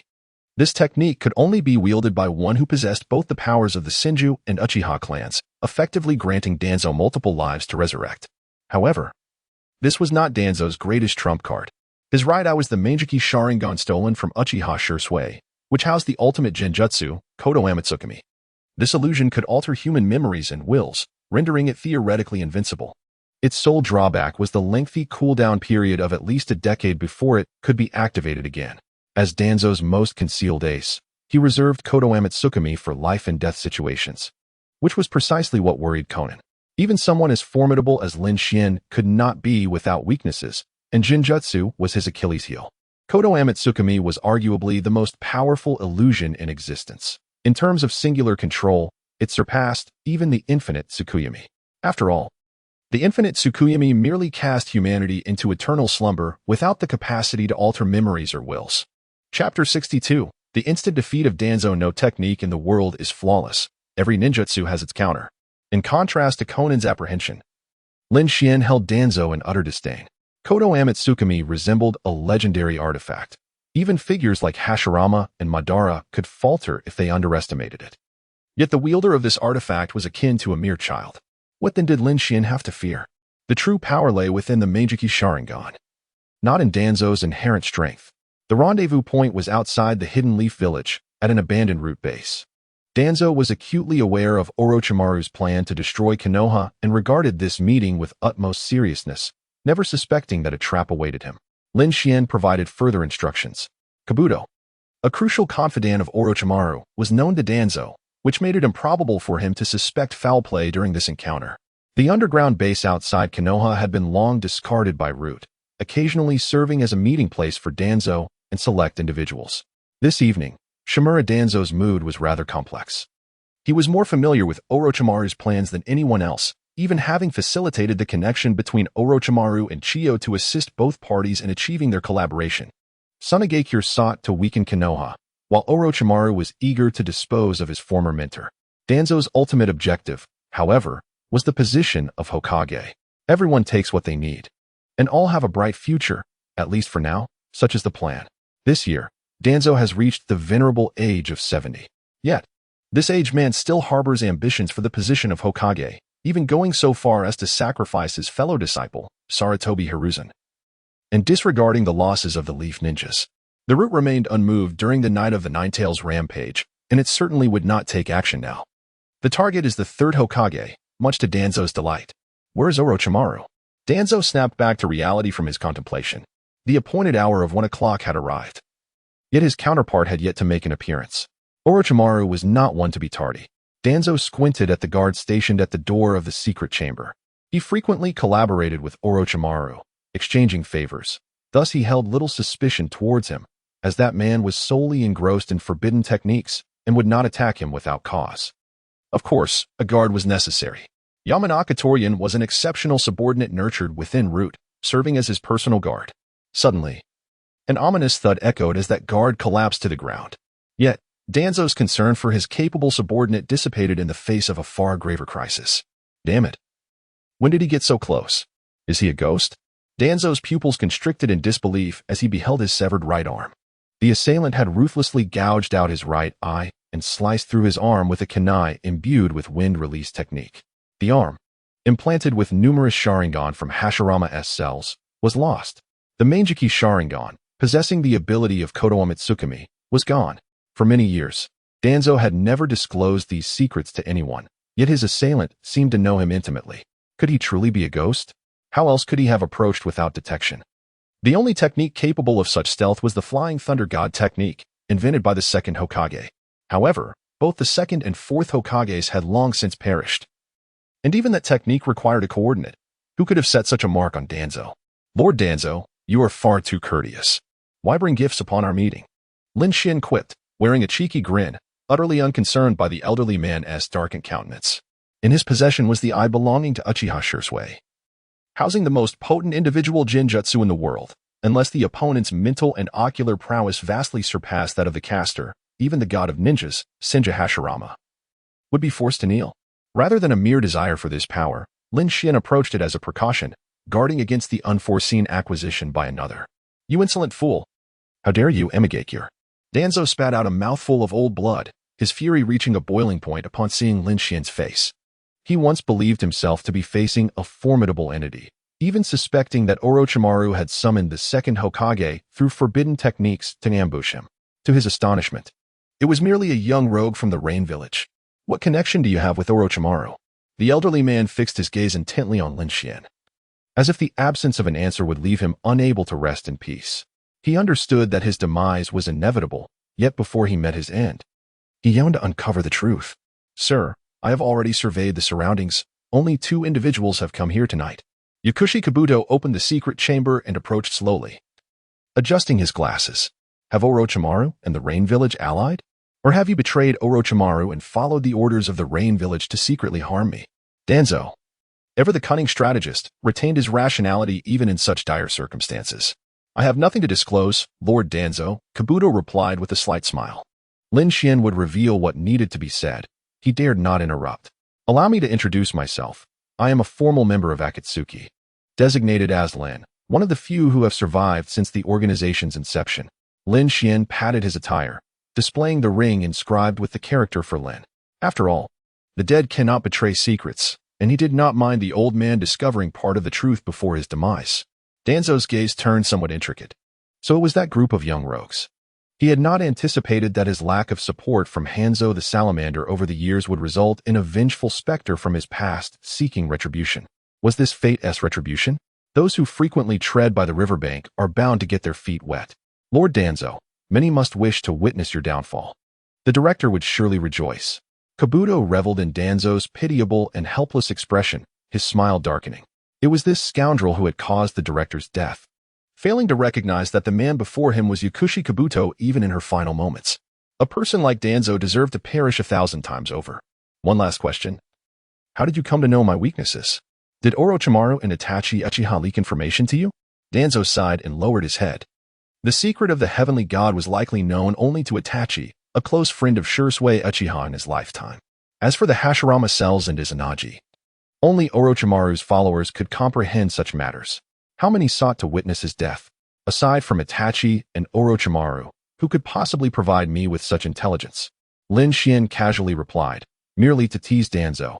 He had no intention of revealing everything. Would he claim to be a time traveler capable of foreseeing all? Continuing along that line of thought would lead nowhere. He had no interest in Danzo's musings. Danzo fell into silence, lost in thought for an extended period. In his final moments, no one could discern what thoughts occupied this elderly man's mind. He had devoted his life to the aspiration of becoming Hokage, ruling the shadows of Konoha with an iron fist, dreaming of unifying the ninja world under his leadership. Yet, in truth, he was perhaps the most naive of all. In the grand chessboard of the world, Shimura Danzo was hardly worthy of being considered a competent piece, let alone a player.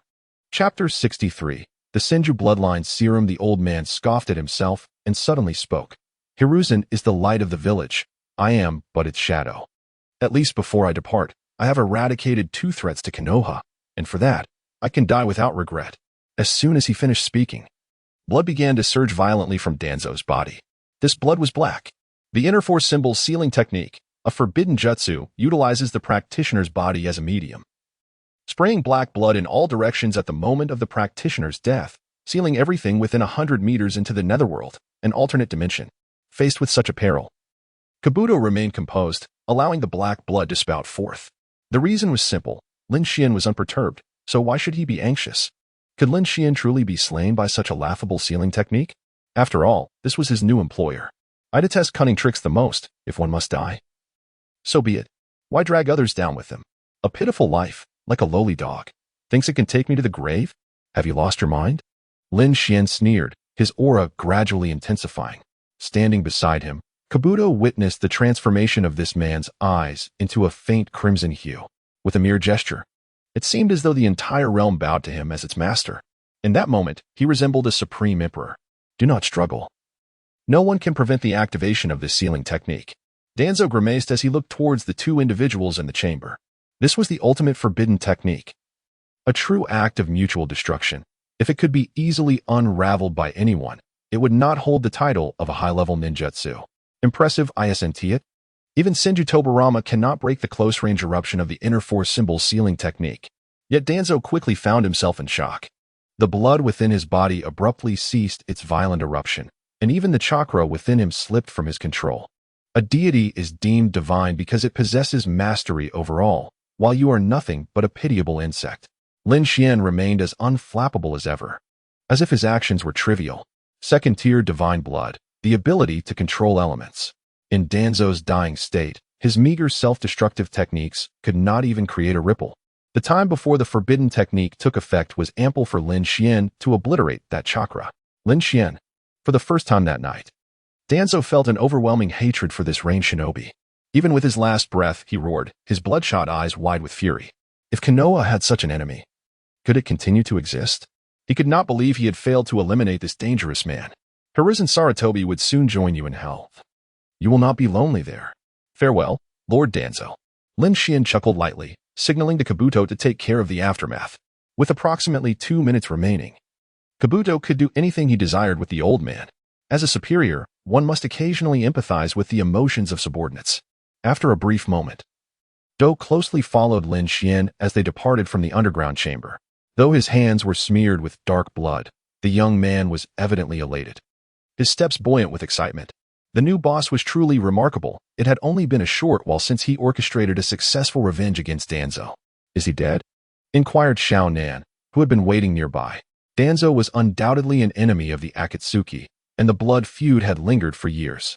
Eliminating that scoundrel was also one of Xiao Nan's long-held aspirations. Nagato would surely be pleased to hear this, she added. Indeed, Lin Xian nodded. For the cleanup, he employed fire-release ninjutsu, obliterating the entire underground base and reducing the two corpses to ashes. Even the most astute ninjas of Konoha would find it impossible to deduce who had executed the deed. They could only speculate about potential suspects based on the advanced fire-release technique used. Uchiha Itachi's fire release was commendable, and of course, Uchiha Obito's was impressive as well. Hiruzen Sarutobi, known as the Professor of Ninjutsu, possessed unparalleled mastery of fire release, yet it was inconceivable that he would take action against Danzo. The investigation into the perpetrator was the responsibility of the Konoha ninjas, a matter that Lin Xian was indifferent to. Hidden task completed. Eliminate Danzo Shimura. Acquired Senju bloodline injection. Senju bloodline injection. The recipient awakens the Senju clan's bloodline. Upon reaching level 15, the user awakens would release, upon reaching level 25. The Sage mode is awakened. Without hesitation, Lin Xian chose to inject himself. He had previously sought Orochimaru to transplant Hashirama cells, and the benefits gained this time would far surpass the last. Absorb Senju bloodline. Awaken would release. Awaken Sage mode. Blood Chi 10, Constitution 40. Divine blood development level, 5100. Current lifespan, 3860. With the acquisition of wood release and Sage mode, Lin Xian's mastery of ninjutsu reached an unprecedented pinnacle, akin to the prime of Hashirama Senju. Regrettably, his level remained stagnant at 26, due to the conspicuous nature of Lin Xian's actions in incinerating the evidence. The regular Umbu arrived at the scene that night. While the ashes revealed nothing conclusive, the knowledge of Danzo's disappearance made the identity of the ashes' former owner painfully obvious. A formidable fire-release ninja had slain Danzo Shimura during their encounter. Hiruzen Sarutobi found no leads, ultimately conjecturing that it could have been either Uchiha Itachi or Uchiha Obito. The Chunin exams continued without significant disruption, as most local ninjas were unaware of Danzo's existence, and outsiders were even less informed. Thus, 5 days passed. As the month's deadline arrived, the Chunin exams commenced smoothly as anticipated. Do adeptly handled matters concerning Orochimaru without revealing any vulnerabilities, while Lin Xian instructed Xiaonan's paper clones to monitor Naruto's recent activities. The darkened youth could not escape Lin Xian's grasp, and recently he had been remarkably obedient. Under the guise of the masked man, he provoked Naruto once more, even threatening that if the Uzumaki did not join his ranks, he would directly eliminate Uchiha Sasuke and Haruno Sakura. In such a state of despair, Naruto was left to bear everything alone, solidifying his resolve to betray the village and seek vengeance. The Leaf Village must be destroyed. That masked man must be slain. He would protect Sasuke and Sakura. Noon. The examination venue. Sarutobi Hiruzen sat in the central viewing area, accompanied by Chiyo, the acting 5th Kazekage. Chiyo, a relic of his era, could hardly have anticipated that Tsunegakure would fall to such depths that she would be compelled to assume power. Ah, Lord Kazekage, it is indeed rare to see you. You must be weary from your travels, Sarutobi greeted with a gentle smile. Both of the Kage had their own guards nearby. Not at all. Fortunately, the venue is in Konoha. Even though you are still young, it must be quite exhausting to attend such events. It would be wise to determine your successor sooner rather than later, Chiyo replied leisurely as she settled into her seat. Since you have come out of retirement, why not take up the mantle of the 5th Kazekage? I, for one, intend to continue for another 5 years, Sarutobi chuckled. Their conversation felt like casual banter, yet it bore an undertone of examination. This position should belong to the youth. It is merely that the little ones in the village have yet to mature. Unlike you, Lord Hokage, I am not adept at managing a village, Chiyo subtly ridiculed Sarutobi. You mock my late life return from retirement. I might as well comment on the state of Konoha under your management. During the reigns of the 1st and 2nd Hokage, Konoha was undoubtedly the foremost ninja village. How did it come to be so tarnished under your stewardship as the 3rd Hokage? The competition was about to commence, with a number of young competitors present. Sarutobi appeared unfazed by Chiyo's jibes, still smiling amiably. Chapter 64. The plan for the destruction of Konoha begins. As the start of the match drew near, Uchiha Sasuke had yet to make an appearance. However, the other participants were ready. From Tsunegakure came Gaara, Temari, and Kankuro. From Amigakure were Lin Xian and Konan. And from Konoha, the lower ninja Uzumaki Naruto, Uchiha Sasuke, and Aburame Shino. The first bout was set to be Uzumaki Naruto versus Konan. On the competition platform, Lin Xian cheerfully waved, her expression one of concern for the Konoha ninja. Hey Naruto, why do you have such prominent dark circles under your eyes? It's nothing. Naruto replied calmly, casting a glance at the Amigakure duo. In the first 12 years of his life, he had been manipulated by the higher-ups of Konoha like a fool. Now he would not repeat those mistakes. Having begun to communicate with the Nine Tails, he had gleaned some insights into the hidden truths. Orochimaru is highly likely to create disturbances during this examination, and it is even possible that the target ninja is his nemesis, the 3rd Hokage, Hiruzen Sarutobi. As for Tsunegakure and Amigakure, their stance remains ambiguous amidst the chaos. Naruto has communicated with the Nine Tails several times and ultimately plans to seize the opportunity to eliminate the Umbu ninjas under the 3rd Hokage. This will be his first gift to the higher-ups of Konohagakure after uncovering the truth. Naruto-kun, are you really all right? In an unexpected display of concern, the usually reticent Shino inquired about Naruto. It was quite unusual to see this foolish boy adopting a serious demeanor, a fact that was easily discernible, given that he had been Naruto's classmate for 6 years. I'm fine. I just had some expired milk yesterday, and my stomach still hurts, Naruto forced a smile, cradling his abdomen, appearing genuinely uncomfortable. Hang in there, Naruto-kun. Shino refrained from asking further, as he was not one to exhibit excessive warmth. Naruto Uzumaki might have faced rejection from Sakura Haruno, or perhaps he was genuinely experiencing stomach pain, but how much did it concern Shino? 2 minutes passed, and Naruto suddenly turned to Lin Xian, displaying a peculiar smile. Lin-kun, today I will undoubtedly astonish you. Lin Xian responded with a cheerful nod. Of course. It will indeed be surprising. After all, witnessing Naruto Uzumaki's descent into darkness was not an opportunity afforded to many. The stakes were high, with a maximum level of 50. And as the chosen protagonist of this realm, Naruto possessed the most formidable verbal jutsu in history, making his corruption a challenging endeavor. There is no need to wait for Sasuke, let the competition commence. If he has not appeared by the time of his match, he will be automatically disqualified. Announced the proctor, Kakashi Hitaki. The first match swiftly began, featuring Konohagakure's Naruto Uzumaki against Konan from Amigakure. While the other participants could only observe from the viewing platform on the second floor. Do you concede? Shadow clones are ineffective against me, Konan stated calmly, utilizing her paper jutsu to obliterate Naruto's shadow clones. Her true strength was at the level of a Kage, and without the aid of the Nine-Tails chakra, Naruto posed no threat to her. Kid, this woman is formidable. It would be wise to concede. The Nine-Tails immediately communicated with Naruto, urging him to refrain from reckless actions. Give me your chakra. I must prove my strength now. Did you not sense the hostility from the Wind Shadow? Let the chaos commence with me. Naruto's darkened spirit retorted with a cold laugh. The Nine-Tails had imparted much knowledge to him, providing Naruto with a clear understanding of his trump cards. In a four-tail state, with the Nine-Tails' assistance, he could retain a degree of rationality. In a six-tail state, he would have to allow the Nine-Tails to control his body, and further seals would break, possibly leading to his demise. Yet, amidst the turmoil of the Chunin exam, the four-tail state was sufficient. Do you concede, Naruto Uzumaki? As Shiranui Gunma observed Konan shatter the last shadow clone of Uzumaki Naruto, he recognized the significance of this advanced jutsu, which demanded a substantial amount of chakra. Naruto's remaining chakra must be dwindling, while his adversaries had only expended a handful of explosive tags. It was over. Konan, having already received Lin Shin's signal, could not possibly show mercy to Naruto. Their objective was to incite Naruto's dark transformation. With a swift motion, Konan unleashed hundreds of explosive tags, while she herself dispersed into paper, floating gracefully into the air. Boom. In the final moment before the explosion, a bubbling, crimson chakra erupted from Naruto's body, rapidly forming a tail behind him. 1 tail, 2 tails, 3 tails, 4.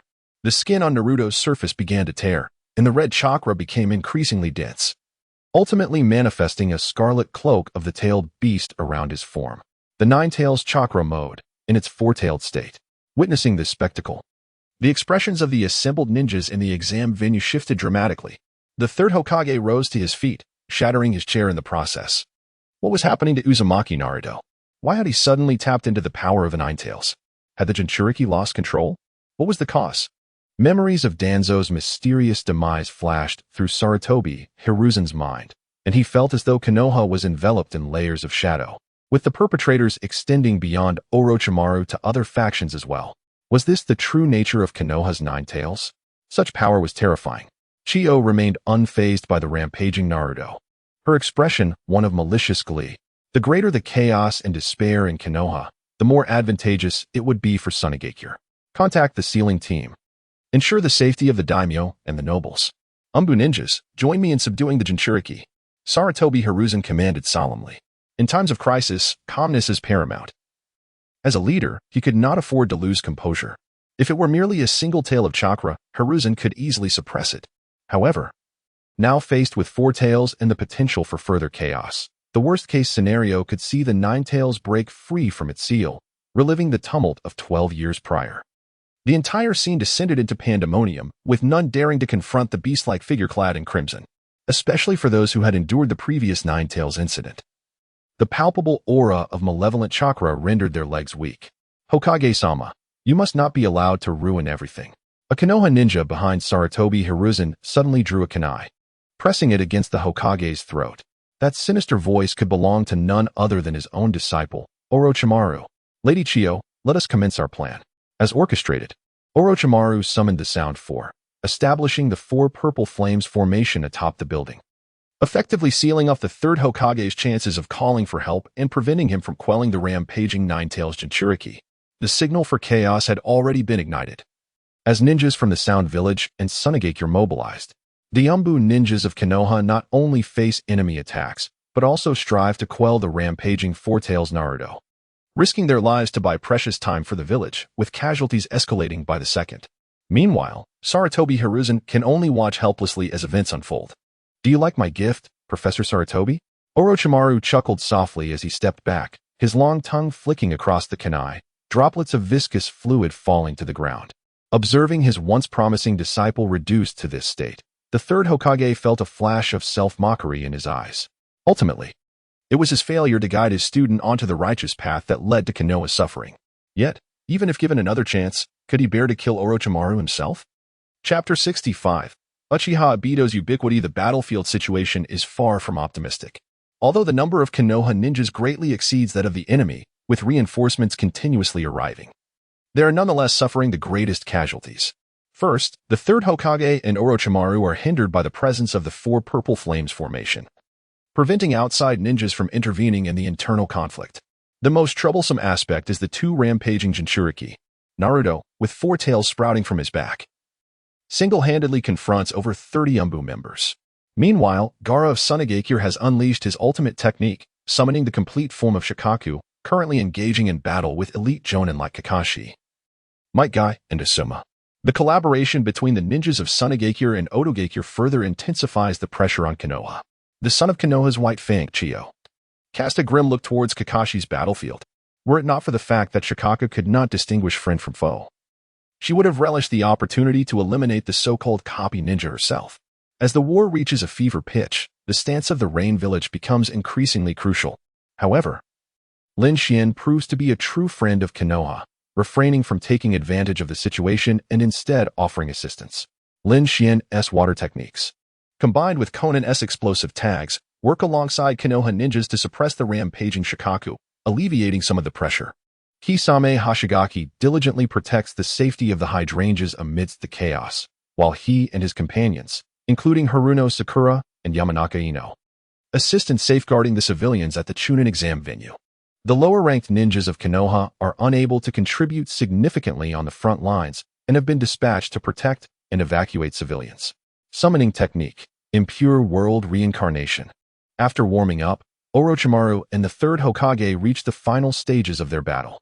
The first Hokage, Hashirama Senju, and the second Hokage, Tobirama Senju, are summoned from the afterlife, and the balance of combat immediately tips in favor of Orochimaru. The impure world reincarnation technique is not flawless. The two Hokage can only muster 20% of their peak strength. Even so, Sarutobi Hiruzen stands no chance of victory and can only summon the Monkey King to cling to life. Linkuin, I entrust you with the One Tail. I will handle Naruto Uzumaki. Might Guy gritted his teeth. Once a bright and cheerful youth, unwavering in his aspiration to become Hokage, and even the child of a Hokage, he now stands on the precipice of treachery against Konoha in its most perilous hour. Since the onset of the rebellion, Naruto Uzumaki has slain over 30 members of Konoha's Umbu. Fear not, Guy, for Kakashi is here with us. We shall hold back Shikaku. Lin Xian responded affirmatively, unleashing the water release technique once more, collaborating with Conan and her myriad of explosive tags to subdue the beast. Meanwhile, Shikaku felt utterly aggrieved. Damn it. Last time I emerged, you obliterated me. After such hardship to breathe freely again, it's you, a mere human. Do I harbor any grievance against you? Shikaku seethed with frustration, nearly on the verge of exploding in anger. However, the astute little raccoon quickly discerned something. This man seemed to have no intention of obliterating it. The water release techniques, fearsome in the eyes of Konoha shinobi, were merely hindrances, posing no real threat to it. On another front, Might Guy unleashed the fifth gate of the 8 gates, engaging in close combat with Naruto Uzumaki. Defeating Naruto was not an insurmountable task for Guy. Yet, should he exert too much force and inadvertently cause the Jinchuriki's demise, the consequences would be dire. Losing the Nine Tails would be far graver than losing the Hokage. Guy understood all too well the value of tailed beasts to a shinobi village, especially when it came to the mightiest of them all, the Nine Tails. The 6th gate, the Gate of View, opened. The 7th gate, the Gate of Shock, opened. At long last, after the sacrifice of 2 more Umbu members, Might Guy resolved to hold nothing back. Even if it meant incapacitating Naruto Uzumaki, he could not allow further carnage. Run, kid. The Nine Tails sensed a shift in Might Guy's aura and became alarmed. In this state, not even a Naruto with 4 tails could withstand him. Even one with 6 tails would struggle. That man, Might Guy, undoubtedly possessed strength on par with the Kage. Give me your chakra. I will slay him. Blinded by rage, Naruto had long forgotten the notion of retreat. In essence, he remained a Navii youth, easily misled by others. Fool, the Nine Tails cursed, forcefully seizing control of Naruto's body. If they did not escape soon, he could very well be reduced to a state of utter ruin, or even death. Although a tailed beast could be resurrected after a few years, the Ninetales had no desire to experience death, nor to carry the stigma of a dark past. With Shikaka having never faced death, how could the Ninetales endure being slain? Daytime Tiger. Might Guy relentlessly pursued, executing his ultimate technique, targeting Naruto with a concentrated, high-speed punch. He compressed the air and then rapidly expanded it, creating a shockwave that resembled a tiger, felt even by those miles away. Boom. With a thunderous explosion, Naruto, who had just sprouted 6 tails, was obliterated, his tailed beast cloak shattered. His left arm was completely severed, nearly resulting in his entire being shattered into countless pieces. Aside from the precarious third Hokage Hiruzen Sarutobi, the tide of battle gradually began to favor Konoha. The Ninetales Jinchuriki, Naruto Uzumaki, lay gravely injured and unconscious, while Gaara finally succumbed to the overwhelming pressure and returned to his original host. At that moment, a sudden thrust pierced through Might Guy's abdomen, leaving him in shock. Despite countless calculations, he had not anticipated this surprise attack, as the assailant's stealth techniques were exceptionally sophisticated. The true protagonist always makes their entrance last, wouldn't you agree? Friends from Konoha? The masked man chuckled mockingly as he effortlessly kicked the injured Might Guy aside. Uchiha Obito. The Konoha ninja quickly recognized this notorious rogue from the bounty notice. Indeed, misfortune seldom arrives alone. Konoha was experiencing an unprecedented streak of bad luck, with everyone seemingly intent on taking a shot at them. Obito, what exactly are you planning? Kakashi inquired warily as he hurried to rescue the gravely injured Might Guy. Regardless of their past camaraderie, Obito became Kakashi's enemy the moment he turned against Konoha. Kill this traitor. Be wary of his phasing ability, eliminate him. Several clans urged, including Hayashi Hyuga, the head of the Hyuga clan, Ishii Yamashiro, the head of the Yamashiro clan, and Shikaka Nara from the Nara clan. The Chunin exam venue held paramount significance, directly impacting the Hokage, and Konoha's support would soon arrive. A swarm of ants, unworthy of my intervention, Obito sneered. He held the unconscious Ninetales Jinchuriki, Naruto Uzumaki, and turned to leave. Suddenly, cloaked figures emerged from beneath the ground, leaving Obito to cover their retreat. We cannot let the Jinchuriki escape. Pursue them. Shikaka Nara commanded with a furrowed brow. In the absence of the Hokage, he assumed the role of temporary leader among the ninjas, renowned for his strategic brilliance. Kakashi and others were more than willing to comply with his orders, even Hayashi Hyuga included. A sinister laugh erupted from beneath the masked figure. The omnipresent Obito had once again managed to cast the blame upon himself today. One of his clones had just assisted in subduing Shikaku, while another had transformed into Obito to abduct Naruto, and his real body masqueraded as Obito, leaving behind subordinates to fend off their pursuers. Oppressing Konoha, deceiving Konoha, and playing with Konoha. Ultimately, Konoha's people would end up grateful, treating him as a guest of honor. Such is the marvel and magic of this world. I am not targeting anyone in particular. I merely suggest that everyone present is rather inept. Chapter 66. The Death of Hiruzen Sarutobi. Magnetic Release. Sand Gold Burial. As dozens of elite ninjas from Konoha converged for an assault, Lin Xian decisively employed an expansive sand gold ninjutsu. To avoid revealing his identity, he refrained from utilizing taijutsu. 8 trigrams palms. Heavenly Spin. Hayashi Hyuga, embodying the prowess of the Hyuga clan's leader, erected a defensive wall around himself, carving a pathway through the colossal wave of sand gold. Concerning the power of the human pillar, every ninja exerts their utmost effort, leaving no room for error. The art of body flicker. From a distance on the battlefield, Yamabuki Kaki completed his hand seals, but in the next moment, he coughed up blood uncontrollably and subsequently fell into unconsciousness. This scene, witnessed by Kakashi and others, deepened their concerns. The subordinates of Uchiha Obito were astonishingly formidable. It was no wonder they were left behind to hold the line. Water style, water dragon technique. Fire style, fire dragon technique. Wind style, great breakthrough. The ninjas traversed the golden sand, ruthlessly launching a coordinated assault on their enemies. To stand before me is commendable, but this is where it ends. With style, birth of the trees. Lin Xian took a deep breath, feeling a significant portion of his energy dissipate, this time. He would not hold back against the Leaf Ninjas. As the saying goes, adversity reveals true feelings. Without pushing the Leaf to the brink of despair, how could he gain their greater trust? Lin Xian's clone immediately took Xiaonan to safety, while the Leaf Ninjas were not as fortunate. The trees grew at a visible speed, their height rapidly surpassing 20 meters, then 30, ultimately reaching a staggering 50 meters, obscuring the sun like an ominous cloud. This expanse was not merely aimed at a dozen genin. It nearly engulfed one-fifth of the entire Leaf Village. If observed from a kilometer above, one would see the center of the Leaf Village transformed into a vast sea of green. This was no mere ninjutsu, it was a miracle. Hinata Hazashi could only think of two phrases in his mind. One was exclamatory, and the other was a profound disbelief. How could such an extraordinary ninja be mingling with Uchiha Obito, wielding the wood style of the first Hokage?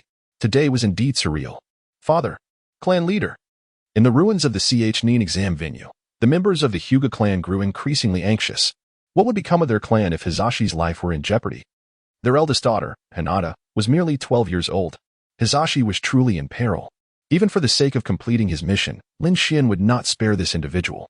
It was not only Hizashi who perished, such an outcome would be exceedingly unfair to others. Everyone was struck head-on. Why should only he be the one to die? If anyone could hear Lin Xian's inner thoughts, they would likely kneel down and weep, pleading for such fairness to be dismissed. Yamabuki Kahi was slain. He had already been harmed by his own technique, and at a critical moment, escape was impossible as the rapidly growing trees pierced through him, turning him into a sieve. Hizashi met a similar fate, yet his demise was even more brutal. His head and body were severed, and all his limbs were dismembered. Numerous others also fell victim, as the inhabitants of Sunagakure and Odogakure could not evade their fate. With a single technique, thousands of ninja lost their lives. Even the Four Purple Flames formation was overwhelmed and shattered by these trees. Compared to the wood style of the cloaked figures, the first Hokage resurrected by Orochimaru's impure world reincarnation seemed like a mere counterfeit, leaving Orochimaru and Sarutobi Hiruzen bewildered amidst their battle. Your experimental subject? Sarutobi Hiruzen gasped, posing a question. No, Orochimaru replied, his expression darkening as he warily regarded the figure cloaked in black. The ability to wield such formidable wood release indicated that this ninja was no ordinary individual, yet he remained an enigma to Orochimaru. At that moment, Kabuto appeared, stating, "My lord, that individual is a subordinate of Uchiha Obito." Upon hearing Kabuto's explanation, Orochimaru's countenance shifted from pale to flushed with unease. Was Obito the Uchiha perhaps setting his sights on him? He found himself embroiled in a protracted struggle.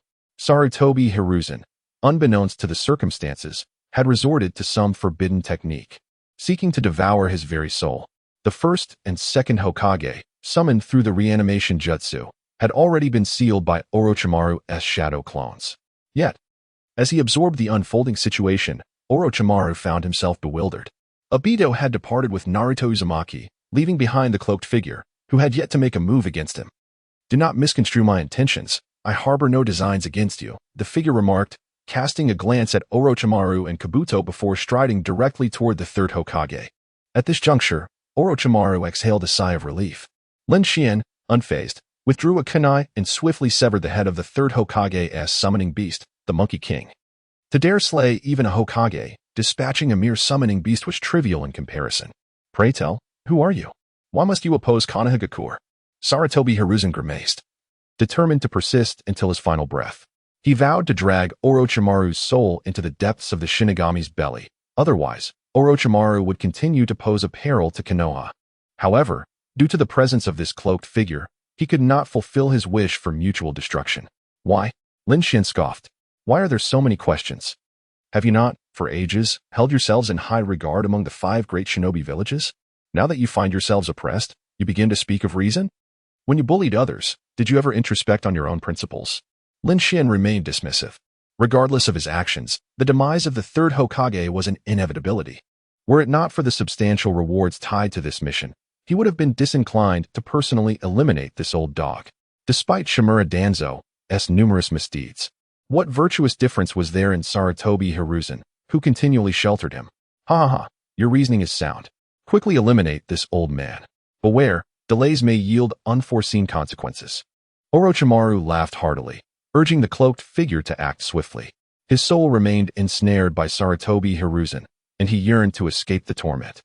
Cursing the senile old fool who still clung to the notion of mutual destruction, the technique of escape pertained to the physical realm. Against such a soul-level sealing technique, Orochimaru found himself utterly powerless.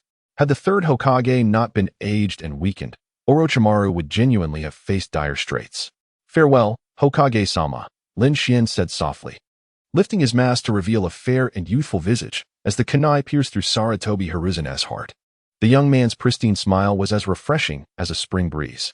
The third Hokage's eyes bulged in disbelief, taking in the scene before him.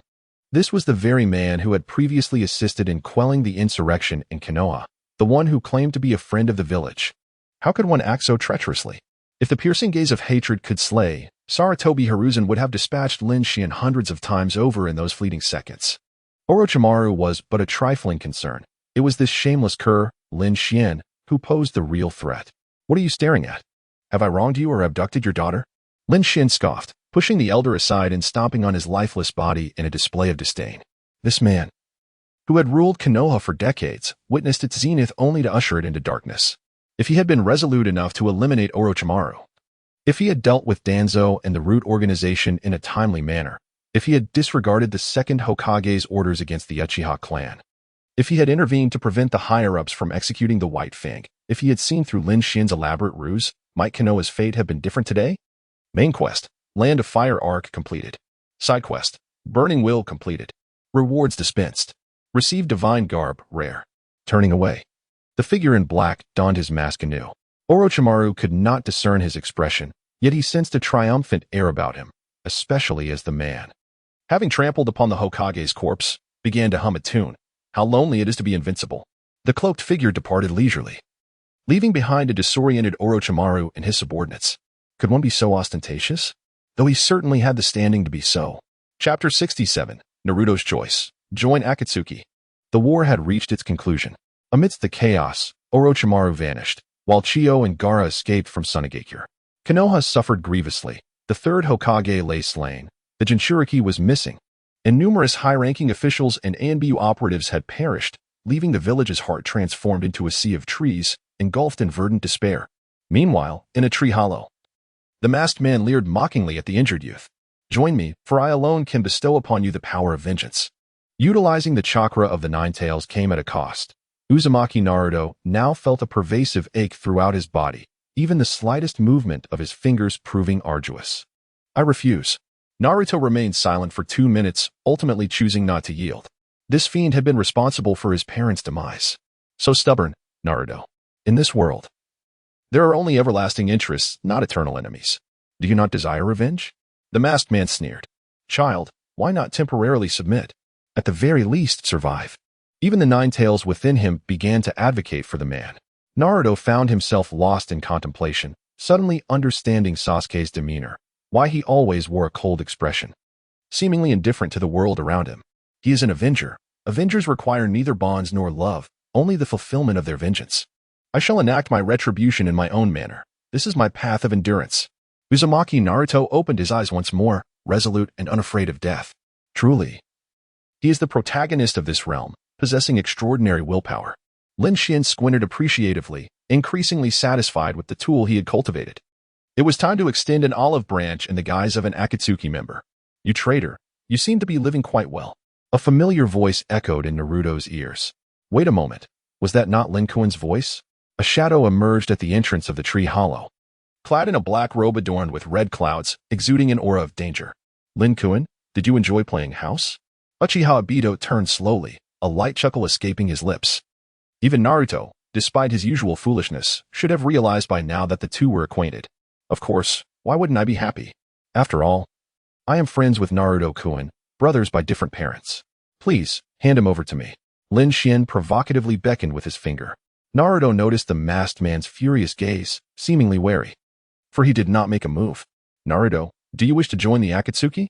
It is not a good organization. Sooner or later, you will betray it just as I have. Obito cast a sidelong glance at Naruto. The more he obstructed, the more Naruto's curiosity about the Akatsuki grew. What is the Akatsuki? And why is Lin Xian a member? What could one gain by joining? Regardless, it must be better than Uchiha Obito. Naruto was prepared for a fight to the death. He would not collaborate with that man. Lin Kuen, I hope you do not regret today's decision when we meet again. I shall gift you the Nine Tails as a token of leadership over that foolish group, Obito said, his body slowly sinking into the trees. Naruto recognized this as a high-level earth release technique, akin to that employed by Orochimaru previously. What a mess, Naruto-kun. I never expected you to suddenly defect from Konoha. Lin Xian appeared entirely unfazed by Obito's choice, leisurely approaching Naruto. The latter found himself at a loss. unable to comprehend the current situation. There were too many questions swirling in his mind, yet he found himself at a loss for words. Obito's assertions were indeed accurate. The Akatsuki is not a benevolent organization. Especially for those of you who are Jinchuriki, as our goal is to capture Jinchuriki. Lin Xian sat down casually, speaking to himself. Although these revelations were terrifying, Naruto surprisingly felt no malice. The Nine Tails, burdened by centuries of war, hatred, and betrayal, is a conglomeration of negative will. If even the Nine Tails sensed no ill intent, it indicated Lin Xian's genuine friendliness towards him. Trusting the Nine Tails, Naruto naturally extended that trust to Lin Xian. Why do you wish to save me? Since Akatsuki's goal is to capture the Jinchuriki, you should have simply taken me away, much like the masked man did. Naruto's eyes were filled with complexity, unsure of how to confront Lin Xian. If they identified themselves as Rain and Konoha ninjas, they might have been the best of friends. However, Lin Xian was now a member of Akatsuki, his power instilling fear even in Uchiha Obito. As for Naruto Uzumaki, he had betrayed Konoha and become a rogue ninja. What were they to each other now? To call themselves friends felt incredulous to Naruto. You are correct, Naruto. If you possess the full Nine Tails within you, I would indeed be compelled to capture you immediately and present you to our leader. But what if you only harbor half of the Nine Tails? Or perhaps, what if half is sufficient? Lin Xian gazed at Naruto with a smile that danced on the edge of mirth, his words laden with meaning. Each phrase meticulously dissected by Naruto. Do I only possess half of the Nine Tails within me? Naruto pondered, feeling a wave of confusion. Indeed, the fourth Hokage had sealed half of the Nine Tails chakra within himself before entering the belly of the Shinigami. If you had the complete Nine Tails, it is likely you would not have lived past the age of 12.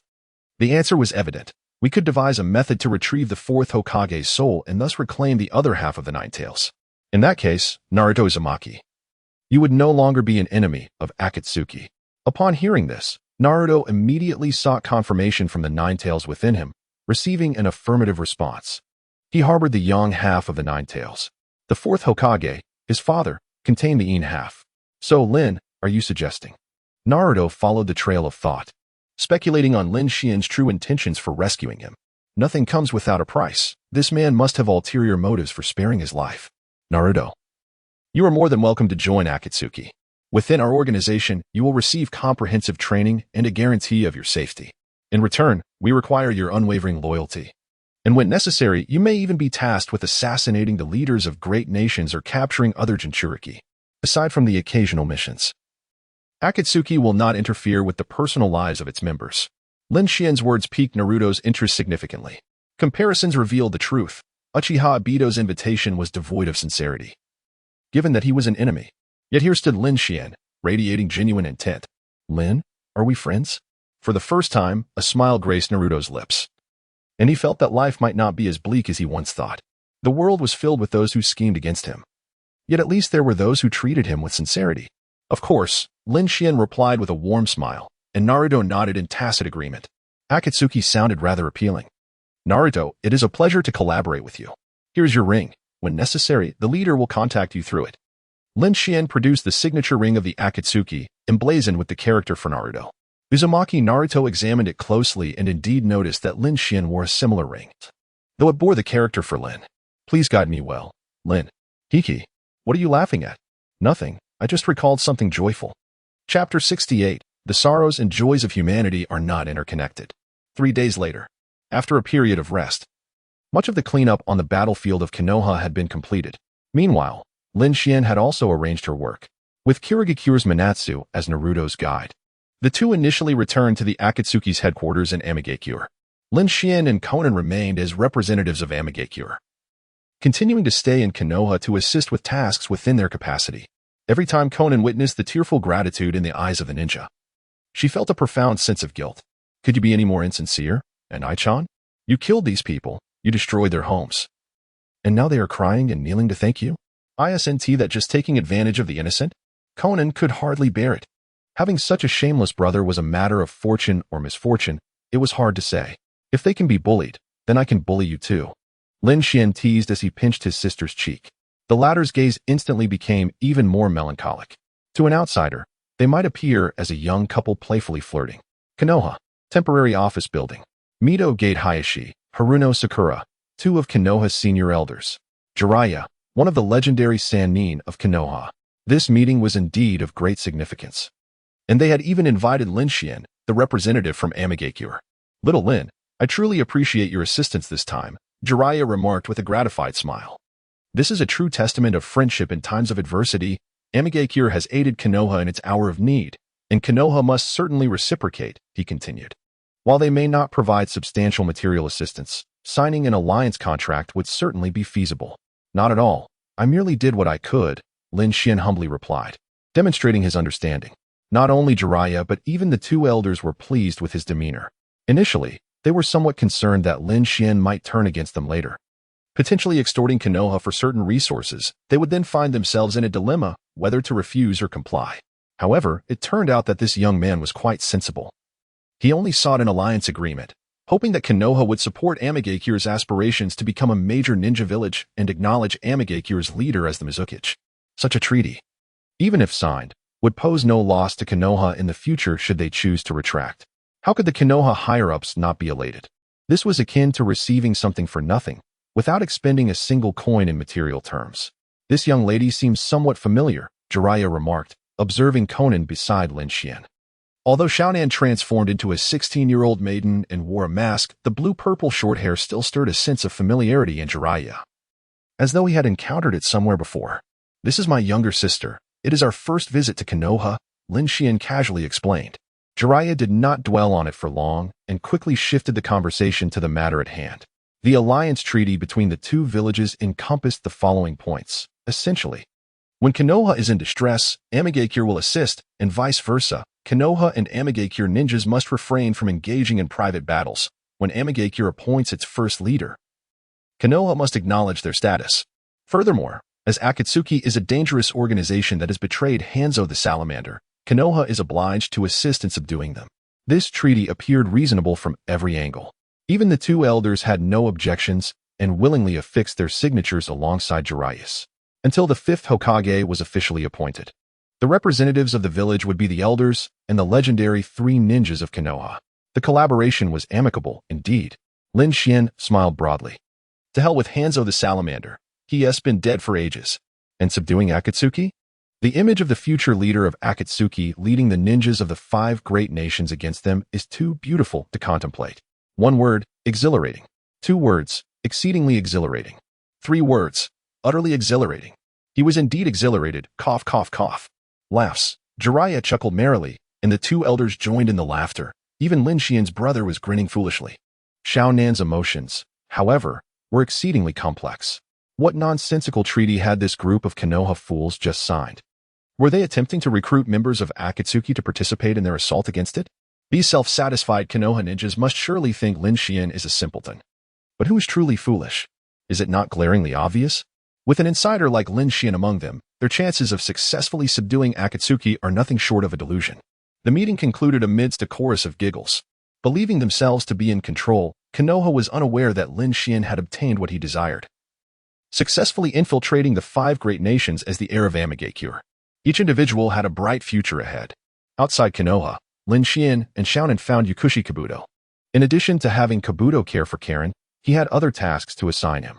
In the entire world of Naruto, Yukushi Kabuto occupied a position in Lin Xian's heart that ranked at least within the top 5. Uchiha Obito is formidable, isn't? The protagonists Naruto and Sasuke are impressive, aren't they? In Lin Xian's eyes, they are merely fools. Yukushi Kabuto is the true intellectual. Perhaps his strength and talent are not extraordinary, but his intellect is remarkably astute, making him the perfect subordinate. Were it not for this, Lin Xian would not invest so much time to earn Kabuto's loyalty. What are your orders, my lord? Kabuto half knelt on the ground, awaiting commands. My lord. Rin, the young girl, emulated his actions as she half knelt, her head bowed in humble submission. Even now, she remained oblivious to the reasons behind Lin Xian's rescue. Yet what significance did such inquiries hold? Her current existence was undeniably far superior to her previous circumstances. I shall linger in Konoha for a while longer. During this period, you might consider conversing with Orochimaru about enticing Uchiha Sasuke. The experiments related to White Zetsu and the reanimation technique are not likely to yield results in the short term. Capturing Uchiha Sasuke would serve as a safety measure for Orochimaru, and he would undoubtedly acquiesce, Lin Xian stated languidly. He had just produced a cigarette. But before he could ignite it, Conan swatted it to the ground. Under her stern gaze, the man capitulated, relinquishing both the cigarette and the matches to the young girl. Isn't Uchiha Sasuke merely a pawn in the hands of adults? Why then offer him to Orochimaru? Kabuto inquired, his expression betraying no hint of awareness regarding his mission. Rin stifled a laugh. It seemed even this esteemed individual could experience moments of embarrassment, though she maintained her composure outwardly. Of course, I would never hand Sasuke over to Orochimaru. My intention is merely to have Orochimaru lure Sasuke into defection, allowing me to intercept him midway. This way, for the people of Konoha, Orochimaru would shoulder the blame, Lin Xian declared with an air of certainty, despite his understanding that his superior was a vile and despicable character. Kabuto could not help but feel a twinge of pity for Orochimaru at that moment. Poor Orochimaru was but a pawn in Lin Xian's capricious game. And what shall we do with Uchiha Sasuke? Should we extend an invitation to him to join the Akatsuki, much like we did with Naruto Uzumaki? Yet, Uchiha Itachi is also affiliated with the Akatsuki. Kabuto pondered the feasible course of action. It was imperative to nurture Sasuke's growth while simultaneously leveraging him for their purposes, all while ensuring his unwavering loyalty to their master. This was no simple task, especially considering that Uchiha Itachi was a spy placed within the Akatsuki by Konoha, and he was an irredeemable brother complex, willing to do anything for his sibling. The thought of Sasuke and Itachi coexisting within the Akatsuki, perhaps even as colleagues, was a scenario Kabuto dared not contemplate. Kabuto, do you believe Sasuke considers us friends? Lin Xian did not respond directly, instead grinning mischievously. Sasuke is not a fool like Naruto. He is far more pragmatic. He does not seek friendship. He yearns for the power necessary to exact revenge upon Itachi. Kabuto reflected upon his interpretation of Uchiha Sasuke. Sasuke is a child fond of sweets. Let us provide him with confections. Do not mention joining the Akatsuki. He would willingly accept even the role of a host in a brothel. Your wisdom is unmatched, my lord. Listening to the unscrupulous dialogue between her superior and subordinate, Conan felt her moral compass shatter. Her brother was utterly despicable. Sasuke's fate was tragically grim, akin to that of a protagonist in a tragic novel. These scoundrels not only lacked compassion, but also schemed to manipulate others into serving their interests. At present, Lin Xian was regarded as a hero in the eyes of the Konoha shinobi. Perhaps at this very moment, Sasuke Uchiha is revering Lin Xian. It appears that the sorrows and joys of humanity are not universally understood. Chapter 69, The Crystal of the World, Konoha. Following the conclusion of the third Hokage's funeral, many ninjas began to ponder the reasons behind Naruto's betrayal. After all, for 12 years, Naruto Uzumaki had exhibited extraordinary diligence, incessantly declaring his ambition to become Hokage, to the point where his ears might have grown calloused from the repetition. Who, then, could have instigated his defection from Konoha? Kakashi, as a teacher, remains perplexed by the situation. However, the investigation yielded some results. The nefarious deeds conducted by Hiruzen Sarutobi over the years, along with certain clandestine documents and intelligence, were unearthed in his residence. Jiraiya, preoccupied with his travels and literary pursuits, remained oblivious to these matters. Upon discovering the dark and decayed side of Hiruzen Sarutobi, Jiraiya's image of him as a good teacher crumbled entirely. Leaving aside other issues, take the Uchiha clan massacre as an example. Who would have imagined that Sarutobi had covertly supported such an atrocity? That clan was the mightiest in Konoha. Now, only a pair of brothers remain. At this juncture, Jiraiya could surmise the reasons behind Naruto's betrayal of Konoha. Once Naruto learned of the darkness lurking within the village, it would be inconceivable for him to continue residing there. Conversely, the information scrolls retrieved from the third Hokage's home were actually orchestrated by Kabuto Yakushi. If one were to act, they should do so thoroughly. It was insufficient for merely Naruto Uzumaki to be aware of Sarutobi's misdeeds. The entire world must be informed of the wrongs he committed.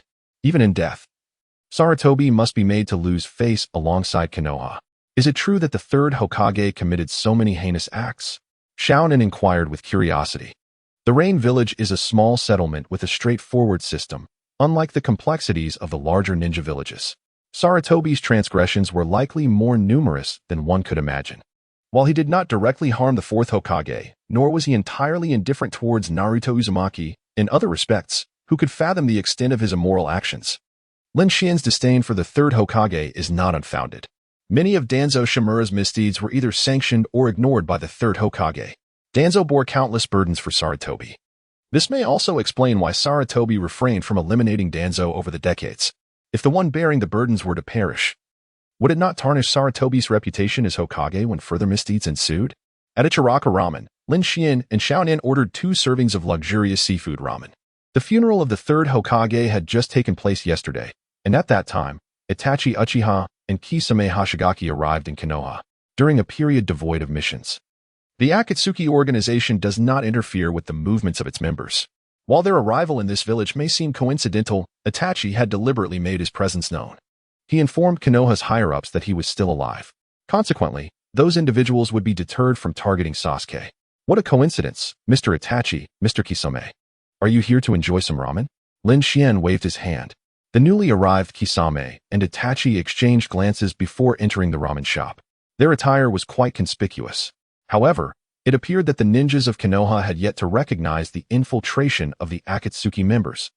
The village's ninjas were preoccupied with reconstruction efforts or engaged in various missions. Lin, you seem remarkably at ease. The 5 great nations are currently quite wary of you. The heir of the Rain Village, Kisame commented, rubbing his hands together, his tone neither warm nor cold. Although he was subordinate to Lin Xian, he still felt the need to maintain a semblance of formality, given their lack of familiarity. Senpai, I have heard that you lured away the Jinchuriki of the Nine Tails? Itachi inquired in a low voice. While others might be oblivious to Naruto's whereabouts, he was not. The Jinchuriki was currently at the Akatsuki's headquarters in the Rain Village, under the watch of the enigmatic Mangetsu. It wasn't exactly abduction. Uchiha Obito must have said something to Naruto, causing him to defect from the village unexpectedly. It caught me off guard. Later, I tracked that guy down and retrieved the Jinchuriki from Obito, Lin Xian replied nonchalantly. Though Itachi maintained an impassive exterior, he inwardly berated Obito vehemently. Not only was that individual a traitor to Akatsuki, but he was also a traitor to the Uchiha clan. Itachi had harbored high hopes for Naruto, but due to Obito's interference, Naruto had now become an enemy, an adversary to Konoha. Itachi pondered whether he should utilize the Kotoame Tsukumi he had mastered against Obito. That man was becoming increasingly dangerous. The 4 did not converse for long. Lin Xian's current public persona was that of an adversary of Akatsuki and the designated next leader of the Rain Village, making it imperative that the ninjas of Konoha did not discover their clandestine meeting. The unfolding events were not beyond Lin Xian's expectations. As Itachi and Kisame prepared to depart from Konoha, they encountered Kurenai, Kakashi, Asuma, and Might Guy. A fierce battle ensued, but fortunately, there were no casualties. Kakashi, trapped in the Tsukuyami, endured torment for 3 days and nights before collapsing and being hospitalized in Konoha. Itachi conveyed the intelligence of his survival, prompting Konoha to recognize the looming threat of Akatsuki. Subsequently, Uchiha Sasuke arrived, having heard the news. He had been deeply concerned for Naruto, but upon learning of Itachi's presence, thoughts of vengeance consumed him. After 5 years, the brothers reunited once more. Sasuke unleashed his Chidori but found himself at the mercy of Itachi, who administered a thorough beating, and even subjected him to a taste of the Tsukuyami. With casualties in the hospital, Itachi and Kisame finally departed from Konoha. How are things progressing on Orochimaru's end? Lin Xian inquired as he conversed with Kabuto about Sasuke. The experiment involving the White Absolute proceeds as usual. While the task of inducing Uchiha Sasuke's defection has been entrusted to the 5 sound ninja, with the addition of Kimimaro. Yakushi Kabuto bowed his head in response. Kimamaro's lifespan is nearing its end, and he hopes to assist Lord Orochimaru with one final task before he departs from this world. Although Naruto Uzumaki has already betrayed the village, it appears that the narrative remains unchanged. This time, however, Naruto is absent from the team dispatched by Konoha to locate Sasuke. I wonder what Haruno Sakura will think when the time comes? Both Naruto and Sasuke have chosen not to involve her in their treachery. I eagerly anticipate her reaction upon receiving the news. Lin Xian, with a malicious sense of humor, contemplated this and promptly issued a new command. You shall continue to remain by Orochimaru's side. When the time is right, I will summon you. Now is not the moment to turn against him. Yakushi Kabuto harbors a certain respect and affection for Orochimaru, yet he dares not defy Lin Xian's orders. For now, it seems Lin Xian does not intend to completely eradicate Orochimaru. Perhaps he even plans to recruit him as a subordinate. Side quest. Historically, darkness amplifies threefold. Completed. Rewards have been distributed. The reward is a crystallized essence of the Naruto world, which grants its possessor dominion over this realm. Nevertheless, Lin Xian has no immediate intention of leaving this dimension. He plans to conquer it thoroughly before venturing into the cycle of reincarnation to contemplate the next world. Side quest, The Fall of White. Quest objective, earn the loyalty of Hyuga Hinata. Progress, 25100. Quest difficulty, challenging. Reward, Sutsuki Bloodline Serum. With Naruto and Sasuke, the two protagonists, ensnared by Lin Xian's machinations, Hinata will not be spared either. Compared to turning Naruto dark, corrupting Hinata is exceedingly straightforward, as she is merely a timid young girl. Previously, he had refrained from intervening due to other obligations, but with those matters resolved, it is now Hinata's turn. After all, she possesses the Tensigen, a dojutsu of comparable rank to the Rinnegan. Such power is enticing even to Lin Xian. The cost of using divine blood is exorbitant. A true sacrifice of life, thus, having numerous trump cards is advantageous. Chapter 70. Hinata has been ruined. 2 days have passed in Konoha. This marks a significant day, particularly for the Hyuga clan. Since the Uchiha massacre, the Hyuga have proclaimed themselves the strongest clan in Konoha. However, in this war, their clan leader has perished. The main house heirs are a pair of sisters, Hinata and Hanabi. The elder sister is merely 12 years old, having graduated as a genin less than half a year ago. With the clan leader gone, a successor must be appointed. As the saying goes, a nation cannot be without a ruler for a day. The same applies to a family. Today, Hinata Hyuga will undertake the ceremony of succession to the clan leadership and, with the assistance of the clan elders, begin to handle clan affairs. At the venue, all members of the Hyuga clan have gathered. Among them is Niji Hyuga, who has come to learn the truth. His father willingly chose death, rather than being coerced into it by Hayashi Hyuga. Now, Niji harbors no animosity towards the main family and supports Hinata, the former clan leader. Hinata bows deeply in gratitude. The ceremony is rather uncomplicated. She merely needs to go through the motions. The power within the family still resides in the hands of the elders, and until she reaches maturity, she will not be burdened with many responsibilities. A rather lovely young lady, Hinata stands poised. Ajisai has also arrived today, accompanied by Lin Xian and Xiaonan. It must be said that Hinata appears remarkably composed today, exuding a semblance of leadership, at least on the surface. The once timid girl, fearful of conflict, now possesses a resolute gaze that signifies a profound transformation. If it weren't for witnessing Hinata during the CHNIN exams, Ajisai might have believed her to be an entirely different person. The change is indeed striking. Following the ceremony, resounding applause fills the air. Many clan leaders from esteemed families rise in acknowledgement, and Hinata's younger sister, Hanabi, is present as well. When shall we act? Xiaonan glances at the girl on stage. Regardless of the reasoning, Lin Xian is determined to proceed with her intentions. No matter how radiant Hinata appears at this moment, her fate is ultimately dictated by that man. Perhaps tonight. Lin Xian smiles and claps, appearing unfazed. He has become quite a notable figure, especially acknowledged by the ninjas of Konoha. Otherwise, he would not have been invited to partake in this ceremony.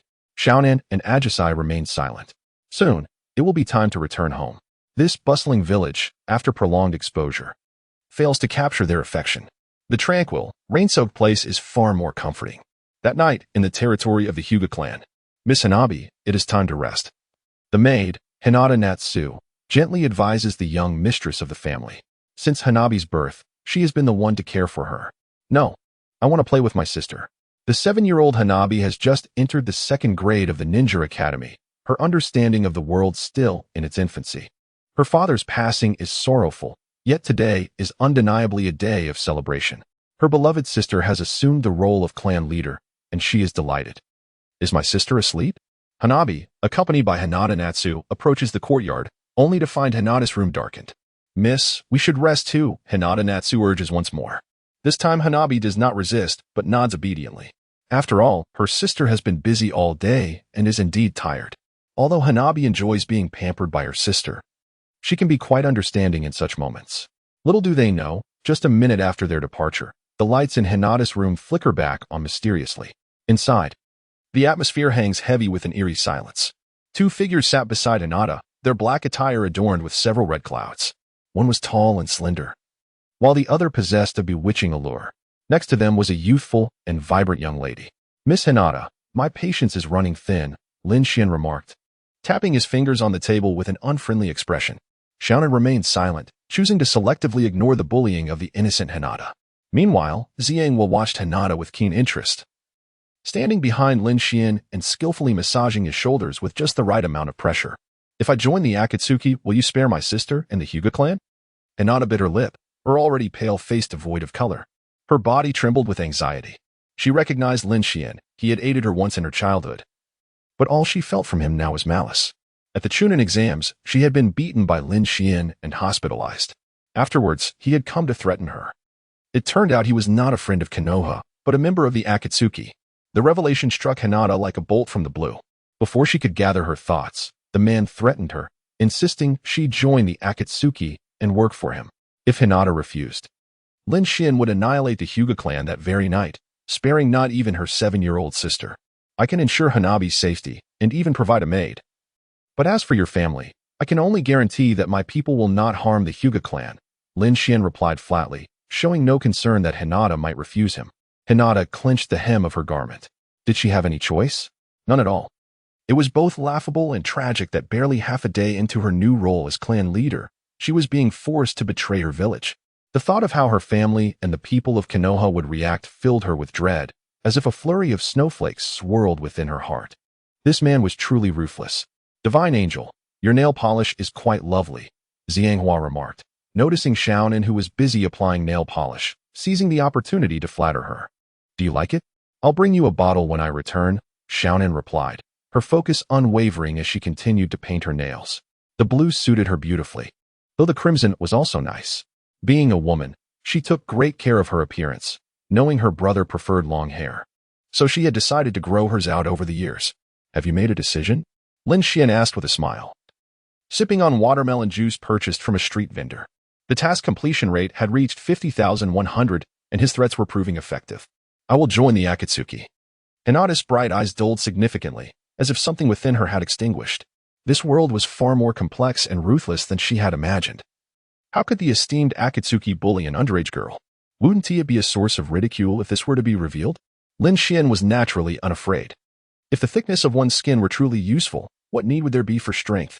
This is a world where the law does not reign supreme, but rather the strong. The one who murdered your father is a subordinate of Uchiha Obito. I bring you good news. Obito has betrayed the Akatsuki and is now our enemy. As Lin Xian gently caressed Hinata's silky hair, a radiant smile illuminated his face. He continued, only by becoming my subordinate can you ensure the safety of your sister's life. In the ninja world, I am the only one capable of aiding you in your quest for vengeance. Those scoundrels would not dare provoke a dangerous figure like Uchiha Obito for the sake of an orphan girl with white eyes. You will come to understand this in due time. Thank me, dear girl. In the future, you will undoubtedly be grateful for your choice tonight. The man's words flowed like a relentless tide, leaving Hinata in a state of bewilderment, her heart already convinced by 70%. Why, one might wonder, is there truly a need for the strong to deceive the weak? When you can effortlessly crush an ant, do you ponder the ant's feelings? Soon, Hinata found herself wholly convinced by Lin Xian's assertions. Logically, from a results-oriented perspective, it appeared that she was the one gaining an advantage. Thank you, my lord, Hinata said, bowing and half-kneeling on the ground. Observing the expression of gratitude in the eyes of the white-eyed maiden, Conan's lips twitched slightly. In this scenario, as her brother would say, it was indeed the legendary art of persuasion. Art? What nonsense! This is nothing short of brainwashing and deception, targeting a naive young heiress. You have sullied the reputation of all the great figures in the ninja world. Such a self-serving act has lowered the standards of the entire ninja realm. Truly, there are no moral boundaries for you, Oni-chan. Hinata has been thoroughly manipulated. Chapter 71. The most unapproachable member of the Akatsuki, having left Konoha. Hinata Hyuga mysteriously disappeared alongside Lin Xian. However, no one suspected him. The ninjas of Konoha had witnessed a masked man abducting the young lady under the cover of night, clearly identifying him as the notorious Uchiha Obito. How could there be any connection to Lin Xian? Who are these two? Hinata inquired timidly. It was not a lack of courage, but rather the overwhelming notoriety of Uchiha Itachi that intimidated her. He single-handedly annihilated the most formidable Uchiha clan in Konoha and was classified as a rogue ninja. To her astonishment, he was also a member of the Akatsuki. Moreover, the recently defected Naruto Uzumaki was present as well. As she laid eyes on the boy clad in a red cloud and black robe, Hinata suddenly felt the world was remarkably small. Even joining the Akatsuki led to encounters with her classmates. His arm? Uchiha Itachi and Kisame Hoshigaki gazed in astonishment at the Jinchuriki of the Nine Tails. Hadn't his arm been severed? I made a deal with Orochimaru to repair it using the first Hokage's cells, Lin Xian casually mentioned, as a pawn that he had set his sights on. Naruto was receiving preferential treatment. After a few days of recuperation, he was scheduled for a restoration procedure. The newly formed arm indeed derives from the first Hokage. Yet Lin Xian did not collaborate with Orochimaru. Rather, he entrusted the task to Kabuto, who executed it in secrecy. As the reincarnation of Ashura's chakra, Uzumaki Naruto naturally possesses the ability to harness the power of the Senju clan. Who, then, is the target for recruitment? Surely, they cannot be weaker than this Jinchuriki. Kisame seemed intrigued. Despite knowing the answer in his heart, he could not neglect the facade. He and Itachi remained in the Land of Fire precisely because they received word from Lin Xian about recruiting a newcomer whose potential rivals that of Naruto. Naturally, Pain approved this plan and instructed Itachi and Kisame to cooperate with Lin Xian's endeavors. The 4 formal members of the Akatsuki organization made their appearance to extend an invitation. It must be said that this newcomer certainly held considerable esteem. Itachi pondered, yet could not conceive of a suitable candidate. Was there truly a genius in Konoha today who could match the potential of the Nine-Tails Jinchuriki? Naruto was closely monitored by the Akatsuki, making him a difficult target. But the new addition would not enjoy such fortune. Itachi planned to seek an opportunity to eliminate him, to prevent the emergence of a second Orochimaru in the future. In the Valley of the End, waterfalls cascaded from the cliffs, flanked by enormous stone statues representing the legendary figures of Senju Hashirama and Uchiha Madara. The source of the valley's name. It is said that Hashirama defeated Madara here in the past. After waiting for half a day, Lin Xian and his companions finally awaited the arrival of the defector, Uchiha Sasuke. Ah, Sasuke. The darkened Naruto's lips curled slightly. It turned out Lin's target was the strongest genius of Team 7, the foremost among the current Konoha Genin, and also one of the few friends he still acknowledged. That fool. Itachi appeared unfazed on the surface, yet a tempest brewed within him. Mr. Itachi, what do you think of this newcomer joining the Akatsuki? After all, he carries the Uchiha name. Lin Xian seemed to place great importance on Sasuke's potential. The prowess of the Uchiha clan is well known throughout the ninja world. If he were to awaken the Manjiki Sharingan, controlling tailed beasts would be but a simple task. Compared to Itachi, the Akatsuki naturally preferred to cultivate a loyal subordinate. It was not that Itachi was suspected, but Lin Xian was clearly more ambitious. Both brothers were considered by Lin Xian as mere tools. Taking a deep breath, Itachi's eyes transformed into a vivid crimson, displaying the ripples of the Manjiki. This marked the greatest crisis he had faced since infiltrating the Akatsuki. Even the incident where he nearly fell victim to a tailed beast bomb from Yagura paled in comparison to this moment. His own life held little value. But Sasuke absolutely could not suffer any misfortune. Lin, perhaps you overestimate him. My foolish brother lacks even a fraction of the Nine-Tails Jinchuriki's strength. If it were not for his ability to aid in honing my ocular techniques, I would not have spared his life back then. Itachi's voice was cold, laced with a hint of mockery. On the surface, it indeed appeared to be just as he said. Lin Xian and QB. They have long recognized the essence of this individual's brother complex. They simply chose not to unveil the truth. It turns out he is a mere waste. Then let us dispose of him. Naruto, can we entrust this task to you? As for honing your ocular techniques, allow Pain to accompany you. The leader's face must still be preserved for my sake. Lin Xian imitated Itachi, feigning seriousness. Upon hearing this, Itachi's expression darkened. Must you not speak a few sensible words? To suggest Naruto kill Sasuke, you truly have a knack for selecting the right people. And seeking Pain to practice ocular techniques? What a farce. Itachi has already begun to rely on medication over the years, otherwise, his body would succumb and he would meet his end. He cannot die before witnessing Sasuke's growth. Seeking battle with Pain at such a time is akin to courting death. Mr. Itachi, Lin Xian, I genuinely believe Sasuke is not as lacking as you say. His talent rivals mine, perhaps even surpasses it. Naruto spoke earnestly. Though currently a preparatory member of Akatsuki, his status as the Nine-Tails Jinchuriki afforded him privileges and influence akin to that of full members. The organization would not burden him with overly difficult tasks. Their primary focus was on his development. Oh dear, I sensed the scent of romance. The hydrangea transformed into a playful girl, giggling and casting a knowing glance. Uchiha Sasuke was now quite near. Orochimaru's sound ninjas were obstructing the Leaf's lower ninjas, and with Sasuke's pace, he would arrive here in merely 2 minutes. During this interval, Akatsuki would determine the fate of the young man. Enough with the jesting. Is Uchiha Sasuke truly fit to join Akatsuki? I demand a satisfactory answer immediately. If he truly lacks talent, there is no need for him to survive. Akatsuki does not sustain the inept. Konan's gaze was icy. A profound silence enveloped the room. Despite Lin Xian being the stronger of the sibling duo, all members of Akatsuki understood that the most formidable individual within the organization was Konan. To inquire why. Lin Xian is quite amicable. He has diligently aided the leader without greed for wealth or power, proving agreeable in various respects. But Konan is an entirely different matter. Should one offend her, Lin Xian would ensure they experience the art of torment. Years ago, Kakuzu witnessed Konan incinerate millions of explosive tags during a battle and remarked on her wastefulness. As a result, within a month, Kakuzu had undergone 11 heart replacements. The lessons were not limited to him. Haiden, a newcomer to Akatsuki, foolishly criticized Konan's combat style, declaring that murder required an artistic touch, particularly his cult's rituals. Are explosive tags a form of murder? Such an insult to the art of killing. His fate was, predictably, dire. Haiden's head has detached over 30 times. Sewn and stitched repeatedly, leaving behind special threads from the Jashin cult on his neck to facilitate the securing of his head. After a prolonged silence, I have faith in Sasuke. He is undoubtedly my equal. Naruto Uzumaki was the first to speak. The last time I encountered that brat, his demeanor towards Itachi was rather contemptuous. I voted to eliminate that worthless child. Kisame Hashigaki chuckled, seemingly considering Itachi's perspective. Even with Itachi's calm disposition, he couldn't help but flush with anger, nearly unleashing his wrath. Truly a commendable ally. You are, Shark. Must you concern yourself with my affairs? Since Naruto has spoken up, I shall support him, allowing Uchiha Sasuke to remain with Akatsuki, Lin Xian remarked, patting the young man's shoulder with a light-hearted smile.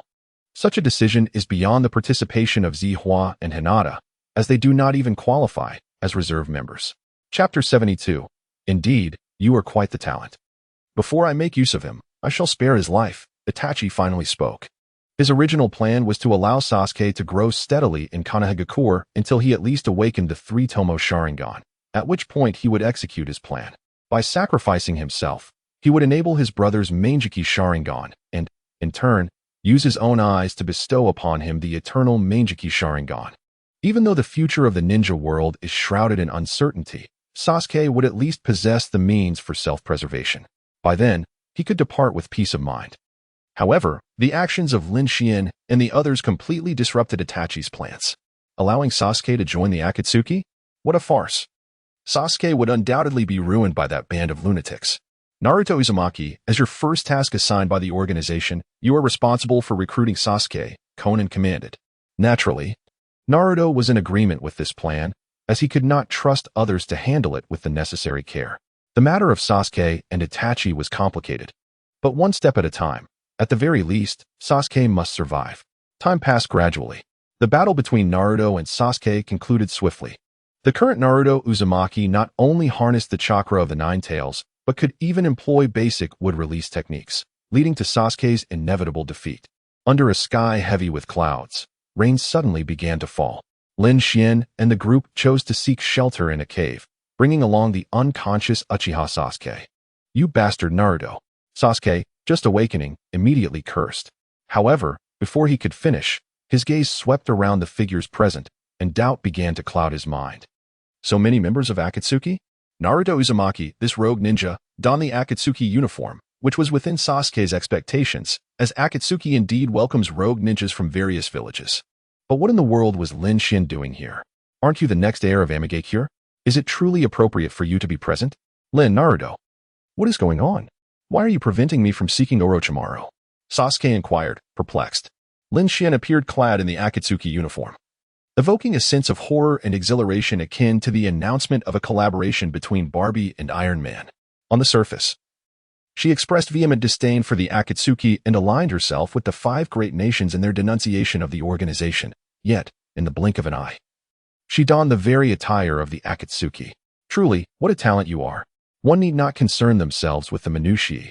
All that matters is the power of vengeance. And the Akatsuki can grant you everything you desire. Lin Xian wore a sinister smile. Sasuke inhaled deeply several times before finally nodding slightly. Indeed, Regardless of Lin Xian's ulterior motives, they were of no concern to him. His singular focus was on eliminating Itachi Uchiha. Itachi, it seems your brother has regained his composure. Lin Xian waved her hand towards the shadows. Sasuke's eyes widened in disbelief as he beheld the figure.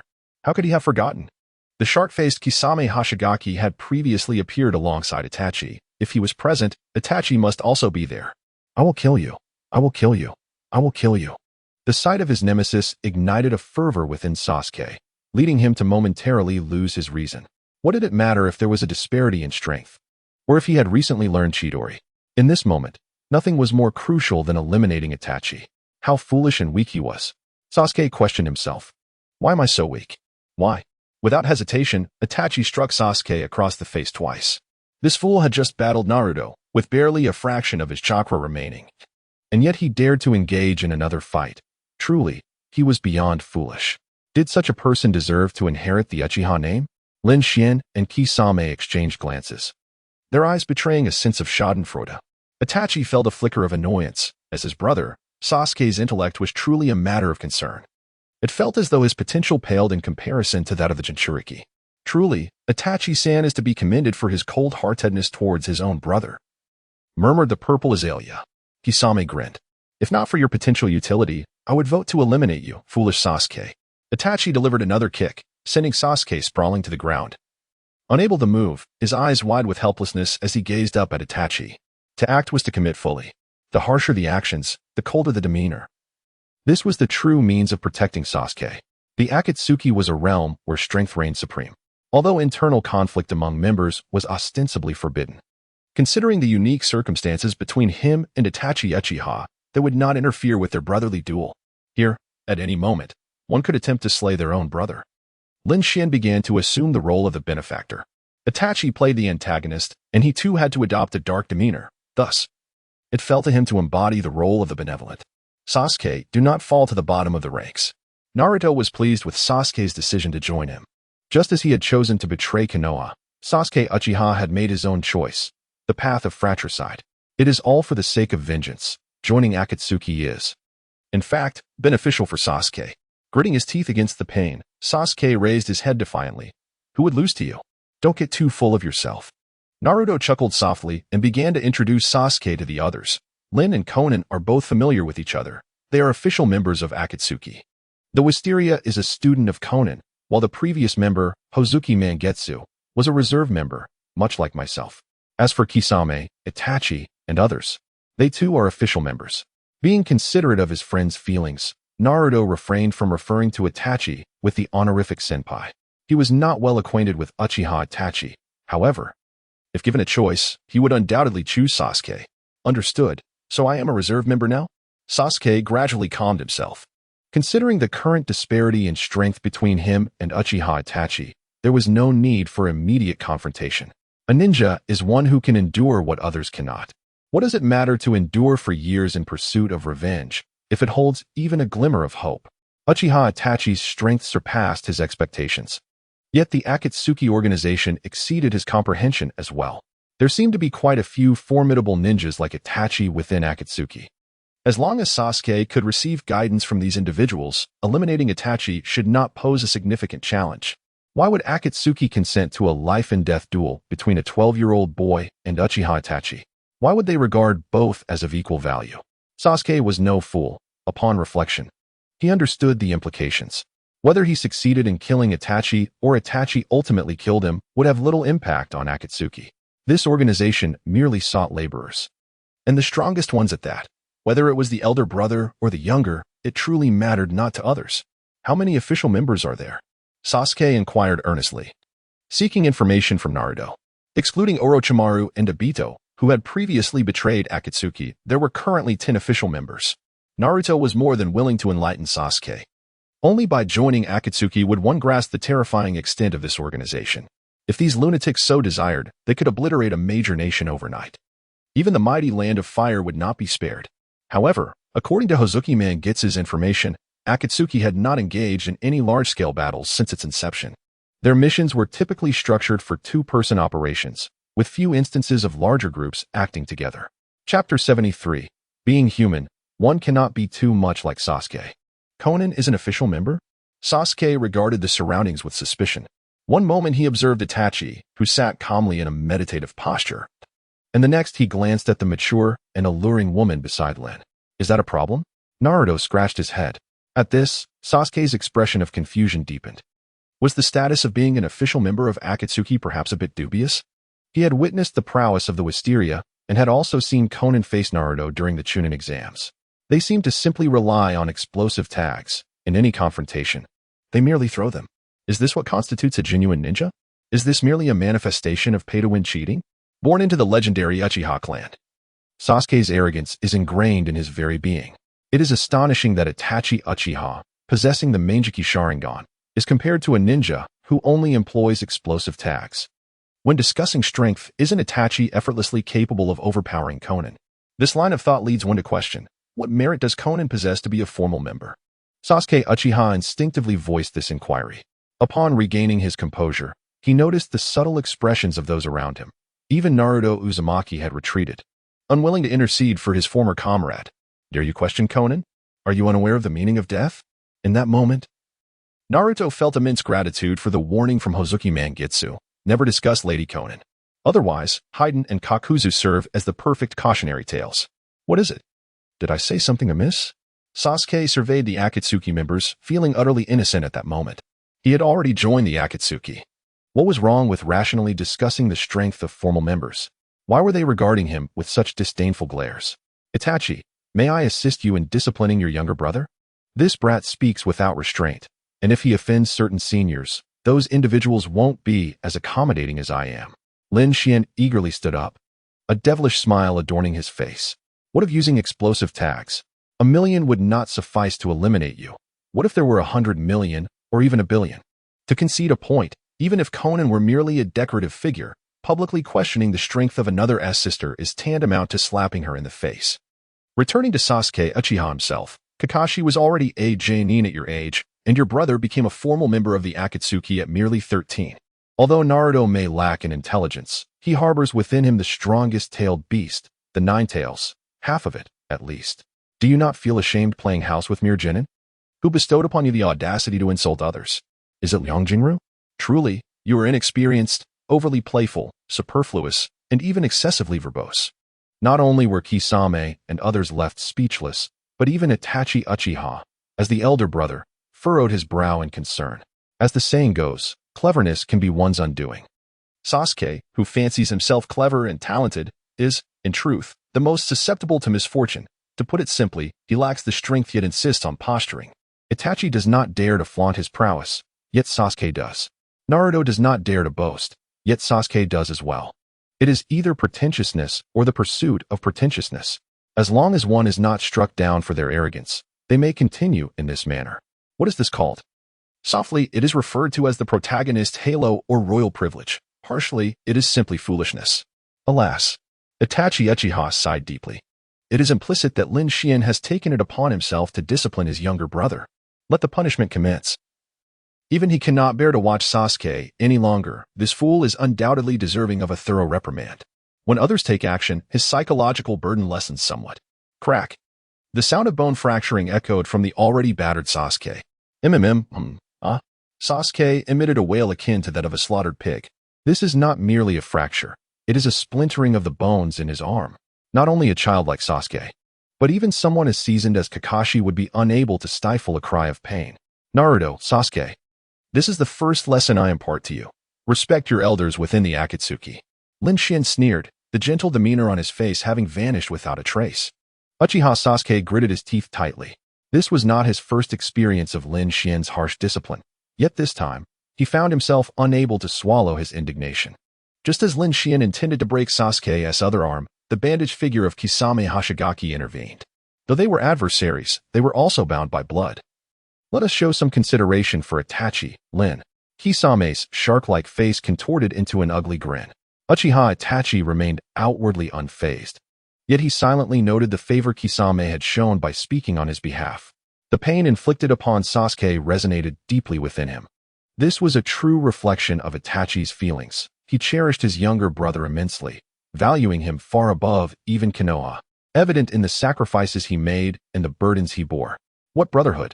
It would be better to break this useless brat's limbs, as it would not hinder the training of the Sharingan. Itachi seemed utterly indifferent to the face that Kisame had mentioned. In that moment, Kisame could not help but admire Itachi's acting skills. Had he not learned the truth from Lin Xian, he would never have suspected that Itachi harbored such a fixation on his brother. TCH, I have no need for the esteem of such scum. Sasuke would naturally not yield. If he had to rely on Itachi's reputation to survive within the Akatsuki, it would be better to eliminate him outright. Lin, Sasuke should understand the limits of his speech. How about we leave it at this? Naruto approached as he sensed the situation was reaching a conclusion. Very well. Lin Xian casually discarded Sasuke, returning to his previous nonchalance. Within the cave, the members of the Akatsuki silently partook of their dinner. The association between Sasuke and the notion of genius is tenuous at best. He evokes a lesser impression than Naruto. As the saying goes, one must not be too much like Sasuke in life. Near the Hidden Sound Village, in Orochimaru's underground base, a sinister room housed Orochimaru, who lay on a sickbed. Visibly anxious, why has Uchiha Sasuke not returned? The experiment with White Zetsu has seen some progress, yet it is far from complete. Especially since White Zetsu possesses sophisticated methods of concealment. Even knowing of their existence makes capturing them a formidable challenge. Even though Orochimaru exerted considerable effort, he had only managed to capture a single living specimen during this period. Hesitant to recklessly employ White Zetsu as a vessel for his forbidden reincarnation technique, Orochimaru was reluctant to take any risks. It was possible that Sasuke had been intercepted along the way. Kabuto wiped the sweat from his brow, his voice brimming with anxiety. The shadows of the ninja world were not limited to Itachi Uchiha. Kabuto's acting prowess was rivaled by none. Who dares to oppose me? Orochimaru, filled with fury, let out a sardonic laugh, his eyes gleaming with rage. Lin Xian's bullying was one thing, but did anyone truly believe they could trample upon him? Perhaps it was Obito Uchiha, or possibly someone from Akatsuki. Kabuto meticulously analyzed the situation. Regardless, Orochimaru took a deep breath. His body could not endure any longer. He had to resort to the forbidden reincarnation technique. He commanded for the living White Zetsu to be brought forth as a vessel. Was the first Hokage's cells necessary? Kabuto adjusted his glasses. The reason White Zetsu was compatible with Orochimaru's ninjutsu lay in its ability to accommodate numerous bloodline limits, including the coveted wood release of the first Hokage. A flicker of hesitation crossed Orochimaru's eyes, but he swiftly regained his rational decisiveness. No, it would be unwise to take risks before the experimental results were conclusive. No matter how formidable the power, it must be wielded by one who is alive. He had no desire for his reincarnation to meet with unforeseen complications. After enduring all these years, he could afford to wait a little longer. Chapter 74. Sister Conan truly understands art. 2 days later, at the Akatsuki base, the organization officially welcomed 2 prospective members, with all members present. The core members from the Rain Village attended in person, while those outside manifested via the body flicker technique. All official members were accounted for: Pain, Zetsu, Lin Xian, Conan, Kakuzu, Haiden, Deidara, Sasori, Kisame, and Itachi. The likes of Uzumaki Naruto and Uchiha Sasuke, along with Hozuki Mangetsu, were the only prospective members present. The likes of Ajisai and Hinata Hyuga were not privy to such high-level meetings, as they were not even considered prospective members. Oh, are these the newcomers to the organization? Do they truly possess the qualifications to join us? Deidara was the first to voice his discontent. Once a rebellious youth from Awagakure, he had been approached by members of Akatsuki while tinkering with his explosive art. Overwhelmed by a mere glance from Itachi, how could Deidara possibly accept this? Yet, he lacked the courage to confront Itachi, who was still his senior. However, it was perfectly acceptable to bully a 12-year-old Uchiha Sasuke, right? Deidara had long harbored disdain for those of the Uchiha clan. Akatsuki was a war organization, not a school. Why were there so many children? Kakuzu echoed a similar complaint. The fact that Uzumaki Naruto was a Jinchuriki and the son of the 4th Hokage added to the peculiarities of the gathering. As for Uchiha Sasuke, he has yet to exhibit any remarkable prowess. In fact, he still possesses a mere 2-tomo Sharingan, significantly inferior to his elder brother. Very well. Let us allow the newcomers to introduce themselves.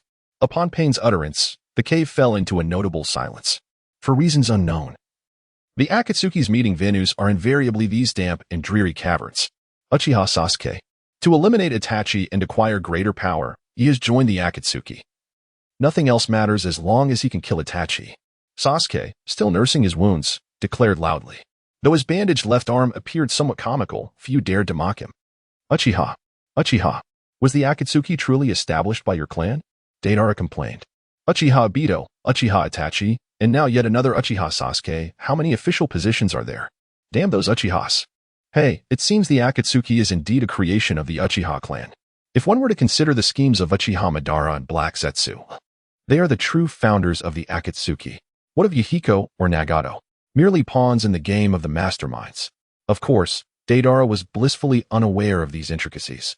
He simply harbored disdain for the Uchiha. The members of Akatsuki exchanged glances. Many were aware that Sasuke was Itachi's brother. Yet none anticipated Sasuke would one day receive an invitation to join the Akatsuki. How would these mortal enemies, bound by blood, coexist within the organization? Itachi remained composed. The more others sought to glean something from his expression, the colder his demeanor became, as if Sasuke were merely a disposable pawn, extracted for his last vestiges of worth. Lin Jun, what is the purpose of this charade? Surely, there is no need to recruit one's adversaries. Haiden cast a scrutinizing glance at Sasuke. There was no denying that everyone was eager to witness a dramatic confrontation between the brothers. Such a spectacle was a rare occurrence. Lin Xian shrugged. Uchiha Itachi maintained his impassive countenance, providing his rationale. I require someone with a Sharingan to assist in my training, and Uchiha Sasuke is perfectly suited for this role. Secrets such as the eternal Manjiki and the methods to awaken the Manjiki cannot be disclosed to outsiders. Thus, Itachi utilized training as a pretext to safeguard Sasuke, while also securing the opportunity to assume guardianship over him. Danger and opportunity coexist. Should Sasuke navigate these years unscathed, it might serve as a form of trial for him. Let Itachi and Kisame look after Uchiha Sasuke. As for Naruto Uzumaki, whom would you prefer? Pain's gaze shifted to the blonde youth, intrigued by this Jinchuriki.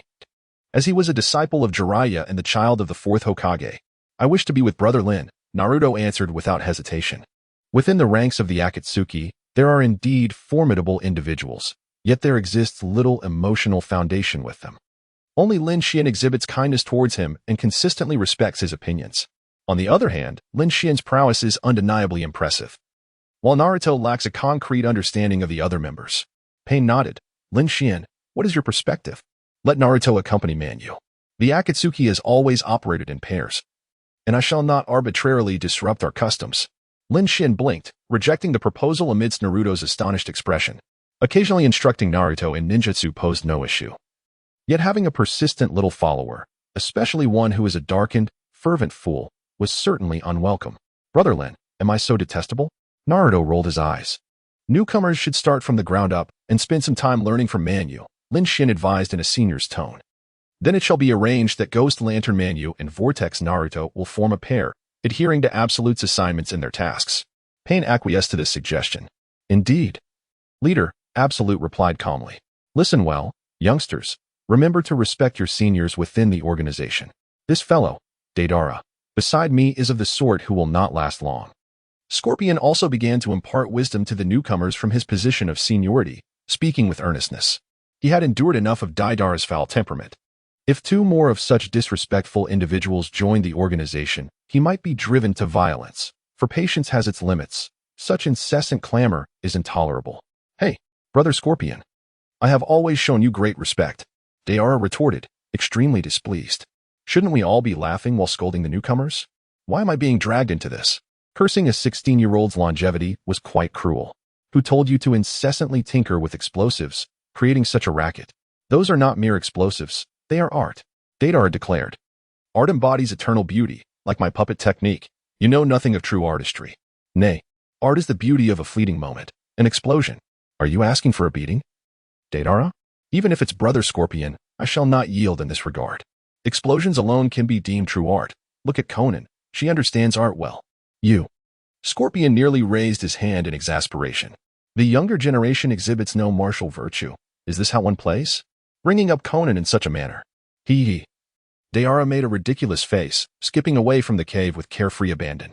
Such a delightfully whimsical fool was indeed a one-man atmosphere crew.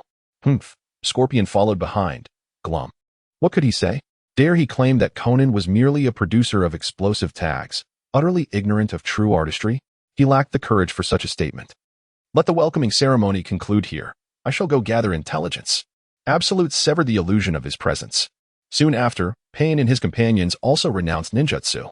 Uchiha Sasuke departed with Itachi and Kisame, while Naruto Uzumaki accompanied Hozuki Mangetsu.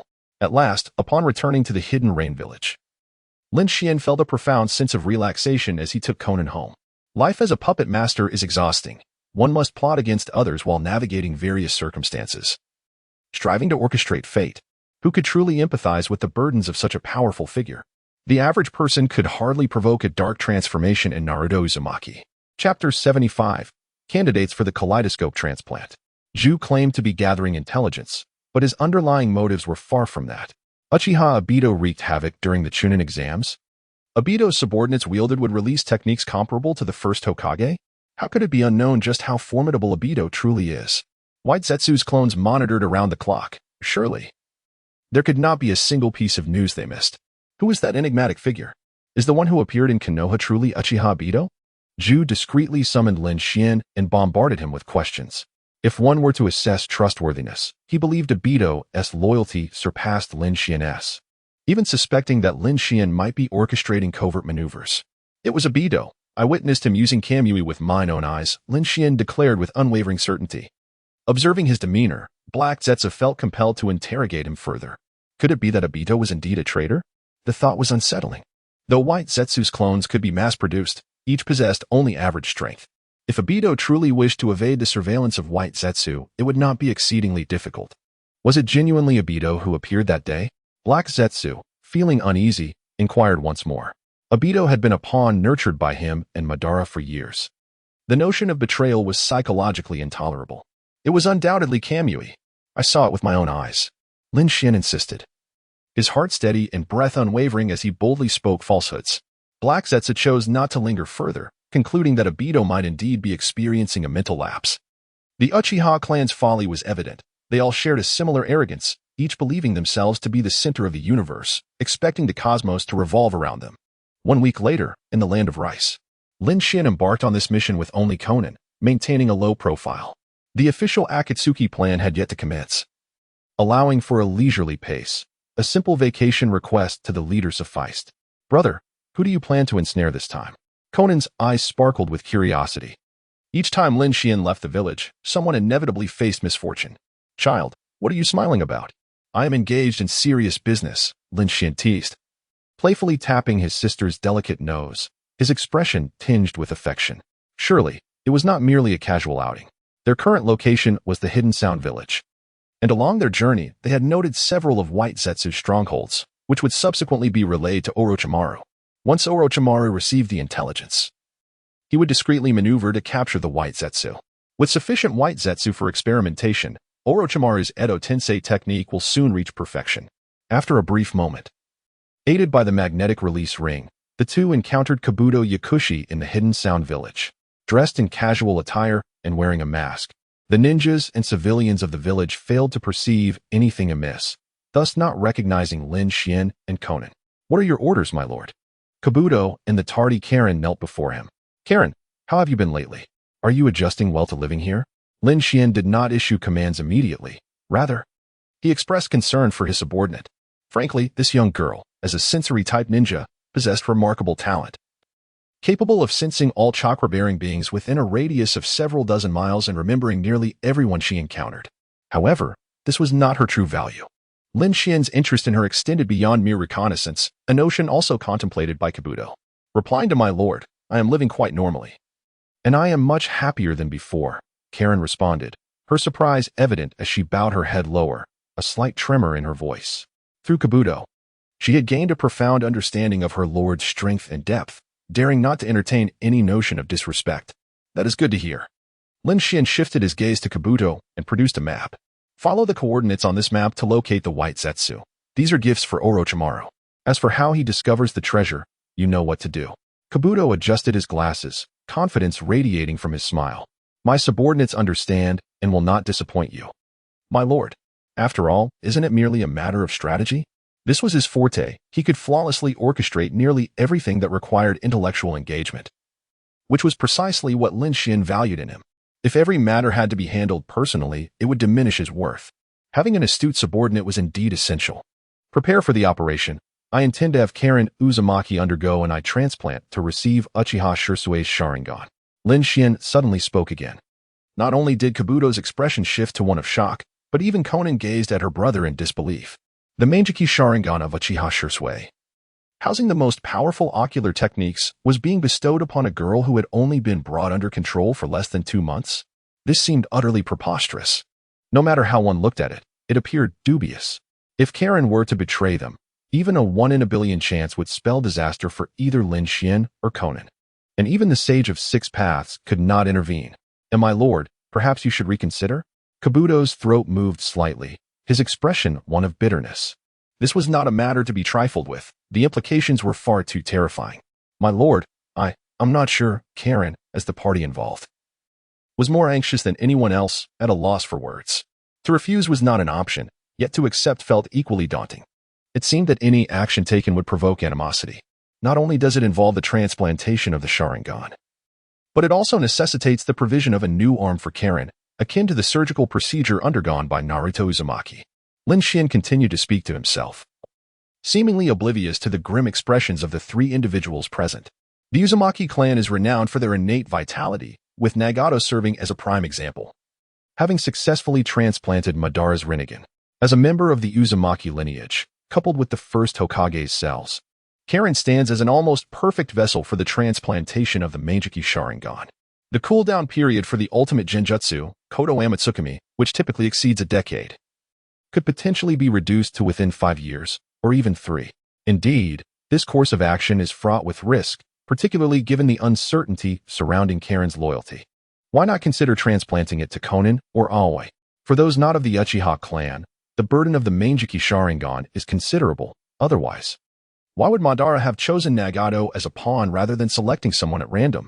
Forcing Conan and Aoi to utilize the Meijiki Sharingan would have far-reaching consequences, even rendering them incapable of controlling their ability to open and close their eyes.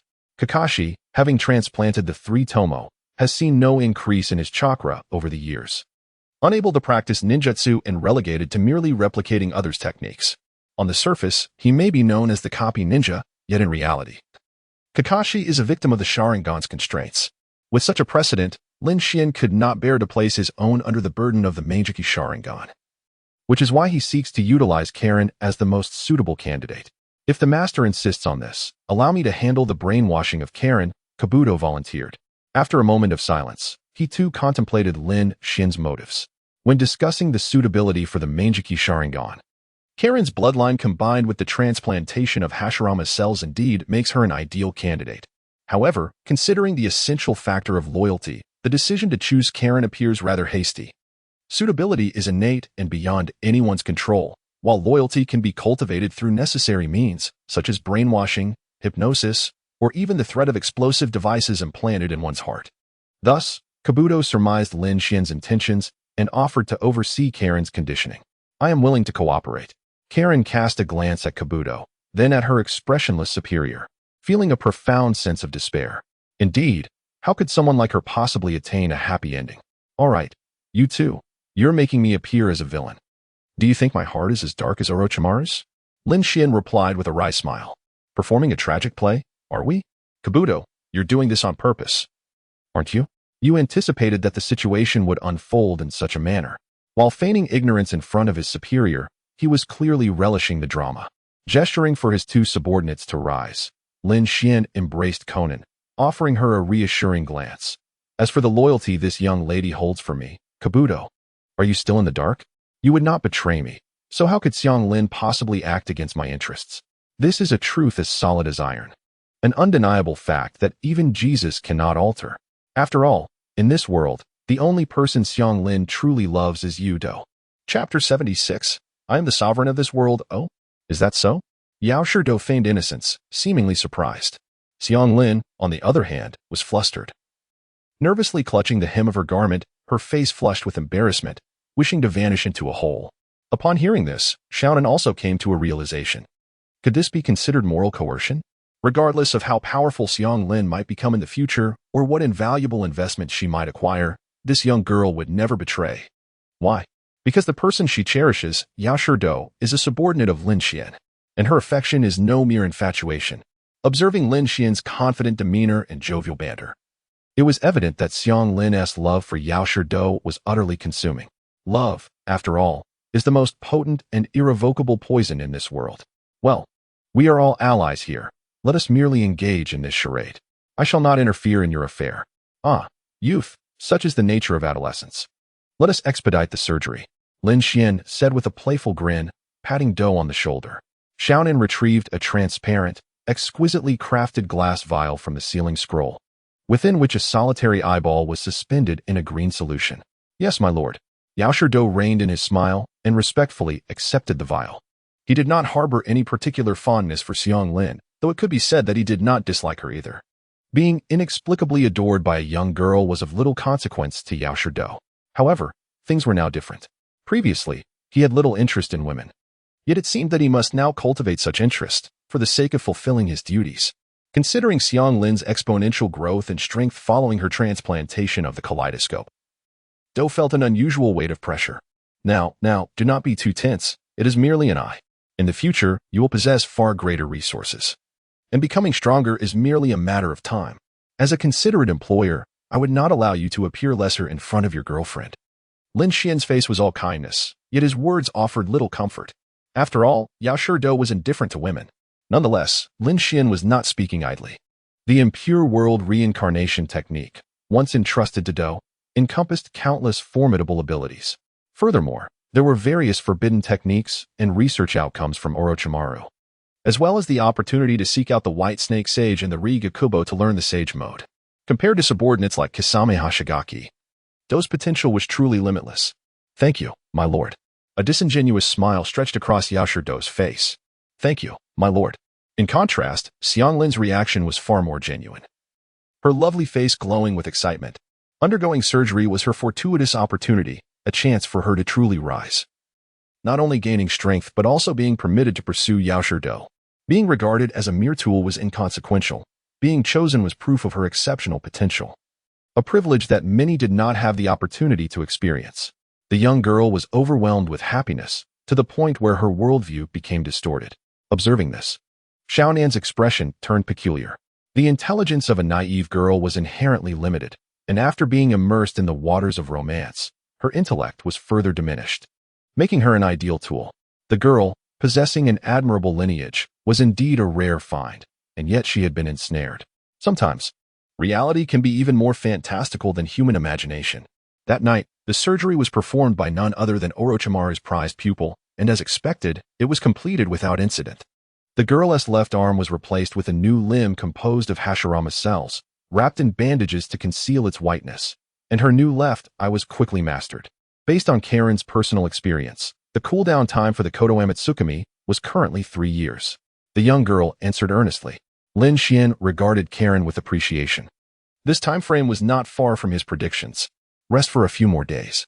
Our target is Uchiha Bido, and we cannot afford any mistakes. Lin Xian tapped the table, deciding not to intrude any further on the world of Dou and Karen, and returned to their hotel for rest, under the premise of mutual eye contact. Kodoame Tsukumi was theoretically an invincible genjutsu, unless the enemy's mental strength far exceeded that of the caster.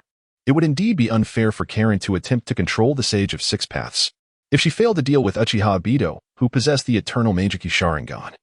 That would be a reflection of Karen's own limitations. Days swiftly passed. Orochimaru and Kabuto captured White Zetsu, embarking on a new round of experimental research. Meanwhile, Lin Xian's encounter with White Zetsu unfolded quite differently. Hey, friend, can you tell me how to get to the village hidden in the rain? I seem to be lost. The voice echoed. Disguised as an ordinary person, White Zetsu looked up in confusion. The village hidden in the rain? You were thoroughly lost. How many miles separate the land of rain from the land of rice? You are Lin Xian? White Zetsu scrutinized the young man with suspicion. The first glance did not reveal the Akatsuki uniform, so he had not recognized him. But upon closer inspection, wasn't he this the pawn they had in their grasp? Like Uchiha Bido, he believed in the Moon Eye plan. The guess was correct. Lin Xian, with ulterior motives, extended his fist. In a swift motion, White Zetsu was taken captive. Reveal the whereabouts of Uchiha Bido, Lin Xian commanded. White Zetsu was handed over to Karen. The genjutsu of the Sharingan was evidently beyond the capacity of such a mindless creature to resist, without breaking a sweat. Karen extracted the information and obtained the location of Uchiha Obito. Lin Xian, you despicable scoundrel. How dare you deceive us? The recently revived White Zetsu erupted in curses. Not foolish by any means, he quickly deduced that this man was the true traitor, and Uchiha Obito's downfall was likely orchestrated by him. Initially, when Obito was exposed, he had been wanted by the 5 great nations of the ninja world, with the capabilities of his Mangeki Sharingan laid bare. How much did this traitor truly know? And from where did he acquire this knowledge? Baiju was acutely aware of the threat posed by this individual, desperately striving to escape. The sight of his futile struggle resembled that of a clown in Lin Xian's eyes. Deities are exalted beings, adorned with various accolades, deemed sacred and inviolable.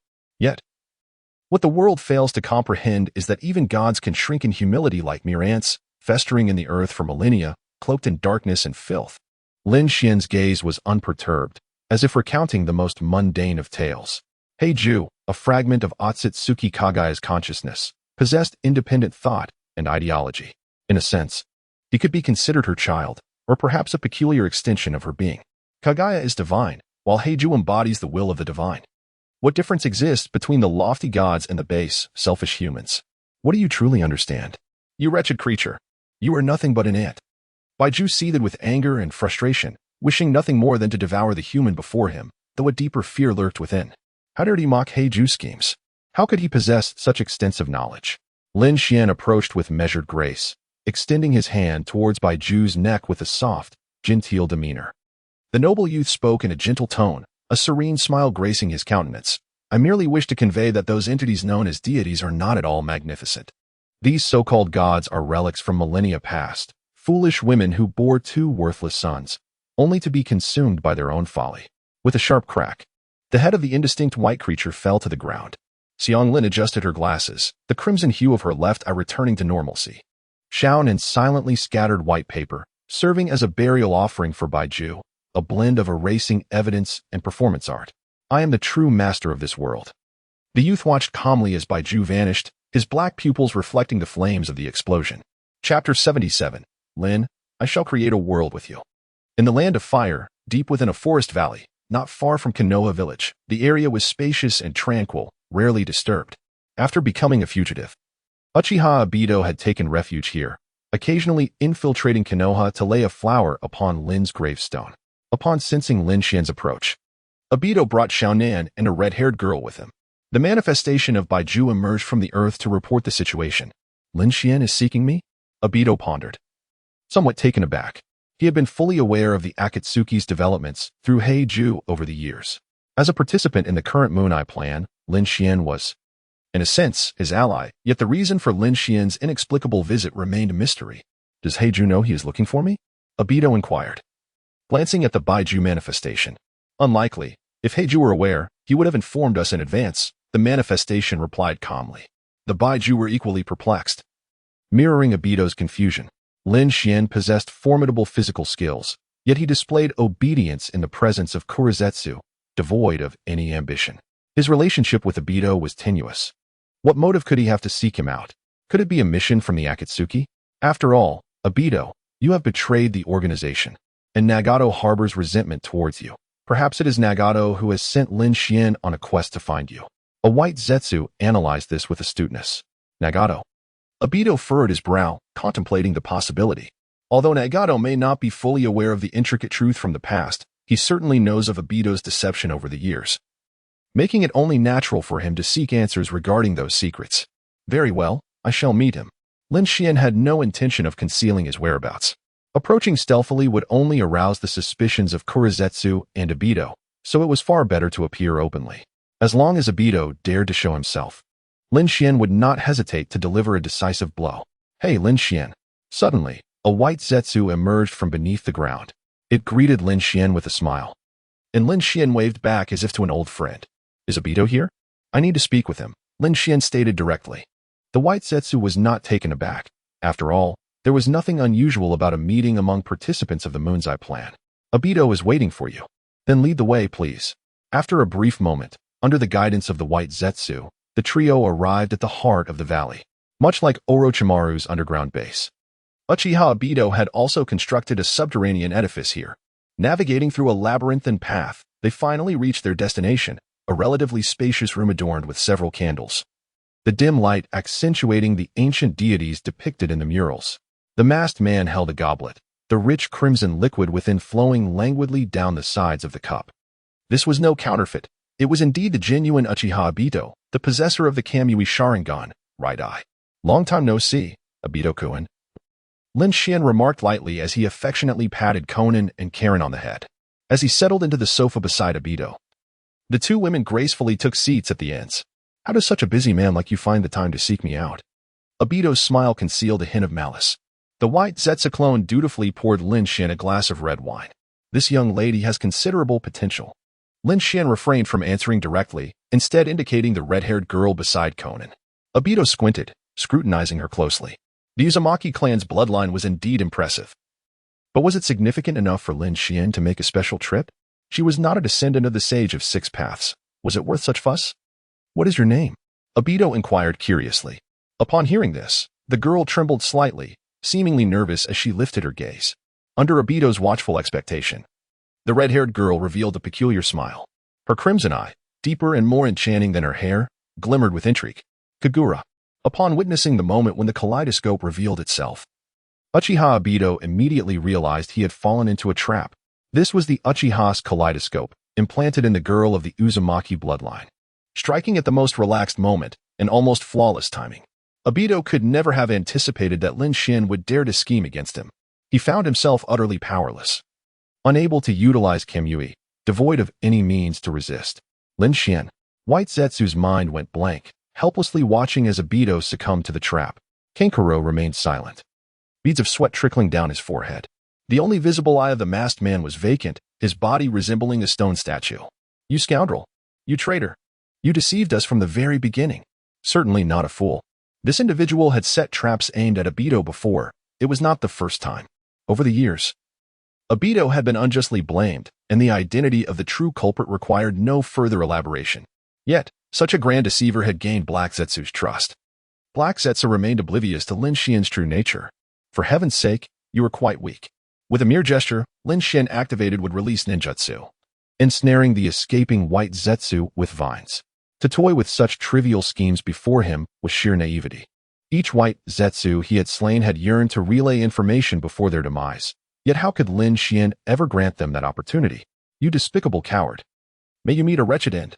Realizing escape was futile and Obito still unresponsive, White Zetsu finally voiced its frustration. Lin Xian, you are inhuman. While your words may sound pleasant, your backstabbing is merciless, and indeed, I have been deceived for so many years. The master of deception, Black Zetsu, has now encountered a day of such profound deceit. In that moment, White Zetsu's clone felt nothing but despair, even as it was vanquished by Lin Xian's would release. Disbelief and deep-seated terror remained etched upon its face. After a millennium of plotting, Black Zetsu had now entered the realm of another strategist. Could they truly succeed in resurrecting Kagaya? The room fell into a silent stillness as Lin Xian and Conan awaited Kankuro's awakening, their gazes fixed. Suddenly, Kankuro let out a woeful cry, blood trickling from his eye sockets. Uchiha Obito's mental fortitude proved unexpectedly formidable. He could not resist the alterations made by Kodo Amatsukami, yet somehow managed to withstand the modifications to his memories. Even Lin Xian could not help but take a closer look at Obito in that moment. Those chosen as pawns, endowed with talent, were indeed no ordinary individuals. Lin, the masked man slowly opened his eyes, his face now stained with tears. The world has labeled him as a pawn. A fool exploited by Black Zetsu from the outset. But is that truly the case? He had the option to revive Nagato, yet he chose the infinite Tsukuyomi instead. Lin, I wish to create a world with you in it. Indeed, Obito had once uttered such words. Yet after all these years, did he genuinely fail to understand Lin's feelings? Lin's affections lay with Kakashi. No matter how deeply he cherished that girl, it was merely unrequited love. For all these years, has he truly remained oblivious to the secrets that Korozetsu and Obito have concealed from him? He meticulously orchestrated Nagato's descent into darkness, and his own transformation. Who can definitively claim it was not a result of manipulation? Yet, Obito resolutely chose this path. At the very least, the infinite Tsukuyomi is a tangible reality. The truth of the ninja world became clear to him on the night Rin perished. Kakashi did not wish to take Rin's life. Yet he did. Rin did not desire death, yet she succumbed to it. Those who wished to spare their comrades were compelled to slay them. while those yearning for survival chose to end their own lives for the sake of their village. This ninja world forces lovers to turn against one another, coercing shinobi's ideals into nothingness. Is this not a hell? Each individual is both executioner and victim, marionettes manipulated by unseen strings. Such a world is utterly illusory. The infinite Tsukuyomi embodies true salvation. Chapter 78. Obito, aware of the truth, sir, this individual. Xianglin murmured, clutching her bleeding left eye, recounting the occurrences within the illusionary realm. She had faltered in her attempt to alter memories. No matter, he replied, as long as you obey my commands henceforth. You have performed admirably this time. Lin Xian did not reproach Xianglin. The kaleidoscope belonged inherently to the Uchiha clan. Her inability to wield its full potential was anticipated. Was it Kurizetsu who sent you to kill me? Obito's gaze remained unperturbed. Under the influence of the otherworldly deity, he found himself compelled to heed the commands of the man before him. Fortunately, he retained his sanity. Kurizetsu, he is not worthy of utilizing me. Merely another fool ensnared in deception, much like yourself. Lin Xian shook his head. What do you mean? You were deceived by Kurizetsu as well? Obito struggled to comprehend. You have questioned your past, have you not? Such is the truth behind Rin's death. Yet you dismissed those concerns, for it no longer mattered whether Rin lived or died. From that fateful night, you discerned the world's reality. Even if you resurrected Rin, you could not ensure her happiness in this realm. So why seek to bring her back? You began to believe in the Eye of the Moon plan, in the so-called infinite Tsukuyomi. Am I correct? Lin Xian chuckled lightly as he poured Obito a glass of red wine. Obito remained silent for a considerable time before bitterly admitting, indeed. I placed my faith in Kurizetsu and Madara. Even if they manipulated me, as long as the infinite Tsukuyomi is real, that is sufficient. If it can transform this world, then being used is a trivial matter. With that, the masked man removed his vortex mask, revealing a face marred by scars. Obito drank deeply from the wine, subsequently collapsing onto the sofa. The dim candlelight cast shadows across his visage. The once proud Uchiha now bore only weariness and sorrow. What do you truly know? Tell me. Reveal the truth to me. Oblivion and despair enveloped Obito as he cast a forlorn glance. Conan and Karen sat nearby, equally anticipating Lin Xian's subsequent words. Infinite Tsukuyomi is the ultimate genjutsu that truly exists. Once initiated, it ensnares all of humanity within its illusion. In a sense, Kagaya did not deceive you. However, Lin Xian's tone shifted. Infinite Tsukuyomi is not a jutsu designed to save humanity. Rather, it exists to subjugate and annihilate it. Those ensnared in the illusion will drift into sweet dreams, their memories erased unbeknownst to them, ultimately transforming into the repugnant beings known as White Zetsu. Akin to the ones you have witnessed before. Have you heard of the 10,000 manifestations of Zetsu? Those White Zetsu were once living humans thousands of years ago. Obito was left utterly speechless. It turned out that Kagaya and Madara had deceived her. They misled him into believing that infinite Tsukuyomi would create a false yet beautiful world, when in reality it would lead to the demise of all humanity. The Moon Eye plan is a fabrication. The very thing he yearned for does not exist. Did Kagaya and Madara reveal this to you? They deemed you a truly trustworthy companion, sharing the genuine plan with you. Obito chuckled at his own folly. As glasses of red wine were consumed, he drank with the abandon of one indulging in whiskey. No, you underestimate Kagaya, for millennia. She has never disclosed her true intentions to anyone, not even manipulating Uchiha Madara like a mere puppet, leaving him oblivious to her objectives. My standing in Kagaya's eyes is even inferior to yours. How could she possibly divulge such information to me? Lin Xian raised a finger and gently shook it. Then how do you know so much? Obito's confusion deepened. It seems I am not obliged to share too many details with you, Lin Xian shrugged. As my new subordinate, I hope you can demonstrate sufficient understanding. Otherwise, I would not hesitate to collaborate with Orochimaru to resurrect that girl named Rin Noara through Edo Tensei. Surely, Mr. Obito, being a wise individual, would not wish for her to endure suffering in this world. Lin Xian continued, his right hand coalescing with blue chakra. This was the mark of the Flying Thunder God technique. The man, slumped in despair, rose, allowing Lin Xian to leave a black tomo imprint upon his shoulder. Ever since Lin Xian obtained the god garb, he had mastered the Flying Thunder God technique, influencing those around him. I never expected you to have learned this technique. Obito appeared resigned. The deity had rewritten his will, rendering him incapable of performing any actions detrimental to Lin Xian's interests. He could only submit to him. There is much you remain unaware of. Lin Xian produced a magnetic escape ring akin to the one used by Orochimaru, providing Obito with dual assurance. If the Flying Thunder God technique could not be activated, this ring would also reveal his location. Obito dutifully accepted the ring, an almost instinctual response from his body. Now, for your first task, eliminate all the white Zetsu clones at this base and declare the betrayal of Black Zetsu. Lin Xian was decidedly unceremonious. Cooperation? Let us not jest. He and Black Zetsu were never allies but mere deceivers locked in a contest of deceit, each striving to outwit the other. May I inquire about the rationale behind this? Obito adapted swiftly to his new identity. Black Zetsu had deceived him for many years. Now, he felt no psychological burden in betraying him, although lacking concrete evidence. Ren-'s death was undoubtedly intertwined with Black Zetsu and Uchiha Obito. How many individuals are aware of the Moon Eye plan? Lin Xian retorted. Black Zetsu, Uchiha Obito, Kisame. Myself, and you, my lord, Obito replied calmly. He glanced at Konan, ultimately refraining from adding her name to the list. These were the prominent figures involved. Kisame's task was to monitor Itachi, while your role was to assist in gathering tailed beasts for the Akatsuki.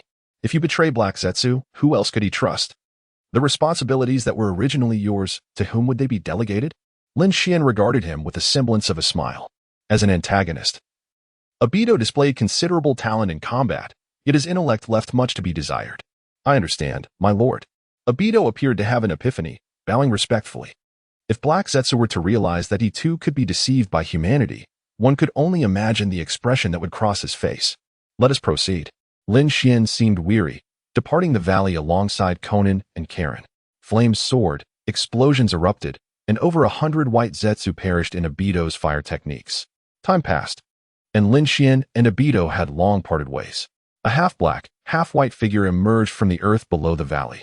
Reports from nearby white Zetsu clones indicated that Obito was responsible for this massacre. Black Zetsu's countenance darkened to an extreme. The only beings familiar with this location were Zetsu and Obito, who happened to be in hiding here.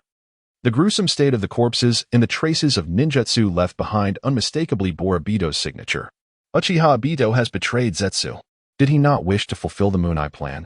We have placed too much trust in Obito over the years, believing him to be a puppet. While he has toyed with us like fools, the true body of white Zetsu bellowed in rage. It was not the loss of these expendable clones that pained him, but rather the profound hatred he harbored for Uchiha Obito. Perhaps Lin Xian was right. The one appearing in Konoha was indeed Uchiha Obito, who had orchestrated many clandestine endeavors behind our backs. Black Zetsu's voice brimmed with malice. Should the opportunity arise to eliminate that traitor, he would not hesitate. What shall we do now? Obito will not proclaim the Moon Eye plan, will he? What if the 5 great nations unite in advance? What then for the capture plan of the Jinchuriki? The true body of white Zetsu expressed grave concern. First, we must devise a means to trace Obito's whereabouts, if possible. Eliminate him. Secondly, we need to ascertain why that scoundrel betrayed us and what schemes he is concocting. Kagaya appears markedly more composed.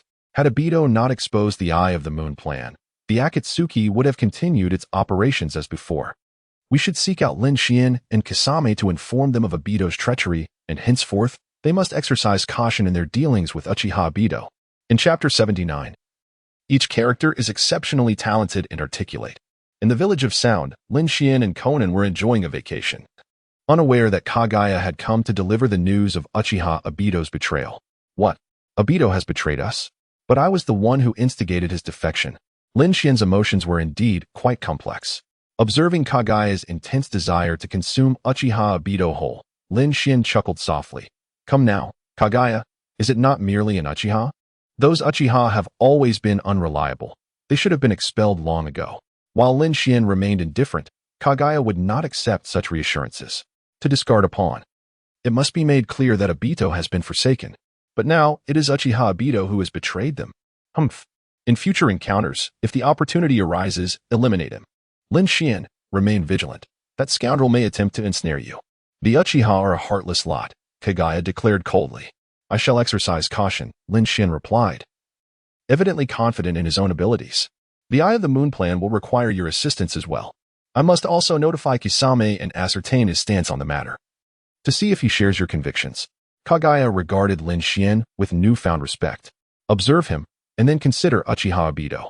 Obito has been entangled with Kagaya and Madara since the age of 12, and yet his betrayal was so abrupt.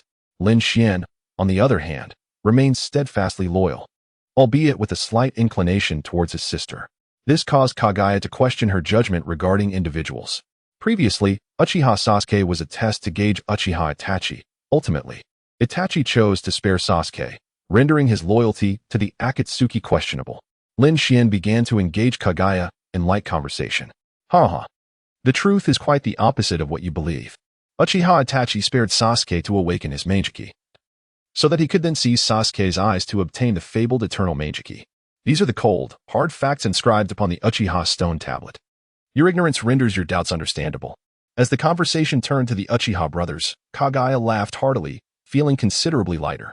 While Uchiha Itachi may not be wholly loyal to the Akatsuki, there exists no fraternal bond between them. Kaguya instinctively believed Itachi was scheming for the eternal Meijiki. Well, very well, Lin Xian said, scratching his head, suddenly realizing that Kaguya's intellect was rather underwhelming. As a non-human entity, she ultimately fails to comprehend human emotions. Uchiha Madara is a brother's keeper, so why should Uchiha Itachi not also be one? Should we attribute the miscalculation to Black Zetsu or commend Itachi's remarkable performance? After a brief moment, Black Zetsu departed from Lin Xian to seek out Kisame Hashigaki. The Flying Thunder God technique transcends spatial distances. However, the greater the distance, the more significant the energy expenditure. Thus, Lin Xian opted to activate the ring. First, he used the body flicker technique to contact Pain of the Akatsuki, subsequently instructing Pain to reach out to Kisame, arranging a meeting in the cave of Amigakure. Following this, Black Zetsu would approach you to convey information regarding Obito's betrayal and subsequently test your loyalty. You must express your compliance with orders and arrangements, Lin Xian stated directly. Kisame was momentarily taken aback, then deduced several implications. He was already aware that Lin Xian had transplanted the Kodoame Tsukumi into Konin.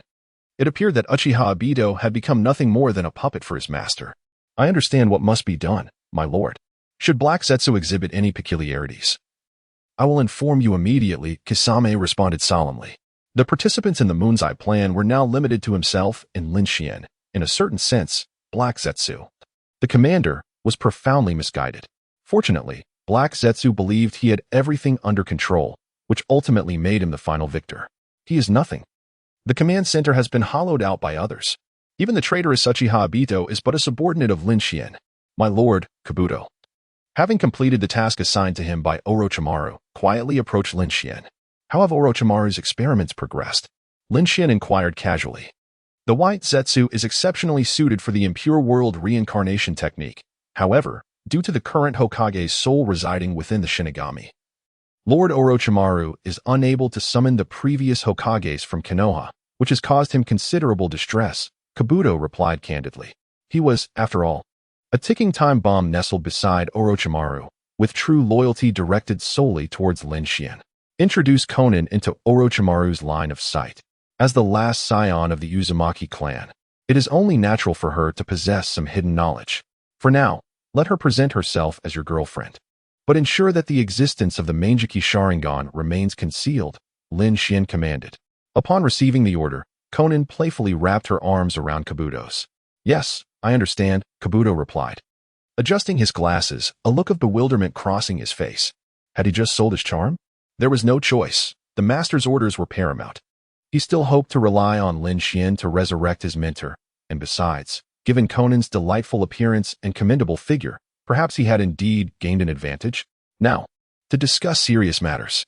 Within the ruins of the Uzumaki clan, hidden in the Namiya shrine, lies a Shinigami mask. With that artifact, by sacrificing a living being as an offering, one can extract the sealed soul from the Shinigami's belly, Lin Xian articulated with remarkable precision, demonstrating a deeper understanding of the Uzumaki clan than even Konin. She nodded vigorously, while Kabuto diligently noted the details. The knowledge possessed by their master was far from ordinary. Although he had witnessed much before, he remained astounded each time. This lord seemed to grasp the very essence of fate. The conversation did not linger for long. Lin Xian would provide Orochimaru with information when necessary, and that would be the opportune moment to bring him under control. Currently, he and Konin were set to attend to another matter. Oh, dear angel. Upon returning to the Hidden Rain village, the Hydrangea squad had been waiting at the entrance for quite some time. Hydrangea dashed into her master's embrace, playfully seeking affection in front of Sui Rin and Fu Rong. Observing Conan being entangled by the three young girls, Lin Xian chuckled softly and made his way towards the other side of the village. Both Sasuke and Naruto, the protagonists, were with Akatsuki, and he needed to keep a close watch on them. At the training ground, as he stepped into the expansive underground arena of slaughter, Hozuki Mangitsu approached him. "Sir, Brother Lin," Mangitsu greeted, displaying respect and admiration typical of a subordinate towards a superior, while Naruto offered a warm, familial smile. "How is Naruto recovering?" Lin Xian inquired, his face adorned with a gentle smile, embodying the demeanor of a reliable senior. Indeed, Naruto had grown fond of life within Akatsuki. Firstly, Lin Xian had imparted the training methods for the Rasengan, and secondly, due to his status as the Nine-Tails Jinchuriki, many members refrained from causing him trouble, instead offering him benefits. Once Naruto mastered the formidable power of the strongest tailed beast, he would undoubtedly rank among the notable members of Akatsuki.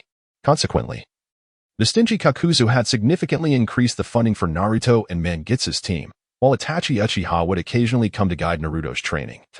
And even Pain showed concern for his junior, frequently visiting. How could Naruto not relish this life? He adored the hidden rain village, feeling as if he were returning home, surrounded by talented individuals with pleasant conversation. Chapter 80. There is no fairness in this world. Lin Xian did not linger long with Naruto. The truly significant plot had yet to unfold, and his mission interface had not updated for quite some time. As it stood, ensuring Hinata Hyuga's complete submission was paramount. However, before seeking Hinata, he intended to pay a visit to that little brat, Sasuke Uchiha. This was perhaps the tragic irony behind the scenes. While appearing to hold the fate of the world in his hands, he was often overwhelmed with endless tasks, scarcely finding time to rest.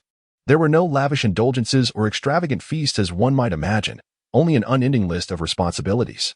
Whether it was Kagaya or Lin Xian, the players of this game had little time to revel in enjoyment. Tick-tock, tick-tock. The young man extended his hand beyond the black umbrella, feeling the chill of the rain that fell upon him. Thankfully, he possessed the Flying Thunder God technique.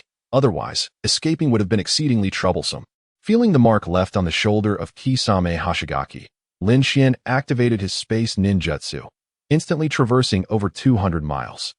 If Naruto Uzumaki was the cherished pet of Akatsuki, then Sasuke was considered the underappreciated waste of the organization. Unfortunately, there was little to be done. After all, his brother, Itachi Uchiha, was far too conspicuous. At the tender age of 13, Itachi was so exceptionally talented that it has become exceedingly difficult for Sasuke to earn the recognition of others, let alone their affection. Much like Kurizetsu, they all believe that Sasuke will inevitably meet his demise at the hands of Itachi. After all, they are all destined for death. Why should they bother forging favorable relations with him? "Ah, shark face, it has been quite a while," Lin Xian's voice echoed softly. The dry persimmon JZ shuddered slightly, then turned his head, smiling as he nodded in greeting. "Itachi is currently training with his brother, and I am merely assisting them by eliminating any pests that venture too close." JZ succinctly explained the situation. Following his gaze, Lin Xian noticed a small battlefield 100 meters away. Uchiha Itachi was personally overseeing the battle, allowing Sasuke to confront the adversaries, occasionally showcasing his own prowess. How is Sasuke's training progressing? Naruto's Tree Realm technique seems to be developing quite well, Lin Xian mused, beginning to compare the two protagonists. Under his guidance, Naruto had embraced the darkness, temporarily harnessing the chakra of the Nine-Tails, and had even acquired an arm infused with Hashirama's cells. Possessing the bloodline of the Uzumaki clan and being the reincarnation of Ashura's chakra, as well as the child of the fourth Hokage, Naruto's mastery of wood release came easily to him. He merely required a guiding hand, and Lin Xian fit that role perfectly. It would be unfair to label Sasuke as foolish. At his age, he has already shown remarkable diligence. JZ delicately conveyed this sentiment. Effort, while essential for becoming a formidable ninja, does not guarantee strength. This world is never lacking in industrious ninjas. In fact, one might argue that effort is the least valuable trait. Sasuke has yet to fully mature. His emotional state remains that of a child, albeit shrouded by hatred. At the age of 7, Itachi could analyze the ninja world from the perspective of the Hokage, and by 13, he had unlocked the Manjiki Sharingan and joined the Akatsuki. Aside from his contemporary, Uchiha Shisui, he stands at the pinnacle of the Uchiha clan. Even Uchiha Madara, of the same age, could not surpass Itachi's accomplishments. Sasuke is indeed fortunate to have such an extraordinary brother, Lin Xian reflected with profound sentiment. JZ, upon hearing this, found himself pondering, is Sasuke truly fortunate? Compared to Naruto's treatment, it was akin to that of livestock. Apart from Itachi himself, few within the Akatsuki regard Sasuke as an equal. JZ.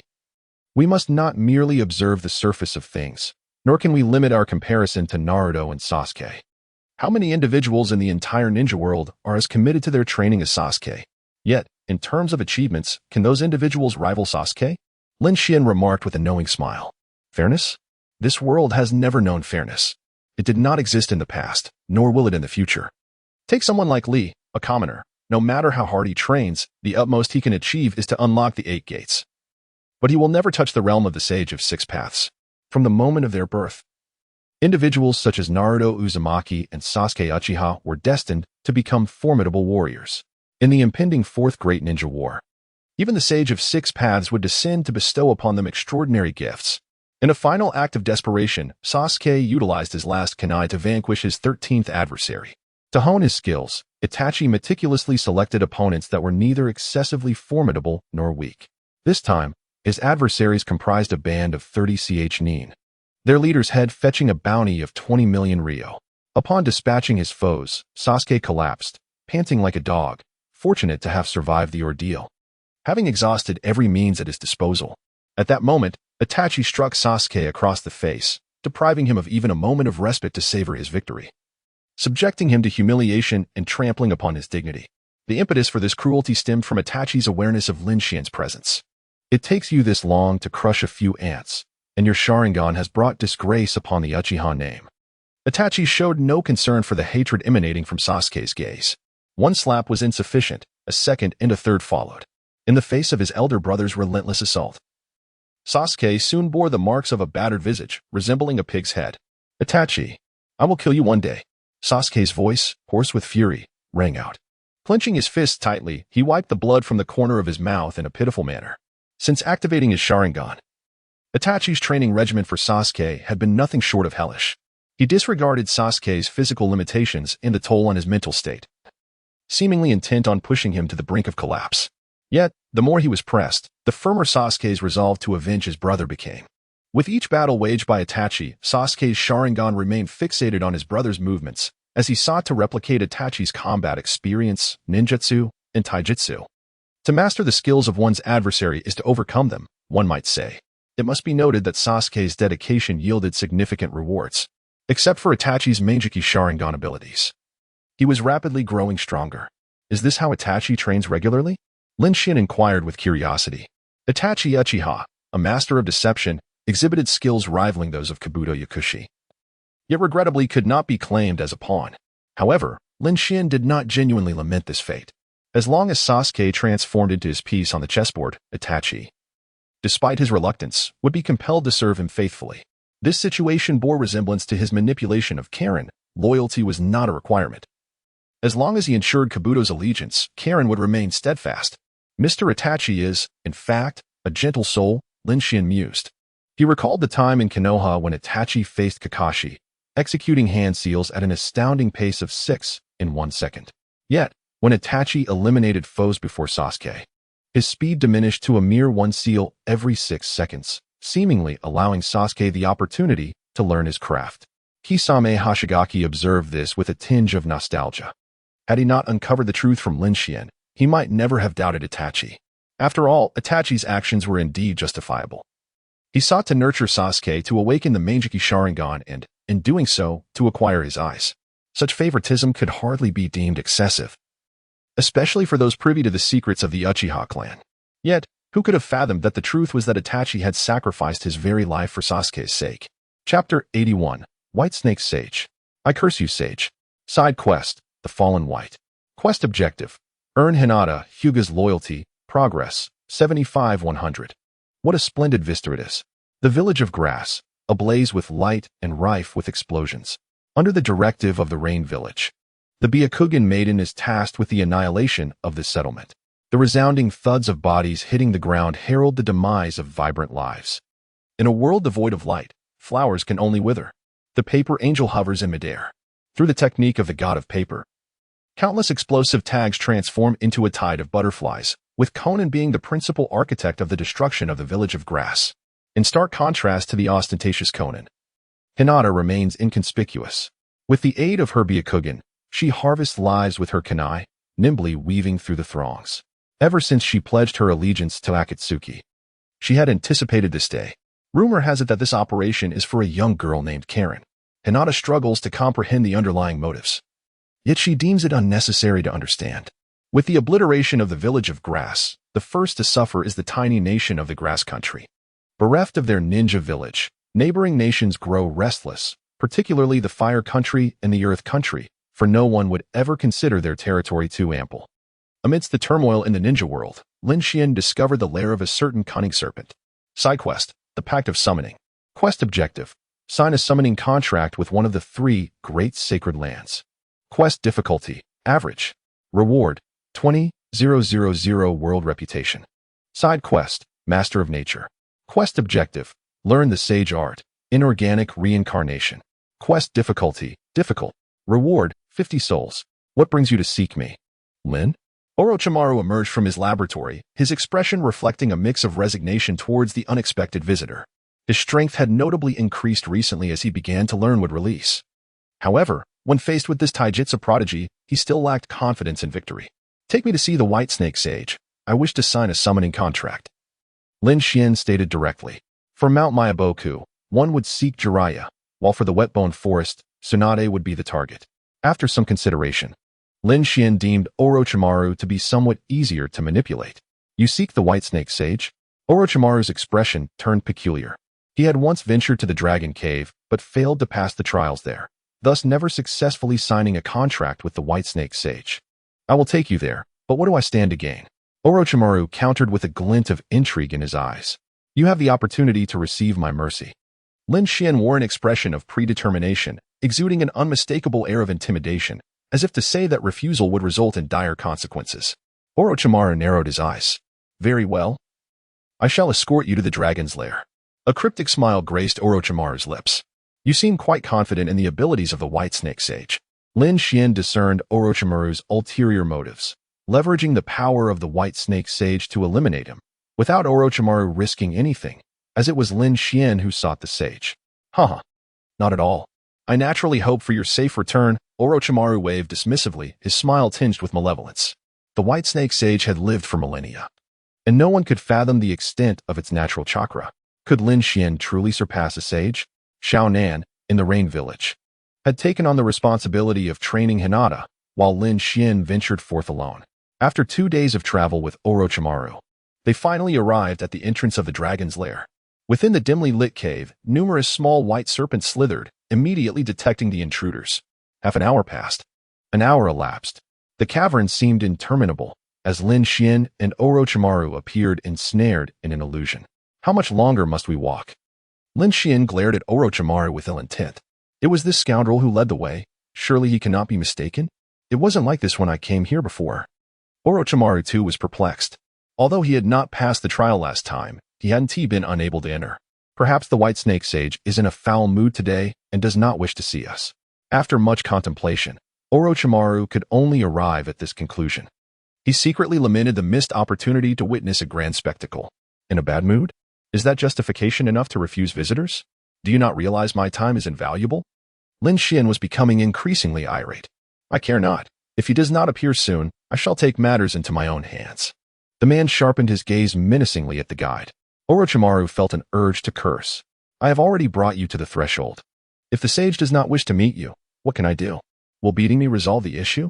Do I appear so easily bullied? And that cowardly sage who refuses to show himself.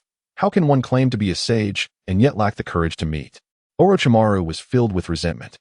Not coming out. Is he? Truly not coming out? Lin Xian shouted into the empty cavern. He had already realized that the White Snake Sage's method was not an illusion. The sage possessed the ability of sage art, inorganic rebirth, granting it the power to manipulate and alter the terrain. In simpler terms, while they were endlessly traversing, the White Snake Sage was continuously reshaping the cavern, ensnaring them in a peculiar loop. Do not speak of an hour. Even a lifetime cannot extricate one from this labyrinth. Proceed, Lin Jun. It appears that the sage truly wishes not to meet you. Orochimaru offered a word of caution. Alas, Lin Xian heeded not this advice. Instead, conjuring a blue orb, wind release, Spiraling shuriken. A tremendous surge of chakra coalesced in his right hand, rapidly transforming into the shape of a windmill. The overwhelming sensation of tearing caused Orochimaru's pupils to contract slightly. Incorporating chakra nature transformation into the Rasengan, even the fourth Hokage, who developed the Rasengan technique, could not achieve such a feat, yet Lin Xian managed it. When did this individual's prowess in ninjutsu become so extraordinary? To hell with the White Snake Sage. Lin Xian roared, hurling the luminescent spiraling windmill deep into the cavern, the cataclysmic explosion resonating as though it might shatter the very mountains. Deep within the dragon's cave, a colossal serpent, entirely white, clutched a pipe in its mouth, its long, sinuous body coiling around a throne. With orange hair and yellow eyes. It bore a green cat's eye stone upon its chest, adorned with a purple silk headband, which featured military green horn-like ornaments at the front. And atop its head rested a crimson luminous pearl, while its tail bore 2 golden rings. The White Snake Sage, the sovereign of the Dragoness Cave, could only be encountered by those whose intentions were sincere, having subordinates tasked with screening those who sought entry. It observed all that transpired within the cave. Its brow furrowed in deep contemplation. This immortal sage, having lived for millennia, possessed the arcane ninjutsu to foresee glimpses of the future. The youth beside Orochimaru was perilous, extremely so. The White Snake Sage, unflinchingly, preferred to avoid dealings with such individuals. More disgraceful was Orochimaru, fully aware of the danger posed by that person. He naively sought to use him as a weapon. Did he truly believe the sage would willingly become such a tool?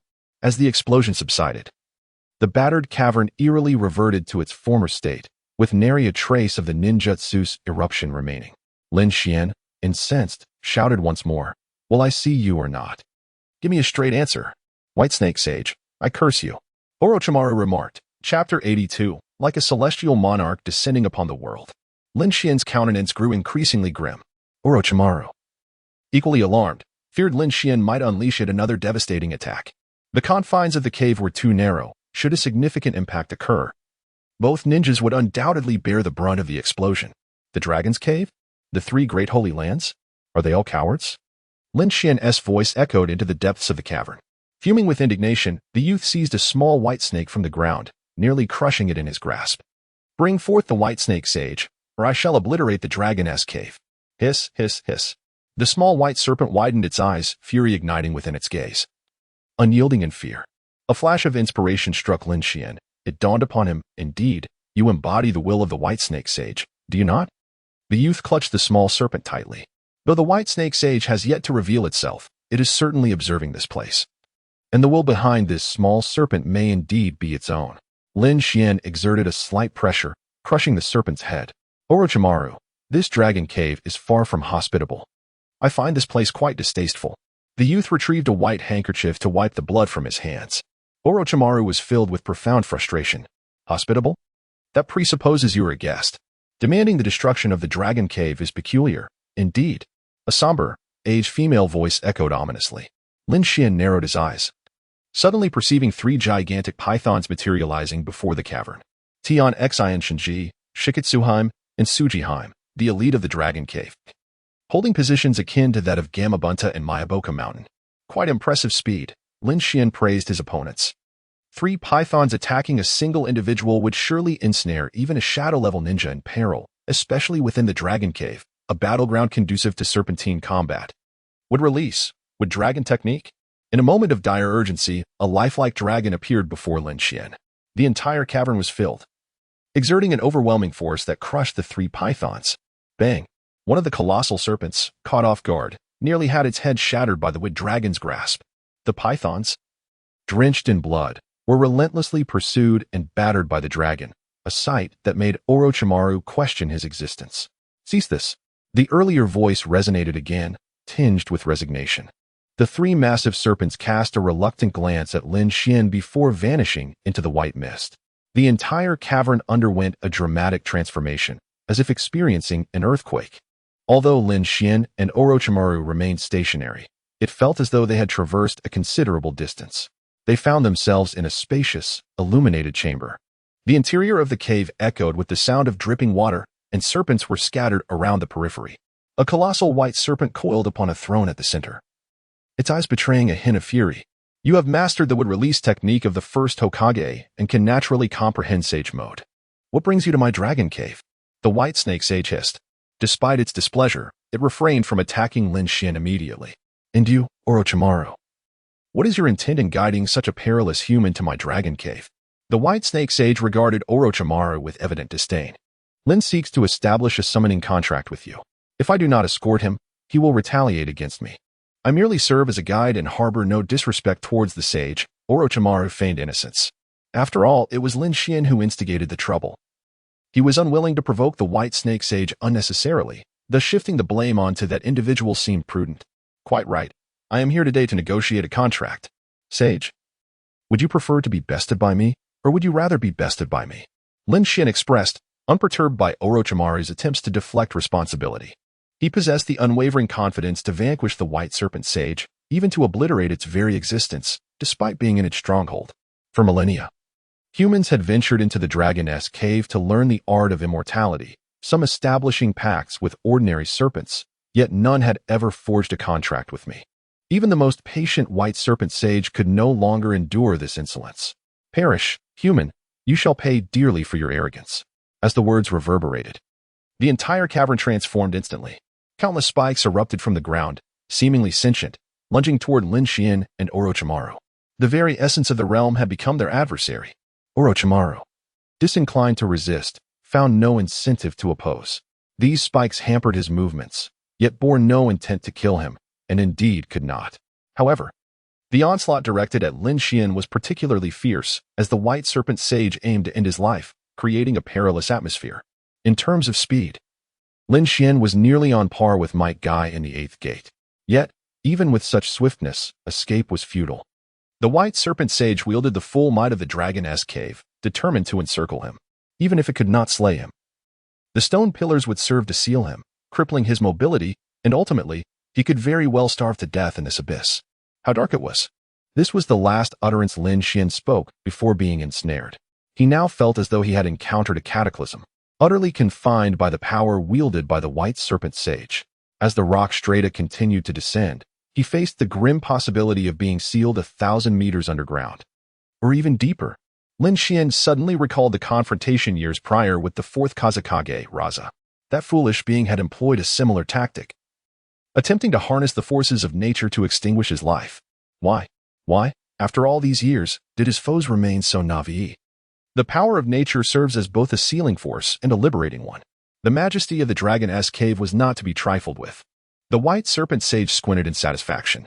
Orochimaru sneered, somewhat reluctant to believe that Lin Xian could meet his end so easily. After all, he was the man capable of obliterating him with a single punch. To have been so effortlessly dispatched by the white serpent sage would reflect poorly on Orochimaru's own prowess. Humans are such complex creatures. One moment reveling in the demise of an enemy, the next, wishing for their survival against all odds.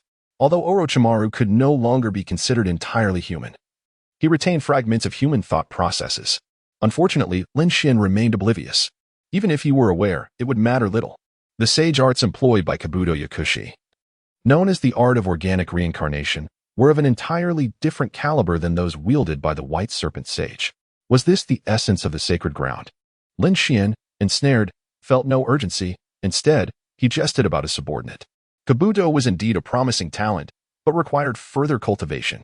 Who among them knew what it was like to unleash divine blood from 1,000 meters underground? Yet now, Lin Xian had witnessed it firsthand. A white mist began to envelop him, as the high temperature caused moisture to transform into steam the moment it exited his body. The young man's form resembled a mass of molten crimson metal. On his placid face, a pair of black eyes gradually took on a blood-red hue. The rocky seal that bound him began to shift, flowing like liquid and emitting a disconcerting hissing sound. In the second stage of divine blood, a reversal occurred. His body temperature soared towards 200 degrees as bones and muscles shattered and reformed, evolving towards an inscrutable direction under the baptism of divine blood.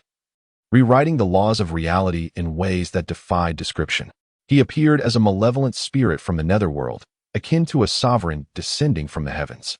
He returned from the depths of hell, a solitary figure akin to an army of thousands.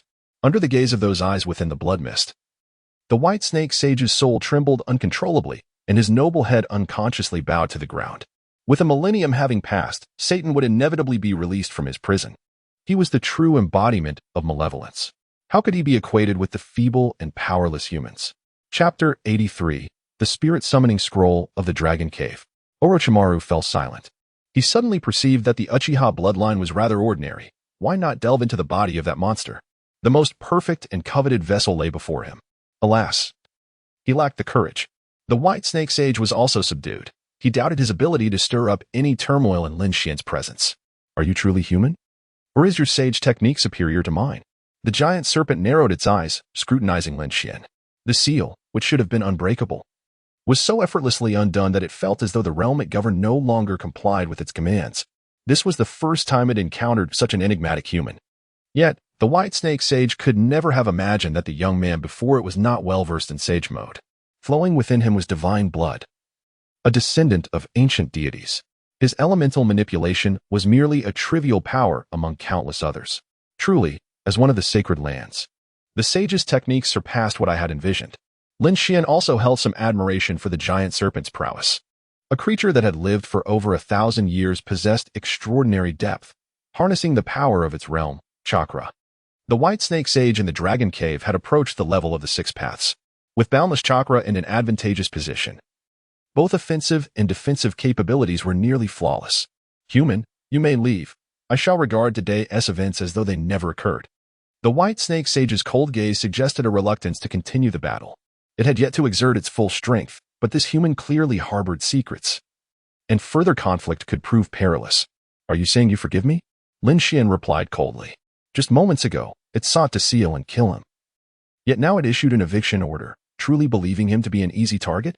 He would not depart without signing the summoning contract today. Would release, advent of the tree world. Would release, would clone technique. As the Dragon Cave became increasingly overrun by frenzied vegetation, the White Snake Sage had no choice but to retaliate. Mystical art of White Surge. A torrent of swiftly flashing white light materialized instantaneously before Lin Xian. A mere parlor trick, Lin Xian remarked, unperturbed, as he effortlessly dispersed the ninjutsu with a flick of his hand.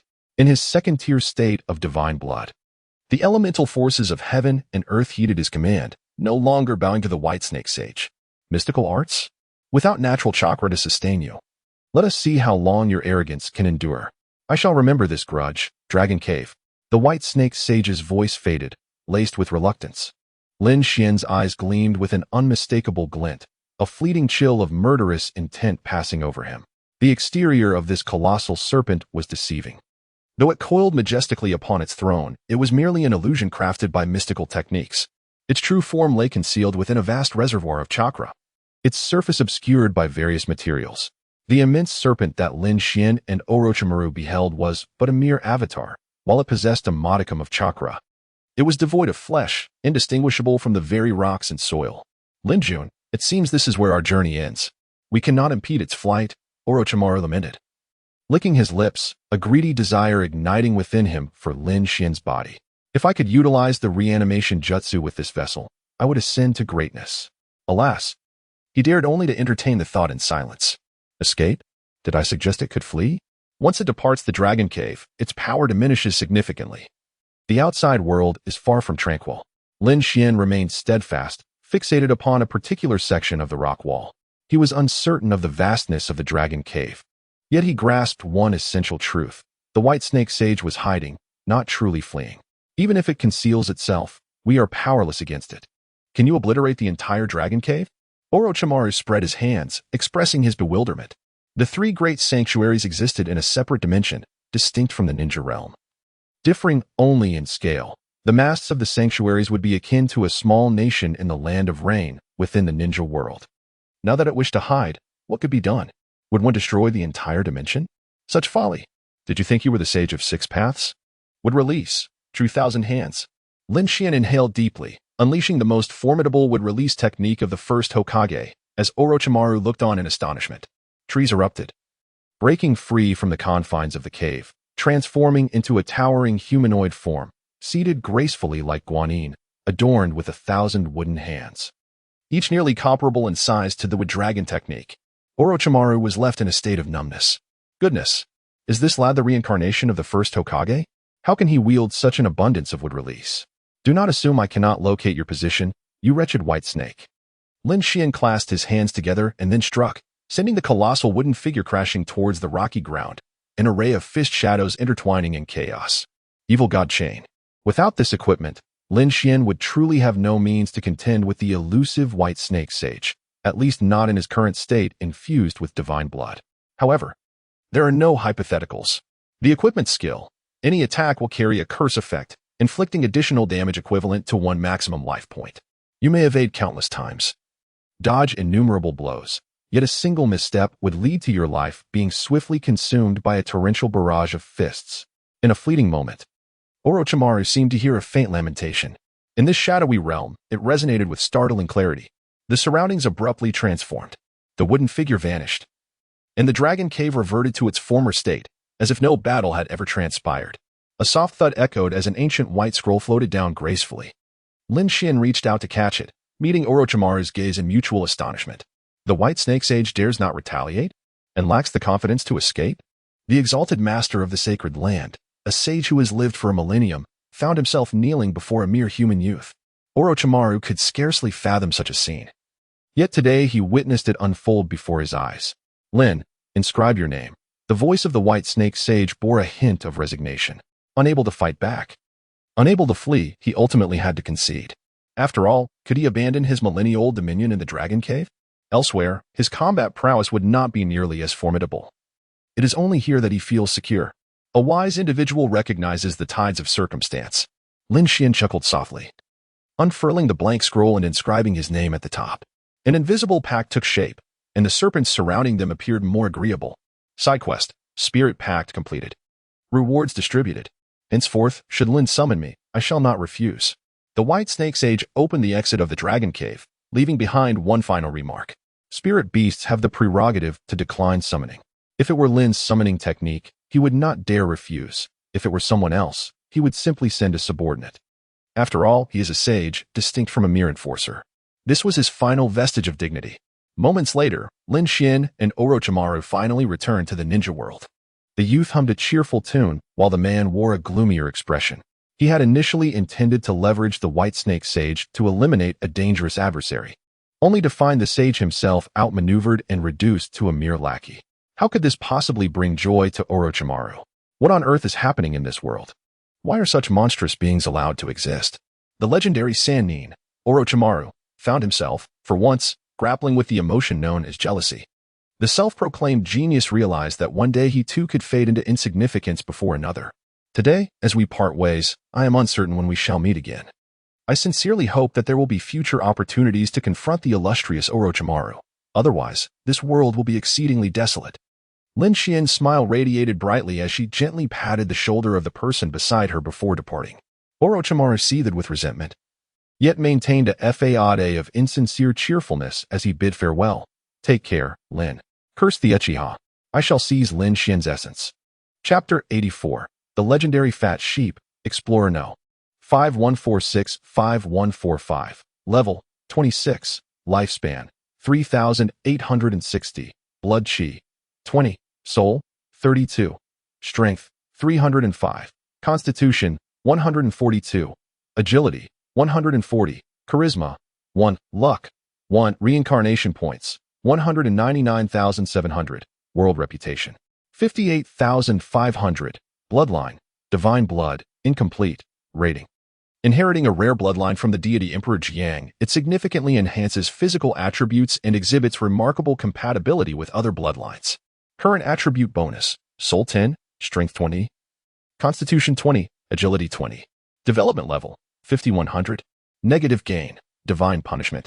Lifespan limit permanently reduced by 90. Evaluation, although classified as a high-level bloodline, it is indeed a life-consuming player. Equipment, Magnet Release Gold Ring. Origin, Derived Dimension of Naruto.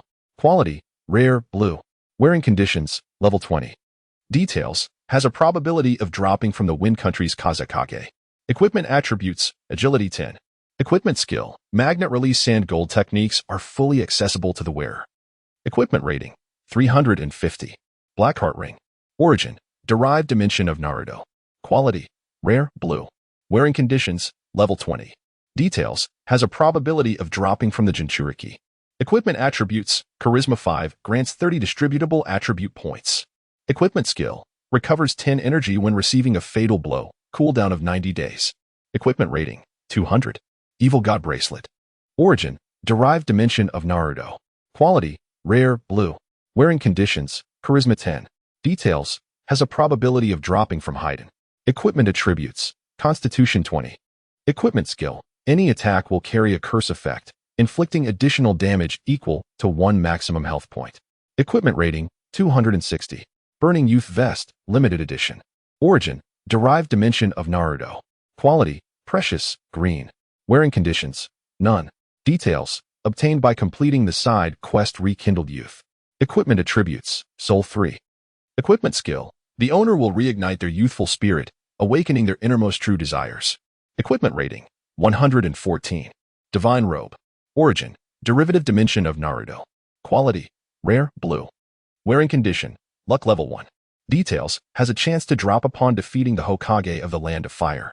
Equipment attributes, agility 50. Equipment skill, the Flying Thunder God technique is fully accessible to the wearer. Equipment rating, 980. Friendly reminder, unlock the equipment drop feature when world reputation exceeds 50,000 points. New addition, equipment of varying tiers, reincarnation points, and one-time items may drop depending on the strength of the defeated enemies. Unlock hidden quests. Main quest, Ruler of the Dimension. Quest requirement, world reputation must exceed 100,000 points. Quest difficulty, hard. Reward, all attributes increase by 100 points, excluding charm and luck. Konoha. Tsunade, newly appointed as Hokage, finds herself overwhelmed with responsibilities. The Land of Grass has become a coveted prize, drawing the attention of both Konoha and Iwagakure. Although the Land of Rain is adjacent to the Land of Grass, it remains uninvolved in the conflict, and other ninja villages have yet to take action. At present, the likelihood of war breaking out is relatively low.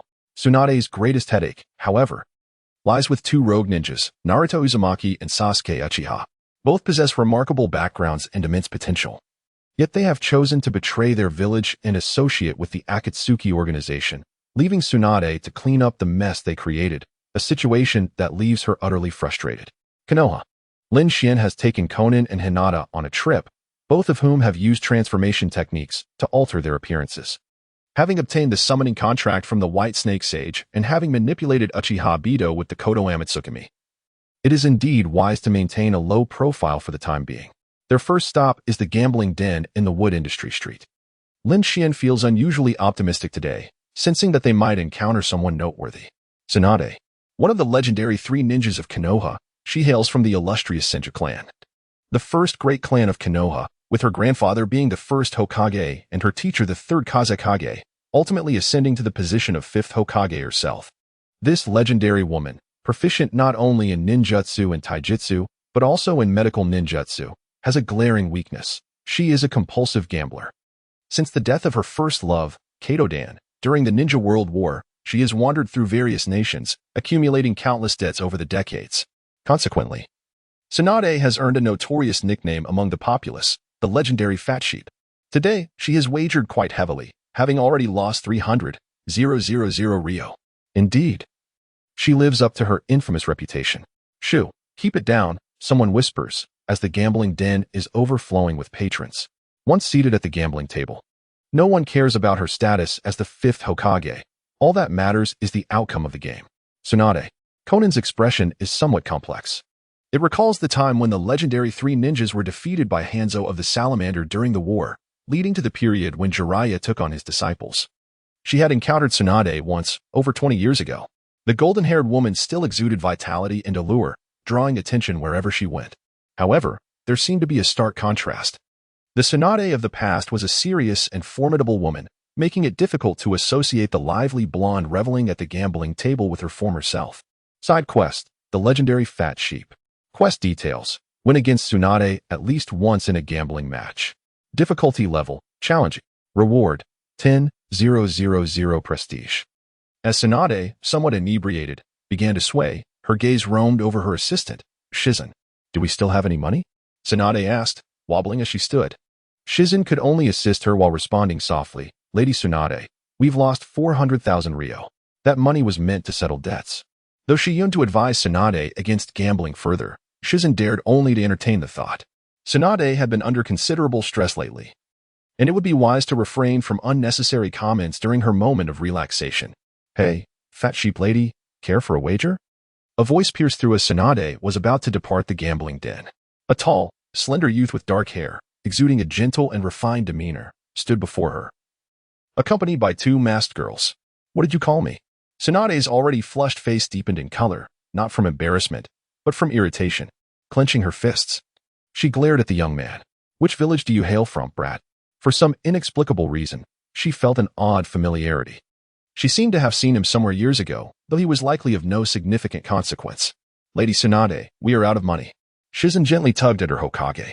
As the saying goes, work is work, and life is life. Despite being Hokage, Tsunade was still a gambling enthusiast, seizing every opportunity to wager and drink. Often to the point of oblivion, risking everything in the process. It's all right. I can lend you some money, Lady Tsunade. Lin Xian smiled faintly, producing half of his gambling funds, an impressive 500,000 Rio. You, not bad. Brats like you with such audacity are rare, Tsunade remarked. Resuming her seat at the gambling table, Lin Xian settled opposite her, a confident smile gracing his face. Winning against this fat sheep lady would be a breeze. 1 hour later, at the gambling den, Lin Xian stood nearly frozen, as if turned to stone. Tsunade, on the other hand, appeared considerably more composed. Her lips curling into a wild grin, her eyes sparkling with energy. You're that brat from the Rain Village, aren't you? Yes, I've heard of you. Truly a rare talent. Hanzo has quite the discerning eye, she quipped, counting her winnings while teasing the youth across from her. It's been ages since I've won so effortlessly. 1 million Rio, 1 million. Once, I lost millions and had never won such a substantial amount before. Today is undeniably Tsunade's fortunate day. Lin Xian propped his chin on one hand, lost in contemplation. He began to comprehend why the system classified this task as formidable. Over the years, his luck attribute had remained stagnant at 1, never changing. Indeed, those with poor fortune should refrain from the gambling table. Tsunade's luck in gambling was dismal. Yet he found himself even less fortunate. To triumph over Tsunade in a game of chance was truly no simple feat. Chapter 85. A Day at the Hot Springs Farewell. Little rascal, we welcome you to visit Konoha again. Let us procure some sake. Tsunade-sama, you mustn't drink anymore. No, I shall drink. Tsunade's boisterous laughter could be heard echoing down the streets. Lin Xian and his companions wore expressions of exasperated amusement. Tsunade, shall we gamble once more? A youth waved from a distance. Oh, this little rascal is quite mischievous lately. Tsunade turned, her drunken visage radiant with mirth. Do you still have money? The blonde laughed lightly, her ample bosom causing passers-by to swallow hard. Talking about money is rather dull. How about we wager on the future of Konoha? Lin Xian seemingly nonchalantly broached the subject. Tsunade narrowed her eyes, uncertain of the youth's intentions. Little rascal, do not jest too far. The voice of the fifth Hokage turned notably colder. Lin Xian smirked. Tsunade-sama, do you believe Konoha can reclaim its Jinchuriki? Though unsure why the topic veered towards the Nine Tails. This question required no contemplation. Tsunade's stance was resolute. Naruto Uzumaki is a ninja of Konoha. Is that so? Then I wager that Naruto Uzumaki will become Konoha's enemy. Absorbed by the nefarious Akatsuki organization, Lin Xian's words visibly incensed the Hokage. What exactly do you mean? Tsunade demanded, her tone grave. The youth chuckled lightly, as if he had witnessed those so-called dangerous figures firsthand. The Akatsuki surpassed the Hokage's imagination, especially that scoundrel Obito Uchiha. The 5 great nations remained oblivious to the impending crisis even to this day. The trio from the Rain Village faded into the night. Tsunade sobered somewhat. Let us return. Yes, Tsunade-sama. The Hokage had won money, yet felt no joy. It was not that Lin Xian had intimidated her. Since childhood, Tsunade had always lost at gambling. Each win symbolized misfortune. Winning money often heralded adverse events. Having won 1 million tonight from that youth named Lin Xian, she pondered what the future might hold. The Nine Tails? The hot springs? The flourishing Konoha certainly lacked for hot springs. Lin Xian languidly soaked in the pool, flanked by 2 young maidens clad in swimwear on either side. A swimsuit in a hot spring? Xiaonan could tolerate a greater degree of intimacy. But Hinata would likely be so shy that she might faint, so it was decided they should wear swimsuits instead. Something seemed amiss. Lin Xian held a glass of juice, deep in thought. In contrast to the composed Xiaonan, Hinata was considerably more anxious. The adult had indeed lost a bet. A staggering 1 million Rio, no less. And to Tsunade, the fifth Hokage, renowned as a proverbial cash cow. Was it possible that Lin Xian had vulnerabilities as well? Did tonight's hot spring outing hold deeper significance? Why had the juice been replaced with red wine? Moreover, why had the adult specifically chosen me as a travel companion? Hydrangeas and hibiscus overwhelmed Hinata's thoughts. Her head bowed, hands clenched tightly, her face flushed like a ripe apple. Drinking wine, the taste was rather pleasant. Lin Xian had not forgotten the Byakugan girl. Pouring her a glass as well. Hinata, taken aback, gingerly accepted it, repeatedly expressing her gratitude. Brother, please refrain from gambling in the future. A day at the casino could bankrupt the Akatsuki, Shonen advised earnestly. Lin Xian nodded, unsure if he absorbed her words. The temperature of the hot spring was just right. The red bean cakes from the snack street were excessively sweet, and the rose seeds from the Yamashiro family were delightful. The siblings exchanged mundane chatter. Hinata hesitated to interject. Nor did she wish to. She suddenly felt that this man was not so fearsome after all. In the Akatsuki, there were no demands regarding training, and expenses could be reimbursed directly through Xiaonan, who typically did not disrupt her normal life, only forbidding her from leaving Amigakure on her own. When it came to Lin Xian's requests, the only notable one was her participation in the massacre of the Grass Village, but Xiaonan had been the main force. She had merely been a bystander. She had been abducted. Yet, it seemed she had lost nothing in the process. Regrettably, the Akatsuki could not frequently reunite with her sister and Summer, her maid. Life here was far more relaxed than in Konoha. Hinata, is it that you want to visit Konoha to see your sister? At the youth's words, Hinata momentarily froze. Could he hear her innermost thoughts? Why are you looking at me? Is there something on my face? Lin Xian observed the adorable demeanor of the Byakugan girl, unable to resist pinching her cheek and ruffling her hair, akin to a doting older brother. Hinata was unfamiliar with the concept of a loving brother. Yet she understood what a caring sister was. The way Lin Xian gazed at her resembled how she looked at Hanabi. Was he, perhaps, a good person? No. That could not be right. He was a villain, after all. He belonged to the Akatsuki. He had threatened her, and he had made her wear a swimsuit. Tomorrow, we shall depart from Konoha. Before we leave, I can arrange for you to meet with your sister Hanabi. She has now assumed the position of the Hyuga clan leader, despite still attending the Ninja Academy. Feel free to converse freely, but you are well aware of the topics you should avoid, Xiaonan remarked with a fleeting glance at Hinata. Lin Xian held this young girl in high regard. Although the reasons eluded her, it was clear that Hinata possessed her own worth. Kurenai served as a prime example of this. Thank you, Sister Xiaonan, and thank you, Lord Lin Xian, Hinata replied bashfully, leaning awkwardly against Lin Xian, allowing him to stroke her hair. Is the treatment in Akatsuki truly so generous? I have heard that Naruto Uzumaki and Sasuke Uchiha endure a much harsher existence, training tirelessly day and night. However, Hinata suddenly realized something profound. It was not the Akatsuki organization that afforded her such leniency, but rather the freedom granted by Lin Xian and Xiaonan. Lord Lin Xian, may I ask a question? The young girl cautiously lifted her gaze to the young man. Lin Xian was amused by her cautious demeanor and gently patted her head, encouraging her to continue. What do you intend for me to do in the future? To kill? Hinata voiced her deepest concern. Since joining the Akatsuki, she had fallen behind in her training. No one demanded she enhance her abilities, nor did anyone care about her meager Byakugan lineage. Was it her beauty that attracted him? This man appeared frivolous on the surface, yet conducted himself with unexpected integrity, only engaging in innocent gestures like head pats. Throughout her time in Akatsuki, she had never seen any woman grow particularly close to Lin Xian.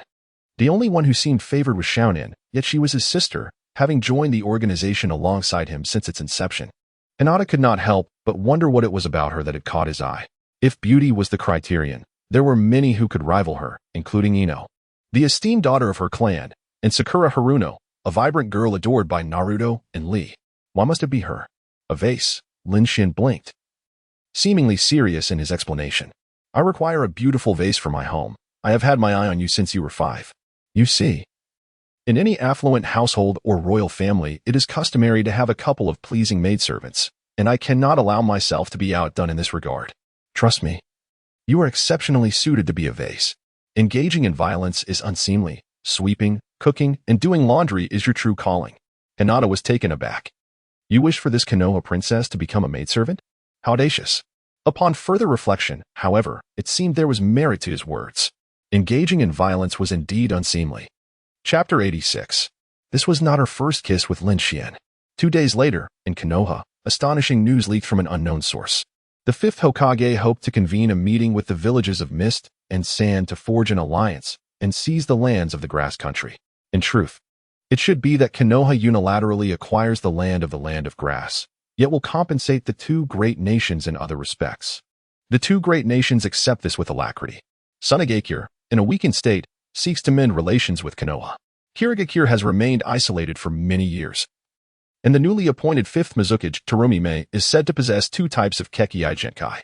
The Land of Water, being an island nation adjacent to the Land of Fire, has aligned its interests with Konoha, which aligns perfectly with Tsunade's invitation. Shizen, inform Granny Chiyo to firmly support our claim to the Land of Grass. I can assign them more commission tasks, Tsunade stated calmly. Konoha is not lacking in commission tasks. If anything, the workforce is insufficient. Meanwhile, Sunagakure is in dire need of allowing its ninjas to undertake missions to gain wealth, making this transaction a fortuitous exchange of benefits for both parties. Let us also extend an invitation to Amigakure, she added after a brief silence. Although the Land of Rain is a small nation, it is also adjacent to the Land of Grass. Tsunade's invitation to them is motivated by another reason. The Akatsuki organization was originally founded in the Land of Rain, gathering rogue ninjas from various great nations. Unfortunately, Hanzo of the Salamander did not have the opportunity to utilize it before being thwarted by Uchiha Obito. The current Akatsuki is reportedly under his control. While no one has confirmed this information, equally, no one has refuted its validity. At least it seems that the Land of Rain tacitly acknowledges this notion. At this moment, in Amigakure, a curtain of black rain falls elegantly as a young girl, holding a white umbrella, waits long at the village gates.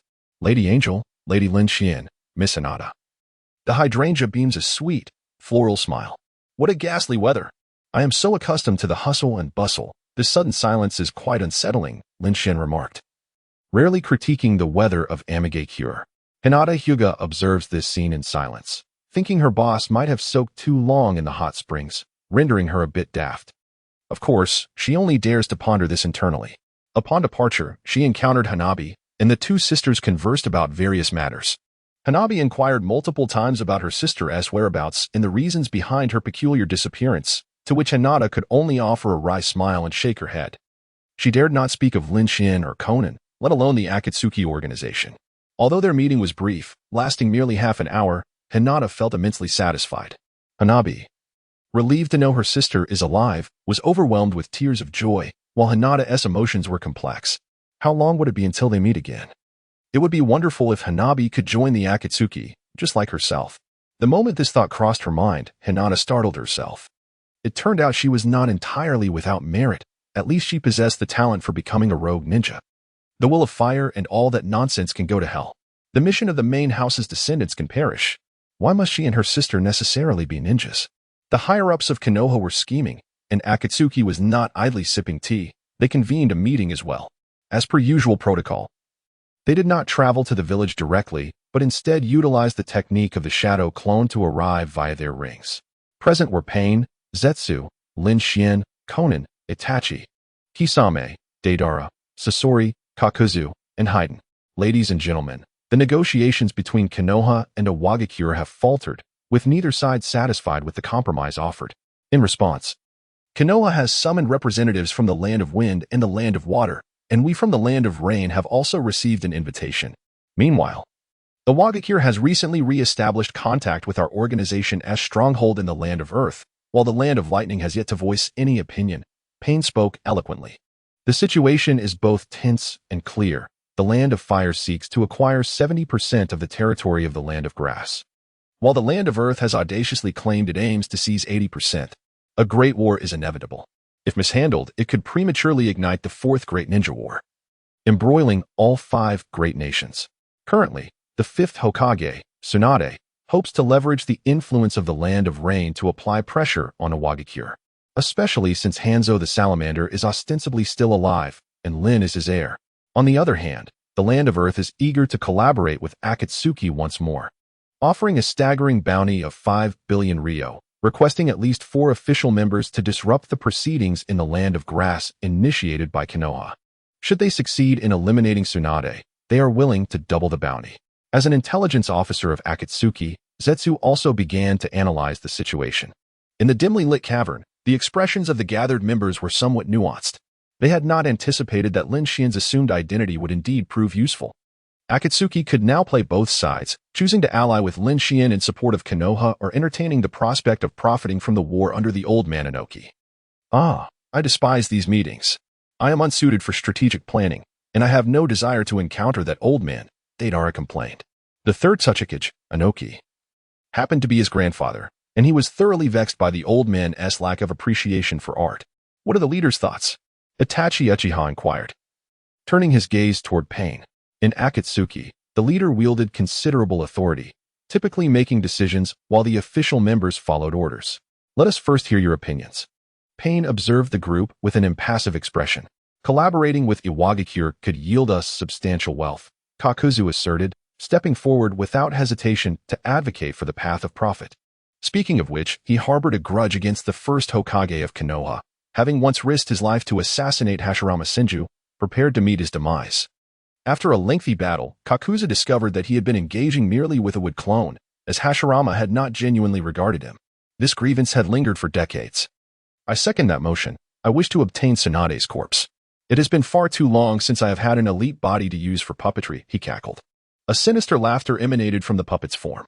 Scorpion also chose the land of Earth. Killing, if it involves taking a life, I have no reservations. Haiden, seated on the ground with his scythe, displayed little interest in the meeting's agenda. I comply with the organization's commands. Kisame, too, refrained from voicing any particular opinions. Perhaps we could endeavor to appease both sides, dispatching 4 individuals to undertake the mission in the land of Earth, while Lin would attend the meeting as scheduled. Adapting to the situation as it unfolds, Itachi Uchiha subtly articulated his thoughts, clearly favoring Konoha and reluctant to assist the land of Earth. The gazes of the assembly converged upon the silent siblings. I will heed my brother's words. Conan, maintaining a calm demeanor, replied softly. Huh? You stole my line. I was going to say I would listen to you too. Lin Xian reached out to tousle his sister's hair, disrupting her meticulously arranged long locks. Conan flushed slightly but did not protest her brother's childish antics. Perhaps it was simply a matter of habit. Ahem. Tendo Pain cleared his throat. The playful siblings gradually ceased their antics and straightened their appearances. I actually find Itachi's proposal quite agreeable. This is not a matter of choice. The bounty from the land of Earth is ours, and Konoha will promise benefits to the Rain Country. We might even acquire some territories overlooked by major nations. Only children make choices, adults desire it all. Lin Xian retracted his playful demeanor and earnestly proposed. With Conan's support, this suggestion effectively represented 2 votes. Tendo Pain weighed the opinions of the members and contemplated the role the Akatsuki should play in this conflict, quickly reaching a conclusion. Itachi, Kisame, Haiden, and Kikyu. You 4 will be responsible for the mission in the land of Earth, tasked with eliminating Konoha ninjas. Lin and Conan will attend the meeting, and Deidara and Scorpion will provide support, following Lin Xian's orders at that time. The meeting concluded. The tall, umbrella-bearing youth held the hand of a woman with long blue-violet hair. The streets of Amigakure were perpetually sparse with figures, the rain cascading continuously, unchanged for decades. The rain was no longer the same as it once was. The once youthful child had grown up. Don't catch a cold. The man gently patted his sister's head, adjusting her slightly disheveled collar and long hair. You did this. After all, the woman murmured softly, yet leaned against his shoulder, holding his hand. Her warm, gentle eyes sparkled like stars kissed by raindrops, and her soft, delicate lips inched closer. The distance was brief, and her kiss came unexpectedly. Conan wrapped her arms around him. The black curtain of rain continued to pour, and time seemed to stand still, igniting something within her heart. This was not her first kiss with Lin Xian. Yet each time felt as fresh as the first. That which is cherished too dearly often instills a sense of trepidation in approaching it. Sigh. The man appeared somber yet seemed to smile blissfully. Chapter 87. The Imminent Battle. This was arguably the first collective confrontation in the history of Akatsuki. Aside from the intelligence officer Zetsu and the leader Pain, a total of 8 official members engaged in the same war, accompanied by 3 reserve members. Sasuke and Itachi moved together, while Naruto Uzumaki and Hozuki Mangitsu followed the directives of the artistic group. Hinata Hyuga entrusted the care of the hydrangea to the Rain Village and did not accompany them. Prepare to depart, everyone. When outside, refer to me by my code name. Lin Xian donned the Akatsuki uniform and adorned a straw hat. He was responsible for this mission, and the orders from the leader came as no surprise to the members. After all, the prowess of this man in physical combat was well acknowledged. In the land of grass, they entered from the border. Heading toward the direction of the Leaf Village ninjas, Lin Xian had complete confidence in this mission. With 8 official members, they could decisively annihilate a great nation. The Leaf Village ninjas were merely a small fraction of that. Zetsu's clones were tasked with scouting the path and intermittently relaying intelligence. The entire mission progressed smoothly. Without a single mishap, they encountered several Leaf Patrol teams along the way, all of which were effortlessly subdued by Naruto Uzumaki and Sasuke Uchiha. The training within the Akatsuki had not been in vain. Some Chunin, in the presence of Naruto and Sasuke, seemed no different from children. I never expected we would have another day to fight together, Sasuke. Naruto wiped the sweat from his brow. Having transplanted cells from Hashirama, he could now utilize would release, albeit at a significant chakra cost. With the knowledge and experience gained from Lin Xian, Naruto resolved not to overly rely on the strength of the Nine-Tails chakra, at least until he tamed it. TCH, dead last, Sasuke remarked, still wearing an air of arrogance, though a glimmer of satisfaction lingered in his eyes. Life in the Akatsuki felt like hell. Despite having such a foolish teammate, he found a semblance of joy within. That idiot was his only acknowledged friend. Sakura? What Sakura? Not only had Sasuke's interest in her waned, but even Naruto's impression of Sakura had diminished significantly during this period. Suddenly, another Zetsu clone emerged from the earth. Ahead, they discovered the defensive encampment of the Leaf ninjas, predicting that the meeting point of the Leaf was not far off. The defending ninja was the copy ninja Kakashi Hitaki. Accompanied by other jonin such as Asuma, Kurenai Yuhi, and Ibiki Marino, alongside 52 Chunin and 10 hidden Umbu. Zetsu swiftly relayed the intelligence he had gathered. The Akatsuki halted, awaiting Lin Xian's next command. Itachi was to engage the few jonin from the Leaf. Kasame was tasked with dealing with the group of Chunin, and Kakuzu was to eliminate any Umbu who might alert others, ensuring to leave one alive to ascertain the defenses of the Leaf. After a moment of contemplation, Lin Xian assigned individual tasks to the 4 members of the main assault team. What about me? Protested a member of the cult, clearly dissatisfied with the absence of his name. After all, he too was part of the main attack squad. Fade Wan, you may take the liberty to act freely. Do you have any objections? Lin Xian casually responded, eliciting subtle smiles from several onlookers. Low emotional intelligence. Your presence or absence makes no difference. High emotional intelligence. Act freely. This exemplifies the artistry of language. Kakashi-sensei? Uzumaki Naruto and Uchiha Sasuke exchanged glances. Reminiscing about their past, they would naturally prefer to spare Kakashi if given the choice. Unfortunately, they were not in a position to make decisions for the Akatsuki. They were mere pawns within this organization. And no one cared for the childish sentiments of 2 young boys. In the land of grass, at the heart of the Central Plains, what was once the grass ninja village lay in ruins. Not far from this desolation, the Leaf Ninja were preparing for a meeting. Kakashi Hitaki, responsible for defense, remained oblivious to the impending crisis. A series of patrol units had mysteriously vanished, leaving them without any leads or knowledge of their adversary. Another patrol team, perhaps? Lin Xian and the others noted the presence of a group of Chunin ahead. Once they passed this point, they would be directly behind Kakashi and his team. Let me go, Uchiha Itachi unexpectedly offered. Was he attempting to demonstrate his loyalty to the Akatsuki? Quite the contrary. He intended to unwittingly create some chaos amid the slaughter, thereby alerting Kakashi to the imminent attack. With so many members of the Akatsuki mobilized, the Leaf Ninja were destined for doom. Itachi's choice to intervene was, in a sense, to mitigate their losses. He had not forgotten that he was fundamentally a Leaf Ninja. Go ahead. Lin Xian exchanged a knowing smile with Itachi. No sooner had he spoken than Itachi appeared before the 5 Chunin and activated his Sharingan. Under the influence of the Mangeky's ocular power, none of the Chunin could escape the Genjutsu, and they were effortlessly dispatched by Itachi's shuriken slicing through their throats. However, an unexpected turn of events unfolded. The body of a fallen ninja triggered a nearby trap, a burning explosive tag. The explosion reverberated. The Akatsuki members understood that the assassination operation needed to proceed swiftly. Kisame dashed out in pursuit of the Chunin, while Kakuzu created 3 shadow clones to seek out any potential informants among the Umbu.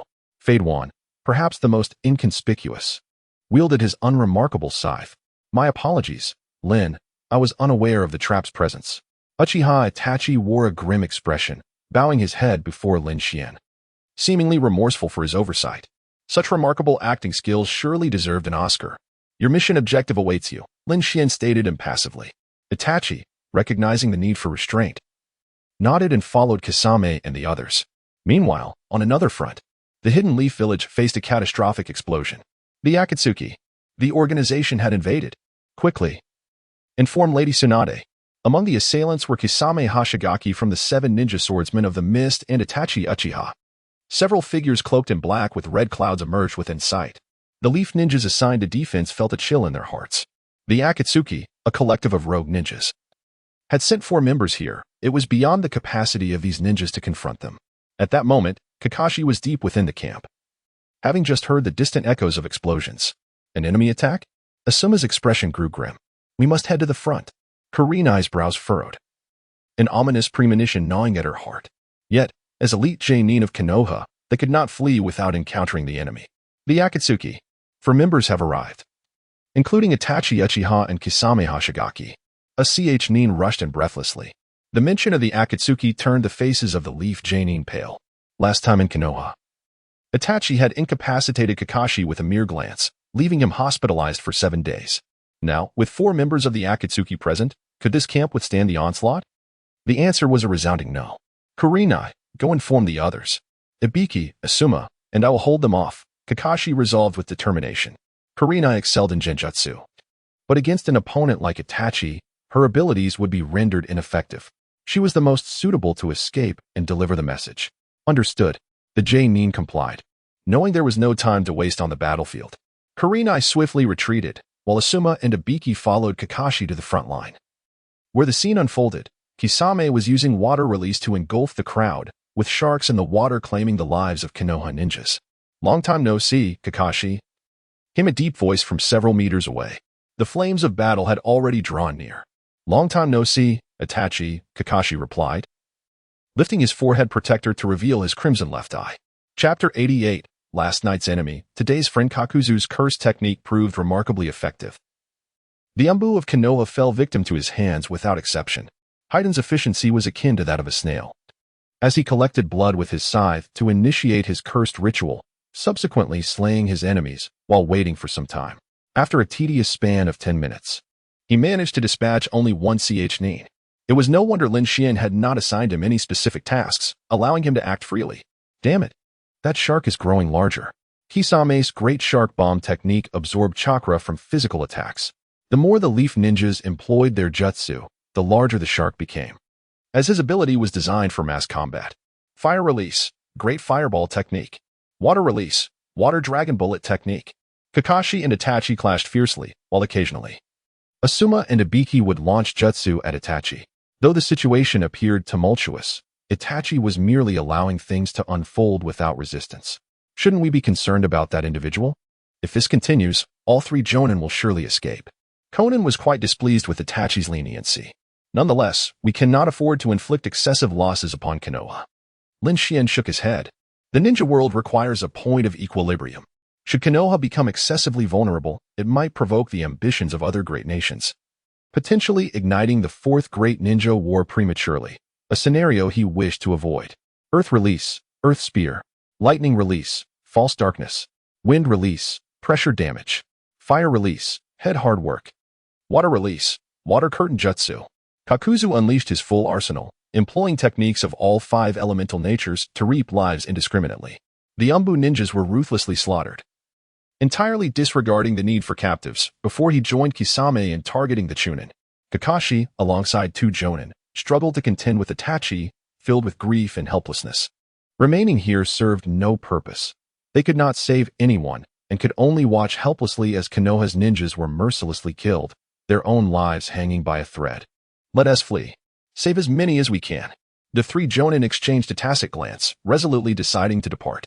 Suddenly, Itachi, who was meant to thwart Kakashi and the others, knelt, blood trickling from his left eye.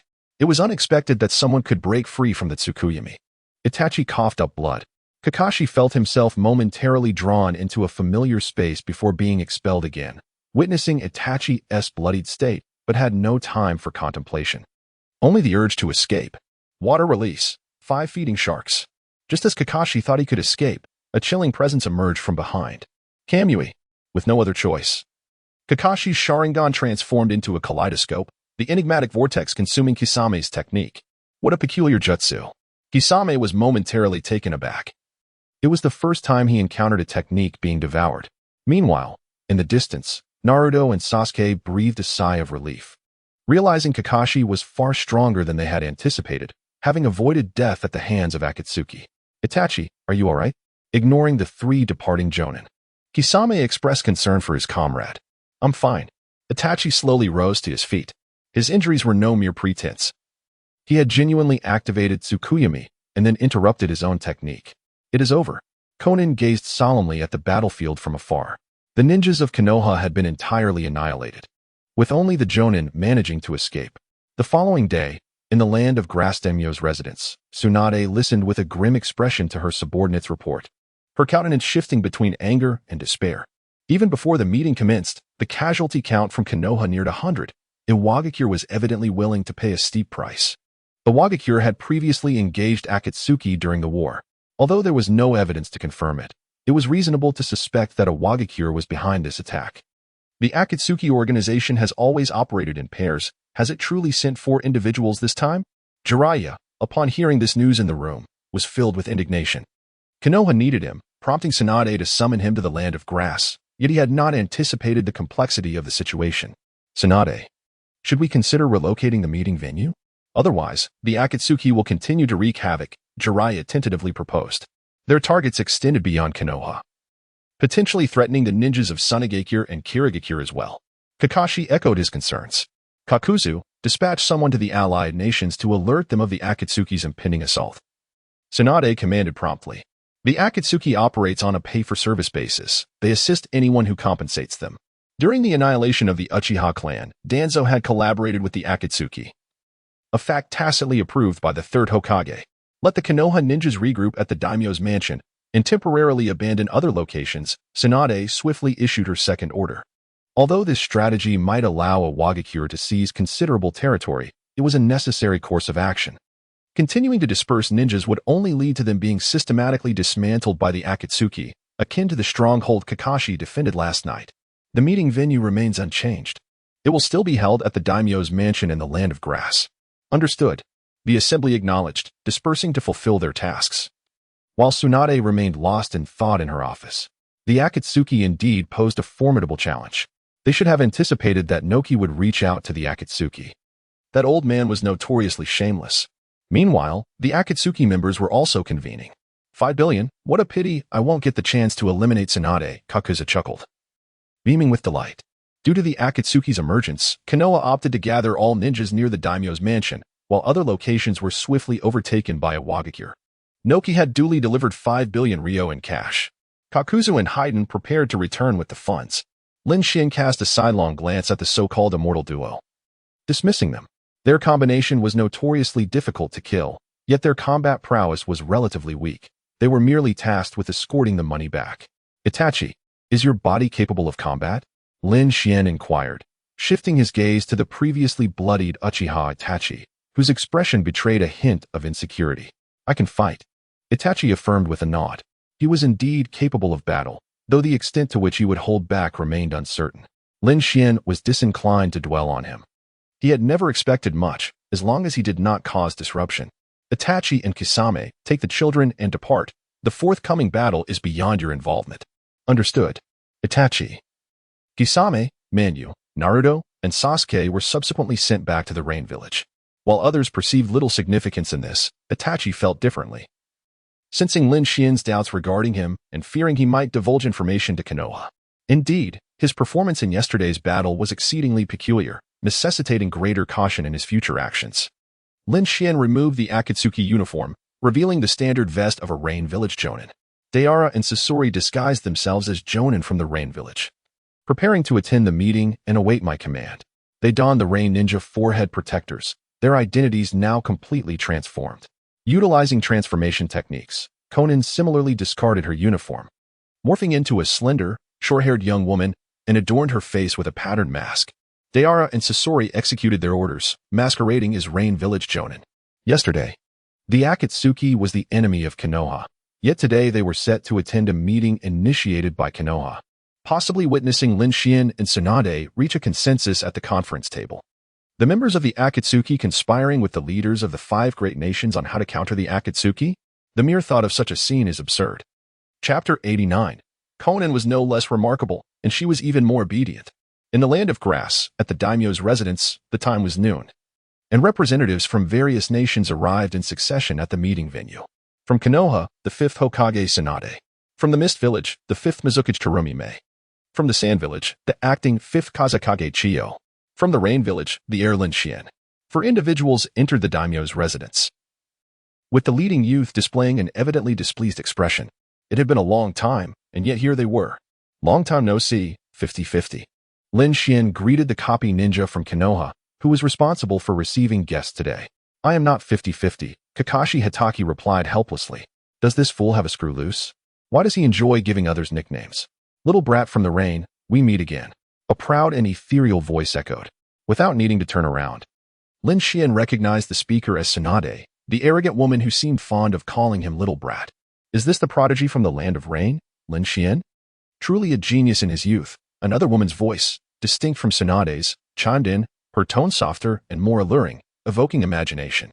Lord Hokage, Lady Mizukage, Lin Xian nodded slightly. Tsunade, adorned with the Hokage hat, and a woman wearing the Mizukage hat, both presented striking figures. The latter's physique rivaled that of the cow lady, and the overall harmony of her form even possessed a more exquisite beauty. Her chestnut curls, resembling palm trees, veiled her right eye, while her emerald eyes seemed to harbor hidden stars. With pink lips, a delicate nose, and a tall, alluring figure devoid of any excess. Her long legs were elegantly encased in fishnet stockings. She wore a blue strapless dress, complemented by a white jade-like belt and deep blue nail polish. Ahem. Staring at others for too long is rather impolite. A soft cough interrupted the moment. Oh.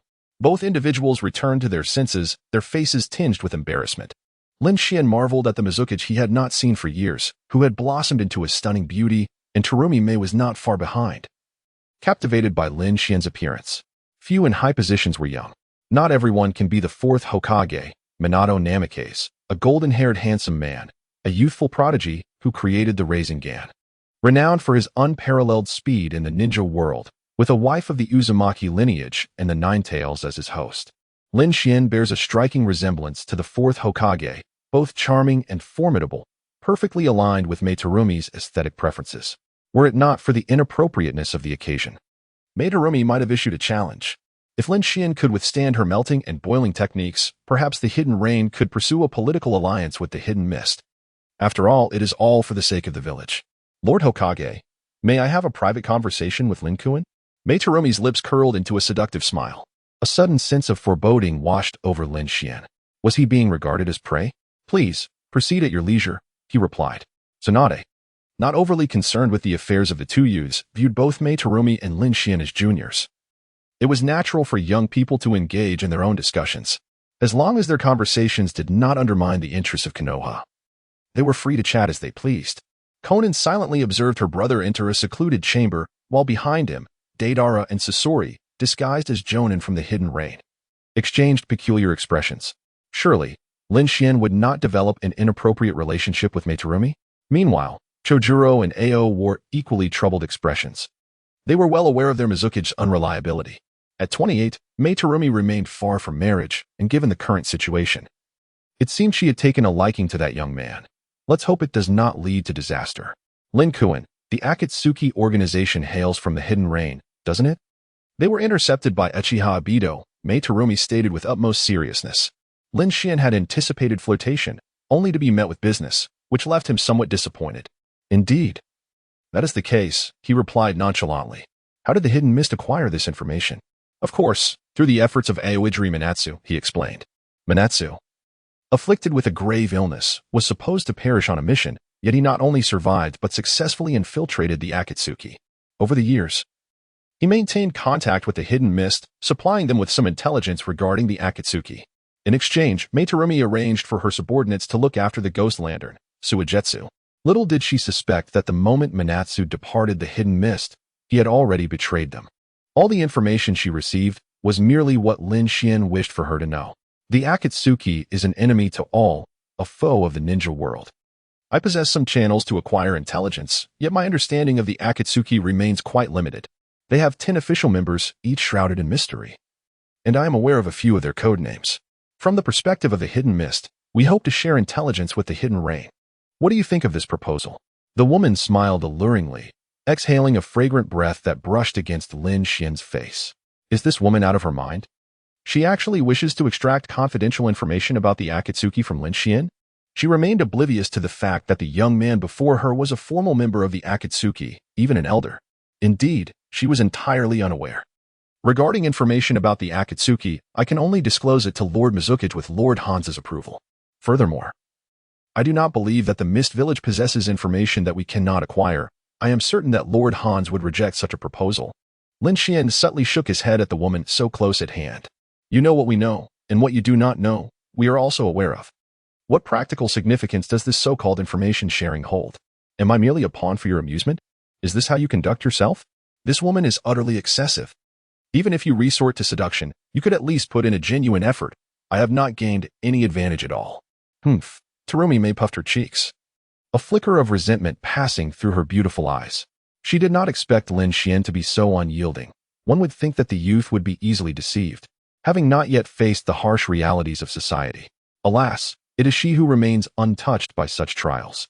While you plot against the Akatsuki, their members are, in fact, sitting right across from you, openly admiring your long legs and quietly awarding you a score of 97. Not granting you a perfect score of 100 is merely to prevent you from becoming arrogant, lest you face the wrath of Conan upon your return. Cough, cough, cough. Lord Mizuki, is there anything else? Lin Xian reluctantly withdrew his gaze. This woman is nothing short of a masterpiece. Her figure, face, and demeanor are all impeccable, though her intellect seems rather lacking. It seems he prefers sweet and obedient young girls after all. Conan is not lacking either, and she is far more compliant. Capable of being adorable and charming, the little lowly is truly delightful. Transforming into a mature woman, donning black stockings, she reigns as a queen.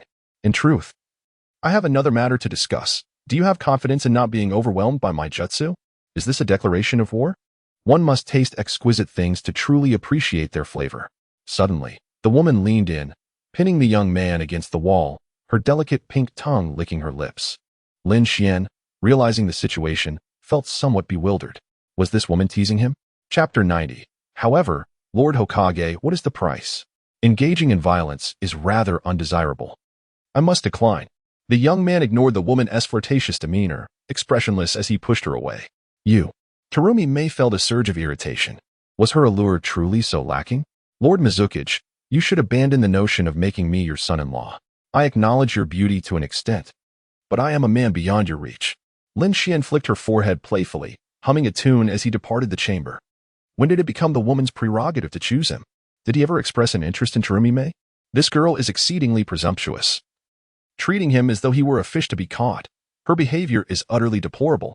The typically composed water shadow could not help but utter a curse, watching helplessly as his silhouette vanished. The harm was minimal, yet the insult was profoundly impactful. Outside the room, numerous ninjas had been waiting for a considerable time. Lin Xian stepped out first, followed closely by Terumi May. The two high-ranking participants exchanged a seemingly amicable glance, though a hint of peril lurked beneath their friendly facade. Terumi May, give it up.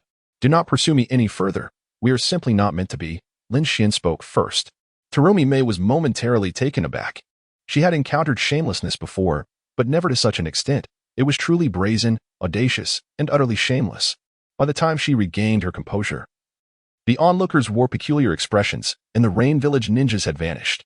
Aoi and Chur cast resentful glances at their unreliable water shadow. This was the venue for the Allied Nations Conference. It was not only the dignity of the land of water at stake, but also their very integrity. Lin Xian. On the second floor, in the negotiation chamber, an irate Terumi May stormed into the room, sulking as she took her seat beneath the banner of the land of water. With all representatives of the Allied nations present, the meeting commenced. Tsunade, Terumi May, Chiyo, and Lin Xian were in attendance. Fate, indeed, is a curious phenomenon. The third Kazekage of Sunagakure perished at the hands of Sasori, while the fourth Kazekage met his demise at Lin Xian's hands. The fourth Hokage of Konohagakure fell victim to Obito, and the third Hokage was also slain by Lin Xian, who even procured an exceptional piece of equipment in the process. The Mist Village suffered as well. The fourth Mizuki, Yagura, was controlled by Obito, leading to the horrific blood mist incident. The current 5th Mizukage, Terumi Mei, finds herself manipulated by Lin Xian. The three great nations participating in the conference, alongside the Akatsuki organization, bore deep-seated animosities. Yet, Lin Xian sat there, engaging in lively conversation, even exchanging flirtatious glances with Terumi Mei. However, Terumi Mei's gaze did not resemble that of a lover, but rather that of someone wishing to commit murder. The Land of Rain was but a small nation. Was Konohagakure truly willing to acknowledge their representative as equal to those of the 5 great nations by allowing them to sit on the same level? Terumi Mei voiced her discontent without reservation. Women, after all, are creatures of grudges, never missing an opportunity for vengeance. Lord Hokage, I concur with Lady Mizukage's sentiment. The Land of Rain remains merely a small nation. Hanzo has been guarding the Rain Village for decades without making an appearance in the outside world. What contributions can they offer by joining the alliance? Chiyo added, throwing salt on the wound. The 4th Kazakage, Rosesa, was slain by Lin Xian, further diminishing the already weak Tsunagekyu's standing among the 5 great nations. Had it not been for this, she would likely be living a leisurely life in retirement now. Lady Chiyo, I urge you to choose your words carefully. Lord Hanzo is the guardian deity of the Rain Village, tirelessly protecting the village for many years. He is the greatest ninja of the Land of Rain, a demigod among ninjas. Should you continue to insult the Rain Village? I would not hesitate to advocate for Tsunagakure to elect a new acting Kazakage. Lin Xian was utterly unfazed by their remarks, even going so far as to threaten Chiyo. Behind her, Xiaonan's lips curled into a slight smirk beneath her mask. Deara and Sasori were utterly astonished, gaining a clearer understanding of Lin Xian's audacity. To speak of Hanzo, who had perished so many years ago, and to exploit his name to deceive the shinobi world, what of conscience? What of dignity? Can one not strive to be a decent human being? Madara is indeed a disgrace to the Akatsuki. Humph. Chiyo's expression darkened as she let out a cold snort, the preceding threat fading into silence. Their purpose for this visit was to discuss significant matters with Konoha, not to settle scores with the Rain Village. Enough. This is a meeting of allied nations, not a venue for settling past grievances. Tsunade slammed her fist onto the table, creating a massive dent.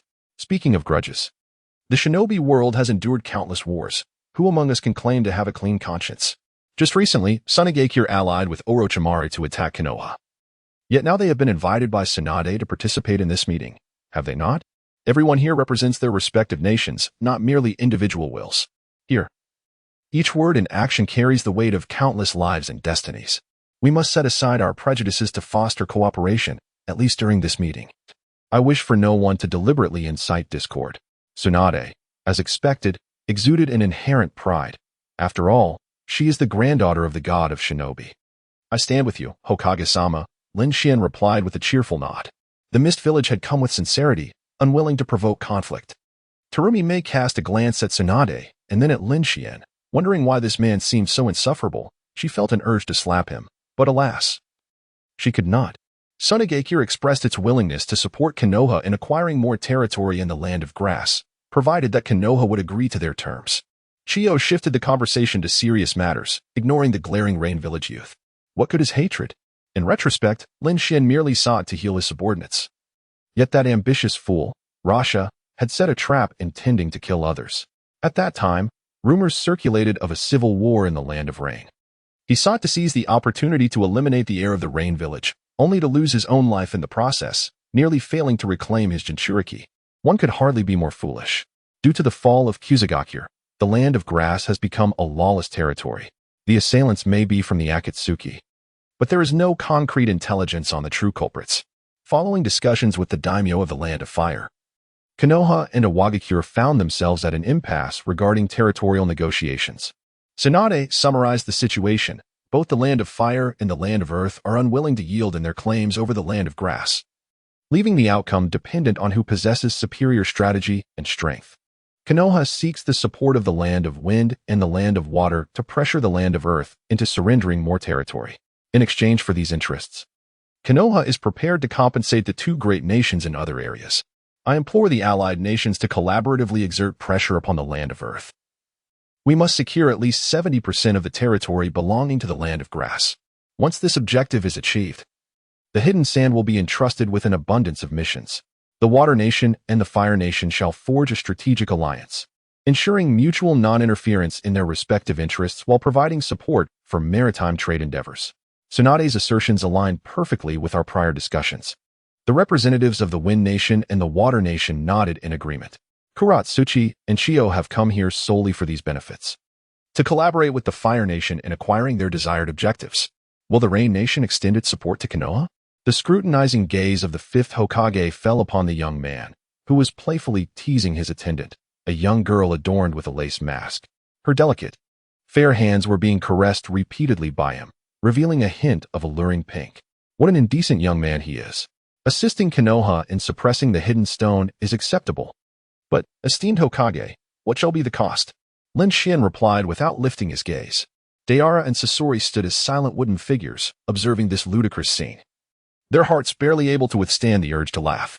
The 4 official members of Akatsuki were before the 3 Kage, with a certain pair of siblings even publicly displaying their affection. Lin is indeed an extraordinary individual. His excellence is refreshingly unique, a brilliance that shatters conventional perceptions.